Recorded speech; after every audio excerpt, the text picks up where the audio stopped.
该死的丑女人，滚开！男人一声闷哼，咬牙切齿。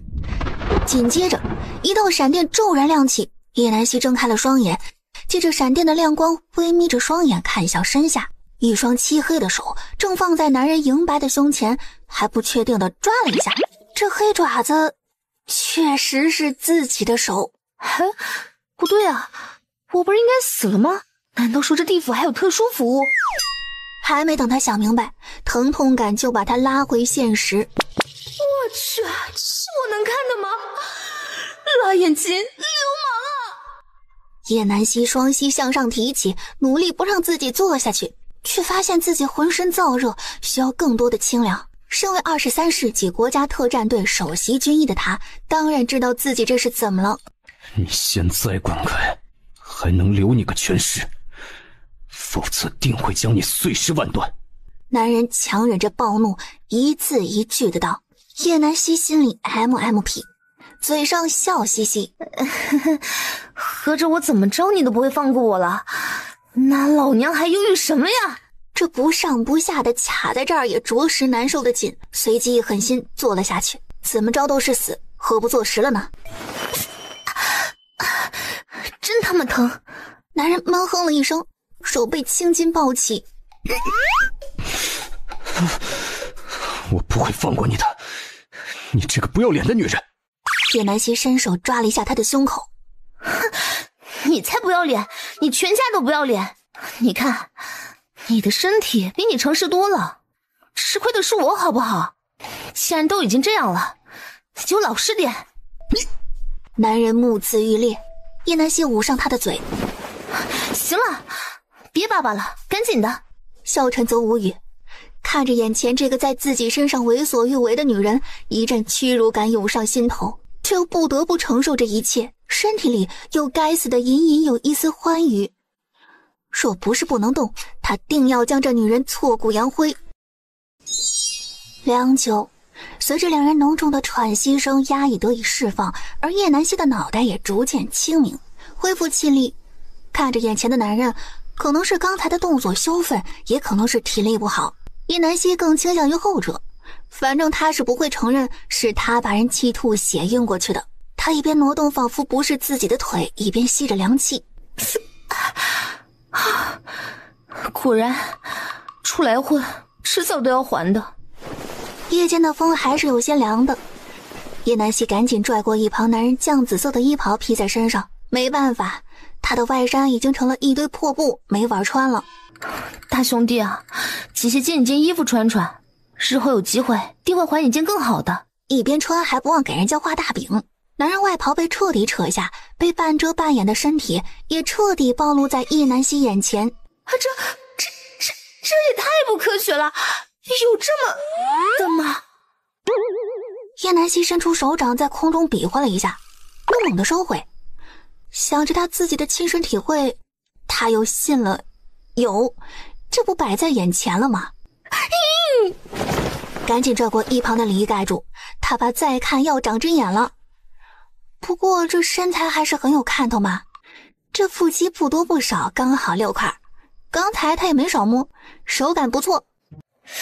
这脸上的面具嘛，要不要拿下来看看长得帅不帅啊？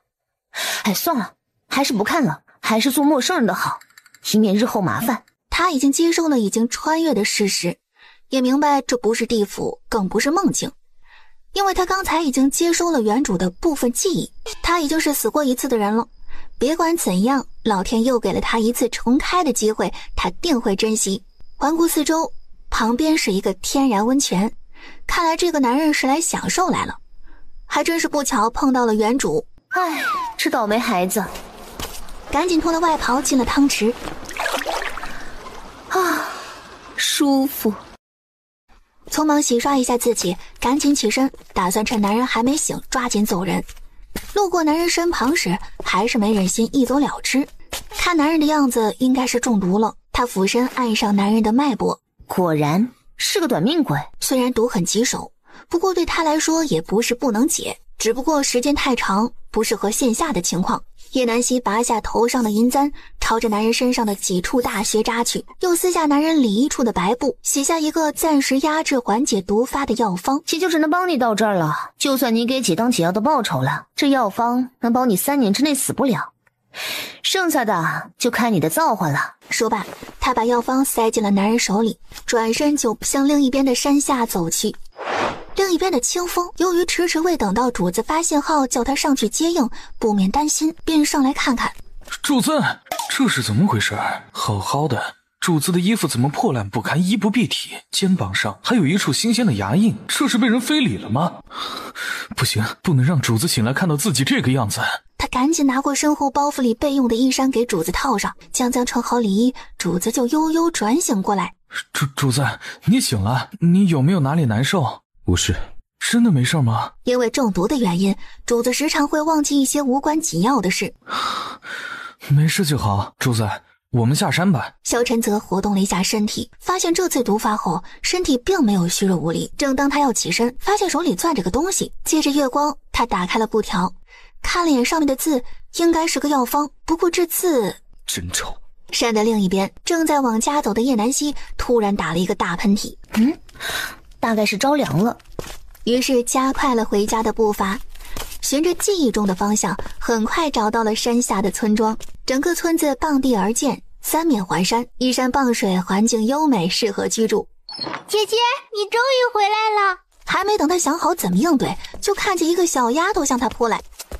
这应该是原主的妹妹叶慕清，她还有一个弟弟叫叶慕林，2个孩子是龙凤胎。我这是接了一个什么烂摊子？头疼。月朗星稀，夜风吹过来，夹杂着淡淡的茉莉花香。忽而几声蝉鸣，却没有扰了这夜的宁静。辗转反侧的叶南希也捋清了原主的所有记忆。原主叶南希和他同名同姓，17岁，当朝吏部尚书嫡女，性格霸道，名声狼藉。3年前因为外祖家获罪，母亲被父亲苛责，搬到偏远居住。母亲受不了打击病倒，没多久就因为一场大火离世了。原主和弟弟妹妹被撵到了乡下，自生自灭。一日，阳光照进房里，床上的人儿睡得格外香甜。南希妹妹，你在家吗？砰砰的拍门声吵醒还在熟睡的叶南希，听声音他就知道来人是谁。正好他不来，他也要去找他算账呢。原主的死和他脱不了干系。大清早的叫魂呢，还让不让人睡了？不知道的还以为你娘死了在叫丧呢。南希妹妹，你怎么这么和我说话啊？大早上的谁惹你了？妹妹昨晚什么时候回来的？什么时候回来的？我昨天晚上一直在家，就没出去。怎么，月儿姐这么说是在回我明姐吗？不可能，他们不可能看错。怎么，莫非姐姐知道些什么？叶南希眼神微眯，上下打量着李玉儿。哼，狗肚子里装不了2两香油。意识到自己说错话的李玉儿急忙改口：没有，我就是担心你。昨晚见你屋子没亮，还以为你不在家，没想到你睡那么早。是啊，姐姐，以后啊还是在家早点睡吧。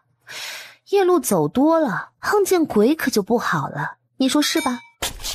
是啊，妹妹说的对，既然妹妹你无事，我就先回去了。但是他总觉得叶南希的眼神怪怪的，怪可怕的，但一想到他平时被他忽悠的蠢样子，又不觉得他可能知道什么，估计就是昨晚发生了什么他不知道的事情。那几个蠢货连这点事情都办不好，真是白瞎了他的银子。叶南希看着他那心虚的样子，不由唏嘘，就这么一个蠢货也能把原主忽悠得团团转。唉。身后传来脚步声，他立即收起思绪。姐姐，是谁啊？看着妹妹睡眼惺忪的可爱样子，有被萌到。没人，一条到处乱飞的狗。饿了吧？姐姐给你们做饭去。姐姐，还是我来吧，你又没做过饭，一直都是容嬷嬷做饭。她前天去镇里做工，后天大概就回来了。容嬷嬷还说赚银子回来给我们买肉吃呢。哼，原主这么好的一双弟妹放着不管不问，竟然还让一个6岁孩子来给她做饭，真是造孽呀！不过他确实不会生火，啊，你帮姐姐烧火就行，饭还是我来做，我以前只是懒得做而已。其实早就看会了，这次啊，让你们也尝尝姐姐的手艺。好啊，好啊，姐姐太厉害了。叶南希循着记忆，果真翻出原主私藏的鸡蛋。早餐只做了鸡蛋饼和糙米粥，实在是没有别的了。家里最后一点面粉也被他用完了。这都过的什么日子啊！不行，不能指望着容嬷嬷那点工钱，他要拿回属于他自己的银子，不能便宜了那2个贱人。叶南希吃过饭，便风风火火地跑去镇里一家书肆。南山书院门口，一群学子说说笑笑走出书院门口。叶南希一眼就看见人群中穿着一身青色衣衫、长相斯文白净的男人。就这，哼，原主这是什么眼光啊？这小白脸一看就是个斯文败类。跟他表妹狼狈为奸骗原主的银子。张生一眼就看到了叶南希，眼中闪过一抹惊艳，以前没发现原来他长得这么好看。南希啊，你怎么来了？张公子啊，你借我的银子什么时候还给我呀？家里都快没米下锅了，弟弟妹妹都饿着肚子呢。叶南希此话一出，周围还未散去的学子们一个个小声嘀咕：这个张生不是一直自诩家境殷实吗？怎的还有人家姑娘的钱？人啊，不可貌相。就是真不要脸，还不还钱自己吃好的，人家借他的银子连饭都吃不饱，还叫个人了？呸！我什么时候欠你银子了？去年6月份你考进书院，但是没银子交束修，你就拜托你表妹向我借银子。我因为与你表妹交好，也答应了借你50两银子，但就在上个月，你说你母亲病重，又要交束修，就又问我借了100两，还说这个月把宅子卖掉，就还给我200两。你骗人！这银子是你自愿给我的，并不是我借的。张生气急了眼，慌不择言，待反应过来时，却也晚了。旁人一听，顿时哄笑：真是不要脸，还说没借人家姑娘银子。这不自己就说漏嘴了，还恬不知耻的说人家白给他的，脸可真够大的，人家凭啥白给他银子啊？大家看看我是不是骗人？再说了，我又不傻，凭什么白给你银子？叶南希展开那张纸条，上面赫然写着欠条2字。这确实是张生的字迹，他经常帮先生誊抄书籍，咱们还传阅过呢。这是你不用你还200两，你母亲都要病死了，你呀还是留着买一副好点的棺材板吧。你把我的150两还给我就行了。不是吧？昨天我还看见他母亲给他送饭来着，腿脚好着呢，哪里像是有重病的样子？这也太能扯了，竟然拿自己母亲当幌子，真是丢人现眼。呸！就这样的人，哪里还配在学院读书？书都读到狗肚子里去了。快点还银子吧，人家姑娘还等着呢。好意思说人家给你的钱，人家凭啥给你钱啊？凭你不要脸，还是凭你卖惨了得呀？都是李玉儿哄骗原主，说张生学识好，前途无量，又倾慕于他。原主一心想回京城过回他的富贵生活，于是毫不犹豫地出钱供张生打点进南山书院读书。张生无奈，只好先答应给银子，便从身上抠抠搜搜半天后，摸出10两银子，想打发了叶南希。哼，剩下的我跟你回家去取，不然的话，你就跟我去衙门备个案。不过我听说啊，你们读书人一旦有了案底，名声不好，可就不能考取功名了啊。这位小哥，能否请你们一同跟我过去做个见证？可以，咱们一起过去，倒要看看他今日是如何解决这件事。张生目光狠厉地看着叶南希，但他想不明白，每次看见他就红着脸跑开的女人，怎么说变就变？也不知道他回家以后怎么和他母亲说的。只见他匆匆走出来，拿着银票一把塞给叶南希。银票到手的叶南希也没急着走，他对众位学子一一道谢，又拿出10两银子递给刚才的那个小哥。小哥，这个银子你拿着，替我请各位仗义直言的兄弟喝个茶。他可不是忘恩负义之人，这点人情世故还是要做的，毕竟能让张生更不好过的事，他乐见其成。银票在手的叶南希没有回家，而是去了成衣铺和粮铺，买了好几种粮食，出钱让店家帮忙送到家里。想到弟弟妹妹那不合身的衣服，又是一阵心疼。虽然他不是原主，但他既然来了，占了人家的身体，就得替人家着想，不能苛待了他的家人。从今往后，他就是叶南希。渣男贱女的仇，他一定会替原主报。原主是个大力女，从小他就发现了。叶南希走在回家的路上，总感觉他好像忘了什么事儿。算了，不重要。银子到手就行了。现在只有银子能让他安心。咻咻，安静的林间小道上，两支利剑划破上空。主子小心，保护主子！清风飞身，提剑打落剑矢，随即跳下马车，与前方飞奔而来的黑衣人打了起来。其他王府侍卫围住马车，做出备战状态，剩余人手皆去迎战。清风看着前方黑压压一片的杀手，足有100余人，只觉得头皮一阵发麻。他们的士兵虽说骁勇善战，却不足敌人的一半。清风斩杀2个敌人后，转身奔向马车。主子，对方人数众多，咱们恐怕难以应对。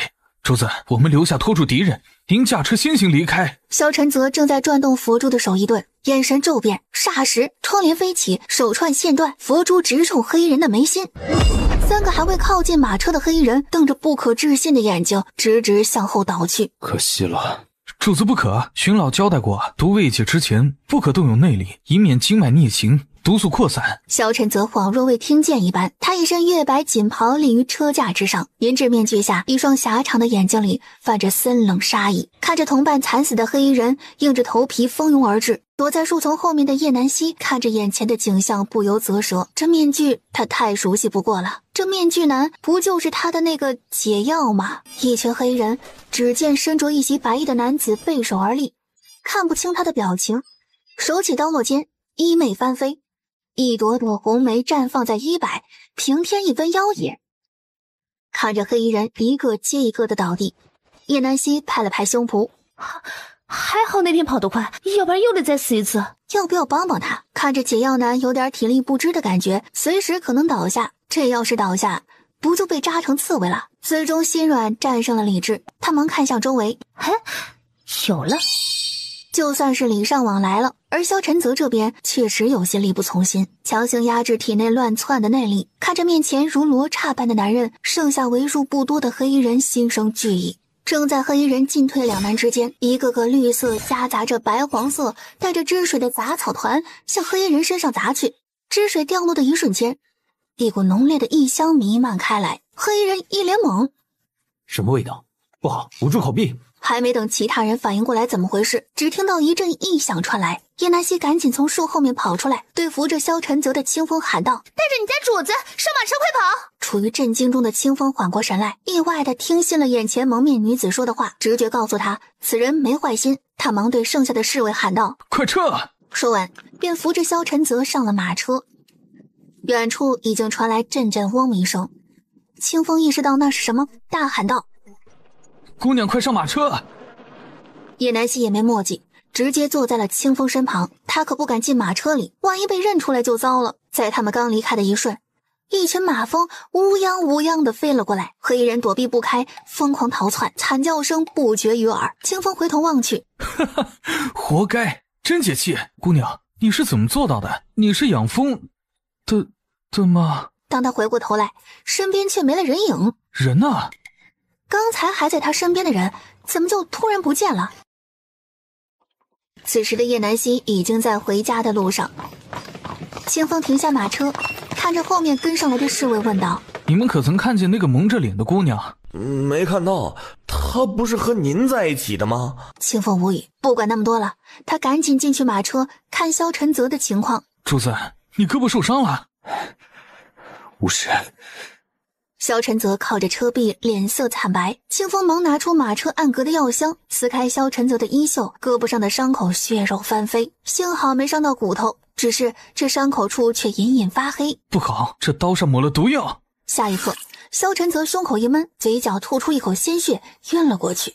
主子，这可怎么办？清风急得额头直冒汗。忽然想起什么，忙拿出玄老给萧晨泽路上备下的救命药丸给他服下，简单包扎了伤口，不能再耽搁了，要抓紧回京。看着剩下的10几个人，心里不由悲伤。留下3人给牺牲的兄弟们收尸，搜集黑衣人证明身份的东西，其他人跟我护送主子回京。原本3日的路程，硬是用了1天1夜就到了京郊别院。清风早已派人去把玄老请来等候在此。荀老，主子怎么样？不是说了，在毒没有压制住前不要动用内力吗？怎么就是不听呢？王爷心中的剑木毒和体内原本的毒相互抵触，毒性太过霸道，已经又形成了一种新的毒。为今之计，只好把毒素暂时压制在腿部，以免扩散至心脉，否则就真的无力回天了。在1年内，如果找不到解毒的办法，荀老说完，无奈转身离去。清风错愕不已，主子今后要不良于行，有可能只有1年的寿命。不，怎么会这样？一定还有办法的。他无法接受这个事实，清风呆坐在地，不敢想象主子醒来该怎么接受这个残酷的事情。主子还那么年轻，战功显赫，本该荣耀加身，却遭遇如此不测。他从小就跟在主子身边，早已把主子当作最亲的人，把主子的命看得比自己都重要。如果可以，他宁愿中毒的是自己。清风，主子，属下在。萧晨泽靠坐在床头，脸色苍白。他伸手从怀里掏出一个带血的白布，把它交给荀老看看。方才他已经隐约听到二人的谈话，只能死马当活马医。清风犹豫一下，接过布条。是，属下这就去。想来主子已经听到他和荀老的话。清风瞄了一眼萧晨泽，没说什么，转身去找荀老。这是谁给王爷的药方啊？荀老激动的手都抖起来。荀老又走进内室，翻阅起手札。荀老神情有些激动。妙啊，妙啊！我怎么就没有想到呢？不过如若王爷后面没中这芥木毒的话，这药方可压制王爷体内的毒，至少可以有3年的时间去找治疗的办法。现在有些棘手啊，这芥木毒目前无人能解，不过好在这药方还可以暂时压制。你赶快去问王爷，这位高人在哪里？没准他真的能救王爷。果然是天外有天，人外有人呐。像他这药王徒弟也不及人家分毫啊，这一看就是经验老道的神医，就是师傅在世也不一定会想到这么精妙的药方。这个主子可能也是意外得到的。清风咽了一下口水，他好像知道这药方是哪里来的了，不过他不能说那天他看到主子手里的这个东西，要不然主子非扒了他的皮不可。不可能，这绝对是将经过量身定制的药方，绝非随便用药。说完，连一个眼神也没给清风，便去配药了。清风一拍脑袋，这都什么事儿啊？让我上哪儿去找这个人呢？主子，荀老说这个药方能暂时压制您体内的毒，让您把神医请回来，说不定他有办法解您的毒。主子可真厉害，竟然睡了个神医，还得了一张压制毒的方子。这么算来也不算亏。听荀老说这个方子能让主子3年内不受寒毒复发的困扰。萧晨则停下手中的笔，抬头看向清风，看着清风那飘忽不定的眼神，不用猜都知道他在想什么。看来他都知道了，那就好办了。清风，把这张画拿去，把人给本王找出来。清风上前一步，待他看清上面的画，不由张大嘴巴。主子，属下是不是做错了什么？这上面画的是什么鬼？勉强能看出来是个女人的脑袋，那脸漆黑一片，除了那2个圆窟窿和一嘴白牙，其他啥也没有。清风一脸同情地看着主子，这不会就是那个女人吧？主子不愧是主子，这要是他，估计当场就气绝身亡了。你那是什么眼神？赶紧给本王滚！找不到你就不用回来了。萧晨泽眼神微眯，既然我没死，就一定会把他找出来，扒皮抽筋，还有害我之人，一个也不会放过。看着萧晨泽那吓人的眼神，清风知道主子正在暴怒中，他还是赶紧溜得好，于是悄悄往门口退去。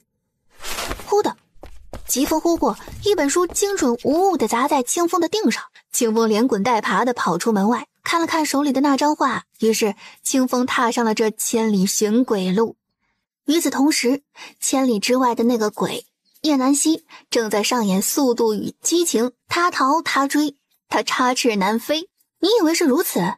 不是，欲擒故纵，请君入瓮。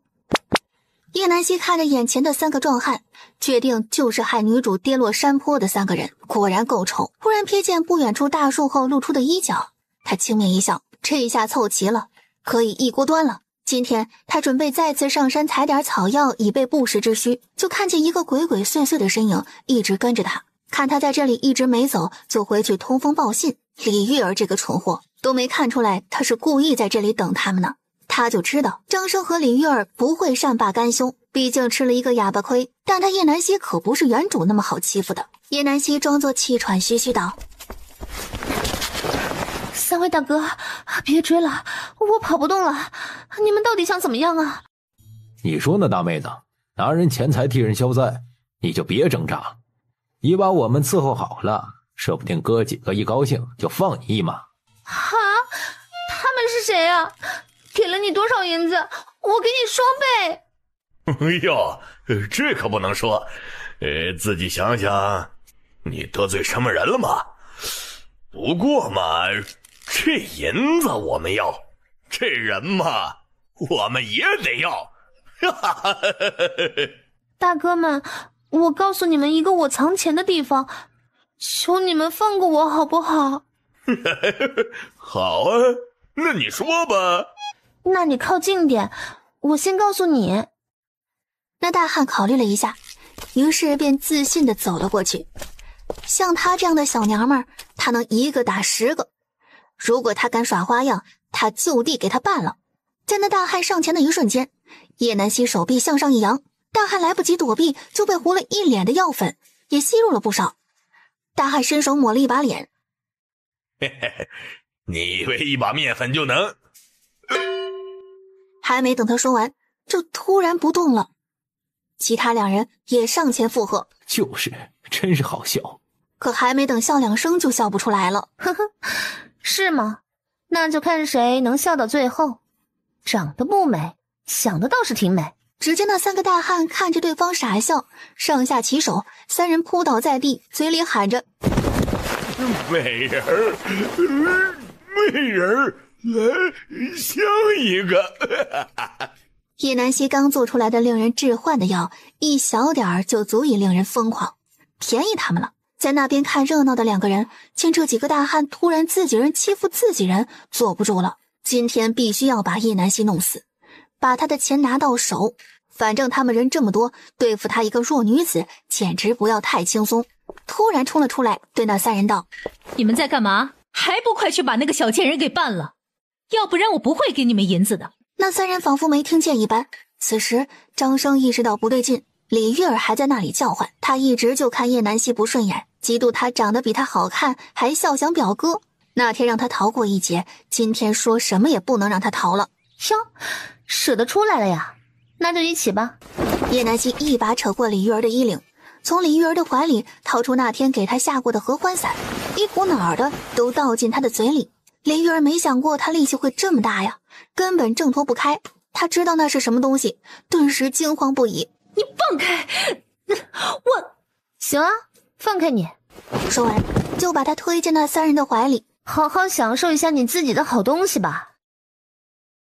叶南希瞥了一眼那一脸见了鬼的表情的张生，哼，该你了。张生向后退了一步，踉跄着想要逃跑。叶南希怎么会给他这个机会，一脚把他踹到那边正在激战的4人组。想到那天李玉儿骗原主上山说那天是张生的生辰，让他拿着烟花去山上放，说张生一定能看到。谁知道那烟花根本就是爆竹，把原主崩得满脸漆黑，头发开花，还不小心失足掉下了山坡。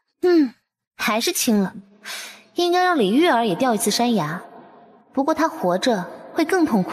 哎，还是赶紧走吧，这玩的也太花了啊！受不了受不了。皇宫，众爱卿平身，谢皇上，吾皇万岁万岁万岁万岁万岁！今日是陈王的庆功宴，诸位爱卿不必拘谨。龙座之上，昭元帝一身黄袍，身形修长，五官深邃，美酒佳肴，丝竹绕耳。陈王如今归来，年岁已然不小，这婚事也该提上日程了。李皇后身着一厢大红装飞缎宫袍，雍容华贵。见昭元帝面色无异，继续道：据臣妾所知，这吏部尚书的女儿和陈王可是有婚约的呢，还是陛下您早年间亲口所说？确实如此。此事还是泽儿的母妃提及，泽儿也是弱冠之年，确实该成家了。之前在外征战，每次提及婚事都一再推脱，如今身体欠佳，更是应该尽早娶个王妃回家照顾伊儿。这次说什么都要完婚。儿臣但凭父皇做主。萧晨则自知无法推脱，反正早晚都要娶妻。不过将人娶到手里，他看了一眼皇后的方向，那可就是我说了算了。好，叶爱卿，你可有异议呀？叶剑云身着藏蓝色官袍，身姿挺拔，他从容自若地走到大殿中央。回皇上，小女能嫁与陈王殿下，乃是前世修来的福分，臣心甚喜。叶剑云额角冷汗直下，皇上都这么说了，他能拒绝吗？那不是在打皇上的脸吗？虽然他支持三皇一派，却不想把女儿搭进去。一个残废怎能配得起他精心培养的女儿？却又无可奈何，只能先答应下来。赵元帝瞥了一眼皇后，既然叶尚书无异议，那此事朕就交给皇后负责。今天见，择个吉日。臣妾遵旨。叶尚书府，父亲，女儿不想嫁给陈王。叶南雨站在那里低着头，一脸不情愿。我女儿的命好苦啊，怎么就要嫁给那个陈王？这以后的日子可要怎么过呀？张氏拿着手帕在那儿小声哽咽，看着这一个两个的样子，叶剑云一阵头疼。好了，都给我闭嘴！这事已经没有回旋的余地，除非是陈王悔婚，可见陈王根本没有那个意思。他还指望着女儿能一飞冲天呢。原本陈王战功显赫，即使不做储君，也是个有功名在身的王爷，女儿嫁过去也是荣耀一生。可这陈王今后恐怕就是个弃子了。叶剑云来回踱着步，圣旨这几天估计就到了，他也没有办法了，只能认命了。父亲，皇上只说让叶家女儿嫁与陈王，并没有说是哪个女儿。咱们叶家可不止我一个女儿。叶南雨怯懦地说道。对，咱们叶府可不只有雨儿一个女儿，还有叶南希那个臭丫头呢。可是这外人知道我们叶府只有雨儿一个女儿，而皇上虽说没有明说，但也定会认为是雨儿。哎呀，老爷，咱们就说叶南希早年间生病，为了养病一直居住在乡下，毕竟她才是尚书府嫡女，这也说得过去，合情合理。再说那件事已经过去了好几年了，皇上最在乎是名声，毕竟祸不及外嫁女，皇上也责怪不到您头上来。如果到时候陈王非要追究此事，我们就说是叶南希自己爱慕陈王殿下，非要抢雨儿的婚事，自己替嫁过去的。雨儿并不知晓此事，把错都推到叶南希的身上。母亲，这样不好吧？叶南雨低眉顺眼，装作无辜道，在他父亲面前更是要做个乖女儿。雨儿早些去休息吧，母亲就是随口一说，你不用管了。此事父亲和母亲自会拿主意。是，父亲，母亲，女儿就先回去了。叶剑云考虑再三，还是听从了张氏的建议。那这件事就劳烦夫人去办了。老爷说笑了，什么劳烦不劳烦的，这不是妾身应该做的吗？妾身本就是孩子们的嫡母，操持孩子们的婚事也是理所应当的，何来劳烦一说？张氏脸上挂着自以为妥帖的笑容，看着张氏脸上的皱纹，叶剑云引下心中的嫌恶，说了句早些休息，便转身踱步而出。看着他毫不留恋的样子，张氏摸了摸自己的脸，心下不由难过。王爷，您当真同意这件婚事了呀？这明显就是皇后设的局，目的就是想在咱们府里安插眼线的。小安子从小跟在萧晨泽身边，谨慎照顾他的起居。他在外时也把府里打理得井井有条，平时说话时也没个太大的拘束。萧晨泽对他也一直多有纵容。叶尚书本就是和皇后穿一条裤子的人，主子，您这次遇险说不定就是皇后的手笔，一计不成又来一计。您和皇上隐瞒回京途中遇险的事儿，只说自己这是旧疾复发导致。您要是说了，指不定皇上就不会同意这门婚事，反而怀疑皇后了。那又何妨？总归是要有这么个人的，不是他也会是别人，不过就是个棋子而已。他冷峻的面容里透着几分不可察的杀意。他低头看了一眼他的腿。皇后是吗？这次就好好陪你玩玩。想要我的命，你还不够格。月明，属下在。继续去查这次黑衣人的卖家，务必找出证据。另外，派人盯着叶家。是。晨光熹微，沉寂的林间小道上，偶尔能听见几声鸟叫。一声声驾马的声音打破了这山林的宁静。只见一辆马车正在匆忙赶路。此时的叶南希正在回京的路上，这次回家绝对没有好事。叶南希本不想跟他们回京，他们的身份文牒都在叶府，在这个时代没有这些东西，想去别的地方也是寸步难行。在他还没有与之抗衡的能力之前，只能妥协。而且他想也知道，到底什么事非要他们回去不可。既然如此，就去会会他们。2天后，叶府，叶南希看着眼前的朱漆大门，他刚要下车，却见府里出来一个小厮，快步走到车夫身前耳语几句。车夫立刻调转车头，就要朝后门而去。等等，这是什么意思啊？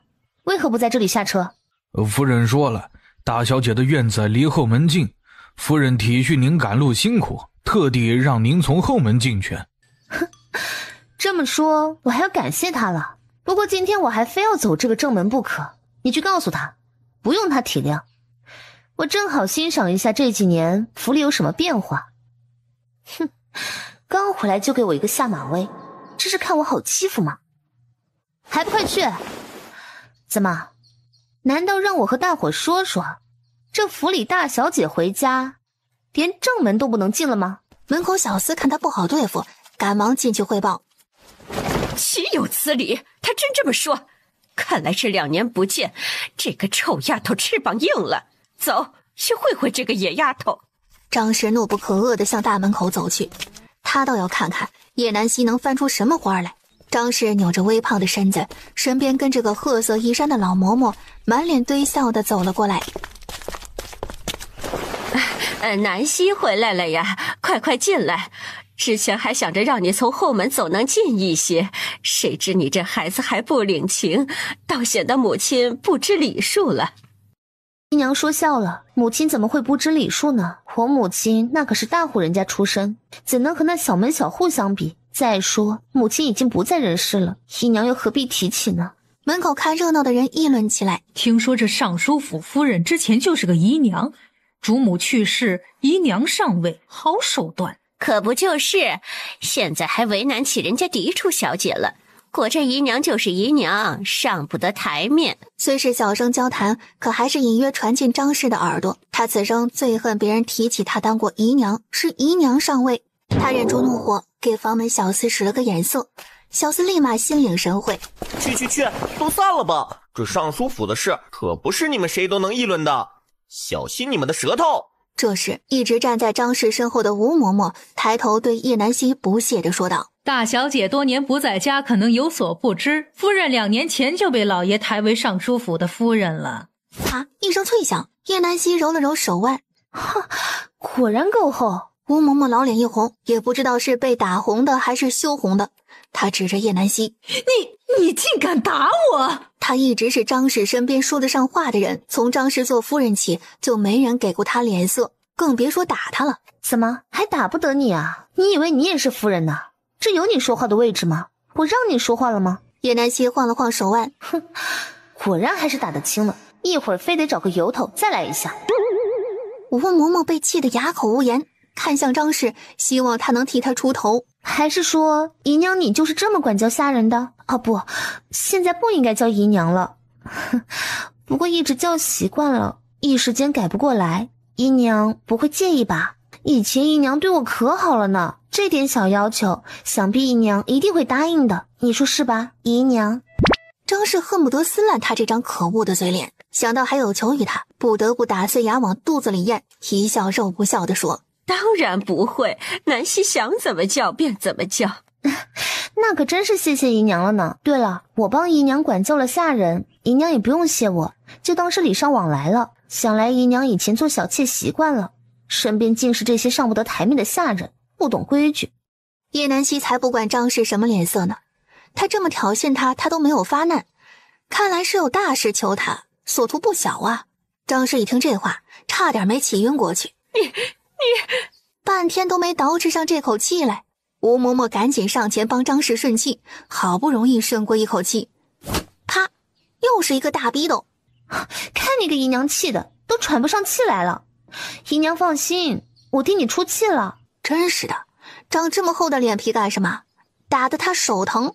说罢转身就走了。他要去洗洗手，太脏了。吴嬷嬷捂着老脸看向张氏，哇哇大哭，求张氏给他做主。气得张氏反手又给他一个大逼斗。没用的老东西，就知道哭。叶南希这哪里是教训人呢，这是在打他的脸呢。这个老货还在这儿哭，真是气死他了。吴嬷嬷短短一会儿功夫就挨了3个大逼斗，直接给他打懵了。首先他没惹他们任何人，其次他没惹他们任何人。看着周围捂嘴偷笑的家仆，他恨不得找个地缝钻进去，老脸都丢尽了。叶南希跟着下人来到他们居住的院落。好家伙，这和正门真是隔着10万8千里啊，够偏够破够没人性，这哪是人住的院子呀，破烂不堪，泥人还有3分脾气呢。他转身出了院子，向大门口走去。南希小姐，您去哪儿啊？夫人吩咐，这就是您之前住的院子，让您先住着，过后再慢慢休憩。你让他自己去住吧，我去门口和大家画个圆，就说咱们尚书府穷的都没地方住了，嫡小姐都要住这漏雨的破屋子，让他们接济一下，等咱们府里有钱了再还给他们。叶南希边说边向门口走去，手里拿着个在破院子里捡的木头棍子和一个小破铁锅。张氏正在屋里发泄怒火，杯子茶壶碎了一地。这个该死的臭丫头，定会叫她好看。不好了，夫人！小厮一边跑一边叫嚷：“大呼小叫什么？像个什么样子啊？”夫人，南希小姐她又要去门口。小厮把叶南希的话复述了一遍：“快叫人去给我拦住她，不能让她出去。如果要让叶剑云知道府里闹出了笑话，他肯定没有好果子吃。”这边，叶南希刚到大门口，就见5、6个家丁向他跑过来，为首的就是刚才带路的小厮，这是通风报信去了。看来不用着急了。怎么？这是来给我助威来了？哎呀，用不着这么大阵仗，我一个人就行了。南希小姐，你不能出去。你说不能就不能，那我岂不是很没面子啊？说罢，绕过他们，径直走向大门。眼看就要推开大门，家丁们管不了太多，只能上前阻止。还没等碰到叶南希，就被他左一棍子右一大锅给拍飞。家丁们没想到这位小姐看似柔弱，不成想竟会有这么大的力气，大意了。张氏来时看到的就是这般场景，叶南希何时这般厉害了？如若不是确定他就是叶南希，他简直都怀疑他被人调包了。南希啊，这是怎么回事啊？怎么还动上手了呢？姨娘不是知道了吗？我这不是想着咱府里穷的都揭不开锅了，出去画个圆嘛。南希这是说的什么胡话？咱们府里何时……那为何给我住的院子破成那样也没人修啊？难道姨娘是故意的？怎么会？是下人带错了，给你安排的院子就在雨儿院子处不远，叫听雨轩。你们姐妹住得近，还能做个伴儿。雨儿去女学还没下学呢，等她回来，你们还能在一起叙叙旧。你有什么需要的，就和她说，不要客气。哼，既然姨娘这么说，那我就不推辞了，这就搬过去。接着把手里的木棍和铁锅塞给张氏，转身大步离去。叶南希带着众人来到张氏说的听雨轩，果然离叶南雨住的文雨阁很近，可以说这听雨轩是附属于文雨阁的。他怎么这么不开心呢？他一不开心，估计就有人要倒霉了。叶南希进去逛了一圈，确实比那破院子强多了，不过嘛，跟文雨阁还是差远了。他带着容嬷嬷进了文雨阁，大声说道：“容嬷嬷，你好好看看。”“是，大小姐。”容嬷嬷眼神如激光一般四处扫射。“大小姐，这个红珊瑚摆件，还有这个孔雀屏风、八宝琉璃花瓶、七彩美人盏、红玉雕花梳妆台、白玉香铜镜，这些都是夫人留给小姐的东西，现在都在这庶女的院子里。这帮强盗不要脸的东西！”你们要干什么？谁让你们闯进来的？叶南雨的丫鬟红袖掐着腰怒喊，他就上个茅厕的功夫，怎么就进来人了？我们不仅要闯进来，还要拿东西呢。叶南希扒了他的肩膀，一下子把他推出去老远。力气大就是好。容嬷嬷，咱们搬。他左手搬着屏风，右手夹着花瓶背着。容嬷嬷也是做惯了力气活的，力气也很大，搬着梳妆台和铜镜就走。院子里的丫鬟婆子一看，这可不得了，赶紧去找夫人。剩下的人拦着叶南希他们不让走。叶南希哪会惯着他们，一脚一个，全都在墙根排队啃土吃。他则是大摇大摆，拿着东西嚣张地走出文玉阁。叶南雨回来，就看见墙根的一排人，又看见自己的闺房一片狼藉，那些摆件和他最喜欢的梳妆台、铜镜、首饰都没有了。小姐，是叶南希，她回来了，她把你屋子里的东西都搬走了，奴婢们都被她打了，也没拦住，真是岂有此理！好你个叶南希，你给我等着！叶南希看着自己装点好的屋子，有那味儿了。什么味儿？就是像个样子了，至少没那么差。这本就是夫人留下的东西，夫人出嫁那天真可谓是十里红妆羡煞旁人呢。叶南希也不由唏嘘，看着这些华贵的物件，每一件都很精致，能看出准备嫁妆之人的用心。看来原主娘亲在娘家很是受宠，嫁妆也很丰厚，自己要想办法都拿回来，留着给弟弟妹妹们用。到了用晚饭的时候，叶剑云已经回来了，知道叶南希他们到了，便通知大家一起用饭，他有事要说。叶南希带着弟弟妹妹们一起来到了饭厅。见过父亲。叶剑云轻下了一口茶，放下茶杯，目光落在了叶南希身上，长得越来越像他母亲了。姐姐来的真早，想必是饿了吧？叶南雨挽着张氏的手臂款款而来，端的那是一个风情万种，仪态万千，大花裙小花黄，一扭一晃真像样。叶南希一个没忍住笑了出来，明明一个小家碧玉清新秀丽的面容，非要打扮得这么艳俗，殊不知这是叶南雨为了见他特意这么打扮的，就是为了让他看看他在府里过得有多好。姐姐笑什么？没什么，就是想笑。不过妹妹这2年没见，确实越发的出类拔萃，姐姐自愧不如啊，确实比不过她。也不知道她是什么牌子的塑料袋，这么能装。姐姐刚回来，做妹妹的理应照顾一二，想必姐姐这几年过得一定不好，要不怎么会看上妹妹院里的东西，还把它们都搬了回去。如果姐姐再缺什么，尽管去搬就是了。妹妹宁可自己不用，也会紧着姐姐先用的。叶南希，你的礼数呢？刚回来就惹事儿，还学会抢东西了。这府里短你缺你用的了吗？哼，我这怎么能叫抢呢？充其量只能叫拿啊，而且是拿回属于我自己的东西，这难道有什么不对吗？你可以问问他，我拿的都是什么东西，可有一样是属于他自己的。强盗当久了，以为抢来的东西就都是自己的了。姐姐这是在说妹妹吗？那些东西不是姐姐还在府里时让妹妹用的吗？难道姐姐忘了吗？我只记得当时是你说你房里的东西不实用，就把我库房里的东西搬走了。事后也只是告诉了我一声，还是在我离府的时候，而我当时也并没有说要送给你就走了。这不问自取便是什么来着？姐姐，是偷！叶慕清稚嫩的童声响起，一副姐姐你快夸我的表情。对，我们青儿真棒，这个道理连6岁孩子都懂。二妹妹不会连个孩子都不如吧？那是妹妹当时误会了，没和姐姐说明白，是妹妹的不是了。她攥紧了手里的手帕，指甲都嵌进手心也不觉得疼。这个叶南希不像之前那么好忽悠了，怪不得母亲说她变厉害了，她当时还不信，现下却是有几分相信了。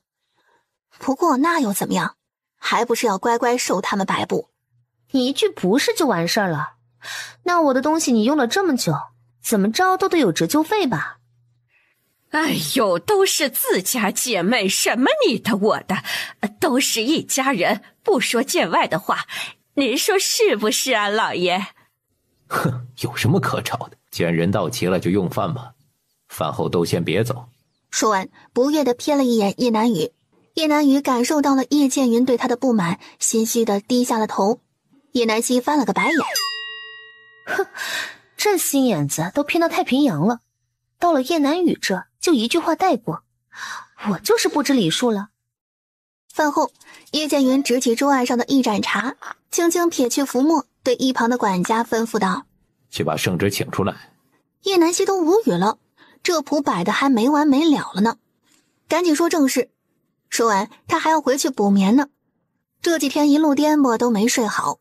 不消片刻，管家躬身，双手托着一个明黄色的卷轴，恭敬地举过头顶。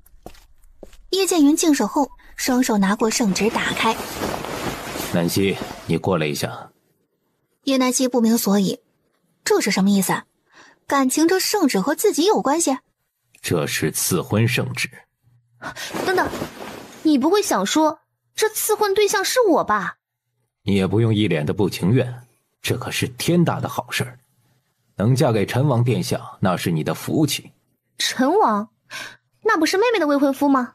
他上前一步拿过圣旨，奉天承运，皇帝诏曰：自闻吏部尚书之女温良贤淑，品貌出众，仪态端方，朕闻之甚悦。今陈王已弱冠，当则贤女配之。后面都是些赞美之词以及婚礼事宜。他没继续往下看，这圣旨上可没说明是尚书府哪个女儿，凭什么是我？再说了，叶南雨不是自诩是尚书府的嫡小姐吗？现在谁人不知这尚书府只有一个大小姐，就是叶南雨。你们不是早就把我踢出府去了吗？什么这是我的婚事啊？这明明就是你们不想把叶南雨嫁给陈王，想钻空子让我替嫁。婚期定在10日之后，这些天就不要出府，安心待嫁吧。想不想嫁可不是他一个黄毛丫头说了算的。为了不让这件事情徒生变故，他特地暗中找皇后娘娘商议此事，让钦天监把婚期定在了10日之后。叶剑云说完，理了理衣服，甩了下袖子，转身就走了出去。这圣旨赐婚，那都是嫡女，而南希，你才是咱们府里的嫡女。见张氏还要继续说，叶南希转身带着弟弟妹妹们就走了，连一个多余的眼神都没给他。话说到一半的张氏差点没被噎到。这个不知好歹的小贱人，总有他哭的时候。回到院子后，叶南希越想越不对。嬷嬷，你去打听一下这陈王是什么情况。对了，要悄悄去。容嬷嬷听后立即起身出去。小姐现在没有依靠，她也知道这么好的亲事是不会落到她家小姐头上的，毕竟有叶南雨在前挡着，既然推给她家小姐，那肯定是有原因的。真是欺人太甚。主子，是否有属下夜探叶尚书府啊？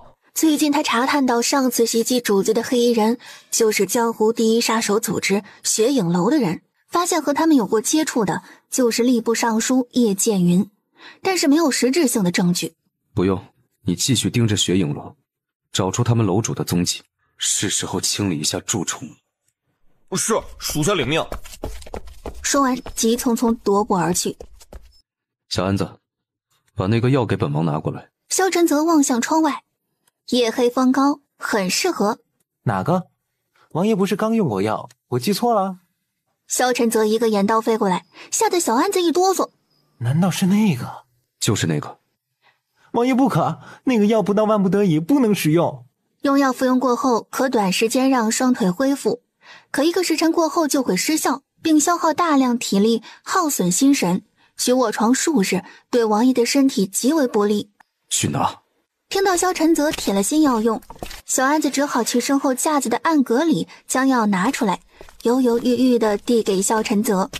萧晨则接过药瓶，倒出一粒褐色的小药丸，毫不犹豫地扔进嘴里。不消片刻，便站了起来，穿上小安子给他准备的夜行衣，借夜色隐匿于黑暗之中。6月的天气，温度已经开始上升，夜晚闷热，夏风吹过，却没有带来丝毫清凉。在床上的叶南希翻来覆去，像烙饼一样。她只穿了个肚兜和底裤，虽然凉快了很多，但她还是好怀念现代的空调，做梦都想吹凉风吃西瓜。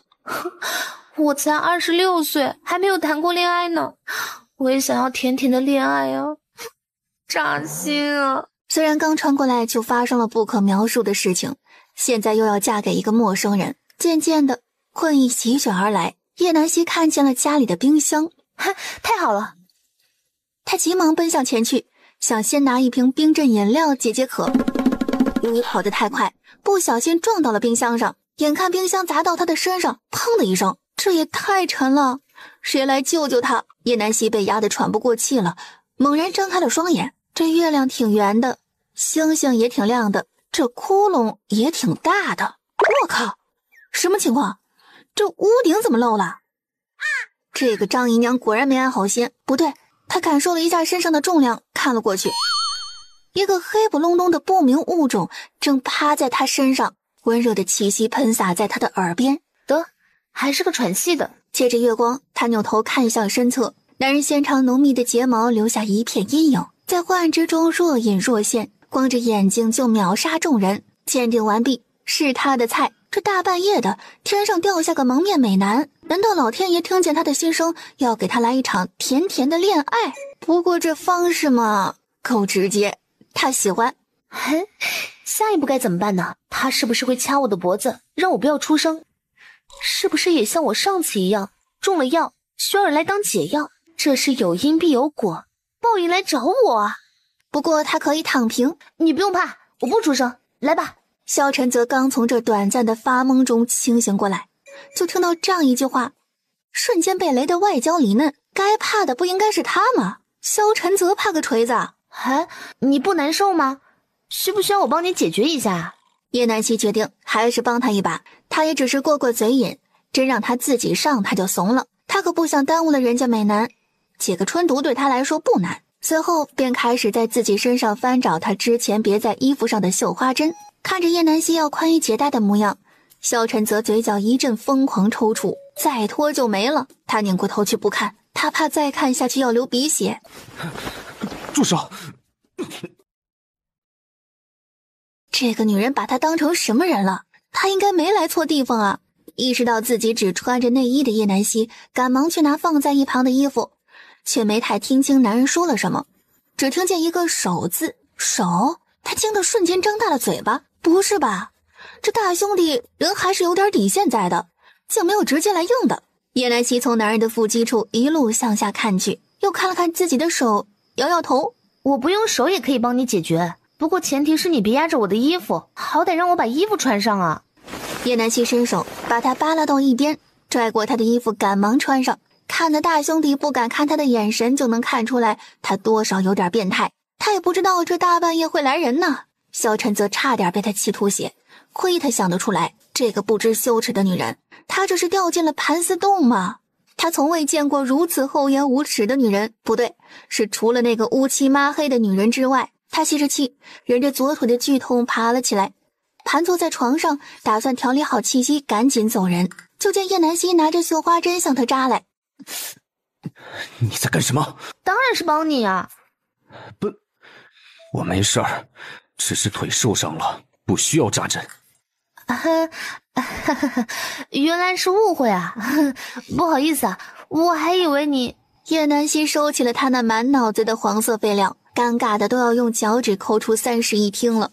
为了缓解尴尬，叶南希起身去点蜡烛，微光拂过，这才看清床上有血迹。只见萧晨则左腿被划破，鲜血涌出，衣服上沾满了鲜红的血迹。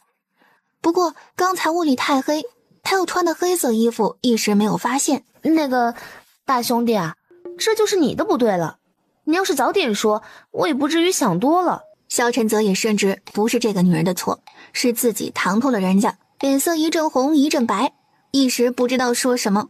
你也不必自责，我看你来这里是有什么目的的吧？我不会出卖你的，因为我也不喜欢这个家，这里没人真心待我，我巴不得他们出点什么事儿呢。叶南希开始 PUA 他可不会让自己吃亏。还有啊，我医术很好的，我帮你包扎吧。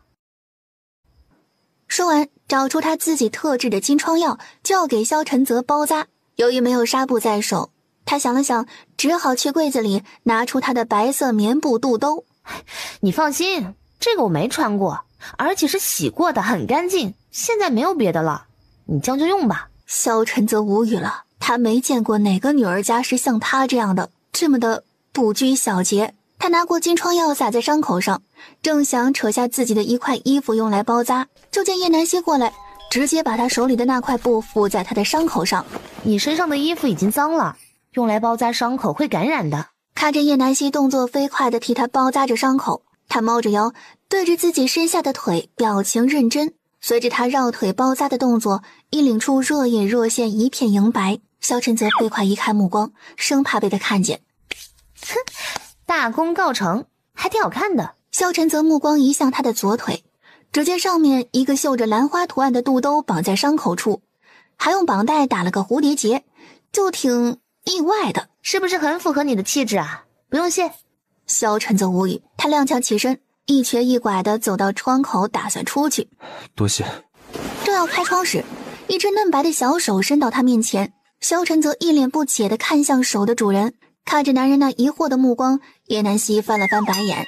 我说大兄弟啊，你看我救了你，还给你治伤，又帮你隐瞒，你说你是不是应该……叶南希见他那副要吃人的眼神，无奈叹气，只好明说了。哎呀，就是银子，你不得表示一下吗？况且你还砸坏了我的屋顶呢，这修屋顶可要不少银子呢。银子他有。他伸手在怀里一掏，拿出一把银票。幸好小安子在他临走时给他塞了一把银票，回去给他加个鸡腿。看着萧晨泽手里的银票，叶南希眼睛都直了。只见他把银票往他手里一塞，够了吧？够了，慢走不送啊！啊，对了，这瓶金疮药送你了，保你不留疤。叶南希也不是那小气的人，那百两面额的银票目测得有好几张。叶南希看他就要走了，急忙道：“哎，大兄弟，没事常来呀，我这什么药都有，帮你药到病除。”手里拿着银票的叶南希嘴角控制不住的上扬，足足有500两。以他对这个时代的了解，500两可以买一个小宅子了。不错，突然觉得可以多来几个这样的大冤种。凌乱的床榻，血污的床单，丝毫不影响他此刻的好心情，收拾起来也格外的卖力。正当他打算把碎瓦片用床单裹起来扔到床下的时候，发现里面有一块白色的东西，拿起一看，是一块玉佩。看着质地和圆润的手感，他不禁感叹：哼，好东西啊，捡到宝了。这应该是那个蒙面男掉的，不过现在便宜他了。躺在床上的叶南希手里捧着玉佩，抬头望着星空，突然觉得这样也挺好，既能欣赏夜景，又挺凉快的。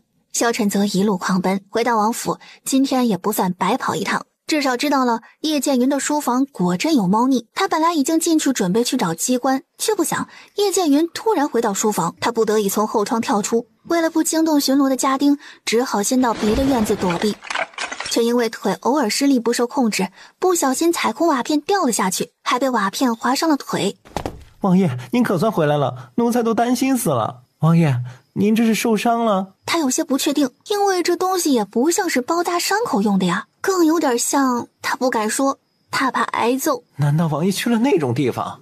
去拿干净的锡布过来。王爷，用不用叫巡老过来给您看看？无碍，小伤而已，已经上过药了。萧晨泽边说边解下包扎伤口的布。王爷，这是奴才没看错吧？这是女子的肚兜，我肯定没看错。难道王爷深夜不惜吃药也要出去，是为了见某个小娘子啊？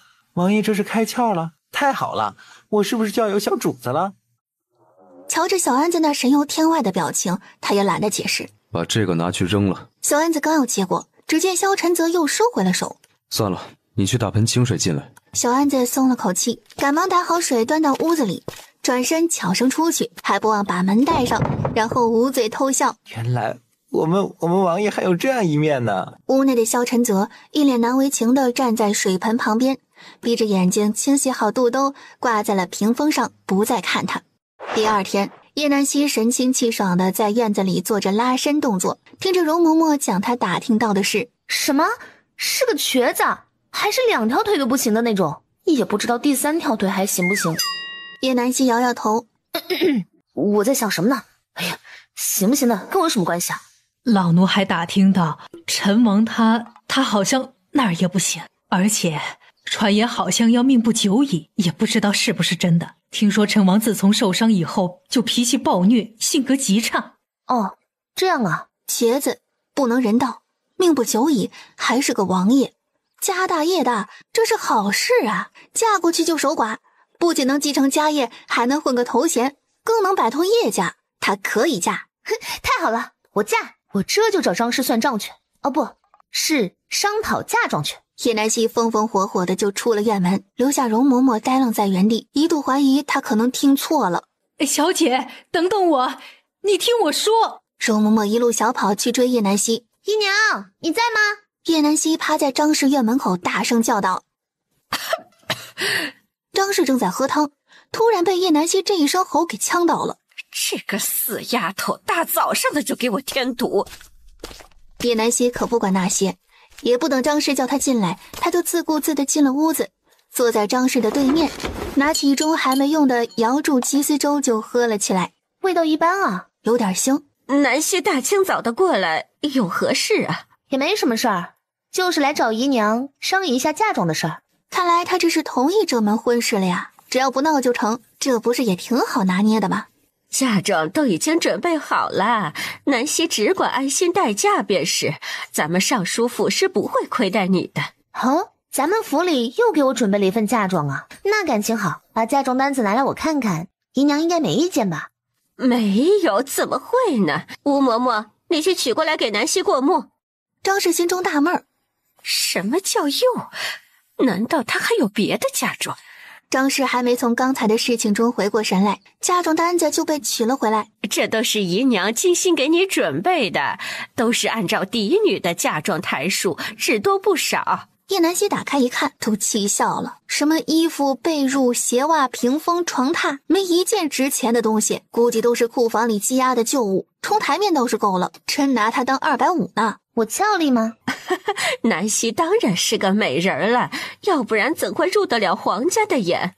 既然姨娘给我准备的嫁妆我已经看完了，那么该把我母亲留给我的嫁妆给我了吧？张氏气结，原来在这儿等着他呢。那些东西他还要留着给雨儿做嫁妆呢。南希呀，你也知道府里这些年不景气，你父亲那点俸禄根本就不够用的，所以你们就用了我母亲的嫁妆，你怎么不用你的呢？你是知道的，姨娘当年也没什么嫁妆。姨娘既然做了这尚书府的夫人，就要为府里筹谋。我娘当年管家时也没说要用嫁妆度日啊。看来姨娘你不行啊。总之，嫁妆已经给你准备好了，你也无需多言。那就让你的宝贝女儿去嫁吧，没准用不了几天就白发人送黑发人喽。张氏被叶南希的话气得眼冒金星，眼看就要晕倒，吴嬷嬷连忙把她扶起背了回去。不是吧，这也太没用了吧。叶南希看出来他是装的了，不过他不准备拆穿他，先由他折腾去。张氏离开屋子后立刻睁开了眼睛，他就是故意装晕，他要回去找雨儿商量一下对策。叶南希手里掂着包子，大摇大摆走出张氏的院子。下一站文宇阁。哼，妹妹好雅兴啊。这2只鸭子绣得不错啊。姐姐真会说笑，这是鸳鸯。哦，是吗？那可真是姐姐眼拙了。这是送给姐姐的，姐姐大婚，妹妹也没什么拿得出手的，只有这绣工还算看得过去。谁说妹妹没有能拿得出手的？我还缺个丫鬟，不如妹妹送姐姐一个吧。姐姐想从妹妹这里要走谁啊？妹妹这里的人都笨手笨脚的，怕是入不了姐姐的眼呢。其实也不是要，而是这个人本来就是我院子里的，现在我回来了，这人自然是要回来的。姐姐说的可是揽月那丫头，不过这丫头我现在可喜欢的紧，派了重要的活计给她，恐怕不能如姐姐的愿了。妹妹难道是贵人多忘事？可还记得你还欠姐姐银钱呢，毕竟白用人家东西这么多年，说出去也不好听不是？姐姐连这也要计较，岂不是小家子气？哼，我就是计较你能奈我何？姐大度那也是要分人的。你说我这嘴啊，从小就不听话，一会儿出门要是不小心说了什么不该说的话，妹妹就当没听见吧。话音未落，叶南希就要转身离去，看谁先绷不住。姐姐等一下，妹妹同你说笑呢。既然姐姐开口了，妹妹怎会不应？红袖，去把揽月那丫头带过来。叶南雨吩咐道，真是小看叶南希了，不能让她出去胡说，否则指不定怎么编排她。不过是一个丫头而已。等等，我和你一起去。这好吧。红袖见叶南雨并没有阻止的意思，便带着叶南希一起过去了。叶南希跟着红袖来到揽月做工的地方，是在后院的浆洗房。满院晾晒的衣服，还有正在浆洗的婆子，却没有看到揽月。正当他准备喊揽月名字时，一道刺耳的辱骂声响起，还伴随着东西倒地的声音。哎呀，你个贱丫头，走路不长眼睛吗？一个身穿蓝色短打包着头巾的婆子正指着一个畏畏缩缩的小丫头训话。是你自己不小心撞过来的，不关我的事。说罢就抬手向揽月打过去，只是这手却僵在了半空中。啪的一声，揽月闭着眼睛并没有躲，但发觉预想中的疼痛并没有到来。他抬眼看去，不确信的又揉了揉眼睛。小姐，是你吗？你真的回来了？揽月没有做梦吧？是我，你家小姐，我回来了。叶南希晃了晃刚打完人的手，这手劲儿是越来越大了，看看牙都给人家打掉了。你凭什么打人？哼，打你都是轻的，你应该庆幸我只是打你，而不是剁了你的手。至少这个府里我是主子，你是奴。叶南希不再理会婆子，他拉过揽月的手，走，跟我回去。这丫头太瘦了，瘦得好似一阵风就能吹倒，一看就是长期营养不良。最让他心疼的是那双手，红肿粗粒都是破口。哎，小姐，奴婢这就去收拾东西。不要了，给你买新的，咱们现在就走。不过是一些破烂衣衫，不要也罢。叶南希冷眼看着红袖，回去告诉妹妹，妹妹已经及笄，也快要嫁人了。那2只鸭子啊，就留给她自己用吧。说完，拉着揽月的手就要出门。他怕再不走，他就要去撕了叶南雨那个虚伪的小白脸。红袖回去看到张氏来了，到底是没敢转达这句话，他怕小姐把气都撒在他身上。玉儿，叶南希那臭丫头打起了那些嫁妆的主意，那些本是娘要留给你的，现在要是不拿出来，她就不嫁，可怎么办呢？叶南雨眼眸微眯，眼里闪过一丝金光，他附在张氏耳边：母亲，您这样说。张氏笑意盈盈地走出了文宇阁，一赶来时的愁容满面。这边叶南希带揽月回了听雨轩，给他找了一套衣服，让他去洗漱换上。容嬷嬷去端些饭食过来。哎，好，小姐可算把揽月这丫头给领回来了。这是夫人在世时给小姐安排的人，最是忠心。小姐终于长大了，明白了夫人的良苦用心。揽月洗漱出来，叶南希瞧着揽月的样子，一下就清秀了不少。哼，我们揽月还是个小美人呢。你先用饭，一会儿咱们出去，给你置办点衣服。小姐不用了，我穿这个就行。也不等揽月同意，不由分说拉着他就出门了。叶南希带着揽月来到离尚书府不远处的城南，这里有个集市，即使不是赶集的日子，这里也热闹非凡。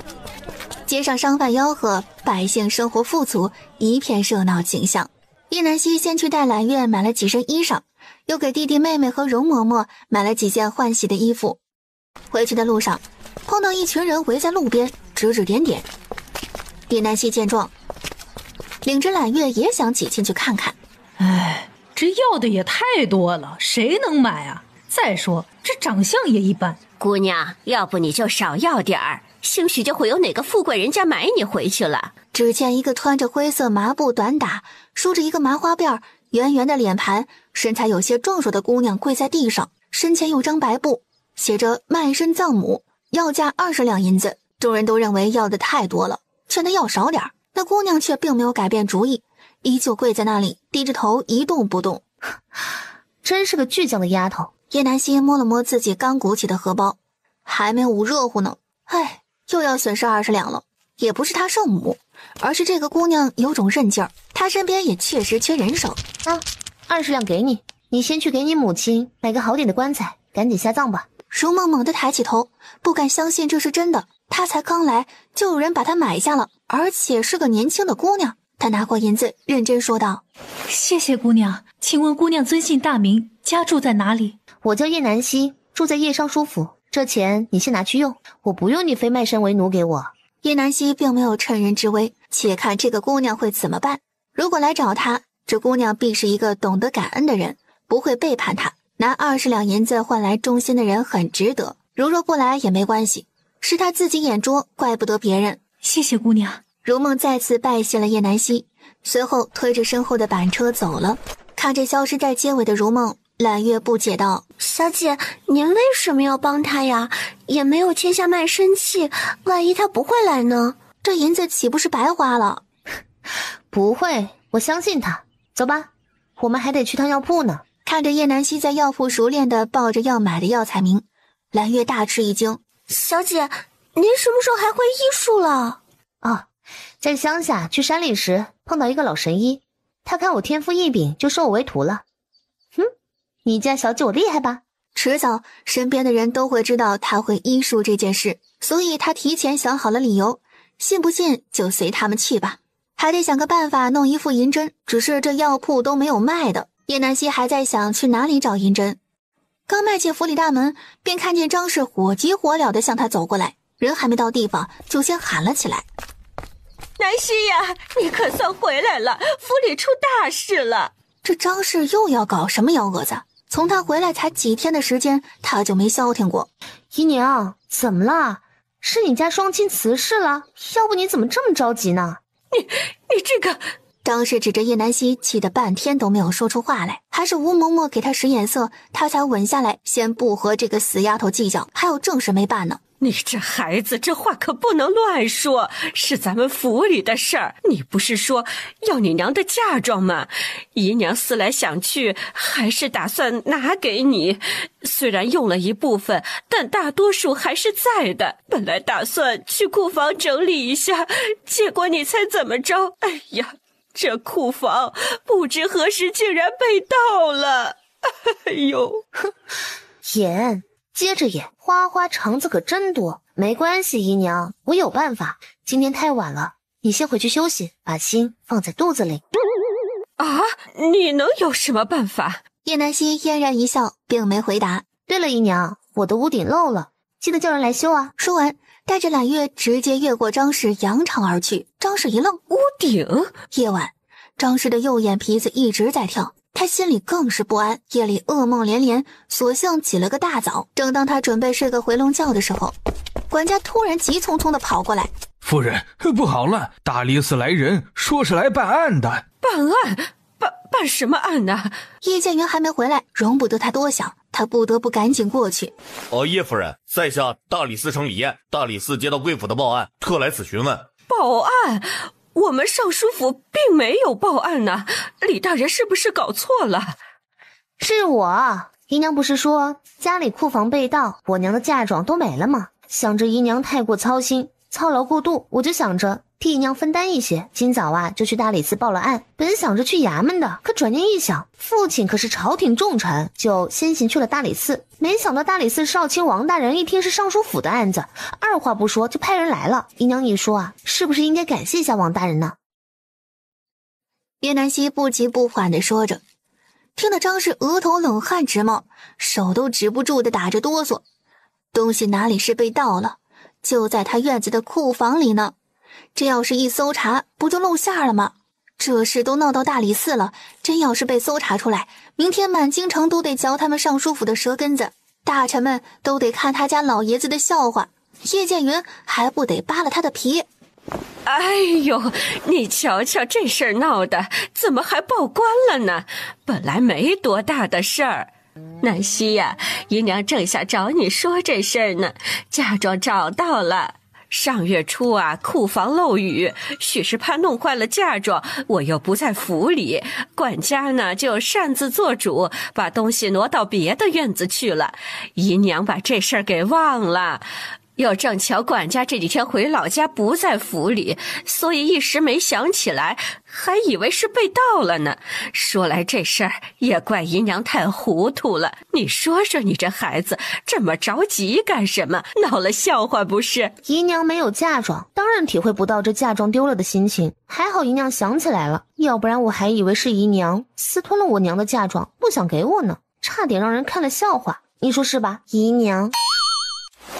是啊，姨娘怎么会做这种事呢？不会最好。我已经去官府把我娘的嫁妆单子记录在案，也省得姨娘操心。李艳在一旁瞪大了眼睛，她好像明白了，她就是被请来看一出戏的。这个叶小姐看来不一般呢，那她现在是否该撤了？还没等她说话，叶南希就开口道：李大人，实在是抱歉，害得你们白跑一趟，小女子真是深感愧疚。不过还是要谢谢您的，还好你们来了，要不然姨娘估计也不会想起嫁妆在哪。叶南希今日穿着一身雪白长裙，青石粉黛，本就姣好的面容更显得明艳动人。李艳本就是个血气方刚的小伙子，被姑娘家这么一盯，脸霎时微红起来。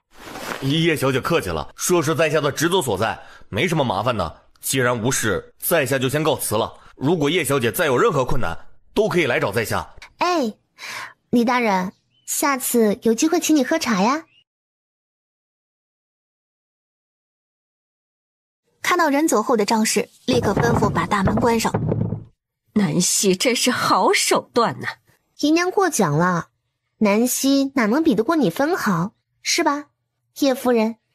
哼，姨娘是要看嫁妆去吗？正好我们一起去，走吧。叶南希上前拽着张氏就走，一点也不给他反抗的机会。正当张氏又想装晕的时候，就听叶南希悄悄趴在他耳边说道：姨娘，我听说这容易晕厥的人啊，只要拿3寸长的银针往人中上使劲那么一扎，死人都能给扎得活过来。叶南希边说边拿出一根3寸长的缝麻袋用的大麻针，在张氏眼前晃了一下，吓得张氏这一次是真想晕了，却又不敢放松警惕。他要是晕了，叶南希真能干出拿针扎他这事儿，那不得把他扎死。说话间，叶南希已经带着张氏来到他的库房门口。姨娘赶紧把门打开吧。张氏在原地踌躇不定，不打算开门。姨娘这钥匙不会弄丢了吧？对，南希你怎么知道？都怪姨娘不小心。张氏话还未说完，那2扇破门应声而开。呸！叶南希扶了扶衣袖，不带走一粒灰尘。看，这不就结了？这回啊，不用麻烦姨娘了。容嬷嬷，把我娘的嫁妆单子拿过来，过来对照一下，看看有没有缺的。正好姨娘在这儿，少东西的话可以问问姨娘。是，小姐。说完，容嬷嬷就开始一件一件的对照。张氏在一旁急得像是热锅上的蚂蚁，这可如何是好？那可是缺了不少东西啊！他给吴嬷嬷使了个眼色，吴嬷嬷立刻明白，转身就去找叶南雨。叶南希正在架子跟前溜达，看见了张氏的小动作也没理会，来2个他就对付1双。突然，他在一旁架子上看见一个黑色手掌大小的盒子，出于好奇心作祟，他打开看了一眼，见里面是一个黑色的布袋子。解开袋子口的抽绳是个类似于裹着银针的布卷，摊开一看，果真是银针，而且品质极好，是一副难得的上好银针，真是瞌睡来了送枕头，这回不用愁了。容嬷嬷，这副银针也是我娘用的吗？夫人因年幼时身体一直不好，在夫人10岁那年，国公爷带着夫人去了玄衣谷，玄衣谷谷主是国公爷的旧相识，夫人便留在玄衣谷养病，一住就是4年，直到15岁才回来嫁人，而也是那年有了小姐你。所以这副银针真是我娘用的。我娘她会医术，可在我印象中从未见过娘亲她用银针治病啊。确实没见夫人用过，老奴也不知道夫人她到底会不会用。夫人自那里回来后就郁郁寡欢，每天做的最多的一件事就是对着这副银针发呆，没过多久就和叶尚书成亲了。从那以后就没再见过这副银针。叶南希抚摸着那套银针，心里总觉得事情没那么简单，他怎么觉得这里面有点不为人知的往事呢？容嬷嬷，你看好了吗？可有缺了什么？哦，看好了，小姐，这里面可是缺了不少东西呢，至少有3成东西不见了。哦，姨娘，给我个解释吧，要不然还得麻烦人家李大人再跑一趟。南希呀，你看我之前也和你说了。打住！我不想听你在那边瞎话，我只要我的嫁妆。再有几天婚期就到了，我想姨娘也不想出什么差错吧，我也不想为难姨娘。既然姨娘拿不出那些嫁妆，那就把它们折成银子给我吧，省得被人说我不近人情。叶南希，你别太得意，你别忘了你娘还在。那又如何？既然话都说到这个份上了，我就敞开天窗说亮话了。你们已经用这个理由把我从乡下逼回来替嫁，我也答应了你们。是你们做的太绝，非要扣下我娘的嫁妆。你以为我还会再受你的威胁吗？想必我娘在天之灵也不会愿意看到我如此受委屈，大不了就鱼死网破，反正光脚的不怕穿鞋的。张氏看着这个把柄对叶南希已经不起作用了，一时想不到太好的办法。叶南雨见状并没有慌张无措，反而拉着张氏小声道：母亲，你就先把东西还给他。叶南雨知道母亲想把这些嫁妆都留给自己，他又何尝不是这么想的。可奈何叶南希太难缠了，只能先用缓兵之计稳住他。不料张氏却是犯起了难，在那儿犹犹豫豫半天才开口：不是母亲不想给，而是那些东西我都给了你舅舅，让他拿去打点了。叶南希看出他们的神色不对，估计这东西是还不回来了。姨娘想好怎么应付我了吗？如果没想好，不如我给姨娘出个主意如何？什么主意啊？容嬷嬷，你把缺的物件列个清单出来，然后估算一下价值。哦，对了，别忘了那些个古董类现在可是升值了，可不能按以前的价钱估算。老奴省的必定好好估算一番。夫人当年那些嫁妆她最是清楚了，那都是老夫人带着她一起置办的。张氏看着叶南雨，示意他怎么办。姨娘，容嬷嬷已经算好了，一共是68888两，看在姨娘你的面子上，再给你抹个零头。叶南希一脸你看我多大方的样子。容嬷嬷，给姨娘去掉8两。不用了，你留着吧。还是姨娘大方啊，所以是现银还是银票啊？去把银票拿来。吴嬷嬷瞟了一眼叶南希，能让张氏吃瘪的可不多。不一会儿的功夫，银票取来了。叶南希打开一看，才2万两，当时就不干了。哼，姨娘在和我说笑嘛，当我不识数啊？南希呀，姨娘就这么多银子了，一时间也筹不到那么多呀。不如你再宽限几日，等你嫁过去，有没有命活还不知道呢。银子你就别想了。那就1月为期，姨娘签字按手印吧。随即从怀里拿出一张纸，在上面填上数额，一把拍在张氏面前。张氏看着面前的欠条一脸懵，原来这个臭丫头早就设了个套让她往里钻呢，这欠条都准备好了。看着张氏一脸懊恼的神色，他就想笑。他早就猜到张氏不会乖乖拿银子，这欠条就是为他量身打造的。叶南雨看着张氏那张难看的脸，不得不小声安慰道：母亲就不妨先签了，左右叶南希也没机会找你要银子。若是不签，他闹得满城皆知，父亲肯定不会放过你的。他不能让这桩婚事再出意外了，必须稳住叶南希。叶南希知道他们打的什么主意，不过他不怕，既然他敢嫁，他就有退路。但是临走之前，必须要让张氏出血。叶南希拿着张氏签好的欠条，大摇大摆地路过张氏身边。姨娘别忘了把这库房门修理一下。张氏这回是真的气晕了。叶南希刚回到天宇轩，就听门房来报，说有一个姑娘来找叶南希，描述了一下长相。揽月高兴地说道：小姐，是那个姑娘，她果真来了。你去把她领进来吧。看来她看人的眼光还不错。看着眼前略有些魁梧的姑娘，依旧是昨天的那身打扮。你叫什么名字啊？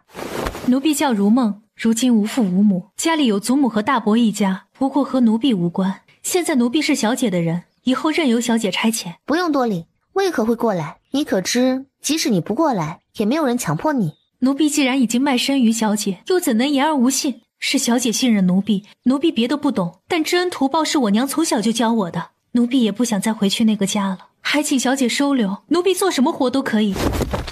说完，又是对着叶南希行了一礼，递上自己的卖身契。既然你选择跟着我，我也不会苛责你们。卖身契我先收着，1年后就会还给你，而你到时是去是留自己决定。你每个月在我这里也会有工钱，只要不背叛我，好好做事，我不会苛待你的。如梦一听叶南希这么说，更觉得自己来这里是对的。小姐人真的很好，她以后一定会为小姐马首是瞻。你以后就和蓝月住在一起，跟在我身边，有任何事都可以提前和我说。话音刚落，便听到大门口一阵吹吹打打的声音响起。小姐，是陈王府过来送聘礼了，不过来的是陈王府的管家和一个公公，东西放下就走了。蓝月出去看了一圈，回来说道：不过看张姨娘的样子，好像并不开心。打开聘礼箱子后，反而脸更绿了。估计不是什么好东西。这陈王府非常不待见这门婚事啊。看来他要小心了，这陈王没准真像传言那样暴虐成狂。看着叶南希一脸悠哉的躺在软榻上晃着2只脚，小姐，你怎么都不着急啊？你嫁过去之后可怎么办呢？这聘礼可是能体现男方对您的态度的呢，这明显是不待见啊！真是皇帝不急太监急，快去给你家小姐拿饭去，再不去啊，我就要饿死了。车到山前必有路，想那么多也没用，不如好好享受当下，做点准备的好。夜晚，宁静的小院里只有一间屋子，灯火通明。叶南希正在捣鼓他的草药，准备应对这传说中的陈王。而陈王府院内此刻正传出一阵爆笑。笑死我了，月明，我跟你说啊，你是没看到那叶夫人的脸色有多臭。我特意挑出咱们王府库房的陈年老货和一些王爷打算扔掉的破烂。你这样不好吧？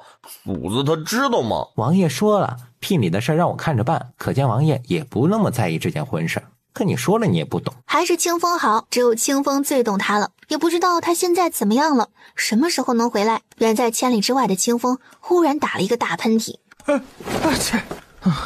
主子真是太残忍了，都要大婚了也不让我回去。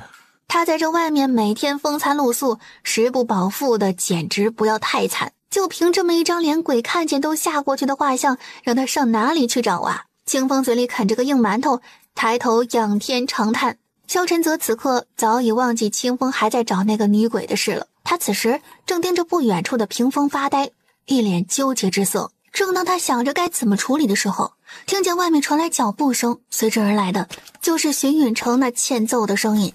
小泽泽，我回来了，你有没有想我啊？萧晨泽一听见这个声音，立马就要把那个肚兜收起来，奈何身子不方便，现在他只能休养在床，无奈叹息。想让徐允成走是不可能了，现在他只能祈祷徐允成看不见吧。徐允成刚推开门进来，第一眼并没有去看萧晨泽，而是径直走到桌子跟前，倒了一杯茶，一口灌进嘴里。爽！小泽泽，你知不知道为了赶你大婚，这一路快马加鞭的，可把我累惨了。说完，还没等萧晨泽出声，便转头向他望去，在他转过头的瞬间，又把头转了回来。等等，那是什么？你别过去！苍白的语言终究是无力的，萧晨泽只能伸手捂脸，他好想死一死。还真是我想的那样啊！没想到小泽泽你还有这种嗜好呢，口味挺重啊。萧晨泽耳根红的滴血，伸手拉起被子蒙住头，他需要静静。小姐，小姐该起了，时辰马上就要到了。好，揽月，我再睡一会儿。可揽月依旧不依不饶，硬是把他从床上拖起来要去沐浴。等一下，沐浴就算了吧，昨天晚上已经洗过了，再洗就秃噜皮了。反正也不会洞房，能省一步是一步。处在旁边的如梦看见这状况，犹豫片刻，上前打横抱起叶南希。叶南希只觉一阵旋转，身体腾空，睁开眼睛看见是如梦，是一瞬间惊醒一半。姑娘好臂力啊！以前在家的时候就经常跟父亲上山打猎，都扛习惯了。叶南希只简单的描了描眉毛，在眼角处描绘了一串兰花，拉长眼尾，有点仿现代的芳菲状，只是色彩没有那么饱和。轻点朱唇，一款明艳大气又不失气场的妆容就打造好了。这是小姐吗？这是仙女吧？这就看呆了。等你出嫁那天，也给你画一个比这还好看的妆，迷死新郎官。哎呀，小姐，如梦也一样。等你们遇到心仪的男子，一定要和我说，我给你们把关，送你们出嫁。揽月赶忙去取一旁的凤冠，再待下去，小姐不知道又要说什么了，真是羞死人了。先等等，还有一件事情没办呢。走，跟我出去一趟。他带着揽月和如梦直奔院子门口。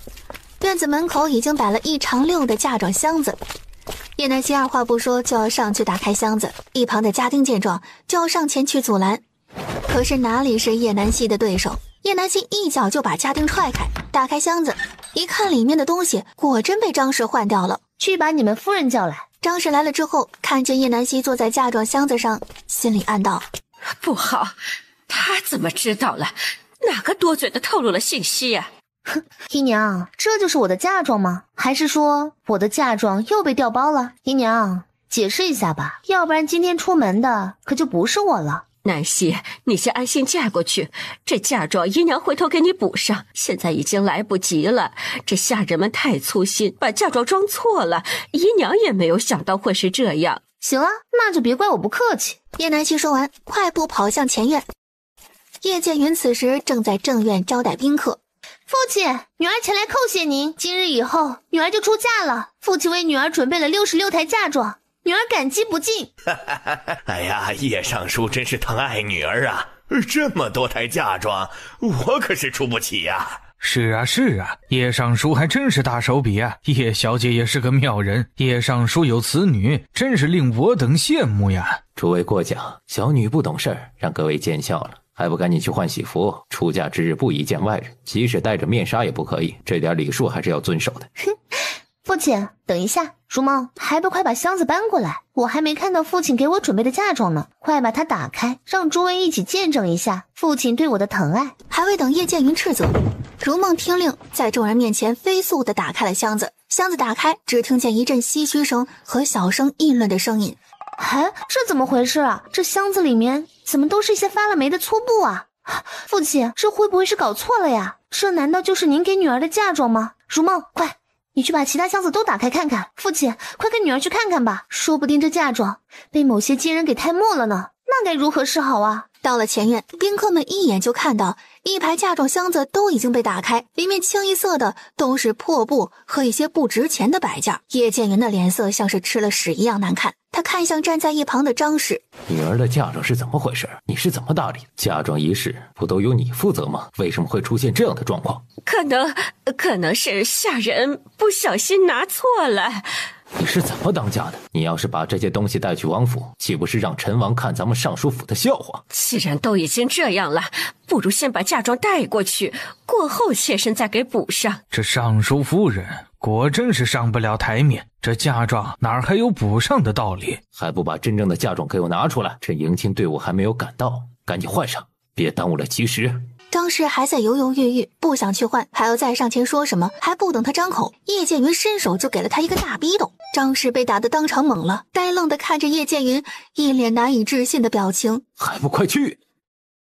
他这张老脸已经被这个蠢妇给丢尽了。这个老匹夫竟然敢打我，真是给他脸了。不过张氏只敢在心里默默地想，不敢说出来，无奈只能转身去准备嫁妆。叶南希见事情差不多了，上前状似无辜地对叶剑云说道：父亲，不要责怪母亲了，想来母亲也不是故意的，既然嫁妆的事情解决了，女儿这就进去换嫁衣，以免耽误了吉时。去吧，好生准备。被摆了一道的叶剑云冷着脸带着几个要好的同僚回了大堂。叶南希才不管叶剑云是否生气，他吩咐如梦去看着张氏，以免他再动手脚。叶南希站在镜子前，果然人靠衣裳马靠鞍，这镜中的古装美人甚得他心呐。哥哥，你快进来，你快看看姐姐。听到叶慕清喊他，叶慕岭一脸别扭地走了进来。哥哥，你快看姐姐，她实在是太美了，你快看呀。叶慕岭抬头飞快地看了一眼叶南希，只是一眼就被惊到了，确实很美。姐姐，你什么时候会回来看我们呀？我很快就会回来的，你们安心在府里等我，过段时间姐姐就会把你们接过去，和我一起生活。他那个便宜爹是不会管这两个孩子的死活的，张氏也不会善待他们，而他们只会成为张氏捏住他的把柄。他要想个法子把弟弟妹妹接出府生活。外面吹吹打打的声音打断了屋内的温馨，鞭炮声噼里啪啦的响着。迎亲的队伍来了，揽月见状，急忙把盖头盖在叶南希的头上。哎呦喂，我的大小姐可快些吧，这迎亲的队伍都已经到门口了，您快些准备上轿吧。叶南希也不再犹豫，扶着揽月的手就要迈出门槛。这时只见叶慕林挡在门口处，背对着叶南希微微蹲下身子。叶南希看出来弟弟这是想背他入花轿。弟弟这是想要姐姐爬着出门吗？让大家看笑话，小样，等你长大了再背姐姐。你们扶着姐姐出去吧。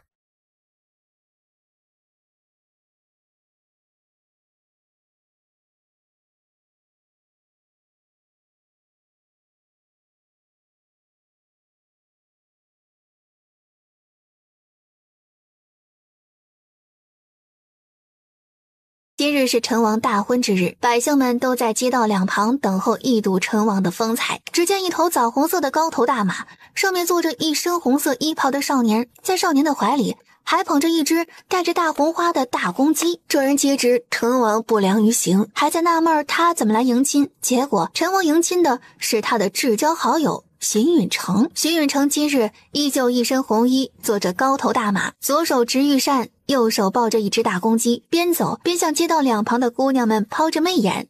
这一路，这个人可是出尽风头，不知道的还以为成亲的是他。这边荀允成刚到叶府门口的时候，就见叶南希由弟弟妹妹扶着向喜轿走来。荀允成怀抱公鸡，缓缓走到叶南希身前站定。叶南希盖着厚重的红盖头，看不清外面的光景，隐约感觉到前面来人了。接着看到一双黑色的皂靴，这应该不是陈王吧？他不是瘸子吗？还没能等他想明白，红绸便递到了他的手边。见叶南希迟迟没有动，新娘子快点接红绸，上花轿了。叶南希这会儿没有迟疑，刚要伸手接过，就见弟弟的手握住他的衣角，小声说道：姐姐是个鸡。弟弟啊，多说几个字不会要你命的。他真的会谢。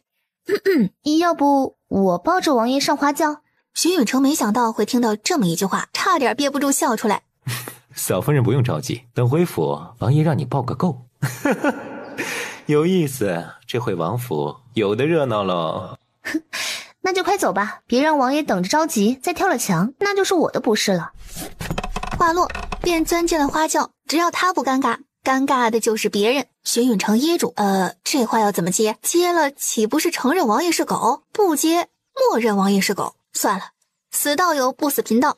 他闭嘴，突然觉得这个女人有点不好对付呢，心里不禁有些幸灾乐祸。小侄子要遭殃了。陈王府，此时的陈王府并没有成亲该有的一片喜气洋洋，除了门口的大红绸，可谓是门可罗雀。萧晨则坐在床头，听着小安子的抱怨：王爷，您看看这些个大臣，个个都是墙头草。你以前风光无量的时候，哪一个不是来巴结着来王府里走动啊？萧晨则眼神晦暗不明，沉默不语。那些个蛀虫来不来，他并不在意。左右他现在废人一个，有人巴结才是不正常的。就在叶南希被晃悠的迷迷糊糊，差点睡着的时候，轿子稳稳地停了下来。只听一阵咯咯咯，大公鸡使劲挥舞着翅膀向轿子门口飞去。还没等众人反应过来，便见荀允成向喜婆使了个眼色。哎呦，新郎官踢轿门了，新娘子快下来吧。叶南希也没犹豫，只见一身着红色喜服的新娘子拎着一只大公鸡的脖子迈出了轿子。众人惊讶的嘴巴都能塞下一颗鸡蛋了，这画面感真是令人永生难忘。月明在后面慢慢伸手摸了摸自己的脖子，这个王妃貌似有点狠。荀允成抬起握成拳的右手放在唇边，状似不经意的咳了咳，抬头望着天空，简直没眼看，似乎又办砸了。人狠话不多的叶南希拎着公鸡，由揽月扶着进了王府，看着脚底下的大火盆，整个一大无语。这是澡盆吧？没错，这就是小安子特意安排的，故意为难叶南希的。看你怎么办？谁让你带着目的嫁进来的？就这，忽的就把手里的大公鸡扔向火盆。不好了，王爷成烤鸡了！众人皆惊，小安子更是气得跳脚。你家王爷才是烤鸡呢，还愣着干嘛？还不赶紧救王爷！随着一阵手忙脚乱、鸡飞狗跳过后，终究是逮住了那只烤鸡。瞧着眼前这只黑黢撩光的大公鸡，对，你说的没错，就是我家的。后知后觉的小安子暗自打了一下自己的嘴巴，这张破嘴，又睨了叶南希一眼。没事，后边还有呢。哼！叶南希顺利地跨过面前的小火盆，这回倒是没为难他，估计是怕他们王爷真成了烤鸡。随着脚落地踩上瓦片，叶南希才知道原来在这儿等着他呢。只见他不慌不忙地继续走过去，他每走一步便带着瓦片碎裂的声音响起。一旁的小安子不可置信地瞪大眼睛，又揉了揉双眼，确定自己没看错，那可是他特意安排的瓦片，极其坚固，可不似寻常瓦片那般易碎。他自己试了好几次，双脚又蹦又踩也没碎。看叶南希那般轻松的模样，他严重怀疑瓦片是被人调包了。他又趁人不注意，偷偷摸摸上前，使出全身力气，在剩下的瓦片上踩了上去。哎呦喂，咱家的脚！可算是走完了流程，就剩最后一步拜堂了。喜婆又把那只快烤熟的大公鸡抱了过来。哼，确定要和这个烤鸡拜堂，我是无所谓啊，就不知王爷会不会介意自己被一只烤熟的大公鸡代替？这不仅看着不好看，说出去更不好听啊。被一只没了毛的鸡代替，是个男人估计都不能忍。哦，对了，他还真有可能不是个男人。萧晨泽就在喜堂后坐着。这个牙尖嘴利的女人，既然她这么想本王出去，那本王就去会一会她。王爷，要不奴才再去给您找一只鸡来？萧晨泽斜睨了小安子一眼，小安子只好悻悻地闭上了嘴，吩咐侍从抬着萧晨泽特制的座椅前往喜堂。叶南希瞥见前方落下一个木质台椅，想来这椅子上的人就是陈王了。只不过这个时代没有轮椅嘛，那也太不方便了。只见喜堂之上，一坐一立的一对新人各怀心事，极其敷衍地完成了拜堂。叶南希被送进新房，连忙把盖头掀到头顶，可憋死他了。小姐不能掀盖头，要等王爷来掀才行，要不然不吉利的。我的好月儿，那你去门口把风，让你家小姐我透透气。揽月见劝不动，只好去门口给叶南希把风，总算把揽月支走了。叶南希坐在床沿上，两脚一蹬就把鞋子踢掉了，坐在床上把花生红枣桂圆吃了个干净，总算够着点底。前院的萧晨泽没有像其他新郎官一样红光满面的敬酒，前来参加婚宴的官员也是寥寥无几，纷纷放下贺礼，便推脱有事先行一步，只剩下萧晨泽身边的部下。哎呀，王爷，您如今不宜饮酒，您就不用管我们这些大老粗了，赶紧去洞房看个新娘子吧。一会儿啊，我们还要去闹洞房呢，是吧？其他人也附和道：对对，还没看见王妃的真容呢。萧晨泽也不推辞，让人抬他去了房间。若不是父皇派了礼官记录皇子成婚事宜，实则就是监督他，他才不会去洞房，不过是走个过场罢了。去又何妨？没成想婚事进行得如此顺利。门外的揽月焦急地在廊下踱步，也不知道王爷何时会来。他不经意间发现前面有2个侍从抬着个人正朝这边走来。来了，肯定是王爷来了。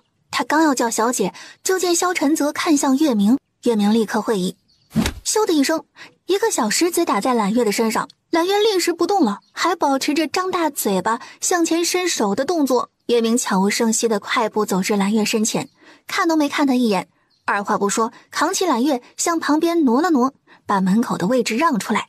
揽月急得直眨眼睛，涨红了脸。这个登徒子竟然大庭广众之下就抱他，还不让他提醒小姐。萧晨泽看见揽月并没有在屋内侍奉，而是在门口把风，他想到这个女人肯定在搞鬼，他倒要看看她在里面干什么。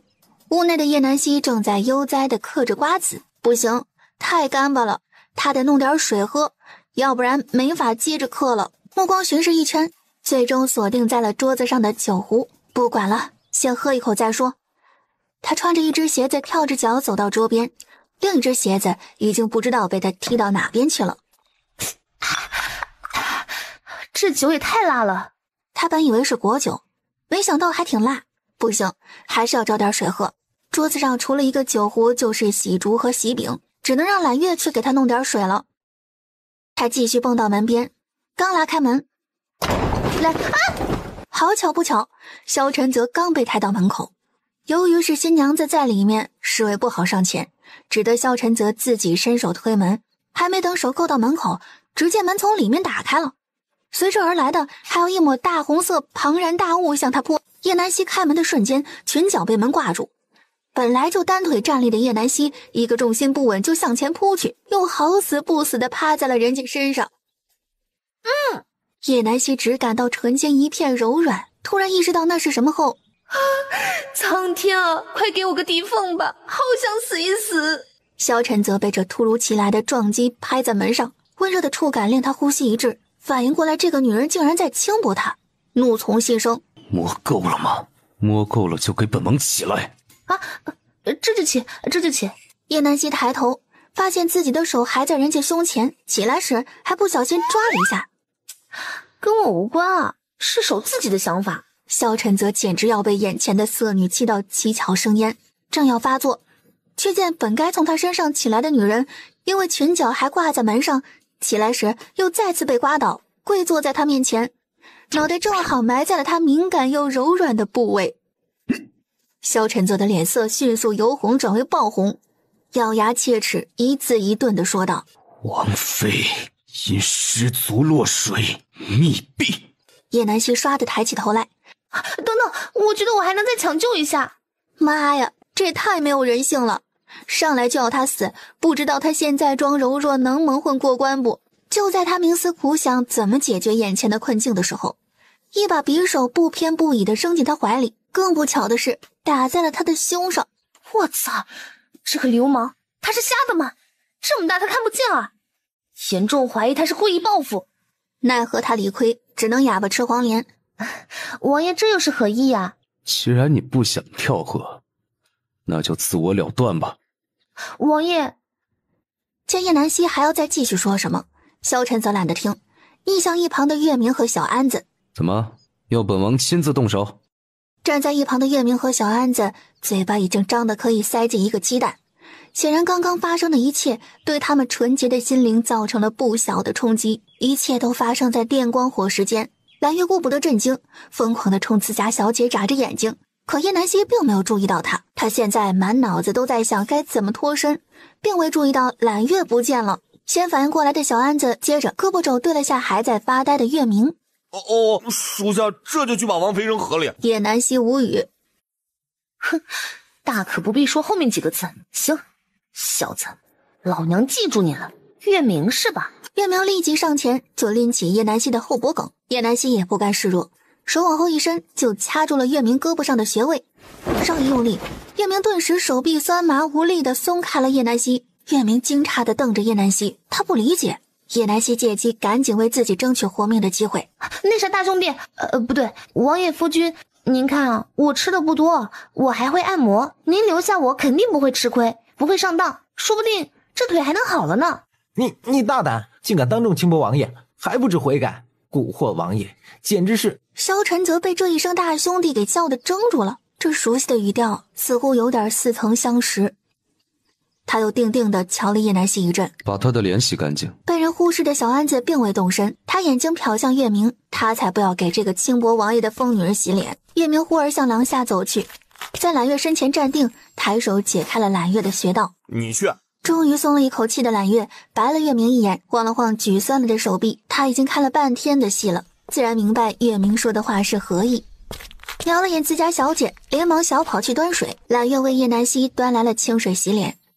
这时叶南希才发现他一直忽略了什么，原来是揽月有些唏嘘的眨了眨眼，也不知道这个王爷又抽什么风，好端端的为啥要让他洗脸，白下了这么好看的妆。直到揽月把水盆放到他面前，这什么鬼？他终于意识到那个鬼就是他自己。啊西吧，我竟然顶着这张大花脸在这逼逼赖赖这么久，难怪人家让我洗脸。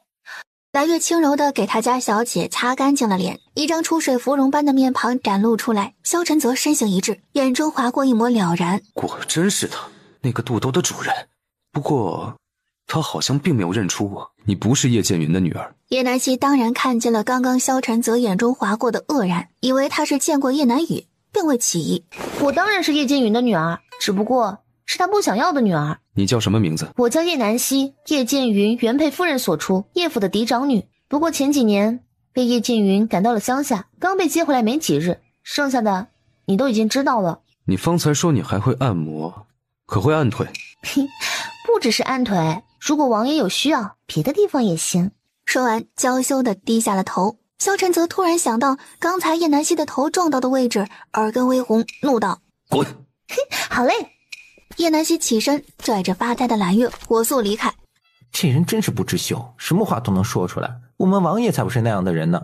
聒噪，管好自己的嘴，不想要的话就割掉。他现在确实不想动他了，一是他曾经救过自己一回，二是他也想弄清楚皇后和叶剑云葫芦里卖的什么药。小安子连忙捂住自己的嘴，他要。这一夜王府里分外宁静，说好的闹洞房的人也都被荀远成喝趴下抬回了家。叶南希没心没肺地躺在床上摆大字呼呼大睡，起了那么大的早，早就困得不行了。萧晨则一夜无眠，左右他新房已经去过了，也可交差，礼官怎么写就与他无关了。翌日一早，天刚蒙蒙亮，小姐快点起来，王爷已经来催了，一会儿你要和王爷一同进宫的。啊，你刚刚说什么？进宫？我还要进宫？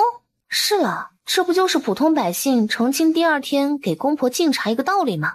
哼，简单。是，小姐，您快些起来，奴婢给您梳妆。叶南希懵懂的起床洗漱，任由揽月折腾。将洗漱完，还没等用膳，就见院子里进来一个嬷嬷打扮的妇人，身后跟着一排丫鬟，手里捧着托盘。见过王妃娘娘，这是您今日进宫穿的衣裳，老奴负责给您梳妆。呵呵，稍等啊，我还没用膳呢。李嬷嬷似是没听到一般，吩咐边上的丫鬟，还不快给王妃更衣，误了进宫的时辰，自卸你们的皮。得，叶南希看出来了，这就是说给他听的。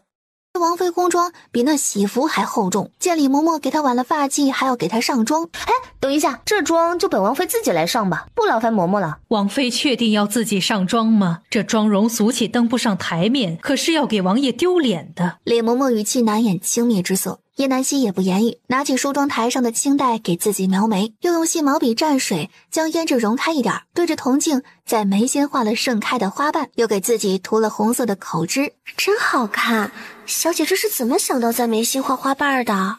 李嬷嬷眼底闪过一丝惊讶，没想到这个王妃还真有2把刷子。晨光熹微，清晨的风夹着茉莉花香弥漫在空气中，远处一抹红色的身影袅袅婷婷向着门口走来，肩若削成，腰如约素，仿若画中仙子踏入尘世。所谓一眼万年，就是如此了吧？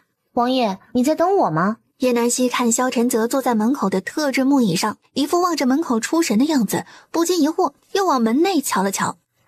也没人啊，他看什么呢？回过神的萧晨泽不禁懊恼，他什么样的美人没见过？真是在军中太久没见过母的了。对，就是这样。真够磨蹭的。叶南希一愣，他磨蹭？他可是为了赶时间，连早膳还没用呢。行，他忍。萧晨泽见半晌侍卫都没抬他上马车，扭头看了过去，好家伙，这一个两个的，包括小安子，都看那个女人呆住了，真是气死他了，眼睛都不想要了。属下知错。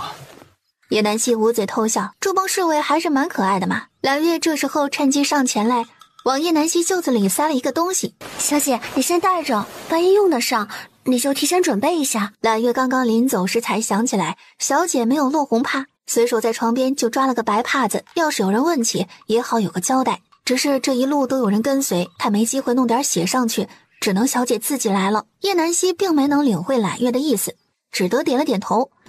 马车上，萧晨泽坐在一侧的软座上，靠着车壁闭目养神。叶南希小心翼翼地坐在萧晨泽的对面，生怕一个不注意又惹了这位不高兴。这动不动就要杀人的祸，他惹不起还躲不起吗？就在叶南希打算养精蓄锐睡个回笼好觉时，肚子却不识时务地唱起了空城计。真的不怪他，他也控制不了啊。萧晨泽听到声音，睁开眼，看到的就是叶南希一副不关我事的表情，那幽怨的眼神特别像他去年在战场上捡到的那条小狗饿肚子时的样子。他抬了抬下巴，朝叶南希示意桌子底下的暗格，他试探性的把手伸过去。叶南希拿下食盒的盖子，有鲜花饼和他最爱吃的红豆酥。叶南希也不客气，拿起红豆酥就大口吃了起来。萧晨泽看着叶南希大口吃东西的样子，脑瓜子就嗡嗡的。他绝对不是看他饿肚子可怜，就是因为他肚子就要吵到他了。对，就是这样。叶南希又吃了一块鲜花饼，这才作罢。王爷用早膳了吗？要不要也吃点啊？萧晨泽盯着叶南希手里那块可怜兮兮的糕点，面露不悦。都吃光了才想起问他，他也好意思说得出口。见萧晨泽不说话，还拿眼神叨他，叶南希嘴一张，最后一块糕点也被他消灭了。不吃拉倒，他自己吃，这还是他从牙缝下省下来的呢。萧晨泽都被他气笑了，索性闭上眼睛，不理这个蠢女人，他怕被传染。叶南希费力咽下最后一口糕点，有点噎，拿起茶壶倒了一杯茶水，猛地灌了一口。正当他要把茶杯放回去时，马车突然颠簸一下，叶南希一个不稳便栽向萧晨泽。萧晨泽心里怕得不行，不会又来吧？他慌忙中抬起手臂阻挡，却不想叶南希的头直接向他身下撞去。拉扯间，叶南希头上戴着的步摇尖端直接划过他的手臂。萧晨泽看着叶南希撞的方向，还好挡住了，不然又要遭殃了。他是对那里情有独钟吗？待车子平稳，叶南希匆忙抬头，脸上表情一言难尽。瞥见萧晨泽手臂被划出一道血印。王爷，我不是故意的。真是见鬼，连那车都欺负他，让他好好活着就这么难吗？看着萧晨泽冒着血珠的手臂，他慌乱间从袖子里摸出一个帕子，快速地按住萧晨泽的伤口，给他包扎了起来。王爷，这2日伤口别沾水，伤口不大，很快就好了。看了一眼，确实是手帕，而不是别的什么东西，就放心地让他包扎了。萧晨泽并没有给叶南希什么好脸色，临近宫门，记住，什么话该说，什么话不该说，自己心里要有数。你的命掌握在自己手里。明白。不就是演戏吗？叶南希熟。王爷是想演恩爱，还是被踹啊？萧晨泽给了他一个自行体会的眼神，随即吩咐让人抬他下车。哼，多说一句会升天吗？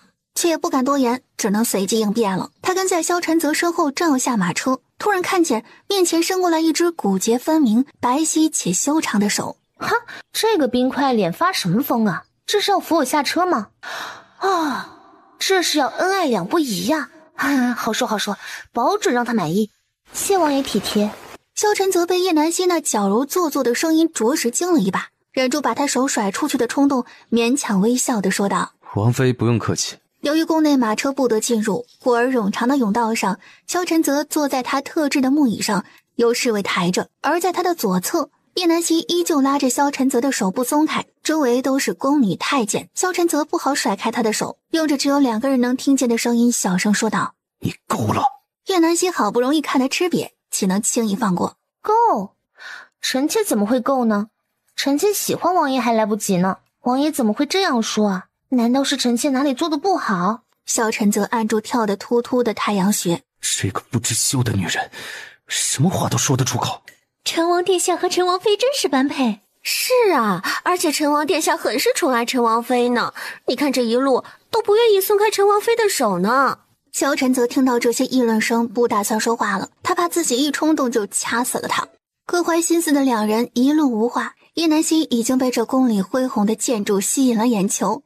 萧晨泽看叶南希那一脸土包子进城的感觉，突然很想撇开这人装作不认识，即使在乡下住了几年，也不至于进了皇宫口水都要流出来了。到了御花园附近，2人不得不分开。爱妃先去皇后宫里请安，本王去御书房拜见父皇。那王爷一会儿会来接臣妾吗？萧晨泽无语。会，爱妃乖一些。叶南希哪能不懂他的意思，他就是故意恶心他的。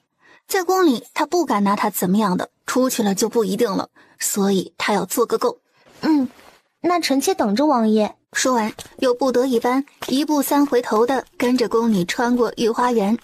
萧晨则抬手捂住眼睛，连忙吩咐侍卫快点走，他不想看见他，他眼睛疼。看着萧晨则火速离开的背影，叶南希心里偷笑，小样，恶心不死你。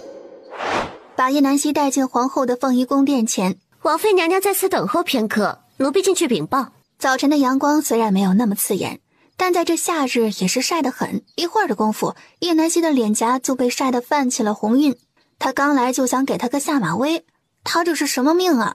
是个人就想捏他一把。就在叶南希想叫个宫女问一问的时候，只见一个身穿华丽宫女服饰的20多岁的女子缓缓走到他身前。奴婢桑桃参见王妃娘娘，请王妃娘娘跟随奴婢过来吧。劳烦桑桃姑姑了。不愧是皇帝的大老婆，这待遇就是不一样。这一草一木一砖一瓦，无一不透着奢华二字。待走进屋内，叶南希差点没吓一跳，这怎么还一屋子人呢？粗略数了一下，大概11、12人，这应该就是皇帝的小老婆们。哎呦，这陈王妃新婚第一次进宫，就让皇后娘娘好等，真是好大的架子呢。不像妾身们可是老早就来了呢。儿媳见过母后，母后万福金安。李皇后今日一袭百鸟纹叶地宫装，优雅地拿起茶盏，用茶盖轻轻撇着，又慢悠悠地呷了一口。还未等她叫叶南希起身，就见叶南希自顾自地直起了身。桑桃忙给李皇后顺气，陈王妃怎的自己先起身啊？皇后娘娘还没让你起呢。那是我误会了，原来母后不想让我起来啊。那我再蹲回去。谁说皇后娘娘不想让你起来了？陈王妃起来吧，无需多礼。是。叶南希起身，就看向李皇后下手有个椅子空着，于是就坐了上去。她可不想站着跟他们撕，凭什么他们坐着她站着？梅妃眼神轻蔑地看着叶南希，还真是乡野粗妇，一点规矩都不懂。皇后娘娘有叫你坐下吗？那我站起来。母后就这么不待见儿媳吗？儿媳听闻母后最是平易近人，端方大度，怎的到了这位嘴里就变成了斤斤计较的人啊？叶南希扭头看向梅妃，你和母后有仇吗？胡说八道，皇后娘娘妾身绝无此意。那我到底是坐着还是站着呀？陈王妃落座吧。梅妃，你也太不稳重了，多大个人了，还和小辈计较。是，妾身知错。宜嫔见梅妃被敲打，又看叶南希坐在那儿，一副事不关己的模样。陈王妃可是记性不好，梅妃姐姐问了你话，你到现在还没答呢，也不知是不是故意的。你哪位？一旁的妃嫔皆忍不住拿着手帕捂嘴偷笑。这个陈王妃可真是个妙人，初来乍到就把皇后的这两个狗腿子皆气得不轻。你，宜嫔等了半晌也没人出来给她解围，只能看向皇后。王妃娘娘，那位是宜嫔娘娘。哦，是宜嫔啊。一个嫔妃都敢挑她这一品亲王妃的毛病，这个王妃当的亏，才上任第一天就得打怪。不行，回去她得找萧晨泽要工钱。宜嫔面色铁青，就挑不出错来。她是嫔妃没错，这么多年也没晋升过，再纠缠下去自己肯定又要落了下风。她又扭头用求救的目光看向皇后，李皇后却当作没看见，不再搭理她。可叶南希却不想就这么算了。儿媳恳请母后为儿媳做主，儿媳虽长在乡野，但也知道尊卑礼数。再怎么说，儿媳也是上了皇家御蝶的一品亲王妃，岂是一个区区嫔位之人就可以教训的？是儿媳在乡下消息闭塞，不知道这规矩，早就改了。不论怎样，儿媳也是叶尚书府名正言顺的嫡女，是皇上亲赐的陈王妃，这是改变不了的事实。难道梅妃和宜嫔是在质疑皇上的圣旨吗？妾身不敢质疑皇上。质疑皇上。梅妃和宜嫔脸上血色尽失，齐齐跪地对着李皇后叩首。说得好。一个爽朗利落的声音传了过来。只见一位30左右的美妇，衣着清爽却又处处透着精致，面容温润，一双眼睛颇有灵气，看起来就像20岁的姑娘。妹妹来迟了，还望姐姐莫怪。你就是泽儿的王妃，好样的，本宫看好你。叶南希满脸的问号，这又是哪位？看来位分应该仅次于皇后，不过对她并无敌意，反而有些欢喜。来，孩子，快坐。本宫是泽儿的母妃，泽儿自记事起便养在本宫这里了。姚贵妃真是越看叶南希越觉得喜欢，这样貌配泽儿简直绰绰有余，还不畏权势，能言善辩。看着自来熟一般介绍自己的姚贵妃，叶南希顿时心生好感，很是喜欢姚贵妃这直来直去的性子。南希见过母妃。好好，这是母妃最喜欢的白玉镯，送给你做见面礼。这个白玉镯冬暖夏凉，价值远超其镯子本身。多谢母妃割爱，大不了日后再还给萧晨泽罢了。也不知姐姐送了南希什么见面礼，不妨拿出来也让妹妹们开开眼呢。李皇后看到姚贵妃自从来了以后，那不把她放在眼里的态度，就气不打一处来。谁人不知这姚贵妃多年来恩宠不断，倘若不是皇帝偏心这个贱人，还允她协管后宫，她一定会让这个贱人好看。有姚贵妃这个珠玉在前，李皇后自是不能被她比下去，徒遭他人耻笑。她对桑桃轻抬下巴，桑桃自然是明白李皇后的意思，不出一会儿便拿回一个雕花讴歌，光是木盒便是价值不菲，用的都是上好的金丝楠木。盒子打开，是2只紫色的水晶耳坠，耀眼夺目，看得底下一众妃嫔惊叹不已。叶南希却毫无震惊之色，因为这东西在现代是少见多怪的存在，并不稀奇。但不得不承认，这做工还是很精致夺目。这时，早已候在一旁多时的宫女端着放着茶盏的托盘走到叶南希跟前。叶南希在宫女朝他走来的间隙，抬手扶了扶头上的步摇，随后接过茶盏，借着长袖得到的遮掩，用手轻轻蹭了一下杯口，缓步走到皇后身前，屈膝道：“母后请用茶。”李皇后微眯了眯双眼，这个野丫头可不像她想的那么简单，看来要好生敲打一番才行。她接过茶盏，象征性的饮了一口。起来吧。姐姐出手如此大方，真是令妹妹好生羡慕呢。不过话说回来，这两个不知礼数、胡言乱语的人又该如何处置呢？陈王妃初次进宫就被如此刁难，姐姐不得护着儿媳，严惩这出言不敬之人，否则传到陛下耳朵里了，岂不是要治臣妾一个治下不严之罪？毕竟妹妹也身负协理后宫之责。李皇后心里暗骂姚贵妃这个狐狸精，除了她，没人会去皇帝跟前嚼舌根子。哦，姚儿这是要治谁的罪呀？一道醇厚的声音响起，随之而来的就是太监尖细的嗓音：“皇上驾到，臣王驾到。”李皇后一惊，随后带领众嫔妃恭迎圣驾。臣妾参见皇上。都快起来吧，今日难得一聚，没那么多规矩。紧接着，昭元帝快步走到姚贵妃身前，看了眼依旧跪在地上未起身的梅妃和仪嫔。姚儿同朕说说，究竟怎么回事？萧晨则视线飘向叶南希，只见他呆立在原地，看见他投过来的目光，耸了耸肩，一脸不关他事的表情。萧晨则才不会相信他会那么老实，准和他脱不了关系。皇上其实也没什么，要不就让梅妃和仪嫔妹妹说说吧，所不过是嫔妃之间的小事。昭元帝又把视线转到梅妃和仪嫔身上，梅妃和仪嫔顿时没了在叶南希面前的嚣张气焰，哭丧着脸，支支吾吾半天也没说一个字。你说。桑桃不敢隐瞒，把大致经过说了一遍。虽桑桃言辞之间并未提及皇后分毫，但昭元帝也不是傻的，他抬眸瞥了皇后一眼，心里有了大致的猜测。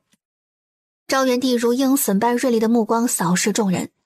朕亲自的婚事，谁可有异议？臣妾不敢。我看你们敢得很呐。皇后认为此事该如何处理？梅妃和仪嫔见状都暗自松了一口气。李皇后见昭元帝把事情推给她，攥紧了手里的帕子，硬挤出一丝笑意。陈王妃认为该如何惩治？全凭母后做主。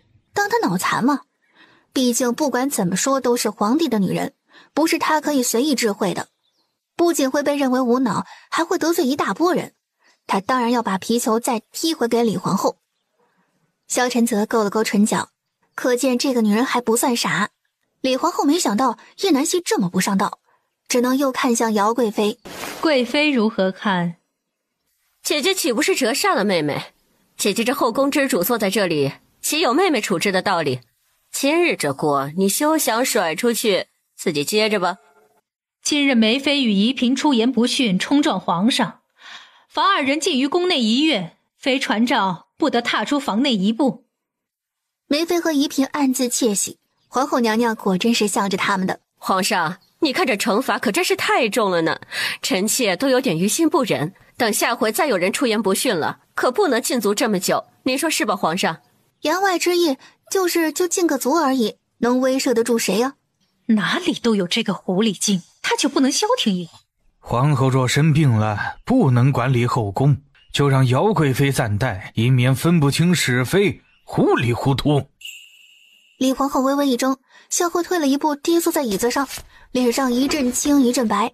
是臣妾处理不周，来人，将梅妃和仪嫔押入佛堂，掌嘴30，抄写宫规百遍，禁足佛堂3月，仪嫔未降一级。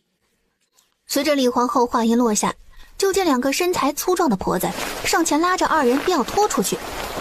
梅妃和仪嫔不可置信地瞪着李皇后，尤其是仪嫔，她好不容易才升到的嫔位就这么没了，她不甘心，明明是皇后授意她这么做的，到头来自己却折了进去。皇后娘娘，您不能这么对我，是您……李皇后一个眼神过去，拉着仪嫔的婆子立刻捂住了仪嫔的嘴，将她拉了出去。屋内嫔妃们看着这一幕都深感唏嘘，心有余悸。幸亏今日自己没有派皇后的马屁和陈王妃对上，要不然现在被拉走的可能就是自己了。以后看见陈王妃得绕着走。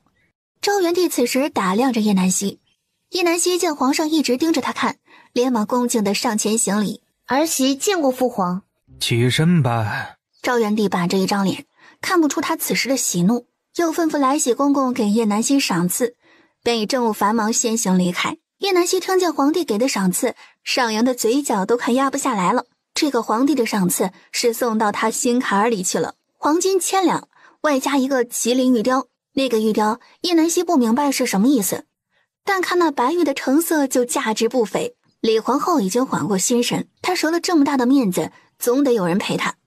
既然陈王妃已经见过皇上，那接下来也该把东西拿出来了。叶南希不明所以地望向皇后，见叶南希好似真不懂的样子，陈王妃该不会不知道寻常人家成婚第2天要交给婆母什么吧？皇家亦是如此，此事就只能本宫多费心一二了。叶南希恍然大悟，难不成是那个？这个他是真没有啊！该死，他怎么就忘了这茬了？他看向萧晨泽，这货一脸淡定的样子，显然早知道会有这么一出。既然他都不怕丢脸，叶南希更不怕了。萧晨泽就是故意的，他本就不在意名声如何，倒是想看看叶南希会如何处理这件事。目前看来，这个女人倒是不像皇后的狗腿子，只是不知道是不是在她面前做戏。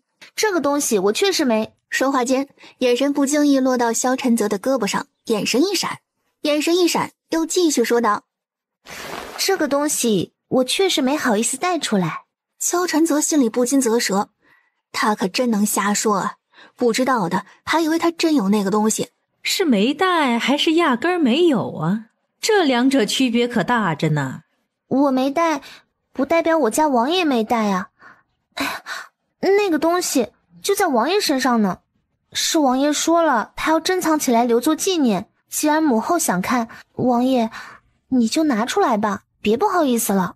萧晨泽无语，今日算是见识到了这个女人颠倒黑白的能力了。见萧晨泽脸色黑青，怒视着叶南希：“那陈王就拿出来吧。”萧晨泽拿什么拿？要他变戏法吗？叶南希则不慌不忙地走到萧晨泽跟前：“王爷，你要是不好意思，那就由臣妾代劳吧。”说着，便抬起萧晨泽的右手，迅速地伸到他衣袖里，解开在他手臂上的绢帕。哼，既然你不仁，就别怪我不义了。叶南希秉着死道友不死贫道的念头，毅然决然地把绢帕拿出来，当着众人的面抖了一抖，巧笑嫣然地对李皇后说道：“母后请过目吧。”竟然真的在陈王身上，我还以为是陈王妃瞎说的呢，看来是我目光短浅了。这陈王可真是宠爱陈王妃呢。他家揽月小宝贝可真是太贴心了，原来早上塞他袖子里的就是原帕呀，这不就是巧他爹遇到巧他娘，巧上加巧吗？既然陈王和陈王妃已经圆房，那就争取早日怀上皇孙，为皇家开枝散叶。是，那就借母后吉言。他偷偷扯了扯萧晨泽的衣袖，小声地朝他说道：“可以走了吧？”既无事，儿臣先行告退。李皇后自是没有理由再留陈王。叶南希跟在萧晨泽身后，出了李皇后的凤仪宫。刚走到宫门口，便再次听到姚贵妃那清爽的声音：“南希，等一下。”边说边快步走向叶南希：“走到母妃的宫里用午膳。泽儿许久不曾陪过本宫用膳了，今日你们都不许推辞啊！毕竟这是泽儿娶妻后第一次带王妃回宫。本就打算去母妃宫中坐坐的。本宫就知道泽儿最乖了，泽儿不用害羞。母妃才知道，原来泽儿这么会疼媳妇儿啊，还知道把媳妇儿的东西珍藏起来。方才他分明看得清楚两人之间在拉扯，那原帕准是南希搞鬼弄出来的。本还在一旁看萧晨泽吃瘪的叶南希，见话题突然引到自己的头上，额间不禁划下3条黑线。母妃，快看，有灰机！姚贵妃闻言猛地抬头，除了大太阳什么都没看到。灰机在哪儿呢？叶南希趁着众人抬头看天空的功夫，赶紧拍了拍抬着萧晨泽的2个小太监：“快走！”自己也紧跟其后离开了这个尴尬的地方。察觉自己被戏弄的姚贵妃并没有生气：“真是害羞了。不过这性子不错，像他。你胆子倒是大得很啊，竟然敢戏弄母妃，难道就不怕母妃降罪于你啊？哼，你们两个把王爷抬回姚贵妃身边，就说王爷想念他母妃的紧。你这个蠢女人，刚才的事我还没找她算账呢，她倒是得寸进尺了。我什么我啊？王爷是不是觉得本王妃太迷人了？本王妃也是这么认为，真不愧是一家人，眼光出奇的一致。哼，气死你！萧晨则无语凝噎，他就没见过这么厚颜无耻的女人。哎呦，小夫妻俩在说什么呢？这么热闹，不妨说给母妃也听听。姚贵妃此时跟了上来，看着两人一个黑脸一个白脸，不禁觉得好笑。没什么，王爷啊，他在夸母妃今日过分温婉美丽呢。就你嘴甜，会哄母妃开心，分明是想转移话题。这个鬼精灵的丫头。两人一路欢声笑语的走回姚贵妃的瑶华宫，全然不在意两人身后的萧晨泽此时的脸有多黑。正当两人坐在湖心亭小憩时，突然有宫人慌张的跑到姚贵妃面前。贵妃娘娘，不好了！莫要慌张，快点说到底怎么了？是不是瑞儿她？近日七皇子殿下去尉迟将军府途中不慎发病，一直没有缓解，如今已经被送回宫，娘娘快去看看吧。什么？瑞儿随身携带的药呢？怎么不给她服用啊？今日瑞儿是去他的外祖府上，因为前日父亲说二哥在外游历遇到一个医术高超的游医，便带回府中，打算给瑞儿诊治一番，没想到竟然在过去的途中发病了。用了！七皇子一发病，小园子第一时间就给殿下用了药，可是这次的药并没有起作用，七皇子殿下还是那样。是否传了御医？有传，小园子公公不仅吩咐传了御医，也派人去了尉迟将军府通传。叶南希也跟在姚贵妃身后，这个时候他暂时也不能离开，而这个宫人口中的七皇子殿下应该就是姚母妃的儿子。众人一路疾驰到康安宫，康安宫内外都渲染着紧张的气氛，而御医也一路小跑将将赶到。见过贵妃娘娘，快跟本宫进去瞧瞧七皇子如何了，瑞儿她怎么样了？为何会突然发病？回贵妃娘娘，七殿下的情况不是很好，这种状态已经持续好一会儿了，奴才也不知道是为什么，殿下他突然就发病了。这时王太医颤颤巍巍地跪下，面带难色对姚贵妃说道：贵妃娘娘，你要做好心理准备啊，七殿下他情况不是很乐观，恐怕什么？本宫不想听你们的废话，本宫要你们一定要把瑞儿救回来。贵妃娘娘开恩，微臣定会竭尽全力，只是他不敢说，七皇子这一关估计是很难挺过去了，他和张太医也没有办法了。不，瑞儿她不会有事的，一定是你们医术不行，本宫要找皇上。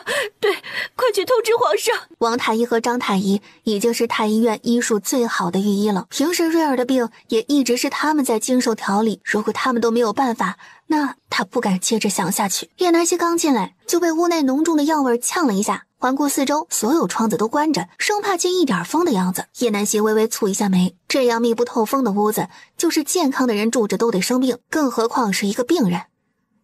他看了一眼床上的少年，白衣如雪，单薄的身影好似风一吹就能倒似的。看着萧林睿面容有些青紫，又出现刺激性的咳嗽，身体无力，手臂下垂，呼吸急促，不好，这是气胸严重引起的呼吸和循环障碍，再不救治就会引起休克，严重的甚至会导致死亡。叶南希一把抓住张太医还在下针的手，不能再下针了，这时候针灸毫无用处，甚至可能还会害了病患。请问贵人为何要阻止老夫下针呢？要是耽误了救治，你可担当得起？南希这是何意？为何不让张太医继续施针呢？叶南希不打算和他们说这些病理，因为说了他们也不懂。母妃可以相信我吗？我来救治七皇子，如果再耽搁下去，恐怕就真的无力回天了。张太医听后怒道：笑话，你一个小丫头也敢口出狂言，就连老夫都无法保证一定能救得回来，真是黄口小儿不知深浅。本宫……姚贵妃此时犹豫了，她不敢赌。母妃，我在乡下跟一个世外高人学过医术，也见过七皇子这种病症，至少70%的把握能救治过来。其实气胸对他来说很简单，之所以只说70%，也是为自己留有余地，因为古代医疗水平有限，达不到卫生标准，一切意外都有可能发生。说完，转头吩咐立在门口的工人赶忙准备热水烈酒。工人听见，看向姚贵妃，只见姚贵妃并没有出言阻止，就立刻去准备了。随后，叶南希在众人惊讶的目光中，从张太医的药箱拿出一根空心的银针管。他不顾众人目光，伸手就扒下了萧林睿本就松垮的里衣。小园子伸手拦住了他：“你干什么？不能再脱了！”叶南希没有理会他，转身在工人端来的热水盆里净手，又把银针管用热水烫，又用火烤了一下。这种情况下，消毒只能做到这个地步了。要是有碘伏就好了。他现在无比怀念前世的实验室。叶南希又叫工人把烈酒端来，用干净的棉布蘸取擦拭萧林睿的肋骨处。张太医和王太医对视一眼，就在张太医想出声时，王太医赶忙拉住张太医的袖子：“元首，您就别去了。七皇子的情况不容乐观，正好有人接手，即使出了问题，也轮不到咱们承担。再说贵妃娘娘都没有阻拦，不如就让她逞能嘛。”王太医的想法，张太医并不认同。他虽看不上叶南希，但七皇子出了意外，他们也难逃其责。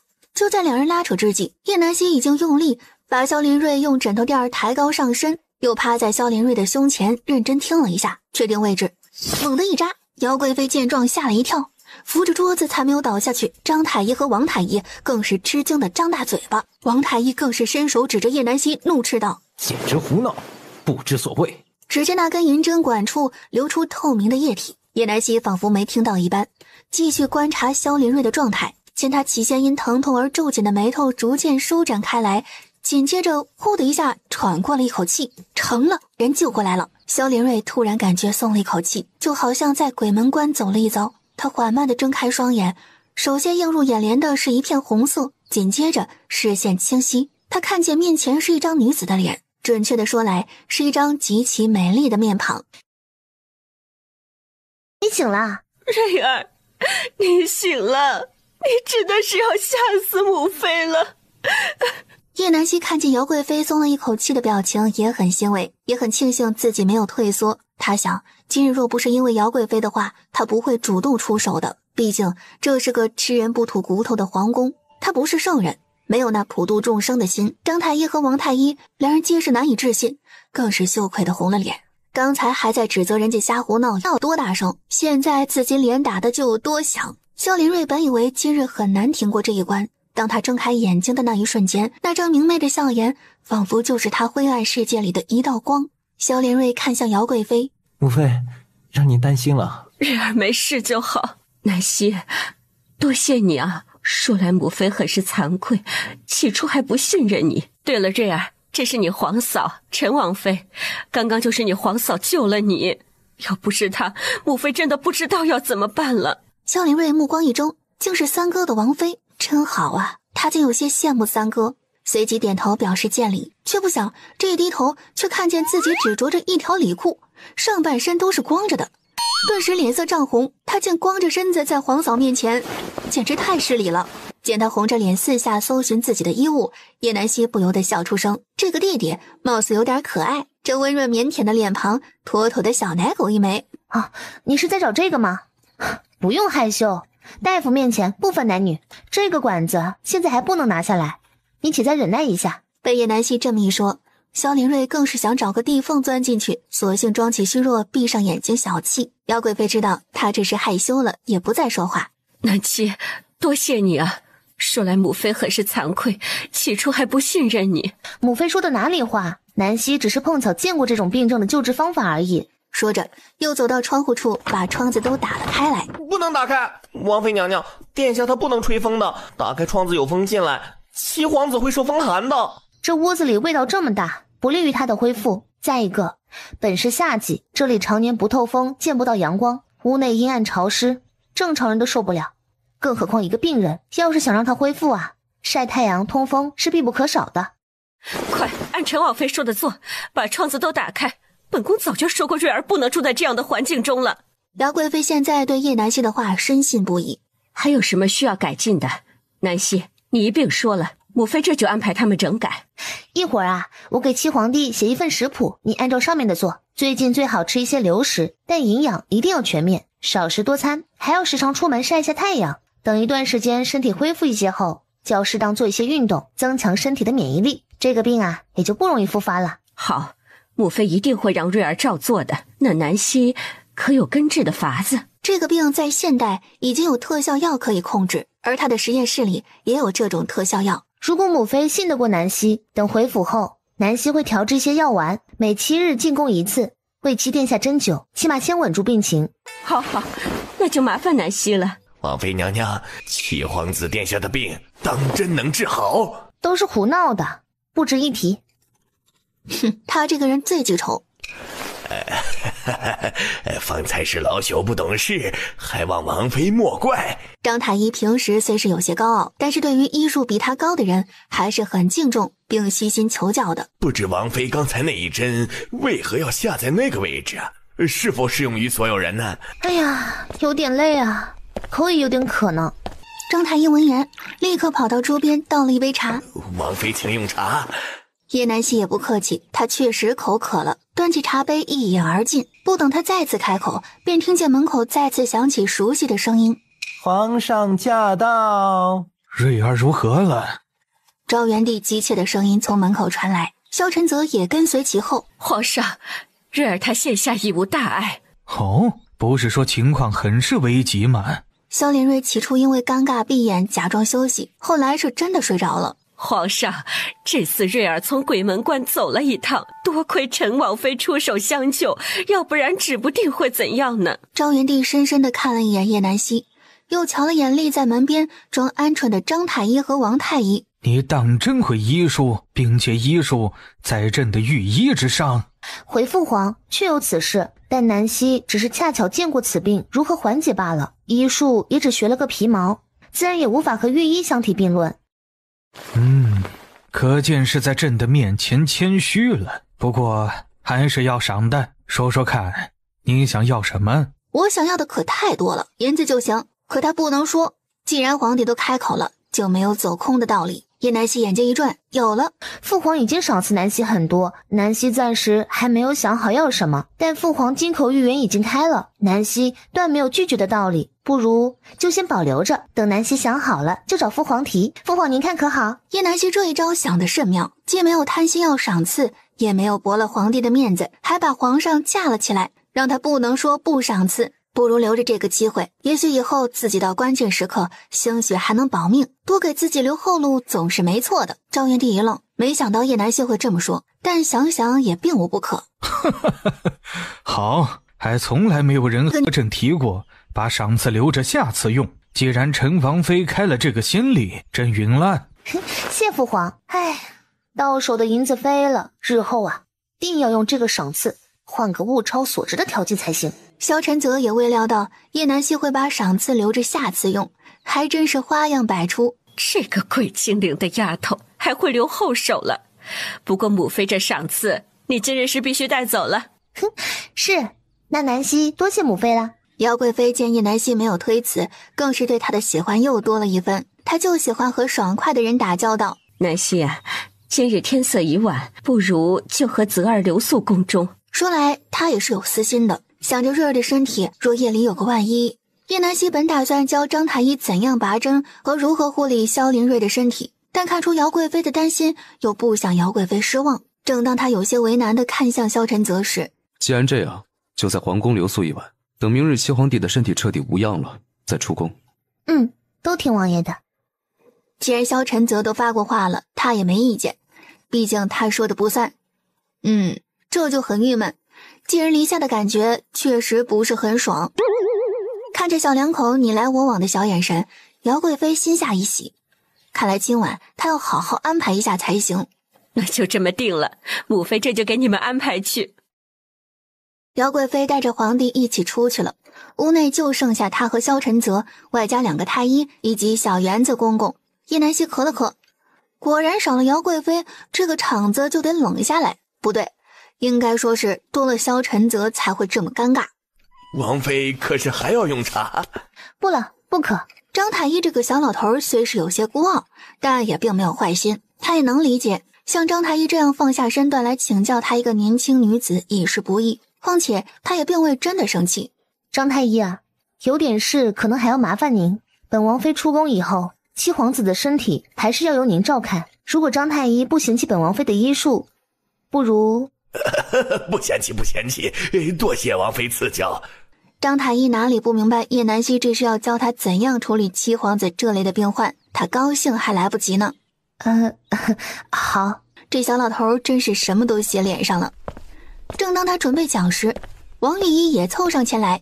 本王妃可不记得有说过要交给除了张太医以外的人。王太医顿时语塞，带着求救的目光看向张太医，祈祷张太医能为他说句话。就是你凑什么热闹啊？你可以回去了。他都还没开始学习呢，可不能叫王太医给搅黄了。谁让他说风凉话，还把人家给得罪透了，自己也帮不了他。王太医未料张太医非但没有替他说话，反而还对他下了逐客令，只能脸色难看的离开了康安宫。撵走了艾世京，张太医便马不停蹄的向叶南希追问怎样护理七皇子的身体。见张太医虚心求教的模样，又给他讲了方才施救的方法，叫胸腔穿刺，只能适用于紧急的情况下，包括位置的拿捏。叶南希在讲病理时，脸上的表情不自觉的认真，专业的术语尽量转换成通俗易懂的大白话，方便张太医能听得懂。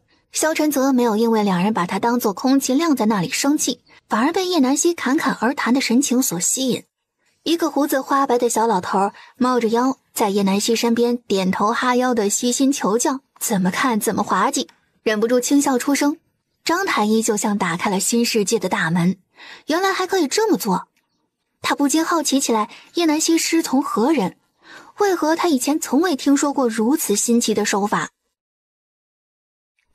冒昧问下王妃娘娘，不知王妃娘娘是从何人呢？同样好奇并期待的还有萧晨泽，他也想知道叶南希口中的师傅到底是何许人也。是挺冒昧的。萧晨泽显然没料到叶南希是这样一个回答，不愧是他。王妃娘娘真是性情中人，是老夫唐突了，还望王妃莫怪。也不是不能说，师傅他姓谭，别人都叫他老谭。他突然很想念老坛酸菜面，怎么回事？谭老，陈王妃可说的是谭同一老前辈，果然是名师出高徒啊。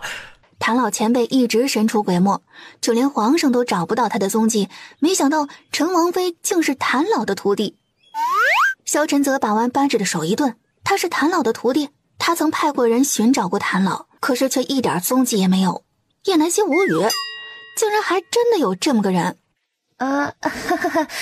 对，怎么师傅他老人家这么人尽皆知吗？我了个去，还真有人叫老谭啊！而且目前看来还挺有名的样子。不会我刚抱马甲就被人识破吧？要不要这么衰啊？早知道叫康师傅好了，失策了。萧晨泽被叶南希那纠结的神色和恨不得拍大腿的模样弄得一愣。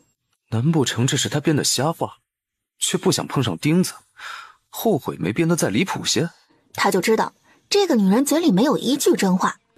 王妃不知道，谭老可是传说中生死人肉白骨的神医，而且又是无忧谷的谷主。相传这无忧谷在岐山阳石崖下，却无人找得到谷口，只有有缘人方能进入，也无人知晓谭老的长相。几年前谭老外出游历，到现在也未归谷，只有他的大徒弟在谷中坐镇。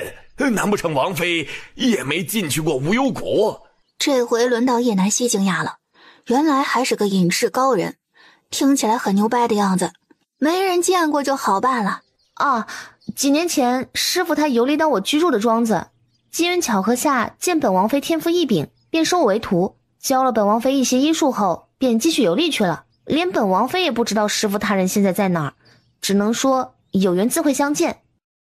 谭老可是轻易不收徒弟的，能入谭老的眼，属实难得呀。他好羡慕，怎么办？他也想当谭老的徒弟，实在不行就……师傅，请走徒儿一拜。不能做谭老的徒弟，那就做他的徒孙。总之，也算一只脚迈进了谭老的门，总比没有的好。不知张太医这些个想法的叶南希正在喝茶，说了那么多口干舌燥的，却不想听到这突如其来的一句话。一口茶水尽数喷在了张太医的脸上，被喷了一脸口水的张太医抹了一把脸。王妃娘娘意下如何？老夫绝对不用师傅操心。不行，你太老了。张太医备受打击，也是怪自己太老。既然嫌弃他老，那他还有孙子呢。他孙子年轻啊，等有机会一定把孙子带到王妃面前，想着又有动力了。既然王妃娘娘不愿意，老夫就不强求了。叶南希看着张太医的样子，有些于心不忍。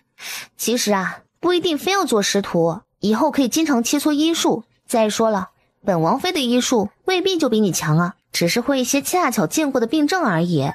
叶南希确实没有谦虚，他主攻并不是中医，不过外科方面确实精通，不是他吹。要是实验室在手，他可以横着走。张太医见叶南希并没有因为是神医的徒弟而自傲，对叶南希也是更为恭敬。萧晨则在一旁观察叶南希良久，发现他说话虽是不着调，但在医术方面起码看起来像是那么回事，并没有糊弄。今日也是他把七弟救过来的，这么看来还是有可取之处的。凤仪宫自从林和那个贱人死后，皇帝就把萧晨泽送到尉迟瑶的膝下教养，又给尉迟瑶提了位分，表面看似不在意萧晨泽，让他随舅父参军，现在想来实则是一直在给他铺路。看来皇帝是知晓当年的那件事了。哼，就算知道又如何？如今萧晨泽就是废物一个，算不上威胁。不过我也不会叫他好过，谁也别想挡了圣儿的路。去将陈王妃请来，就说本宫这个母后想找他单独叙叙话。桑桃听令，前去瑶华宫传陈王妃，却不想扑了个空。兜兜转转找到叶南希时，已经是到了要用晚膳的时间。见叶南希不情不愿地跟着桑桃出去，姚贵妃一脸担心，不知皇后又要怎么为难叶南希，也不知道南希能否应付得过来。母妃不必担心，她不会有事的。母妃看南希是个好孩子，你不必有如此重的戒心。日久见人心，你试着和她好好相处，母妃相信南希她不会让母妃失望的。是吗？但愿她不会辜负母妃的期望。叶南希一路慢吞吞地跟在桑桃身后，任桑桃怎么催促，他就是我行我素。走那么快干嘛？又不是上赶着找虐，就让他抓心挠肝的等着去吧，反正着急的也不是他。李皇后果然不出桑桃所料，已经摔碎一只茶碗。去给本宫出去看看，桑桃怎么还未把人带回来？其中一宫人连滚带爬的出去找人，刚到门口就见桑桃姑姑。桑桃姑娘，您可回来了，皇后娘娘已经着急了。说完又看了眼桑桃后面的叶南希，压低声音说道：您小心些，皇后娘娘心情不好。话落，又急忙跑回去给皇后回话：把陈王妃给本宫带进来。母后不用着急，南希这不是就来了吗？李皇后给了桑桃一个眼神，桑桃立即会意，把其他宫人都带了出去，就留下二人在殿内大眼瞪小眼。皇后娘娘有什么事吩咐臣女啊？难道叶剑云已经和他说了让他到陈王府做奸细的事？既然你已经知道了，为何还要一而再再而三的与本宫作对？就不怕本宫治你的罪？叶南希面对李皇后的威胁并不害怕，她是陈王妃已经是板上钉钉的事实，无过错，就算皇后也不敢拿她怎样。皇后娘娘想让我做什么，不妨直说，我考虑考虑。李皇后气结，伸手从袖子里掏出一个白色的瓷瓶，放到桌子上。把这个东西放在陈王每日的膳食里。这是什么？你不用知道那是什么，你只要按本宫说的做便是。李皇后不打算告诉叶南希那是什么，因为棋子不需要知道太多。叶南希嘴角勾起了一抹冷笑，不说他也知道，不就是慢性毒药吗？还真拿他当二傻子了。他得心有多大，敢给萧晨泽下药，那不是自寻死路吗？当然，做成这件事后，你也会得到应有的报酬。叶南希心里不禁翻了个白眼。这件事做成之后，他的下场可想而知，难逃一个死字。不过不做不代表他不能狠敲一笔李皇后。东西我收下了，但是这事成之后自会给你，难不成本宫还会差了你？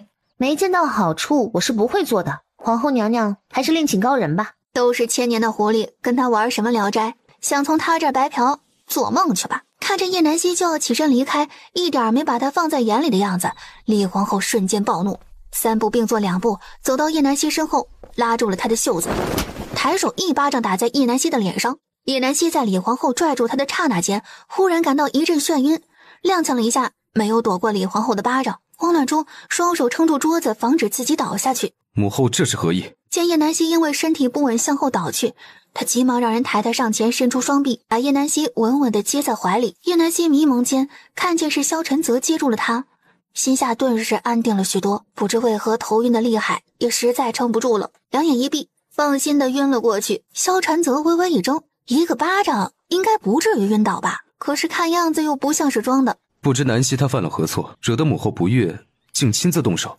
怎么，他对本宫出言不敬，本宫还教训不得了？不过没想到他身体这么弱，本宫还没下重手呢，便晕过去了，也不知是不是装的。是吗？那儿臣这就向父皇说明，万不能委屈了母后。不过现在七皇帝那边还等着南希去看诊，如今这种情况，怕是要让父皇担心了呢。说完，也不管李皇后是何反应，连忙让人带她回瑶华宫。瑶华宫内，小安子已经把张太医从七皇子那里请了过来。见叶南希被萧晨泽抱了回来，发生什么事了？不是叫你去接人的吗？怎么人还晕倒了？萧晨泽未答话，只是把叶南希放在床上。见张太医正凝神把脉，萧晨泽到一边压低声音与姚贵妃说了方才在凤仪殿发生的事。简直欺人太甚！不过皇后只打了南希一巴掌而已，怎会严重到晕倒的地步？难道皇后还对南希做了什么不成？萧晨泽也不知道叶南希到底是怎么回事。叶南希觉得自己好像被拉进了一个梦境里，熟悉的实验器材，各种医疗仪器，悬空的显示屏，这不是他的实验室吗？虽然是在梦里，但他也知足了。不过这梦简直不要太真实，这是他私人的实验室，他的大脑植入了一个芯片，可以随时随地使用并且进入。这个技术目前还在研发中，并没有实际完成，只是在他自己身上先做了一个实验。没想到那天意外发生，实验室爆炸，他也因此丧命，来到这古代。他翻看自己实验室里的东西时，看见放在保温柜里治疗哮喘的特效药。他打开柜门，把药拿在手里看了一眼，叹气道：唉，要能把这个药带回去，七皇子的病应该就可以彻底治愈了，可惜了。就在他为此感到惋惜，正要把特效药放回原位时，却听到有人在叫他的名字。奇怪，南希她怎么还没有醒啊？张太医，你不是说南希她可能只是疲劳过度导致的身体虚弱吗？怎么这都快2个时辰了，还没有醒过来呢？陈王妃的脉象并不大碍，只是有些虚弱，按理说应该醒来了呀。要不贵妃娘娘再叫叫陈王妃？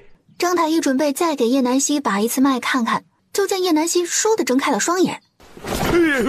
吓死老夫了！这怎么说醒就醒，一点预兆都没有呢？南希，你终于醒了，都快把母妃担心死了。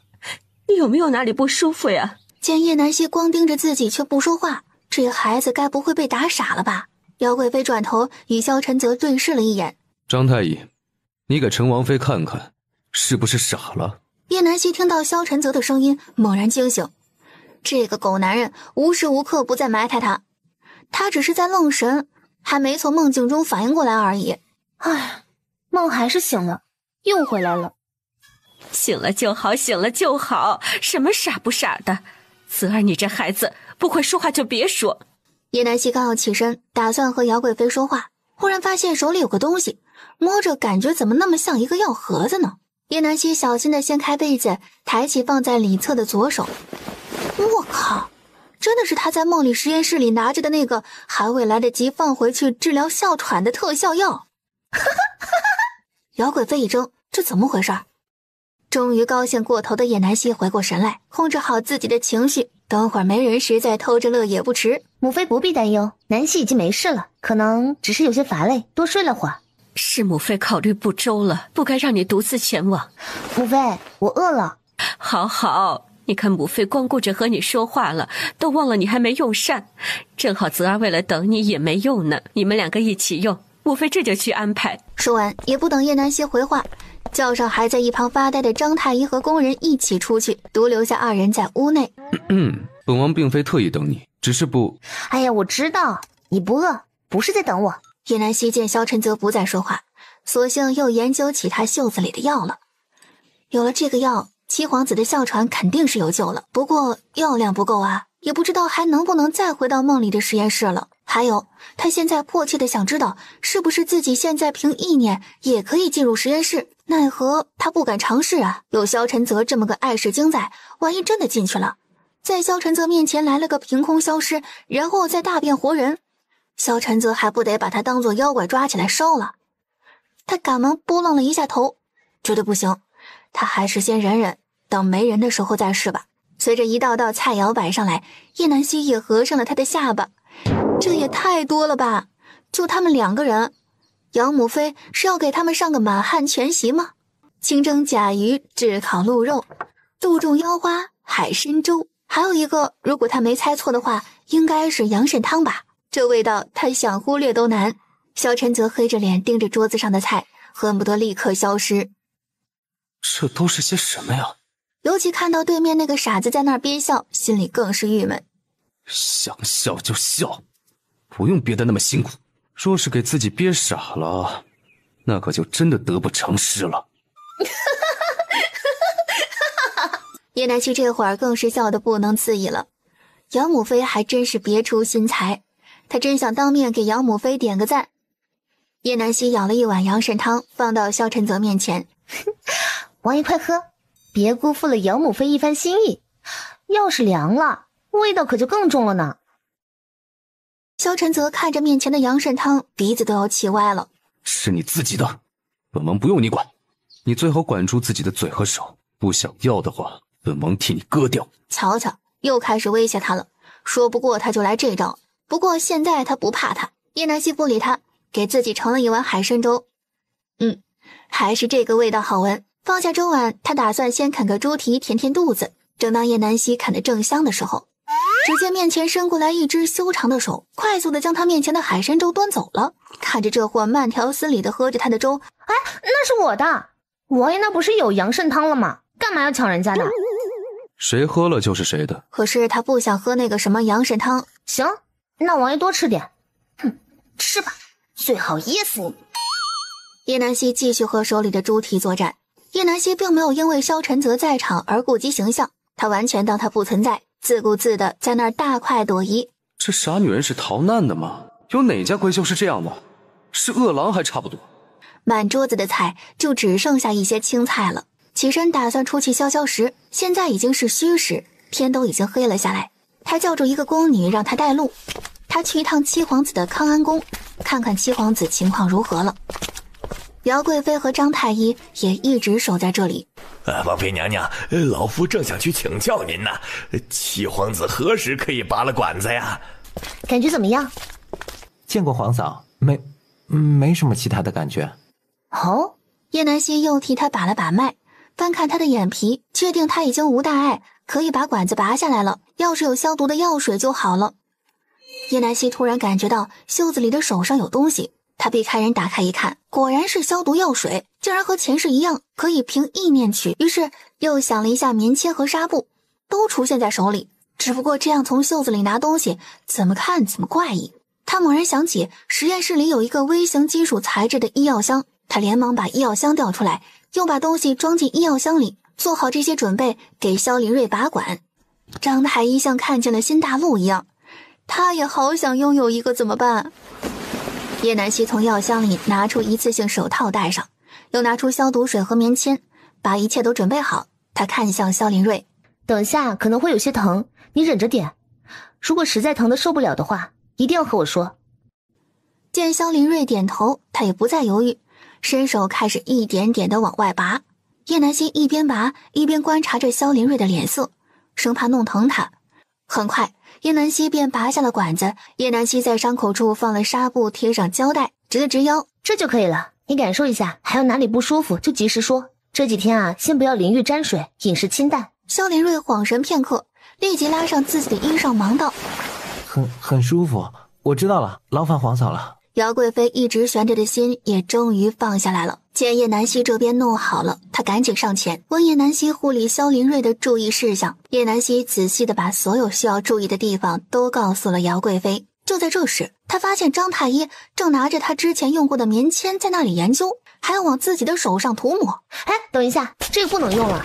嘿嘿嘿，老夫只是见王妃用的东西很是稀奇，以前从未见过，想拿来研究研究。这个东西啊，叫做碘伏，是用来消毒的。消毒？对，就像消炎用的草药，只不过这个效果更好一些。如果伤口用它来进行消毒，会防止之后感染流脓，进而引起的发烧，所以消毒这一步很重要啊。对，就是这样。如果伤口感染流脓，就会引起发烧。原来是消毒没有做到位啊。张太医啊，这个你拿去用吧。不过这是师傅他老人家从海外商人手里买来的药材研制而成的，用的也不知是何物。张太医双手激动地接过碘伏瓶子，他也只是想观摩一下而已。原来这个东西这么珍贵难得，看来他要省着用才行。又瞧见张太医盯上他的药箱，这个不能给你。这个药箱是用指纹解锁的，别人拿了也用不了。这个药箱如此精致，老夫只是看着好奇而已，真的只是好奇。对了，看老夫这迹象，陈王妃，这个药膏您拿回去擦一下脸上的红印，我说2天绝对好全，不留一点痕迹。叶南希看着张太医递过来的药膏，还是接下了，并道了谢。虽然他觉得这伤不用上药也没事，但毕竟是人家的一番好意，自己还是不要拒绝的好。叶南希回到姚贵妃给他安排的房间时，已经是亥时，外面一片漆黑。他现在只想倒床上就睡，实在是又累又困，况且他又不习惯别人的伺候，打发走了工人，又把守在房门口值夜的小宫女也支走了。屋子没有点蜡烛，看不真切，借着仅有的一点月光摸到床榻，整个人一下子趴了上去。吓得叶南希一激灵，这大晚上的怎么会有人在他的房间里？还是个男人，而且听声音还有些熟悉。别叫，是我。萧晨泽早在叶南希进院子的那一刻就醒了，听见他把工人都支走，随后进了自己的房间，他没有发出声响，想看看这个傻子到底想做什么，没想到却被他直接压在了床上。王爷怎么会在我的房间里？这是本王的屋子。再说了，就算本王在王妃的房间，那也是天经地义的事情，何须通知王妃？哈，你的屋子，这明明是我醒来时躺着的屋子，怎么就成了王爷的？再说了，王爷确定咱俩的关系是可以达到同床共枕的地步吗？倘若王爷不介意，那本王妃就更不介意了。叶南希说完，便毫不在意地脱了鞋子爬上床，从萧晨泽身上跨了过去。他算看出来了，这根本就是姚贵妃特意安排的，就算他现在出去找人换个屋子，绝对是没有人给他办的。还有，他俩一直装恩爱，但又不住一个屋子，也不是那么回事。不过放着床不睡，让他打地铺也是不可能的。萧晨泽没想到叶南希竟然就这样爬到了自己的床上。你去地上睡。叶南希装作没听见一样，转过身不理萧晨泽。哼，我就不下去，你能拿我怎么样？萧晨泽看见叶南希无赖的样子，气不打一处来。王爷，您是起来了吗？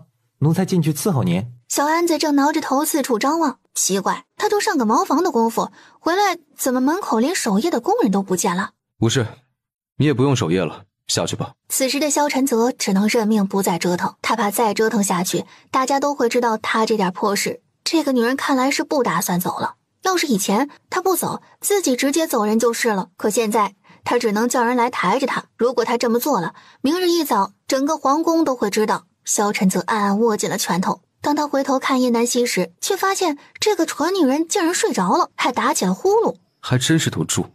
叶南希早就累瘫了，这一天的斗智斗勇已经让他精疲力尽，沾到枕头就进入了梦乡。萧晨则想到今日这个女人毕竟救了七皇帝，又折腾了一天，只能忍下这口窝囊气，没有叫醒她。自己缓缓躺了下去，夜晚淡淡的月光洒在窗机上，为这漆黑的夜色添了一抹柔光。寂静的屋内夹杂着两道平稳的呼吸声。一直有失眠困扰的萧晨泽闻着身边淡淡的兰花香气，逐渐进入梦乡，一夜好梦。一日一早，小安子照常进来伺候萧晨泽起床，里面交叠着两个人的身影，手里端着的水盆砰的一声落地。王爷，我没有看错吧？床上相拥而眠的两人听着声音，缓缓睁开眼睛。虎哥，你又调皮。说完又动了动，更是把腿搭在了萧晨泽的腰上。萧晨泽被这突如其来的一下彻底弄醒了，他低头看见一个毛茸茸的脑袋趴在自己胸前，还有一只手也在他的胸前横着，自己竟然被叶南希当作抱枕般搂了一宿。刚要把叶南希扒拉到一边去，却不经意瞧见叶南希因为睡觉动作幅度过大而敞开的衣领，盯着那一抹雪白。萧晨泽不自觉地咽了下口水，慌忙挪开了视线。你先出去。这个小安子最近皮养得紧，不敲门就敢进来。不过虎哥是谁？难道是他的老相好？这个不知检点的女人，都嫁进王府了，还想着情人。匆忙捡起地上的木盆向外走去，期间不放心，又回头看了下他家王爷，还不小心在门槛处绊了一跤，又是砰的一声。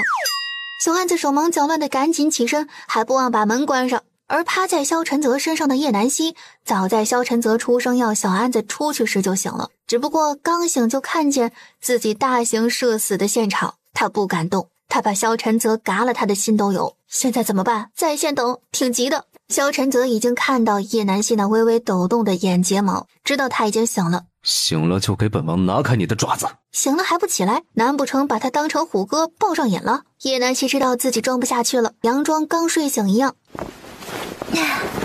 早啊，王爷。萧晨泽活动了一下左边的肩膀，麻酥酥的感觉随即而来。嘿嘿，王爷别动，我给你按按。你最好立刻消失在本王眼前，要不然等下本王……好嘞。说完，腾的一下就起身从萧晨泽身上跨过去，飞速拎着床下的鞋子，转身就跑到门口。用时3秒钟，看着叶南希落荒而逃的背影，萧晨泽突然有点想笑，就像只干了坏事被主人发现怕被惩罚的狗子。虽然但是这肩膀是真麻呀，他保证不会再给这个蠢女人再接近他的机会，要不他没被毒死也会被那个女人给气死。候在门外还处于懵逼状态的小安子看着叶南希拎着鞋子从门口出来，嘴巴瞬间张大。是他。叶南希淡定地站在门口穿鞋子，看见小安子那能塞进一个鸡蛋的嘴巴，好心的伸手替他合上，顺便提醒他，你家王爷心情不大好，赶紧进去伺候吧。哦，奴才这就去。刚要去拿起木盆，打算再打一盆水进去，倏地摸了摸下巴。叶南希刚才是用摸过脚的手替他把嘴合上的，是吧？是吧？他不干净了。转身想要确认一下，却发现罪魁祸首早已不见踪影，只能悻悻地去打水伺候他家王爷洗漱。得，这回没准还要伺候王妃。这个女人太有手段了，竟然连他家那么多年不近女色的王爷都给拿下了，不简单呐。匆忙跑出来的叶南希让工人带着他来到姚贵妃的住处。一进来，姚贵妃就拉着他的手，意味深长地问道：南妾昨夜睡得可好？托母妃的福，好得很呐。那就好，母妃就安心了。这时姚贵妃身边的大丫鬟东莲进来，有事要同姚贵妃说。见叶南希在此，正犹豫要不要说时，东莲，有什么事你就说吧，陈王妃不是外人，没什么听不得的。娘娘，刚传来消息，皇后娘娘因无故惩罚陈王妃，德行有失，被皇上禁足1月，而且封印将由娘娘暂时保管，估计一会儿圣旨就该到瑶华宫了。姚贵妃闻言并未表现得惊讶，皇上本就看不惯皇后，这回抓住皇后的把柄，当然不会放任不管。皇后娘娘不知怎么了，昨夜叫了好几个御医，今晨也没断过。可有问过御医，皇后是什么情况？听说是皇后起了一身红疹，脸上也痒得厉害，都抓破了。御医们也没有诊断出到底是因为什么，只猜测可能是风疹，过段时间可能就好了。叶南希听此一下笑了出来，她想起了皇后到底是因为什么了，她差点忘了昨日给李皇后敬茶时给她加的料了。长安宫内，叶南希再一次看过萧林睿的情况后，见他恢复良好，嘱咐好注意事项之后，就与姚贵妃告别，同萧晨泽一起出宫。在宫道上，叶南希再一次牵起了萧晨泽的手。萧晨泽转过头，惊悚地看着他，似在问他又哪根筋搭错了。叶南希侧着身子靠近萧晨泽，小声说道：难道王爷忘了咱们来时可就是牵着手的，回去如若不牵，难免会惹人猜疑。叶南希嘴角噙着笑，心情大好的模样，马上就要出宫了，出了宫可就没这么好的机会捉弄这货了。萧晨泽觉得他说的挺对，他竟无法反驳，萧晨泽只能忍着不适，任由叶南希拉着手向前走。本该岁月静好的画面，突然传来一道不和谐的声音：泽哥哥，是你吗？一个一身浅绿色衣袍的少女小跑上前，拦住了叶南希等人的去路。叶南希本就被这娇柔造作的声音惊得不轻，如今看着面前这个因为小跑有些上气不接下气拍着胸脯的女人，更是没什么好感。切，叶南希挺了挺胸脯，有什么可拍的，还没他的大呢。别以为他不知道这个女人耍的什么心机。哼，还泽哥哥，也不知道是不是心理作用，他还闻到一股难闻的气味。随着大胸妹越拍越重，他没多想，以为是大胸妹身上的胭脂味。果然，讨厌一个人的时候，就连他身上的味道都有罪。感受到手上传来的抖动，萧晨泽看向叶南希，要不要我先撤，给你俩腾地方？萧晨泽听后被这个蠢货气得半死。李二小姐还是不要如此称呼本王，不然本王的王妃会吃醋的。你说是不是啊，爱妃？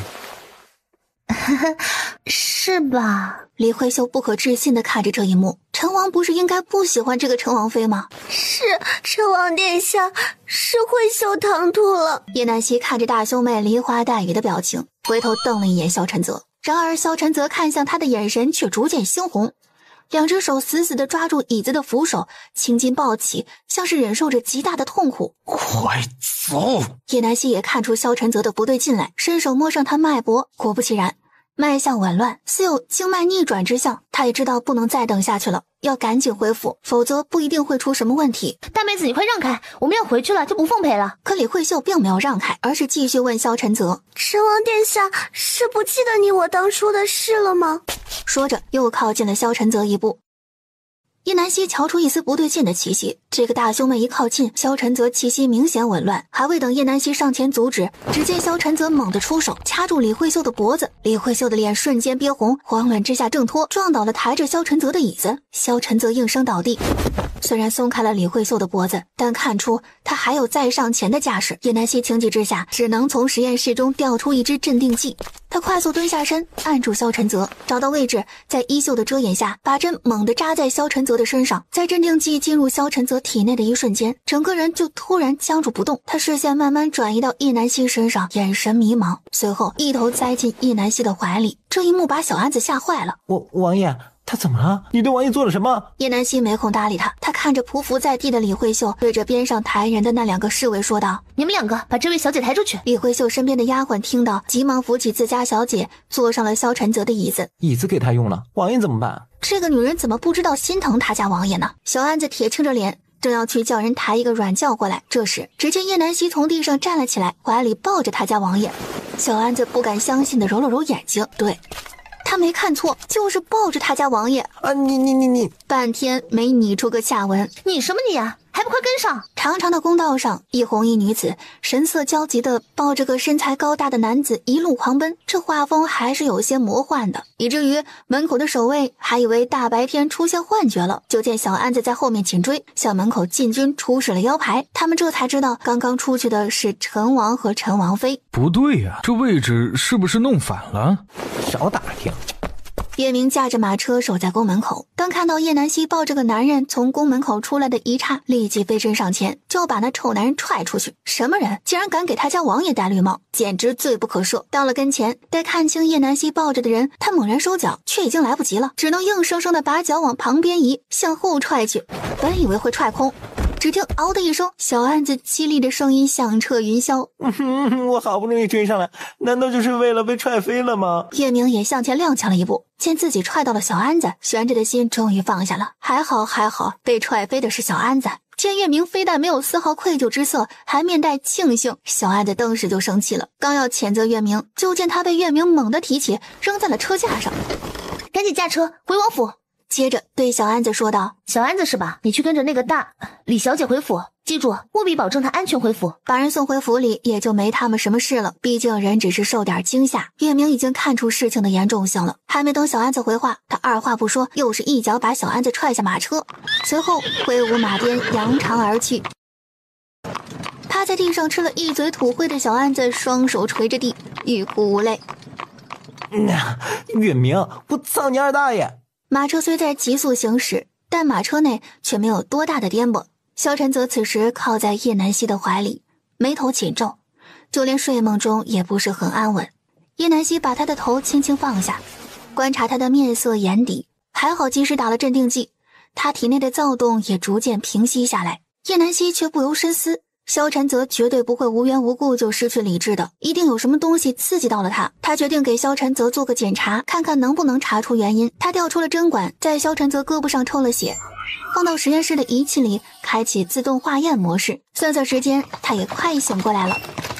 刚处理好这一切，马车也停了下来。月明如行云流水般打开车门，跳下马车，摆好车凳。叶南希看着月明这一系列骚操作之后没了下文，一脸问号。他下一步不是应该把他家王爷背出去吗？站在那儿不动是什么意思啊？月明站在那里等了半晌，都没见里面的人下来，不由纳闷，王妃怎么还没把王爷抱下马车？两人都在等着对方先动手，叶南希也等不下去了。他忽然想到，有没有一种可能是月明根本就背不动他家王爷啊？哼，一个大老爷们儿连个瘦弱的男人都背不动，果然都随了他们主子，中看不中用，还得老娘亲自出马。叶南希二话不说，撸起袖子就把萧晨泽又抱了起来。下车时看着月明的眼神还露出一股同情之色。月明突然被叶南希的眼神看得发毛，他好像没做什么吧？王妃为什么用那种眼神看着他，就很奇怪。王府内众人的眼珠子都快惊得掉在了地上。王妃怀里的是王爷没错吧？这是他们能看的吗？王爷那么一个在乎脸面的人，他们还能否见到明日的太阳啊？只见原本在府内各司其职的下人们纷纷抬头望天，找各种借口离开此地。折管家快步上前：王妃，王爷这是怎么了？又看了看跟在后面的月明，你个木头，怎么能让王妃抱着王爷？可是就是王妃把王爷抱出宫的呀。他以为是王爷吩咐的，他哪敢抢王妃的活计？叶南希没理会后面争执的两人，他只想快点把这个烫手山芋甩出去。就在这时，他感到胸口有东西在蠕动。萧晨泽感觉好像做了一个冗长的梦，他梦见了母妃，自己依偎在母妃温暖的怀抱里，这种感觉让他贪恋，他甚至不想醒来，可还是被外面世界的声音所打扰。他悠悠睁开双眼，正好对上叶南希向他看来的眼睛，四目相对，气氛有一瞬间的尴尬。不对，萧晨泽猛地清醒过来，他不是应该在宫里吗？感受自己还在移动中，突然意识到什么。当看清自己的处境时，他恨不得自己没有清醒过来。这个女人可能脑袋真的有点什么大病，有哪个女子能抱起一个男子还连跑带颠的？她这是娶了一个什么物种回来？他严重怀疑这人肯定是被妖怪附身了。停，等一下，本王的座椅呢？他在看着叶南希身后的月明，这个木头是死的吗？你的座椅被征用了，你先将就着吧。萧晨泽尴尬地羞红了脸，他堂堂一介战神，竟然被自己的王妃抱着满院跑，这和光腚拉磨有什么区别？他冷冷地盯着月明：你是死的吗？月明此时还是用着不知所以的眼神看着萧晨泽，他到底怎么了？从去皇宫接王爷开始，所有人看他的眼神就不对，他做错了什么啊？这时管家小声地对他说道：你去背王爷进去，王妃一个女人家，别累到王妃。哦，月明只好过去把萧晨泽移到自己的背上，可是他一点也看不出王妃累啊。萧晨泽心道，又是想换侍卫的一天。看他的样子暂时应该无事了，叶南希索性没有跟过去，转身回了自己的齐无院。这是管家给他新安排的院子，正好他也懒得和那个阴晴不定的男人住在一起，而且他回去还有事要做，不能让别人打扰到。回到院子，叶南希看到揽月已经在门口翘首等着他。小月月，有没有想我啊？想了。哎呀，小姐就会取笑奴婢。行了，不逗你了，我去屋子歇会儿，你守着院子，别让旁人进来打扰我。叶南希伸了伸懒腰，径直向屋子走去。揽月则是听话的搬个小板凳守在门口。叶南希进屋的第一件事就是把繁重的宫服脱掉，穿着礼衣轻快了不少，意念一动，闪身进入了空间。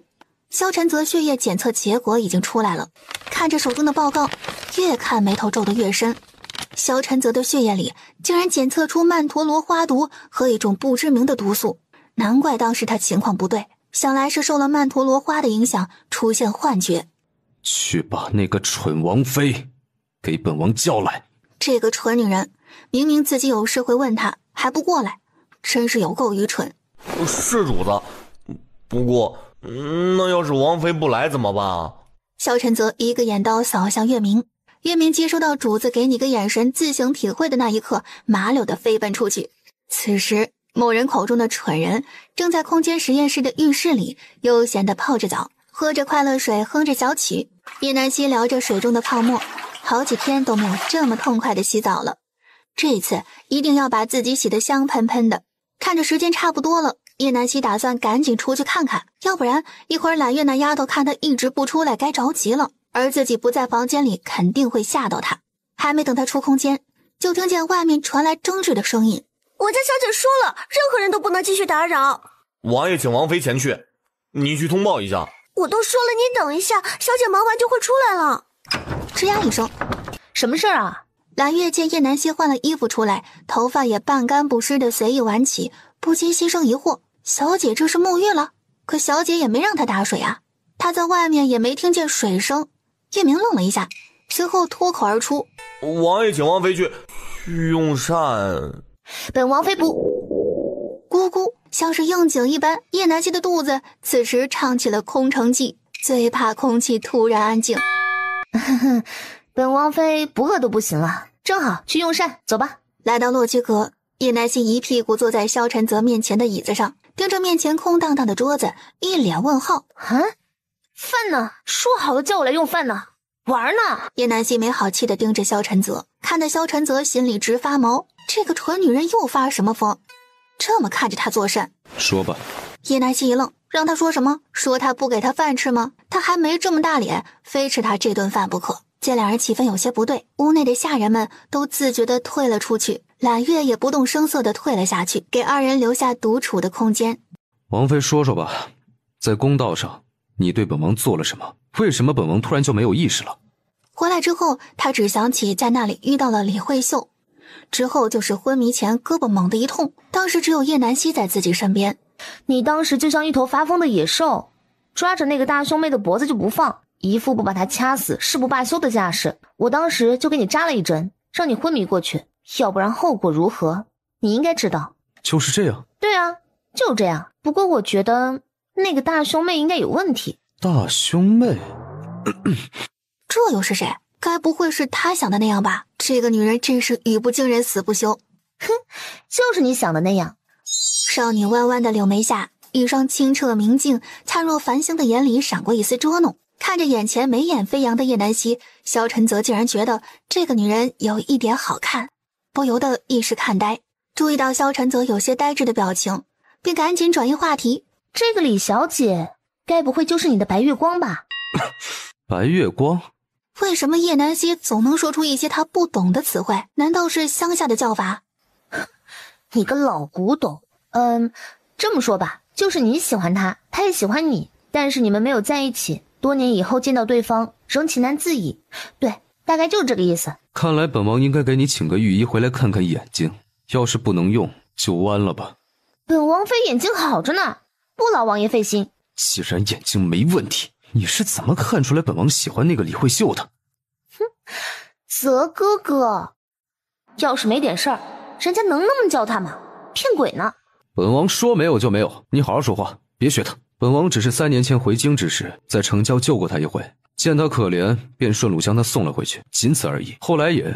停，你不用跟我解释，我没兴趣知道你们俩之间的事儿。既然你是他的救命恩人，他应该没理由害你啊。你发疯和他脱不了关系，他身上应该带有一种致幻的毒，刚好与你体内的毒融合，就会产生经脉逆转、失控之象。还好我及时发现并阻止，要不然后果不堪设想。她是皇后的侄女，这个李小姐就那么听皇后的话？哼，本王一介残废，还怎得他人眷顾？就算她以前对本王动过心思，现在也不会了。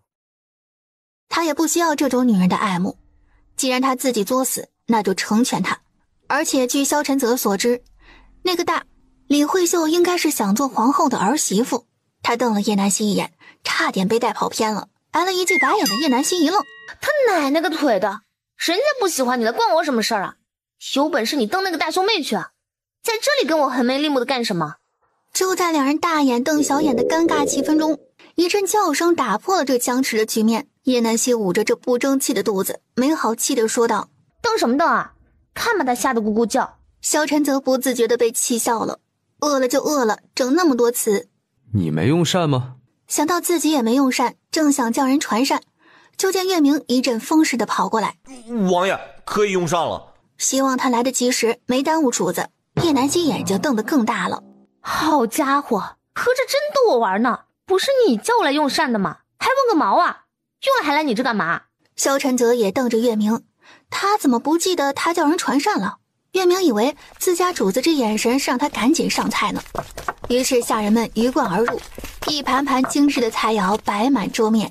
哈，挺丰盛啊，那我就不客气了。说完，叶南希拿起自己面前的餐具，大快朵颐起来。这王府的厨子真不赖，不比皇宫差。不错，还有他最爱的猪蹄，难道是萧晨泽为了感谢他的救命之恩，特意吩咐厨房做的？叶明眼神亮晶晶地看着萧晨泽，心道：怎么样，主子，我聪明吧？萧晨泽抽动了一下嘴角，你可真是个大聪明啊！看见自家主子笑了的月明，更是为自己的机智默默点了个赞。看看，主子事后肯定会夸我。叶南希不知道两人之间的小九九，先填饱肚子要紧。看叶南希吃得欢快不已，萧晨泽的食欲也被勾了出来。他甚至觉得今天的菜色很是美味的样子，夹了一筷子叶南希吃得正香的红烧小排。果然比以往要好吃。不知不觉间，一碗米饭就见了底。月明站在一旁，不动声色的又给萧晨泽端了一碗米饭。看看，王爷食欲大增了，至少有一半都是他的功劳。饭后，叶南希刚准备起身走人，就见小安子风尘仆仆的回来了，一身的泥土，像是刚在地上打过滚一样。这是怎么了？怎的这般不修边幅？王爷，都是他！小安子怒指月明，都是他踹的，而且不止一次。月明唏嘘地摸了下鼻尖，简单的把在宫门口发生的事说了一遍。叶南希扑哧一声笑了出来，不过看着小太监的惨样，他就想笑，谁让他总是针对他。小安子见叶南希笑话他，怒目圆瞪，更是生气了。萧晨泽按了按太阳穴，原来这人不止丢在府里了，宫里也没落下。把那个座椅扔了，本王不想看见他。叶南希一愣，哎，他是有洁癖吗？我是不是办了坏事啊？月明见萧晨泽脸色不对，紧忙提起小安子的衣领，把他拎了出去。叶南希也不打算逗留，带着揽月回了齐无院。回了房间的叶南希越想越觉得有些心虚，于是从空间摸出一根铅笔，在纸上涂涂改改，画出了一张轮椅的草图。轮椅的构造他很清楚，毕竟上一世天天和这些东西打交道。萧晨泽的遭遇有一大部分责任可能在于他，现在连出门用的座椅都没有了。出于弥补，自己就送给他一个轮椅作为补偿吧。第二天一早，叶南希就被揽月的敲门声吵醒。揽月，你最好有要紧的事，要不然我非要打你屁股不可。小姐，我没有想要打扰你睡觉，是尚书府来人了，要见您。让他等着，老娘睡够了再说，等不及就让他先走。叶南希说完，翻了个身，又接着去会周公了。萧晨泽已经起身，听说尚书府来人，并且还非要见到叶南希不可。去把人带来。他先替他见见。奴才见过王爷。什么事？说吧。这个，王爷让你说你就说，这个那个的。王妃昨日累坏了，本王让她多睡一会儿。叶尚书有什么话，你直接和本王说也是一样的。张管家听后倏地抬起了头，这怎么和他听到的不一样啊？回王爷，我家老爷说王妃娘娘她嫁过来也已经好几日了，想问问她何时回门。王妃的弟弟妹妹都很想她。萧晨泽略略沉吟，是本王疏忽了，这几日一直有事缠身。这样，你回去告诉岳父大人，本王明日就接王妃回府。叶南希睡到中午才起床，在吃早膳的间隙，揽月和他说了今日尚书府来人一事，他还以为什么事呢，原来是回门。不过是该回去了，看看弟弟妹妹，还要早日计划一下把他们接出来住。一整日，叶南希也没有走出院门，一直在厢房摆弄他的轮椅。翌日一早，月明好奇地看着叶南希，王妃，这是什么？这个东西啊，叫做轮椅，是专门给腿脚不是很方便的人使用的。你看，我给你们演示一遍。王妃，这是你特意给王爷做的吗？此时管家眼里都是惊叹，他本来还在纳闷王妃要那些木料又找木工是做什么呢，原来是为了王爷。小安子在一旁撇撇嘴，月明也连连称赞，我这就去禀告王爷。他要赶紧告诉王爷，王爷一定会高兴的。王爷您起来了吗？王妃的。月明看见萧晨泽的死亡凝视，吓得赶紧闭上了嘴巴，他好像又做错事了。等萧晨泽洗漱过后，叶南希推着他做好的轮椅进来。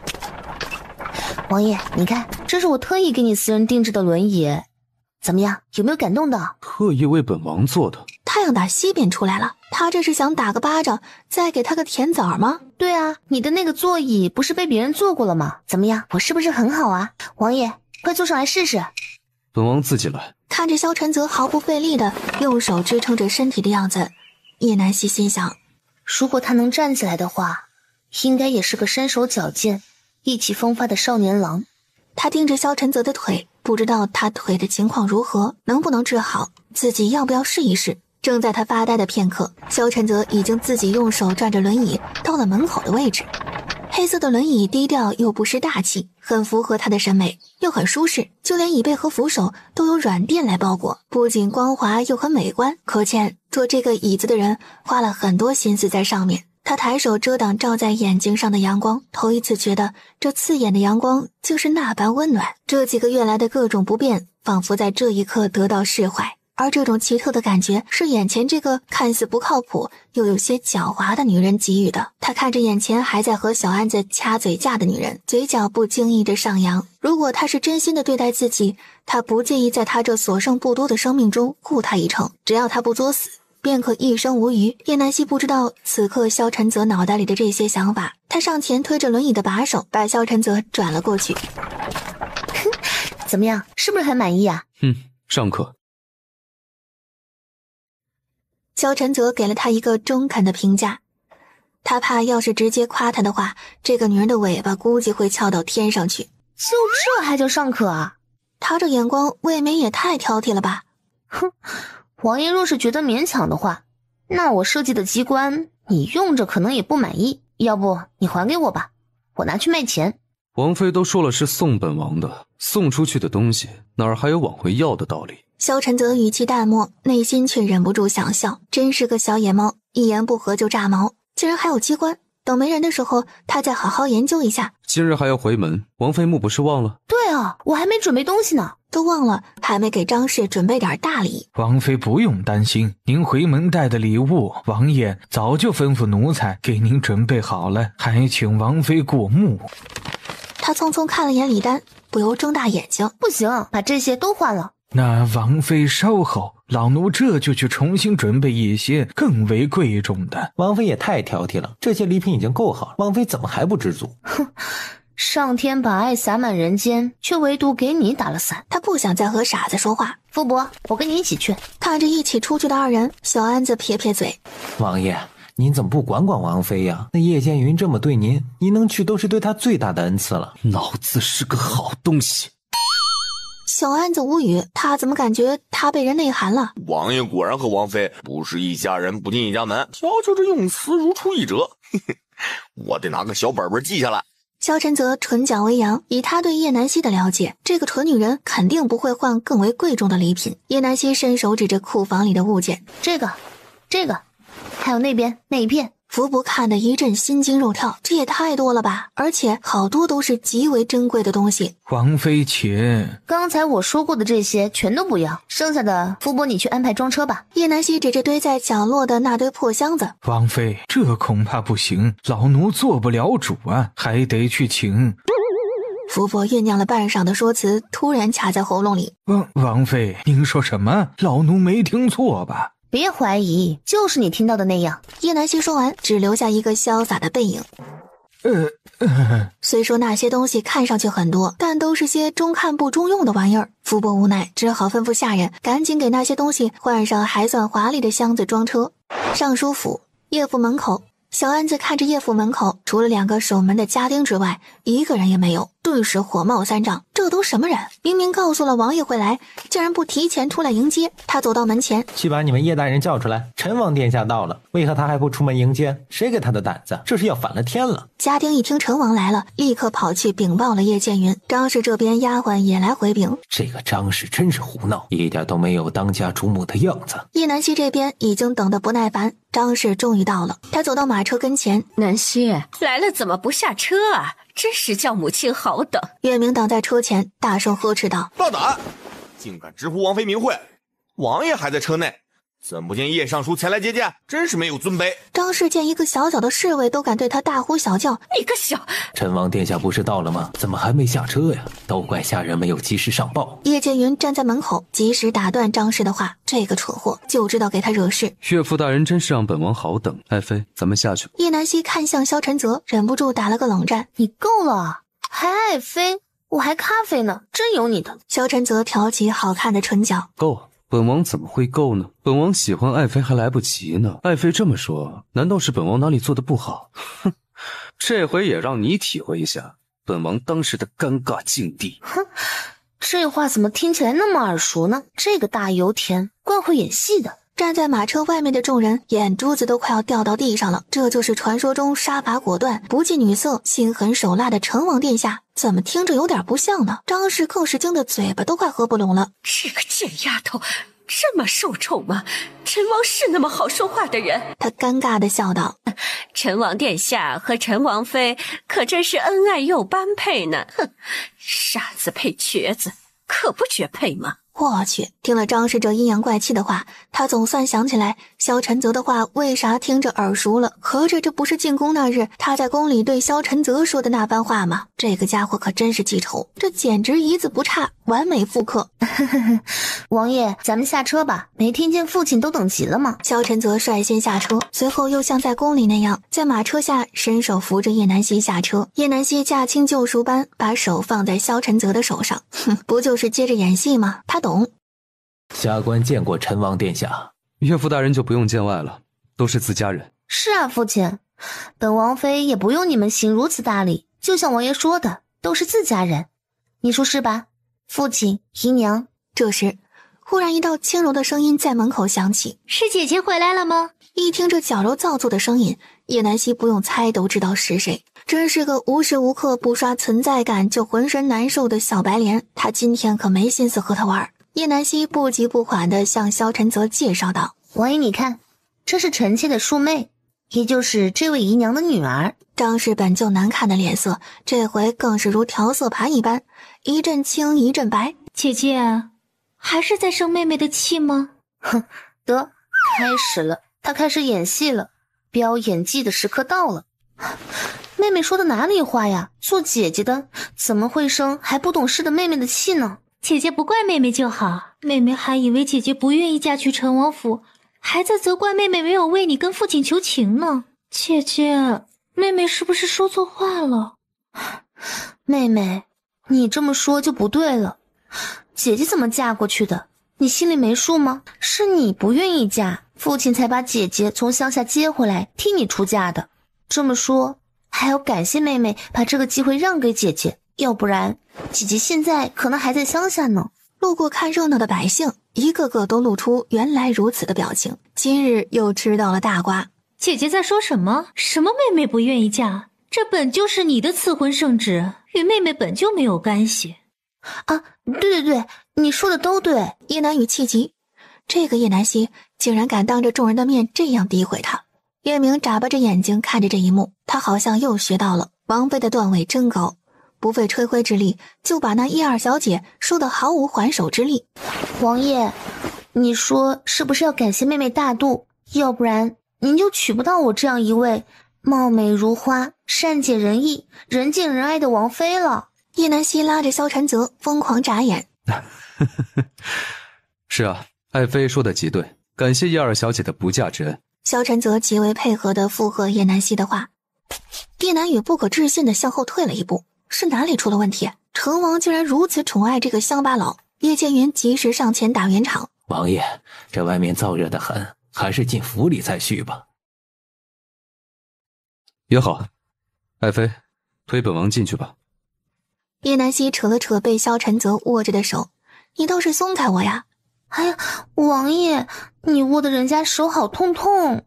萧晨泽意识到自己还在抓着叶南希的手没放，一把松开了他的手，鸡皮疙瘩起了一身。这个女人就不能好好说话吗？哼，谁让你叫我当免费的劳动力？不膈应你膈应谁呀？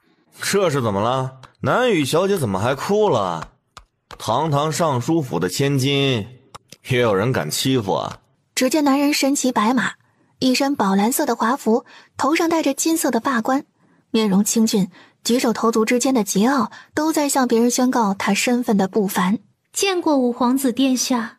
萧云铎帅气的翻身下马，扶起叶南雨。叶小姐不必多礼，这不是三皇兄吗？真是巧啊。是挺巧的，没想到五皇帝这般清闲，竟然能在这里遇到。不过是路过而已，臣弟可没有三皇兄这么清闲自在。怎么闻到了一股火药味？这两人有仇啊！五皇子。揽月看见叶南希疑惑的眼神，赶紧上前趴在叶南希耳边提醒：小姐，这是五皇子殿下，他是皇后所出。他说怎么看起来那么讨厌，原来是根不好。萧晨则转过头去，不再理会他。想必这位就是皇嫂了吧？哇，三皇兄果真好福气啊！叶南希看着萧云铎盯着他的眼神，生理极度不适。叶剑云见萧云铎站在门前，立马快步过去，笑脸相迎。见过五皇子殿下，雨儿还不快请五皇子殿下进府？玉儿还不快去！五皇子难得过来一趟，你还不快点抓住机会？萧云铎本就无事，这回更是顺理成章的被请进了府，美其名曰要和萧晨泽叙叙旧。叶南希撇撇嘴，见过脸皮厚的，却没见过脸皮这么厚的人。没见人家不想同他多说一字吗？五皇帝，你东西掉在地上了。萧云铎一愣，诧异的向后看去，什么也没有啊。于是不解的看向叶南希。可恶！脸呗。算了，没什么，已经捡不起来了。萧云铎一头雾水。这女人莫不是在耍我？真是岂有此理！萧晨则笑出了声。这个女人一直都是这样，骂人不带脏字。只有萧晨泽听出了叶南希的言外之意，其他人还在寻找萧云铎到底掉了什么东西。叶南希好心情地推着萧晨泽进了府，不再理会后面面面相觑的众人，真是没意思。好像除了萧晨泽，竟然没有人懂他的梗。叶南希把萧晨泽推进了叶剑云的书房，留下他们几个大男人，他便去了听雨轩。这个张氏竟然没有告诉弟弟妹妹他们他回来了。木岭、木青，快出来，姐姐回来了。叶南希叫了半天，却不见有人出来。揽月又挨个房间看了一遍，确定没有人在。奇怪，人都去哪里了？走，回以前住的地方看看。两人脚步飞快，抄小路来到叶南希他们以前住的小偏院。果不其然，在门口遇见了容嬷嬷。大小姐，你回来了。嬷嬷，我回来了。怎么不见木青和木岭啊？公子和小姐在屋里。说着便带着叶南希进了院子。小院还是一如叶南希初见时那般破败不堪，还根本就没有修缮。张氏竟然在他走后就把人撵到这里来了。卸磨杀驴也没有这么快的，这是料定我不会活着回来了吗？真不好意思，让你们失望了。听见院子里的动静，叶木青和叶木岭闻声出来。叶木青第一个奔上前来。姐姐，你是回来看我们的吗？对啊，你们还好吗？有没有想我啊？叶木岭依旧还是那个样子，站在一旁默不作声地看他们，但是眼神一直在打量着叶南希，似乎在看他过得好不好。嬷嬷，张氏把你们赶到这里来，怎么没有去王府找我？是我没让容嬷嬷进去的。公子是担心您，怕给您添麻烦。再说您刚嫁进去王府，也不好去麻烦您，万一王爷再因此迁怒于您怎么办？姐姐，我们住在这里没事的，你不用担心，这里可好玩了呢。你看，这是刚刚我们抓的蜻蜓，而且如梦姐姐做饭可好吃了，晴儿可喜欢如梦姐姐做的饭了。这时如梦也从厨房出来，手里还端着2碗面条。叶南希看着那清汤寡水的面条上飘着几个零星青菜叶子，不自觉地握紧了拳头。张氏这个毒妇，连餐食都不给他们准备，他安的什么心？不行，这里不能再把弟弟妹妹放任在这里不管。不知道萧晨泽会不会同意他把弟弟妹妹带进陈王府，就算他不同意，他也有银子在外面买一个小一点的宅院。就这么决定了，他一会儿就把人一起带走，顺便再和张氏算算总账。去看看王妃怎么还没来，不若本王过去接她。是，奴才这就去问问。不用麻烦王爷了，妾身派个丫鬟过去接就好。南希这丫头也是的，都到了用膳的时辰，也不知道提前过来。萧晨则不悦地拧起眉头。小安子见状，立刻尖声呵斥道：“王妃的名讳也是你能叫的吗？多大个人了，竟然尊卑不分！”小安子本就看不上叶剑云一家，尤其这个张氏说话最难听，惯会阴阳怪气，所以他也没惯着这个张氏。虽然他也不待见王妃，但好歹关起门来是一家人，容不得外人诋毁。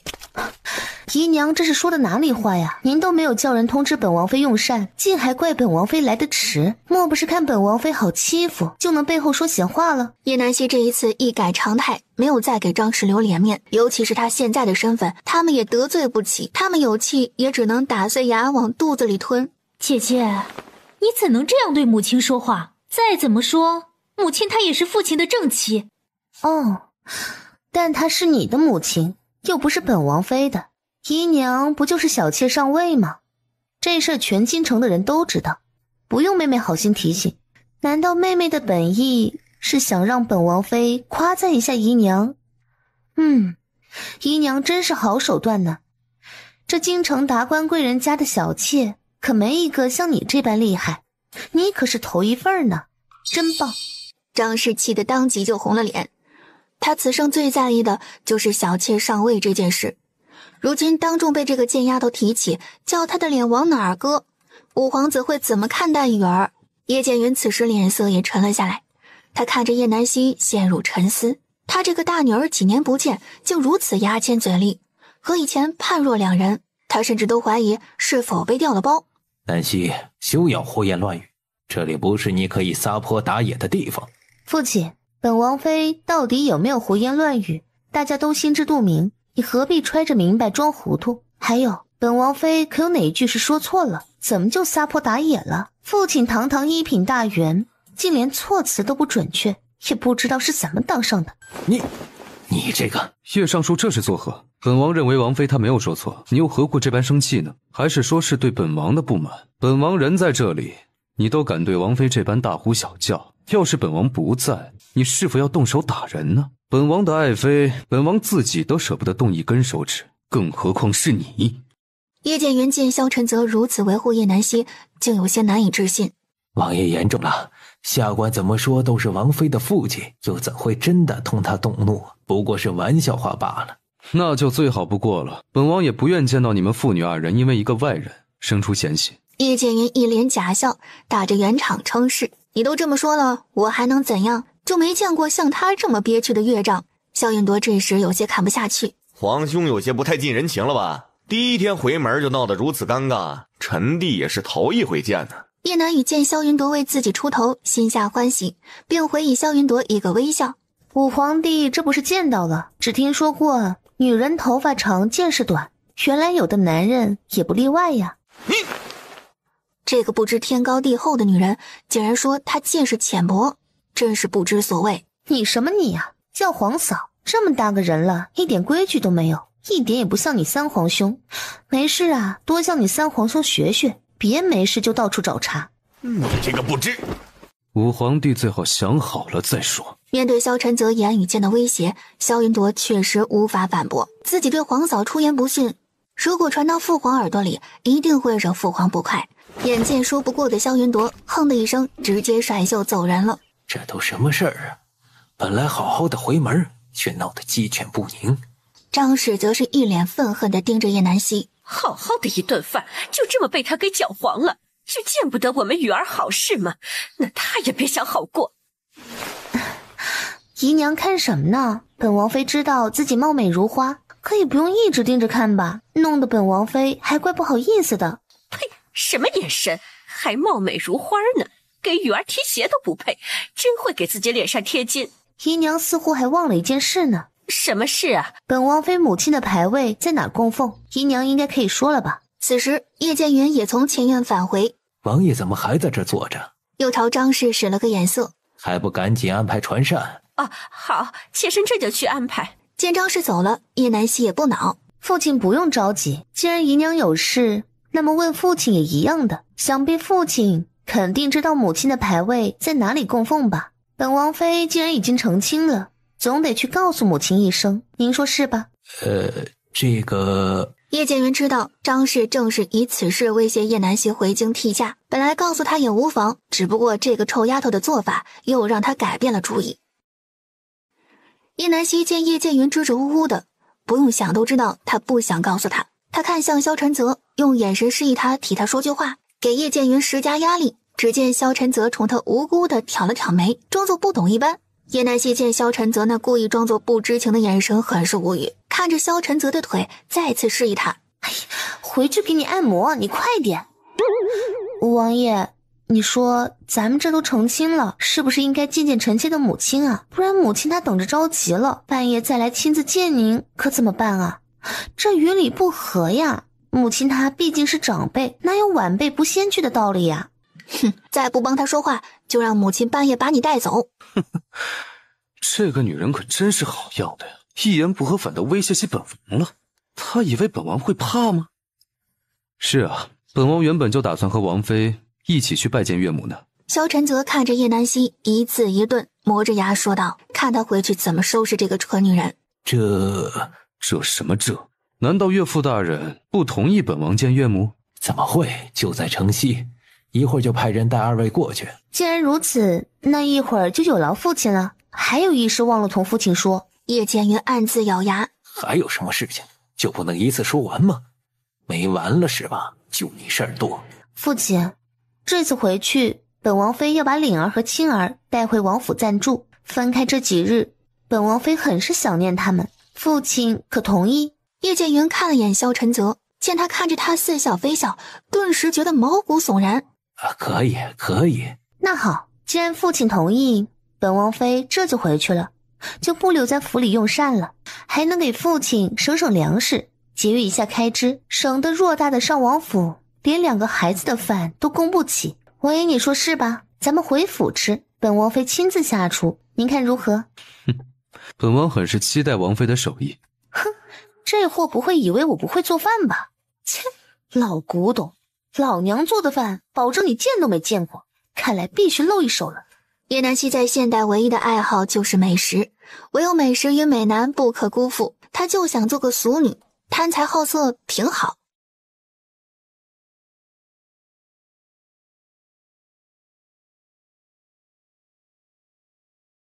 姐姐，我们东西都收拾好了，可以走了。见叶剑云也在此，便连忙躲在了叶幕里的身后。叶剑云没好气地瞪着这一幕，合着他要带2个孩子走，只不过是通知他一声而已。南希，既然你们着急要走，父亲也不拦你，只不过有几句话想托你交代一下。叶南希猜到了叶剑云定是有话要问自己，便也顺势同意了。正好他也有话要跟他说。王爷，您先在这里等着臣妾，臣妾和父亲叙叙旧，马上就回来。萧晨泽点头表示并无意见。就在2人走后，一个眼神示意叶明，叶明点头，随即悄无声息地离开。叶剑云的书房里，叶南希走进去，刚关上书房的门，叶剑云回身就给叶南希一巴掌，在他朝他挥手过来的那一刻，便伸手挡住了他，随后握住叶剑云的手臂，猛地向前一推，砰的一声，叶剑云被推在了地上。叶剑云难以置信地看着这一幕，他不相信一个手无缚鸡之力的女子竟然会有这般力气。你不是叶南希？父亲莫不是糊涂了？我不是叶南希，那是谁？难不成是一缕幽魂？不管你是不是的，如今你已经嫁进陈王府，若想得到本官的庇护，就要乖乖听话，不要试图激怒本官。哦，父亲想要本王妃怎么做呢？皇后已经和本官说了你在宫中的事儿，皇后娘娘很是生气，本官已经替你求了情，只要你按照皇后娘娘说的去做，她便不会与你计较，否则……哼，我凭什么听你的，还要受你们摆布？皇后她现在自己已经是一身骚，还有功夫来管我？真是笑话！不如父亲去问问皇后娘娘，本王妃送给她的大礼，她可还喜欢？你这个逆女，皇后的养鸡果果然是你搞的鬼！你自己作死我不管，你就不怕连累家人吗？怕？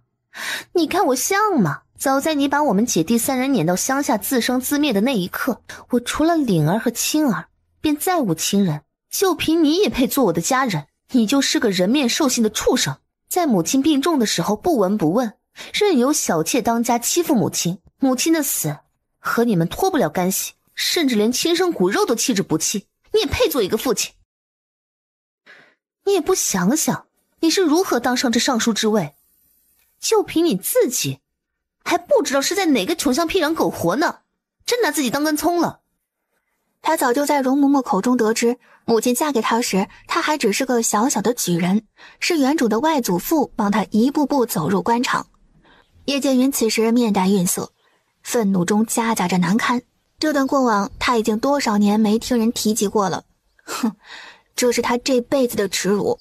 他眼神愤恨地盯着叶南希，当年他还有脸提当年？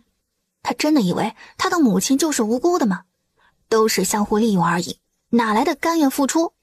简直是笑话。可他不能说，这是他一辈子的耻辱。叶南希看着叶剑云瞪着他，露出那厌恶又愤怒的眼神，哪像一个父亲该有的神色。从原主儿时记事起，叶剑云就对他没有过好脸色，每次见到他都是疏离又厌恶。一个父亲能做到这样也是极致了。他不想和这个所谓的父亲再多说一句话。解药就在我这儿，如果想要皇后好起来的话，没有这解药是不可能的。所以只要你签下这份断绝书，我就把解药给你。你什么断绝书？叶南希伸手把袖子里提前写好的断绝书拍在桌子上，叶剑云拿过一看，顿时火冒三丈。你个孽障，竟想要与我断绝父女关系，简直是岂有此理！不，你说错了，不止我，还有领儿和青儿。叶剑云捏着断绝书，手被气得发抖。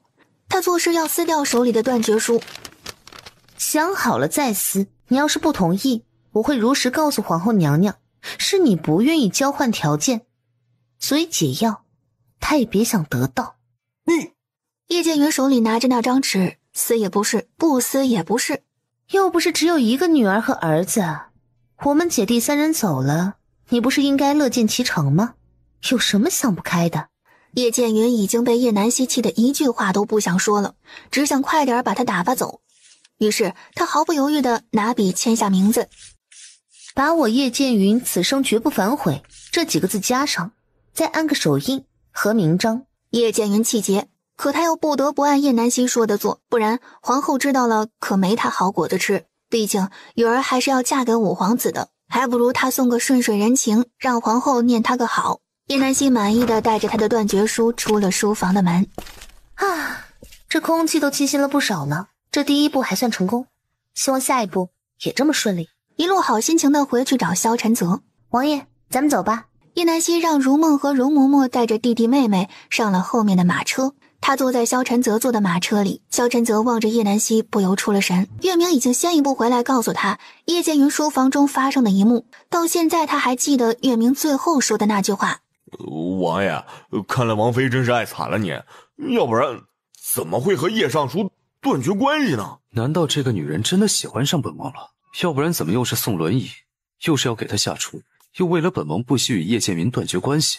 如果真的是这样，就难办了。本王给不了她想要的，看来得找个时间和她说清楚才行。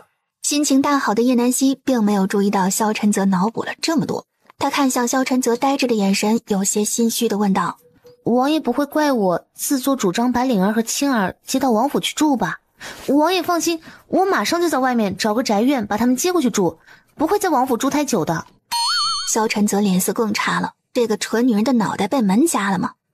他至于像他说的那么不近人情吗？2个孩子而已，他又不是容不下，再来2个他也养得起。你知道就好，不过就让他们住下吧，陈王府还不至于连2个孩子都住不下。啊？哦，知道了。叶南希很是奇怪萧晨泽的性格，明明沉着脸就没有怪他，真是捉摸不定。不过买宅院的计划还是不能搁浅，女人到什么时候都要有自己的安身立命之所，不能依靠男人。这帮大猪蹄子没一个靠谱的。忽然匀速行驶的马车忽然停了下来。发生了何事？为何突然停了下来？王爷，前面是镇国公府的马车，好像是镇国公的儿媳要生产了，却没有大夫敢接手，好像情况很危急。镇国公府世子裴永年在战场上不小心伤了身子，现在瘫痪在床。好在他的世子妃这时传来怀孕的消息，这也是国公府唯一的希望。萧晨则本想让月明掉头从另一个方向回府，这时一个俏丽的身影从他眼前飘过。王妃这是要干什么去？叶南希没有回他的话，听见里面女子的痛苦哀嚎声和丫鬟婆子手忙脚乱的安抚声，就知道情况可能真的不乐观。出于同为女人的同情心，叶南希打算看看她的情况，如果能帮就帮一把，实在不行她也不会逞能，毕竟是人命关天的大事。世子妃，您再忍一忍，太医已经在来的路上了。叶南希蹙眉，生孩子这事儿怎么忍？一个不好就一尸两命，她不再耽搁，立刻上前。来者何人？不得靠近，速速离开！小姐，裴老国公是出了名的脾气大，不近人情，您最好还是不要去了吧。叶南希却不打算放弃，既然都已经让他遇上了，总不能见死不救，总要看一眼。我会医术，想看看你家夫人的情况，也许能帮上忙。大胆！谁知道你是哪儿来的？究竟会不会医术啊？就要胡闹！你才大胆！这位是陈王妃，我们王妃只不过是看见你家夫人有难，想要帮一把而已，别不识好人心。马车内的人也听见了外面的争吵声，伺候夫人的婆子出了马车。叶南希见马车里出来人，忙问道：夫人现在什么情况？孕期几月？可是羊水破了？婆子犹豫了一下，还是说道：还差将近1月才足月，羊水已经破了，但是迟迟没有生产迹象，产婆也没有办法。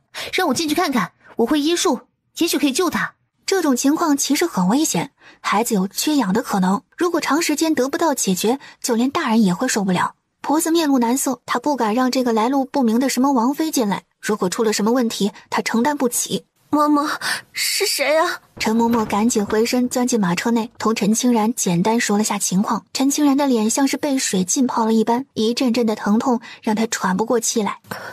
让王妃进来吧。她能感觉到自己的生命在流逝，那种无力的濒死感陌生的让她害怕。叶南希毫不犹豫地登上马车，一进去就闻到一股浓烈的血腥味儿。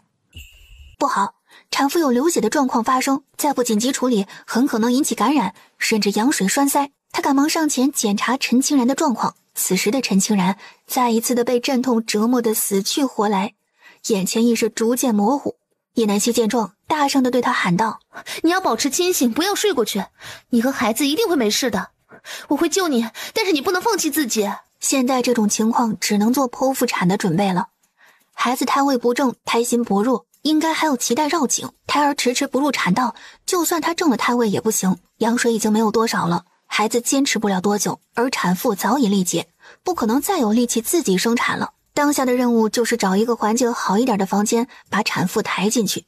求求你，如果可以，请一定要帮我保住孩子。放心，你和孩子我都不会让你们有事，只要你能完全的配合我。你也不想让生下来的孩子就没有娘亲，对不对？我会配合的。现在听我口令，深呼吸，吐气。嬷嬷，你现在让人去找一间离这里最近、光线明亮、环境好一点的房间，我要用来救治你们夫人。老国公还没有赶到，太医也没过来，他一时之间拿不定主意，到底该不该照做。赶紧去啊！你们夫人现在情况危急，再不做决定，恐怕……嬷嬷，快去！哎，老奴这就去。叶南希赶紧在陈清然的舌下给他含了人参片，让他稳住呼吸，保持体力。他则是趁着一旁小丫鬟不注意，拿出针管给陈清然抽血，放到空间实验室开始紧急化验。萧晨泽这边也没有闲着，他安排小安子去打听一下前面的状况。叶南希这个蠢女人，什么热闹都要凑，也不知道赶紧回来，就这么把我晾这儿了。他真想一走了之，把他扔在这里不管。王爷不好了，王妃她怎么了？王妃她进了国公府的马车，现在又吩咐人家找了一个离这里最近的屋子，她要给世子妃接生。也不知道王妃怎么想的，竟然连国公府的烂摊子都敢接手，就不怕惹得一身腥。最主要的是，她一个不慎就会牵连到王爷。萧晨泽听后略略沉吟片刻，去将海棠院的屋子挪出一间给他们使用。他们现在本就处在城南，离萧晨泽所说的海棠院不过100米距离。半晌，随后而来的裴老国公带着张太医也赶到了此处。裴老国公看见此情此景，大声呵斥：胡闹！是谁做出来这里的？世子妃可有大碍？本来裴老国公正在军营赶回国公府，半路遇见府里侍从前来通报，世子妃去寺庙烧香的路上突然生产，情况危急。他二话不说就去宫里向皇上借调了太医。回国公爷，世子妃她情况危急，产婆们束手无策，路遇陈王妃，陈王妃说她能救治世子妃，世子妃也同意了。她一个没生过孩子的妇人知道个什么，就敢大言不惭的来给别人接生，真是胆大包天。张太医眼睛一亮，陈王妃，那太好了，老夫赶紧进去看看情况。裴老国公一愣，不明白张太医为什么会这么说。国公爷息怒，陈王妃她也许真能救世子妃也说不定，您先在此等候。随后张太医便进了屋子，留下一脸暴怒的裴老国公急得乱转，不知该如何是好，只好又把陈嬷嬷撵进去看着，随时向他汇报里面的情况。屋子里已经按照他的吩咐，在中央临时用桌子拼成了一个床榻，屋内干净整洁，也很宽敞明亮，这点已经超出他的预想了，可见萧晨泽也是有点用处的。叶南希拿出消毒液，在屋子里进行全面消毒，又把不相干的人都要撵出去。王妃，是我来给你当助手了，你先出去吧，赶紧把热水都准备了。叶南希见是张太医，便放下心来。我要先和你说一下，等会儿我会给你打麻药，你就会进入到睡眠状态，我会在你的肚子上开一道口子，把孩子取出来，你放心，不会让你感到疼痛，睡一觉孩子就出来了。好。他知道这些可能是叶南希安慰他的话，哪有人在开膛破肚之后还能活下来的，只要他把孩子救出来就好。他已经看见张太医都甘愿给他做助手，那他的医术肯定在太医之上。他随后给陈清然注射了麻醉，叶南希又丢给张太医一件一次性无菌手术服，戴上防护帽、口罩和鞋套，教他给手部消毒。戴上手套后，交代他不管一会儿看见什么都不许大叫，不许问，一切等事后再说。张太医像个听话的孩子一样连连点头，表示他一定照做。竟然呢？我要见他。一个身穿白袍、骨瘦如柴的男人被下人抬进院中。你怎么过来了？御医不是交代不让你下床吗？父亲，清然情况，儿子放心不下呀。清然怎么样了？情况有一些棘手，但你别担心，太医已经进去办赏，应该快有消息了。父亲，恕儿子不孝，你一定要告诉太医，如果实在不行，一定要保住大人。裴老国公当然理解儿子的心情，他知道二人感情极深，如果清然不在，想必他这个儿子定会追随而去，就算儿子不说，他也会这么做的。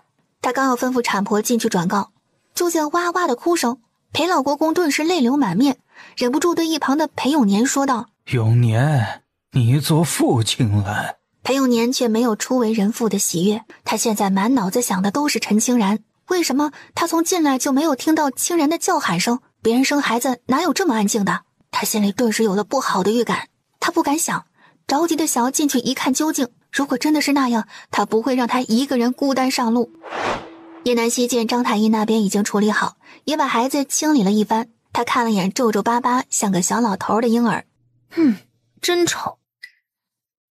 被嫌弃了的小婴儿像是感觉到有人嫌他丑，小嘴一撇，又哭了起来。真吵，知道你厉害，别哭了。我给你娘亲缝合后再看你，你不丑，我丑行了吧？看着平坦不见一丝狰狞的伤口，张太医露出惊艳的表情。怎么做到的？这也太不可思议了。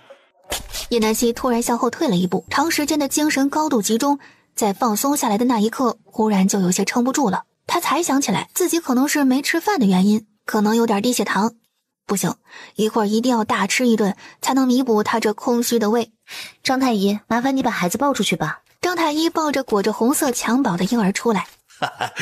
恭喜裴老国公喜得乖孙。裴老国公看着襁褓里的婴儿，颤抖着双手不敢接过，怕弄疼了这小小的肉团子。裴永年却是没有看孩子一眼，他让人抬他进去。张太医拦下了他，告诉他还要再等一会儿才能进去，王妃还要再观察一下。萧晨泽在海棠院的东院听到了孩子已经生下来的消息，总算松了一口气。他坐不住了，打算去看看叶南希。刚进西院，就看见裴老国公激动的手足无措的一幕。他的到来打破了院子里的和谐的气氛。陈王来做什么？难不成是来给你的王妃请罪来了？裴老国公没好气地讽刺萧晨泽，连自己的王妃都管不住，还有何颜面到处跑。不过他身下坐着带轮子的椅子很是奇怪，但又很方便，他想给永年也搞一个。萧晨泽只是淡然一下，说了句恭喜，就不再理会他。叶南希已经将陈清然的导尿管撤了下去，人估计也快醒了。他赶忙把他用过的东西都丢进了空间实验室。叶南希把注意事项都交代给了张太医，他现在急需补充能量。随后随身打开了房门，看见院子里的萧晨泽，有些意外，没想到他竟然也在等着他。可以进去看了，但人不要多，产妇需要休息和安静，听张太医的嘱托，我晚上再来。裴永年立刻吩咐人抬他进去，临走时还没忘向叶南希点了点头。叶南希此时额头沁着汗，脚步越发虚浮。萧晨泽见他状态有些不对，立刻转动轮椅上前。就在这时，叶南希的视线也逐渐模糊，迷蒙间感觉到自己跌进了一个温暖有力的怀抱。叶南希，你怎么了？他想起来，但是浑身无力。给我准备一碗糖水就好了。叶明飞速拿糖水，不出一会儿，叶明端来了水。叶南希喝过后缓了一会儿，终于有了一点力气。他想从萧晨泽身上下去，就在他要起来时，一只手按住了他的动作。月明，走。月明立刻心领神会，推着轮椅大步流星地出了院子，只留下面面相觑的众人。叶南希就以这样一个姿势，尴尬地回到了萧晨泽的房间，并被他强制放在了床上。那个，可不可以不上床啊？不行，你哪儿也不许去。有没有可能我只想训个饭啊？萧晨泽抽了抽嘴角，他好像确实忘了吃饭这件事。不一会儿，一桌美味的饭菜就被端了过来。叶南希看着面前色香味俱全的菜肴，前提是忽略他们都是素的。他的肉呢？肉呢？你不能吃得太腻，等明天再吃肉。知道了。叶南希一脸愤愤不平地戳着碗里的青菜，心里暗想：哼，今天晚上趁他不注意，自己要弄个加餐。没肉嘴巴太淡了，肉汤给点也行啊。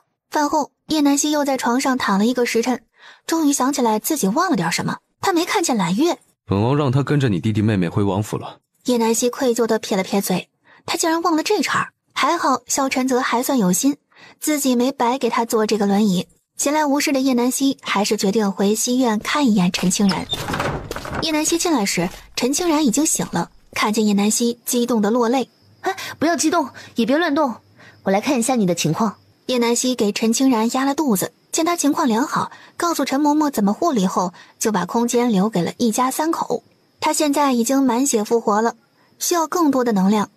刚才本就没有吃饱，他打算给自己开个小灶。他叫来一个小厮，让他出门给自己从酒楼订一些菜回来，记在王爷账上。叶南希吩咐完小厮，又转身去了厨房，要看看有什么好吃的。他把厨房的人都撵了出去，只留下一个烧火丫头。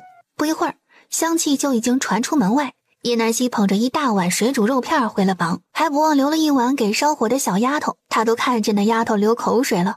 回到房间的叶南希见萧晨泽不在，更是肆无忌惮的大快朵颐起来。小厮带回来的猪蹄子很合他的胃口。就在这时，萧晨泽推门而进，见到眼前的一幕，眼珠子都快掉到地上了。嗨，王爷，这是我特意给你做的菜，怎么样？惊喜吧？你看本王像傻子吗？不像。看着萧晨泽手里拎着的酒壶，叶南希眼睛一亮。哎，王爷去买酒了？你怎么知道我想喝啊？哼，不错，这孩子上道了。这是姚母妃送来的，她近日出宫了，去王府扑了个空，就把东西留下回宫了。这是下人刚送来的。说罢，又把身后的食盒也拎了上来。这个食盒是你的，酒是本王的。叶南希撇了撇嘴，哼，真抠。我也不是非现在喝不可，等一会儿偷偷喝。萧晨泽看出了叶南希的想法，他不动声色地给自己斟了一杯酒，一口喝下。叶南希看着近在眼前的宫廷佳酿，口水都要流出来了。他气愤地拿出食盒里的汤，端起来像喝酒一般一饮而尽，喝完还豪放地用袖子擦了下嘴。哎，这汤的味道还有点好喝哎。萧晨泽已经注意到叶南希做的那道菜红红的，好像很有食欲的样子。他拿起筷子打算浅尝一口，却不想这一尝就停不下来了。趁着萧晨泽吃饭的时候，叶南希给自己倒了一杯酒，偷偷喝掉。这酒味道怪怪的，怪上头的，这是加了多少料啊？啊，不是吧？这是壮阳酒。萧晨泽见状，一把夺过酒壶，两头全部喝光了。叶南希想要阻止他的手僵在半空中，既然已经这样了，那他就不说了吧。本想再吃点菜的叶南希低头看见他的那盘水煮肉片见了底，顿时火冒三丈。萧晨泽，怎么有点好看了？奇怪。此时萧晨泽抬头看向叶南希，只见他的两颊泛着不正常的红晕，眼神迷离，声音低哑。啊，你叫本王什么？真是翻了天了，看他不教训他。狗男人，你今儿咋这么好看呢？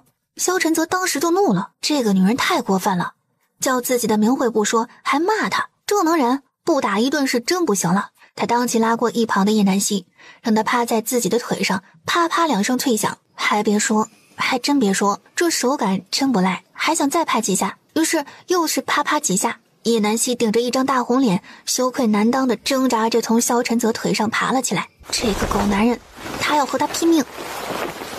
双手伸向他的脖子，就要跟他拼命。叶南希在掐上萧晨泽脖颈的一瞬间，突然定住。电光火石间，他好像意识到了那是什么。我错了。别动。他抬头吻上叶南希的唇，他的唇像羽毛般轻轻地拂过他的嘴角，蜻蜓点水般的亲吻，仿佛已经不能满足。叶南希一怔，他被亲得发麻，脑袋晕晕乎乎的，渐渐忘记了抵抗，条件反射般的回吻着他。萧晨泽忘记了思考，也不想思考，只想本能地抱住怀里的女人。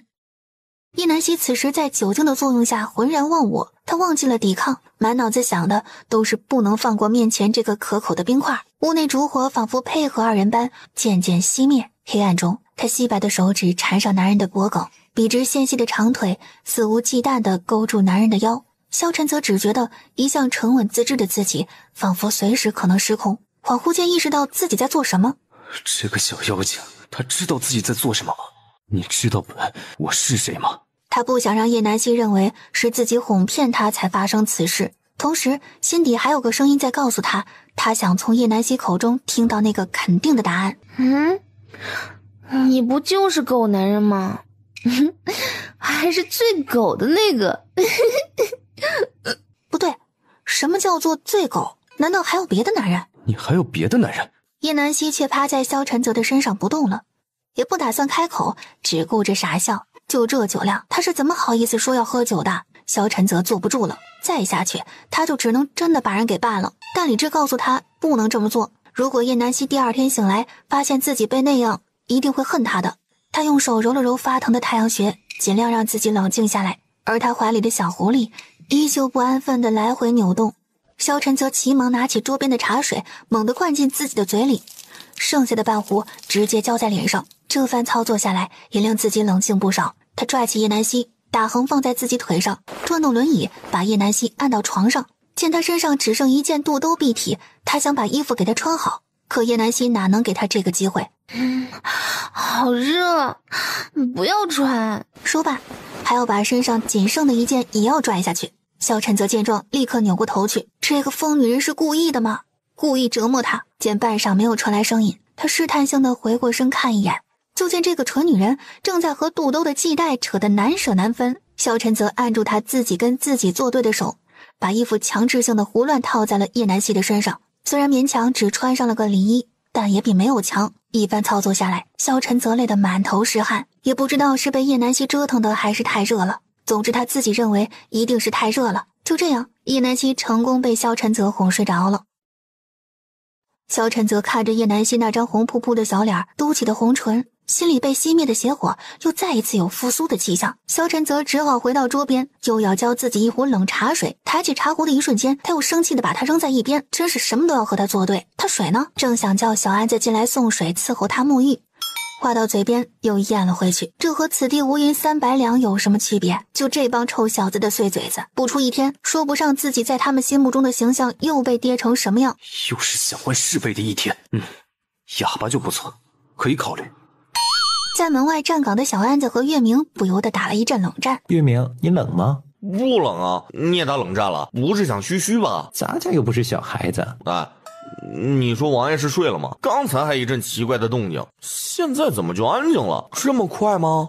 此时的萧晨泽真是想杀人的心都有了，门外这俩货还能再大声点吗？蓦地一声娇喝打破他此时的思绪。不行，老娘还没玩够呢！女人一声娇喝，不仅屋内的人惊得一身冷汗，同样的，屋外的人也没放过。月明合上了自己的下巴，心想：王妃，还得是你呀，强都不服，就服你。小安子心想：不是，王妃你这么整，确定王爷他受得了吗？心疼王爷一炷香。萧晨则看着面前说完梦话的女人，还在咂巴着嘴。虎哥，你去哪儿了？过来陪我玩。又是这虎哥，他就这么念念不忘老相好是吗？都已经嫁给我了，还想着情人。这已经是他第2次说梦话提到虎哥这个人了，看来还是自己对他太过放纵了。此时的叶南希正在睡梦中抱着他的小奶狗嬉戏打闹，完全不会想到今晚的举动会让他以后有多么被动。叶南希毫无睡相可言地翻了个身，一双笔直洁白的大长腿就这么暴露在萧晨泽眼前。萧晨泽咽了咽口水，艰难地转过身，仰起头不去看他。清晨的第一缕阳光透过窗户懒洋洋地洒在地面上，一束晨光正好打在床上酣睡之人的脸上。叶南希抬手遮住这刺眼的阳光，身上的薄被被他抬手间慢慢滑落，停在腰际。突然而至的清凉让他不得不睁开眼睛向下看过去。啊，什么情况？萧晨则被这声尖叫声吵醒，四目相对，只见得巫山窥白玉英立雪肤之上。叶南希大叫一声，赶忙拿过薄被盖住自己，随后怒斥：狗男人，你不要脸！萧晨则此时耳根子都在发烧，做梦也没想到大早上的会看见此情此景，感受到身体的变化，急忙拉过桌子上的食盒放在腿上遮挡。本王先出去了。说罢，头也不回的赶紧逃离这个是非之地。叶南希见萧晨则出去了，忙拉开身上的被子查看，还好，裤子是穿着的，不然他可怎么面对萧晨泽？虽说肚兜被他解开的只剩一条系带搭在肩膀上，但好歹没有光着。叶南希按了按发疼的太阳穴，宿醉的感觉让他有些不适应，脑袋也在发昏。他闪身进入空间，打算洗个澡再出来。他站在浴室里，把身上的衣服都脱了下去，正要进入浴缸，余光却瞥见镜子里有点不对劲。女人洁白的脖颈和锁骨上都是红色的痕迹。叶南希盯着镜子里的自己，须臾间，一些少儿不宜的画面在他脑子里来回滚动。垂死病中惊坐起，小丑竟是他自己啊！不，一定是搞错了。赶紧钻进浴缸，把头埋进水里，让自己清醒一下。不过萧晨泽没被自己吓到吧？哎呀，真是可怜啊，年纪轻轻就啥也不是了，可惜了。哎呀，一不小心着了养母妃的道，他可真是为了萧晨泽的子孙后代操碎了心啊，简直是用心良苦。这壮药也不怕把萧晨泽给补爆了。去查查王妃她之前住的地方在哪儿，顺便再查一下那里有没有一个叫做虎哥的男人。王爷他不是不在乎王妃的事情吗？这都嫁进来这么久了，才想起查人家的老底，早干嘛了呀？叶南希问了萧晨泽住的房间在哪后，二话不说的推门而进。在进去的一瞬间，想起来自己又忘了敲门，可是为时已晚。白花花的身躯是那么的晃人眼球，结实的腹肌是那么的让人想摸。叶南希摸了一下自己的嘴角，还好，口水没流出来。你大白天的怎么不穿衣服啊？本王在自己房间换衣服，还有挑时间吗？萧晨泽忽然夹紧双腿，这个蠢女人往哪儿看呢？他连忙拽过衣服套在身上，语气清冷地问道：王妃有事吗？叶南希一怔，昨天晚上还骄阳似火，今天早上就翻脸不认人了，这什么态度啊？难不成人家压根没记住，忘了？王爷不记得昨晚的事了？叶南希试探性地问道。昨晚什么事儿啊？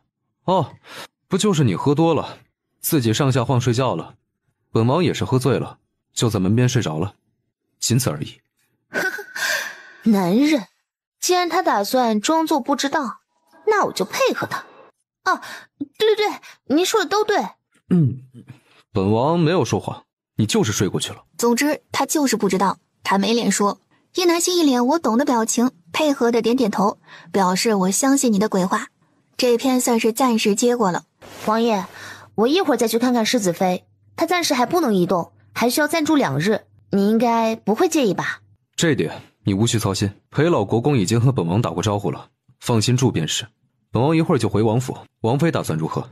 哦，那我一会儿去那边交代一下，自己回去，王爷不用等我。原本萧晨泽想说要不要等他一起回去，没想到人家能得很，那他就自己走。叶南希并没有看出萧晨泽的不悦，他转身就去了西院。刚进院子，就听见屋内传来爽朗且粗犷的笑声，想必是裴老国公在逗孙儿。听见下人通报叶南希来了，他把孩子递给奶娘，跨步出了屋子。哎呦，是陈王妃来了，快请进。这是昨天的那个倔老头吗？一晚上不见就换了个新子。陈王妃是昨晚被蚊子咬了，真是的，老夫一会儿就派人给你抓蚊子去。哼，我真的会戏，哪壶不开提哪壶，真是个提壶高手。善氏啊，您真是好眼力啊，佩服佩服。裴老国公一脸自豪，自己的眼神从小就是这么好使，什么都别想逃过他的火眼金睛。刚要进去看看陈清然的情况，又再一次被拦住了去路。陈王妃，等一下。什么事啊？裴老国公请讲。是这样的，昨日多有冒犯，老夫已经了解了当时的情况，张太医也已经说清楚了，要是没有陈王妃，说不定会有什么样的后果。裴老国公挠了挠头，不好意思地继续说道：还请陈王妃不要怪罪，都是老夫头发长见识短，不分青红皂白的就指责于你，还请受老夫一拜，感谢陈王妃出手相救，否则我们裴家就真的无后了。他赶紧扶起裴老国公。裴老国公不必拜谢，如果换做别人，本王妃也不会见死不救的。如果裴老国公真的要感谢的话，那就付本王妃点辛苦费吧。啊，不多那是当然，老夫早就准备好了，拿上来吧。只见4个侍卫抬着2个大箱子进了院子，满满2大箱子的银子，白花花一片，足见诚意满满。王妃可还满意？如果不行，就再……够了。原本叶南希只想要100两银子，毕竟100两也不少了。那就让您破费了，本王妃就不客气了。陈王妃果然是个爽快人，以后有什么事儿尽管和老夫提，只要老夫能做到的，定会义不容辞。哎，真是白瞎了这么好一个姑娘，怎么会配萧晨泽那么个糟心的玩意儿？我要是再有一个儿子，非把人给截胡了不可。此时的萧晨泽坐在马车上，猝不及防地打了一个大喷嚏。难道是叶南七那个蠢女人想本王了？那就有劳您派人把银子给本王妃送回去了。好，叶南希算是看出来了，这个裴老国公就是个老小孩脾气，虽说脾气倔，但也不是不讲理，人还是挺好的，至少很大方。他进了屋子，陈清然已经能坐起身了，看着他旁边熟睡的孩子，一脸的慈爱。陈清然见叶南希来了，就要起身，被叶南希制止。哎，你别动，吵到孩子。叶南希笑声比着手指，低头看向襁褓里的小婴，只见小婴儿一脸满足的样子，时不时还咧着嘴笑一下，比昨天皱巴巴的样子可爱多了。陈王妃，麻烦你又来看我。世子妃不用不好意思，都是应该的。陈王妃不介意的话，叫我清然就好。好啊，我叫你清然，你也别叫我王妃了，我比你大，不如你就叫我姐姐吧。真的可以吗？那我叫你南七姐姐。陈清然没想到叶南希这么好说话。当然，你可是我回来后交到的第一个朋友。既然这样，那南七姐姐可不可以帮这孩子取个名字呀？毕竟没有你就不可能有他的出生。看着陈清然言辞恳切的样子，他也不好拒绝。可他是个起名废，以前他养的狗想了好久才起了个虎哥的名字。叶南希仔细想了一下，叫啥呢？忽然他看见屋子里屏风上的山水画，灵机一动，就叫一川吧，教义有术，海纳百川。真好，小一川，你有名字了。呵呵，满意就好。真是死了多少脑细胞才想出来的名字。随后又检查了下陈清然的身体状况，交代一下注意事项，告诉他3日以后才可回家，在此期间就安心住在这里。交代完这些，叶南希也打算回府看看弟弟妹妹，也好知道他们在王府住的适不适应。于是叶南希坐着陪老国公给他安排的马车送他回去。带着2箱沉甸甸的银子回府的叶南希，半路突然改了主意，去了钱庄。银子放在府里不安全，要是哪天同萧晨泽一言不合要跑路时，岂不是带不走？不行，他要存钱庄换成银票。钱庄门口，叶南希刚下车就看见了一张让他隔夜饭都快吐出来的脸。哟，姨娘这是来取银子还是来存银子啊？张氏的脸色像是吃了翔一样难看。原本在钱庄门口见到国公府的马车，以为是国公府的家眷出门，特意等在门口，打算上前攀谈一番，没想到从车上下来的竟是他最不想看见的叶南希。这个臭丫头现在过得可真是风光啊！姐姐这话说的，来钱庄还能干什么？当然是存银子啊！难道姐姐不是？姐姐缺钱花了？没想到姐姐在王府过得这般艰难，银子都不够用，要不妹妹把自己的提起钱贴给姐姐用？钱庄周围的护卫以及过路的人看着这一幕，纷纷对叶南雨投去赞赏的目光。瞧瞧，人家姐妹情深多好。是啊，竟然要拿自己的银子去补贴姐姐。他相信叶南希不会承认他在陈王府过得不好，也更不会要自己的银子。真的吗？妹妹真是太好了，竟然肯将你自己攒的1万两提起钱给姐姐。姐姐真是好感动啊！呵呵，你以为我像你一样吗？姐的脸皮厚着呢，银子这么香，怎么会不要？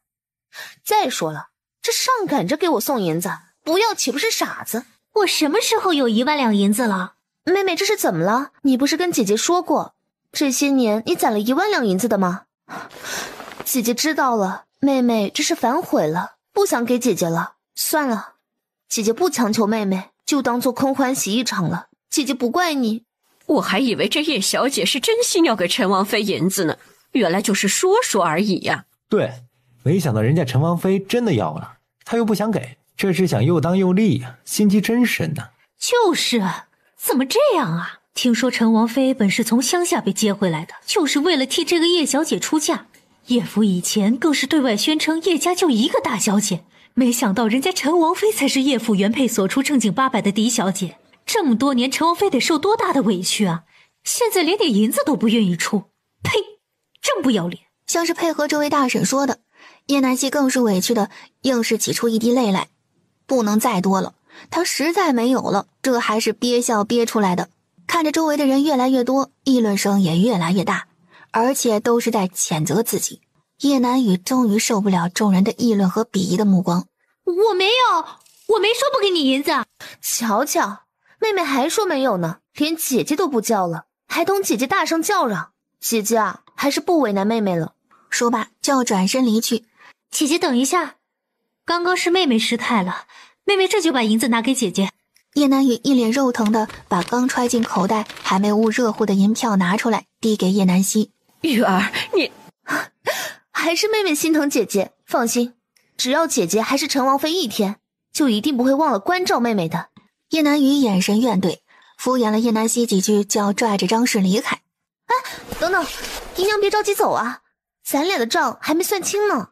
什么账啊？姨娘可真是贵人多忘事儿啊，这才多久啊就忘了？那我就替姨娘你回忆一下。看着面前明晃晃的欠条2字，张氏顿时老脸一红，恨不得找个地缝钻进去。姨娘想赖账不成？原本1月之期也快到了，既然姨娘都能来钱庄存钱，想必是已经做好了把银子还给本王妃的准备了吧？那拿来吧，早晚都是要还的。何况你看本王妃的现状本就不好，还要靠妹妹来接济，姨娘也应该于心不忍吧？我没那么多银子。哦，那就只能再麻烦一下官府了，让他们来查查姨娘究竟存了多少银子。不可以，如果让叶剑云知道，他就完了。姐姐，妹妹是才刚给了你1万两，难道还不够你用吗？何必再为难母亲？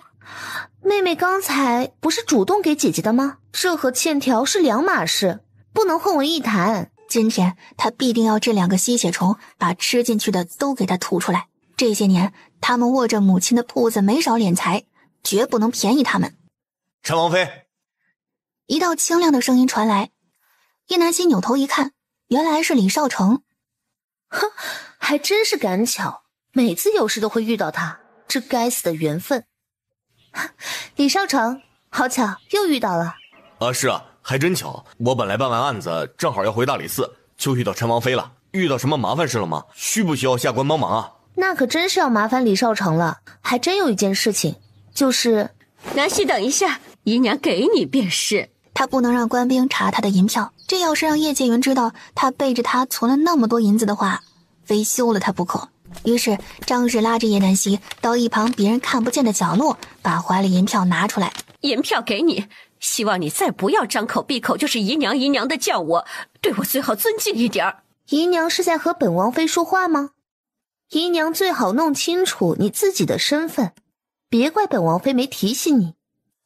张氏气结。行，你是王妃，你了不起，我躲得起走行了吧？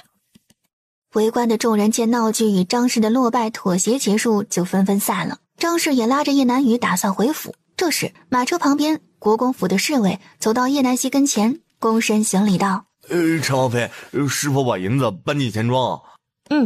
搬，这就搬进去，辛苦你们了。紧接着侍卫便从马车上抬出2个大箱子，叶南雨气势汹汹地拉着张氏上前理论：姐姐是否欺人太甚？明明你有这么多银子，为什么还要我补贴你？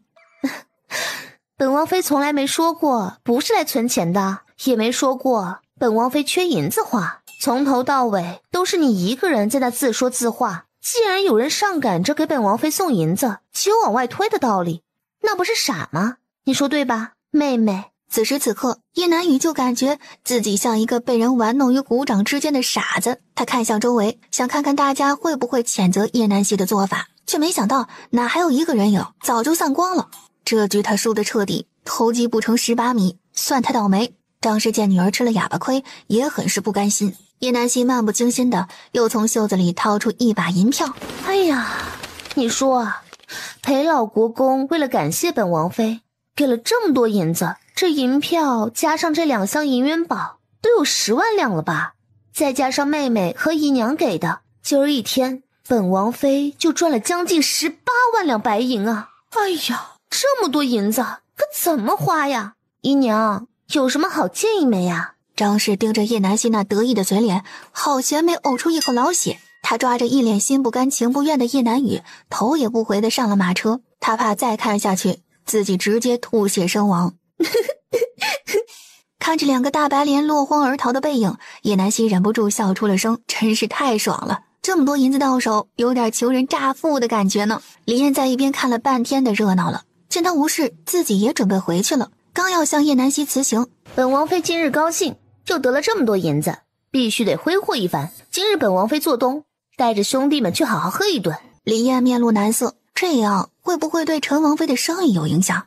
李少成不必担忧，左右你们也快散职了，你带着兄弟回大理寺交接，本王妃把银子换好，就去这元京城最大最好的酒楼等你们。李燕见状只好同意，下属们一阵欢呼，夸了一路陈王妃。李燕一路无话，只是听着下属们左一句右一句的聊着陈王妃这几天的壮举，也很是为她高兴。能得裴老国公的庇护，真是别人求都求不来的。叶南希极其迅速的就把银子换成了银票，又让人把他送到元京城最好的酒楼。